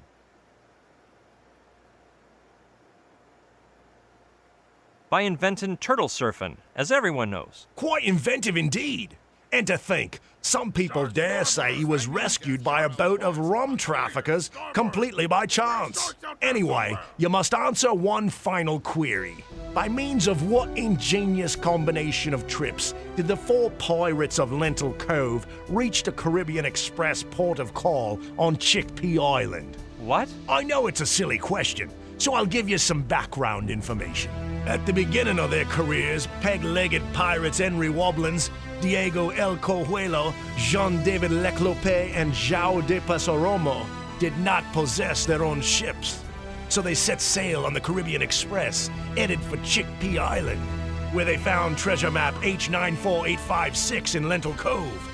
Like good pirates, they were mischievous rogues who fought over the map for days, until exhaustion led them to tear the map in 4 and cooperate with each other. The last Caribbean Express was to pass through Chickpea Island 8 days later. Because it was early in the morning, they had 8.5 days to get back to the port. The problem was that during the ruffianesque brawl, they'd lost 3 of their 4 wooden legs. They decided they'd return to the port in pairs, with one pirate wearing the sole remaining peg leg and the other leaning upon him. Afterward, one of the 2 would return to Lentil Cove using the wooden leg, then forming a new pair to return to the port, and so on until all 4 could reach the boat's point of arrival. The order they chose was to be of the utmost importance, because some were faster than others. Henry Wobblins stuck a pebble into his boot, because the pain in his sole would increase his speed. And therefore, though he weighed more than a sperm whale, he was able to reach the port in just 1/2 of a day. Diego El Cojuelo was used to running, and even though this time he was wearing garments and there was no cuckold in hot pursuit of him, he could still reach the port in 1 day. Jean-David Leclope bragged he was the lightest of the lot, but he'd ingested some stomach-wrenching berries that forced him to lower his breeches every 15 steps. Wherefore, he would take 2.5 days to make the same journey. João de Passaromo was the world record holder in poultry chasing, but it took him no less than 5 days to walk the distance to the port, because after a violent bout of hunger, he'd snacked on 5 of the 5 toes on his remaining foot. I'll sum up the situation for you. Henry Wobblins took half a day to reach the port. Diego El Cojuelo took 1 day. Jean-David Leclope 2.5, and João de Passaromo 5. They only had 1 wooden leg, and the Caribbean Express was going to call at port 8.5 days later, and every pair would take at least the time needed by the slower of the 2 to get to the port. In that case, which 2 pirates were the first to go to the port of call?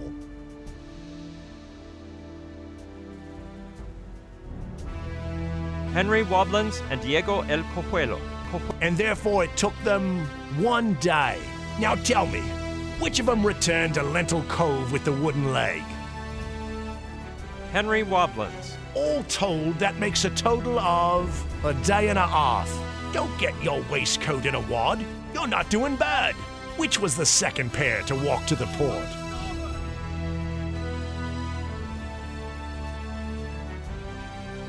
João de Passaromo and Jean-David Leclope. All told, that makes a total of 6.5 days. Now, tell me, which of the 3 pirates at the port returned to Lentil Cove with a wooden leg? Diego El Cojuelo. All told, that makes a total of 7.5 days. Since at that time, the ones left at Lentil Cove were Henry Wobblins and Diego El Cojuelo, who only needed 1 day to reach the Caribbean Express port. They managed to get there in time, save their lives, put the map back together, find the treasure, and go down in ruffian history as the 4 pirates of Lentil Cove. Congratulations to you, mate. You've passed the test on history of classical ruffianism. Presto! Now I've passed all 3 tests required to become a pirate of low moral standing. And by me faith, ye passed with flying colors. As soon as you bring me the certificate, we'll make this official.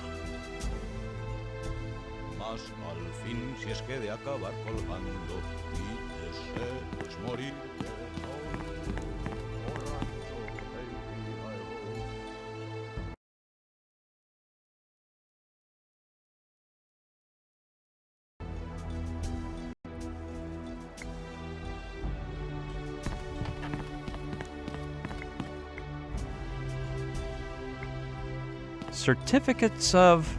Aye, I'll take one of these. A certificate for pirates of low moral standing. Get down from there, you hornswoggler, or you'll get knocked off.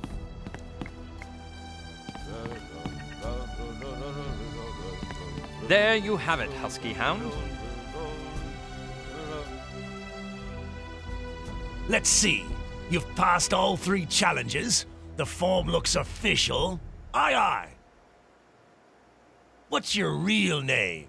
Brushian Boskov, captain of the just Brushian Boskov, that's all. The last name starts with B-H... Oh man, this might take a while.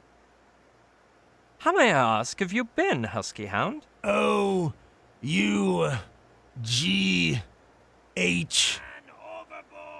A, B, C, D, E, F, G, H, I, J, K, L, M, N, O, P.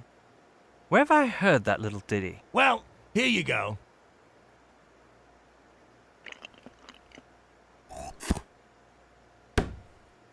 Your certificate properly filled in, spitted and sealed. Good day, sir. That's quite a work of art indeed. Now you'll fill it for me, right?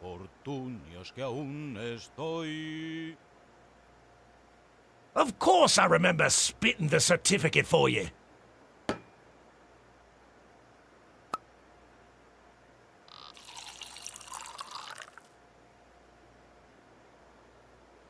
But don't be asking for more till tomorrow. I'll get by with this, thanks. Besides, me doctor's forbidden me from drinking alcohol. Shut your mouth, or you'll make this pirate cry.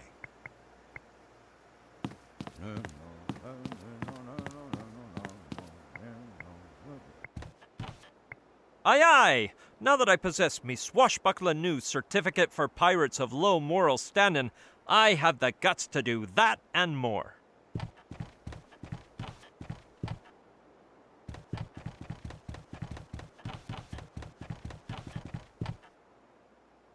Let's see what to take. This thing here.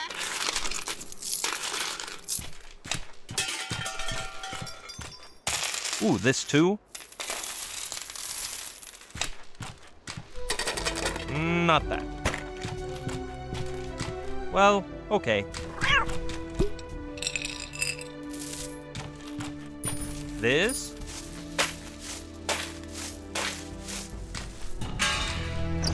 That over there.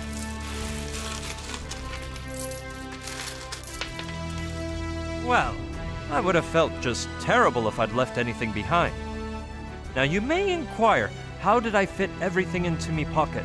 It's simple. The 3D object modeling department found it appropriate to issue me a voucher, so as to walk with less weight in me trousers. I can't figure out what it is. I guess I skipped over it when I took the rest of the treasure. By Jove, it's a funnel. Not very worthy as a piece of treasure, but I could use it as a megaphone for speaking to the crew of the Interfector.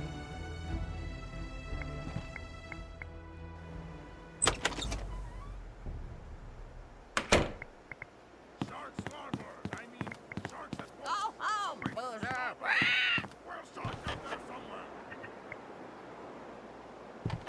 Okay.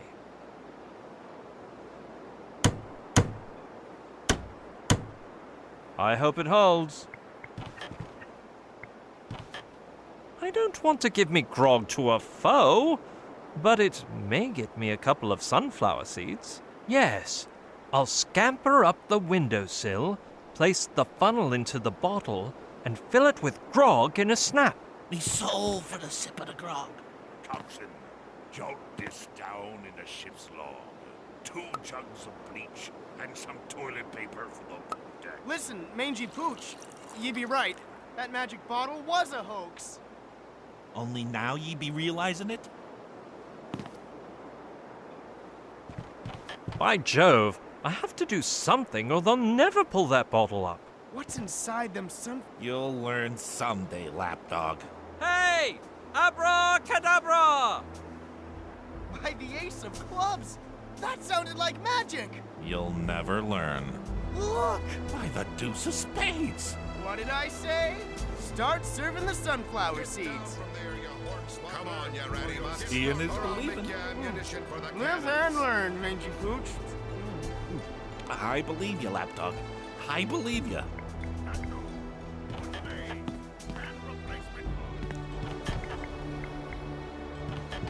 Let's see if there's any luck this time. Good fishing. 5 sunflower seeds.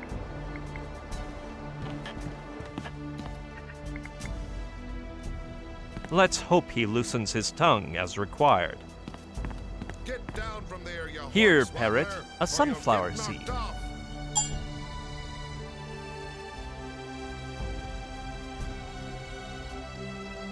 Now, reveal to me where your master Malantunius is hiding the beacon. A great Malantunius. Down the hill. Give me seeds!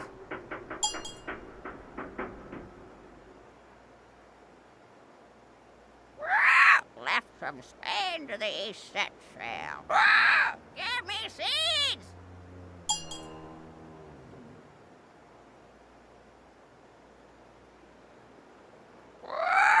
Empire of the rising sun. Give me seeds!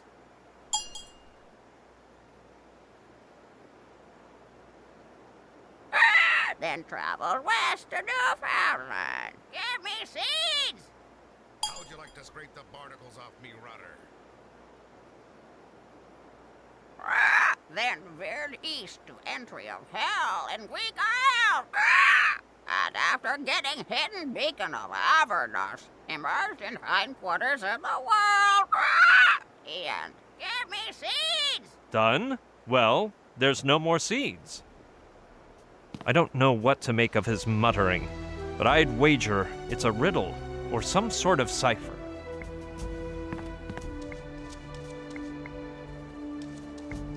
Every seafarer knows the Earth doesn't really spin.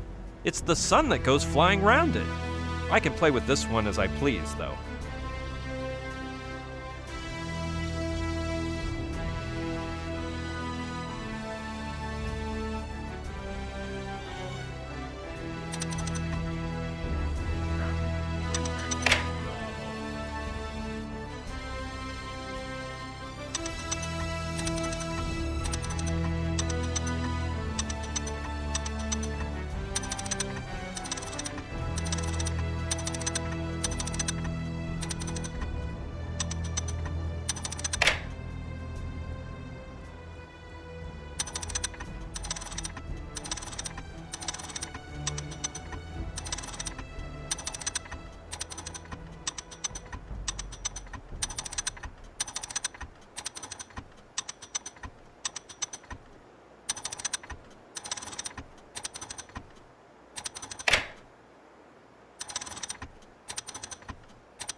Holy hempen halter! The orb's a spinning. The Intervector is attacking. Man your post, dog. At last. They're under fire. Everyone in position. I, the great Brushian Barskov, captain of the Interfector, have achieved... Holy Toledo! It's ablaze! Give me your sword, you filthy dog. Uh-oh. Ah! What in the world? Stop, you traitor! What have you done with the beacon, you English cur? Tossed it into the tempestuous waters I have. Tossed into the sea? You'll pay for this. And you can consider yourself dead, because I, the great Brushian Barskov, captain of the Interfector, have managed to put a stop to your unstoppably Brucian!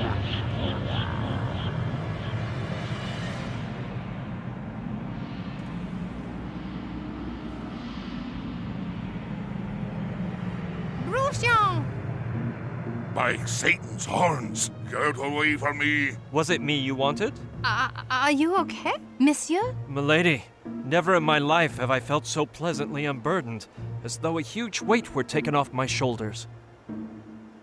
Oh, mon Dieu! Brucian! Brucian! Priam! Priam! Wake up, Brian. Good day, milady. You're alive! Is that not normal?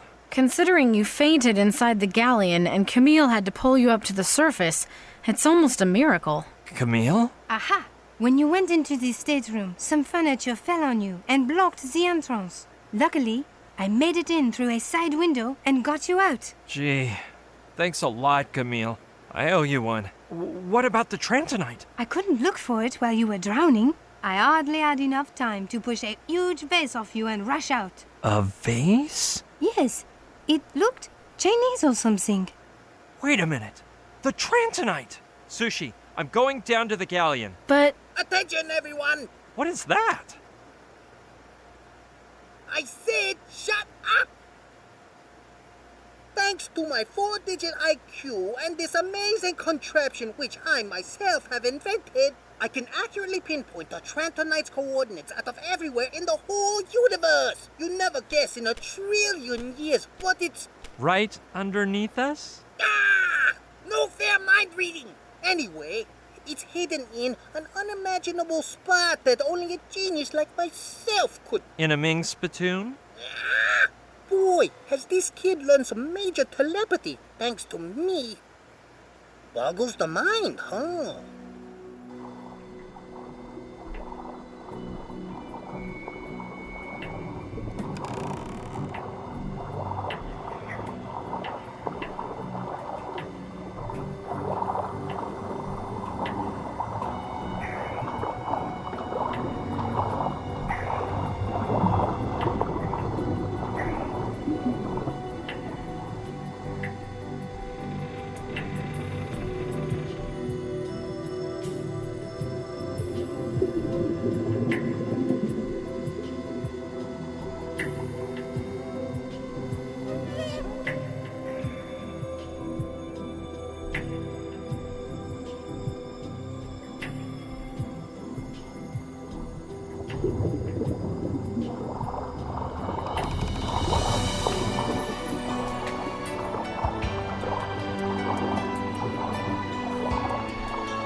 So now what, Brian?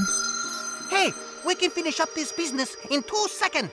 We hand the Trantonite over to Alpha, the Trantorians vaporize the bad guys, and we're out of here. I don't know if I have time to prepare the materials. What materials? The party materials. Because we have to celebrate, no? Of course. I'll build a self-slicing 7.5-story cake so we can try out the watchfork. Hey, those Trantorians have some finger-licking good crackers. You'll see. Crackers! I love dunking those in orange juice. Brian, are you okay?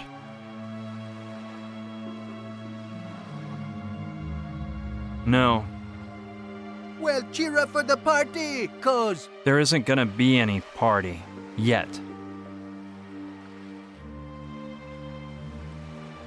This is just the beginning. Everything we've been through on Mala Island, in the Tiki Temple, and Alaska. It's all just a tiny appetizer compared to the main dish we have coming. To begin with, does anyone know how to get to the lake? Those soldiers are guarding it on every front, and they've even installed security cameras inside and out. We can't get near the Trantorian ship without being caught. And if they see us, a whole regiment armed to the teeth will be there for the welcoming ceremony. If Kordsmeyer wants to finish us all off, he'll do so without flinching. He'll stop at nothing until he can get Pignon to open the amoeba, and then nothing will get between him and the NG-0. And Kordsmeyer's not our only problem. No, that colonel may be psycho, but at least he has his ideals. The one I'm really afraid of is Tarantula. She doesn't believe in anything, which makes her totally unpredictable. Coming face to face with her is like a death sentence. Plus, she hangs out with a gang of mercenary thugs who will have no qualms about slicing and dicing us to make spider food. You have an ace up your sleeve, though. Your friends on the island. Maybe they can help us. Maybe, but we don't even know if they're still on Mala Island, or if they've escaped, or, well, I'd rather not think about the other possibilities. And speaking of aces up sleeves, what about Kordsmeyer's? He has a Trantorian, a fifth columnist he calls John Doe, who we know nothing about. But because of his position and technological knowledge, he may be the most dangerous person on the face of the earth. It's too much. I can't take it all, but I can't ask you guys to help me either. You can count on me, Brian. And on me, man. All for one and one for all, BB. Yeah! We'll smash those villains and rescue the girl! Oh, Gina. Why in the world did we get into that plane?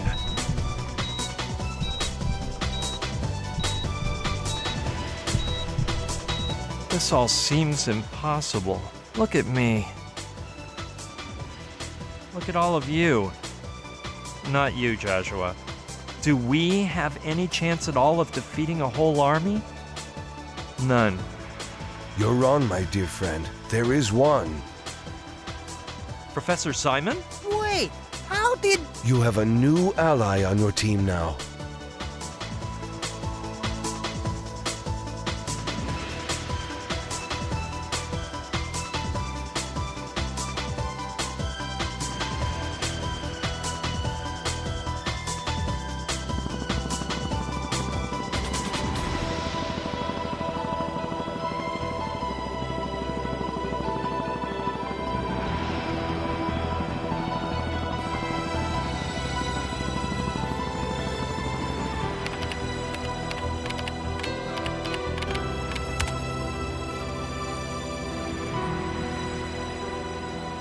Look, everyone, that sounds like an all-new story. A great one indeed. We have to tell it someday.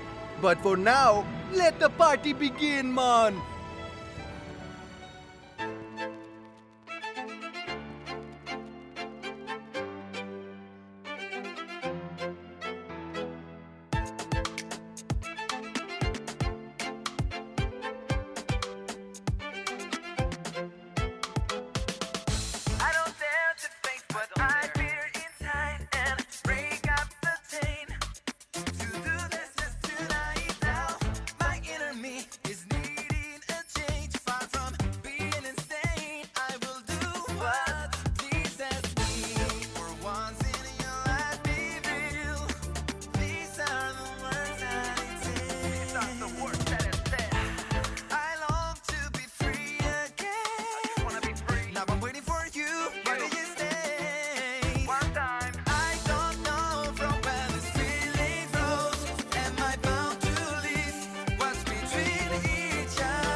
It'll only be me, no myself, time to cry, no more sad goodbyes. I will turn back the hand of time. I will never give up on my quest. May my soul be strong today. For once in your life, be real. These are the words that it says. I long to be free again. Now I'm waiting for you. When do you stay? One time. I don't know from where this feeling grows. Am I bound to leave what's between each other? I don't care about what the world may say. That's the way it goes, and I want to run away. Here comes the breakdown. I will do what pleases me. 'Cause this is a brand new life. This is a brand new life. Waiting for you, what do you say? Have to follow what your heart says. Lost and frustrated, divided and hated. This sadness squeezes my soul. I'll never be that lazy. You may not understand. I may be dumb and crazy. I won't be normal again. Better believe we gon' shine. Better believe we gon' smash these people. I'ma say I will never run away. I will go just when I wanna go, just when I wanna stay. Did you get it right? One time, 'cause this will never die. For real, baby. Nevertheless, we be masters at work. I don't know from where this feeling grows.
realize that I love the way you drive.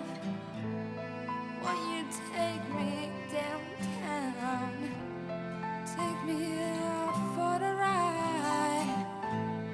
Baby, crazy, can you realize that I love the way you drive?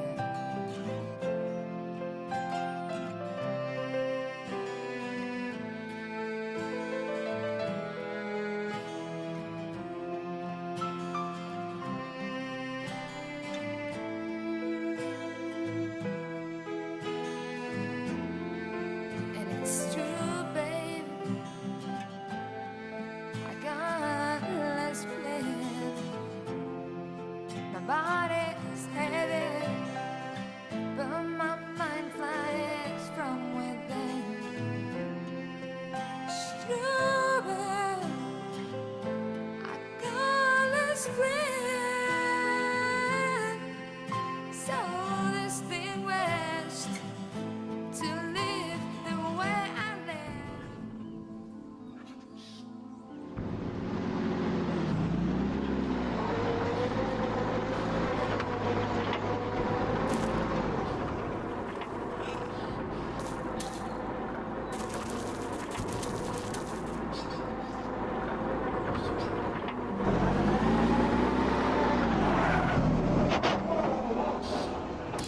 My last test to make it into intelligence. Getting the cigar box back from Colonel Kordsmeyer.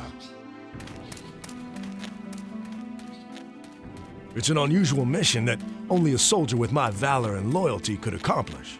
Nobody knows what dastardly dangers I might come up against, or how I'll escape from them. But I accept my mission with honor and courage. Banzai! Shushi! Onegai itashimasu! What the devil? Well. We have a visitor. This is starting to get fun.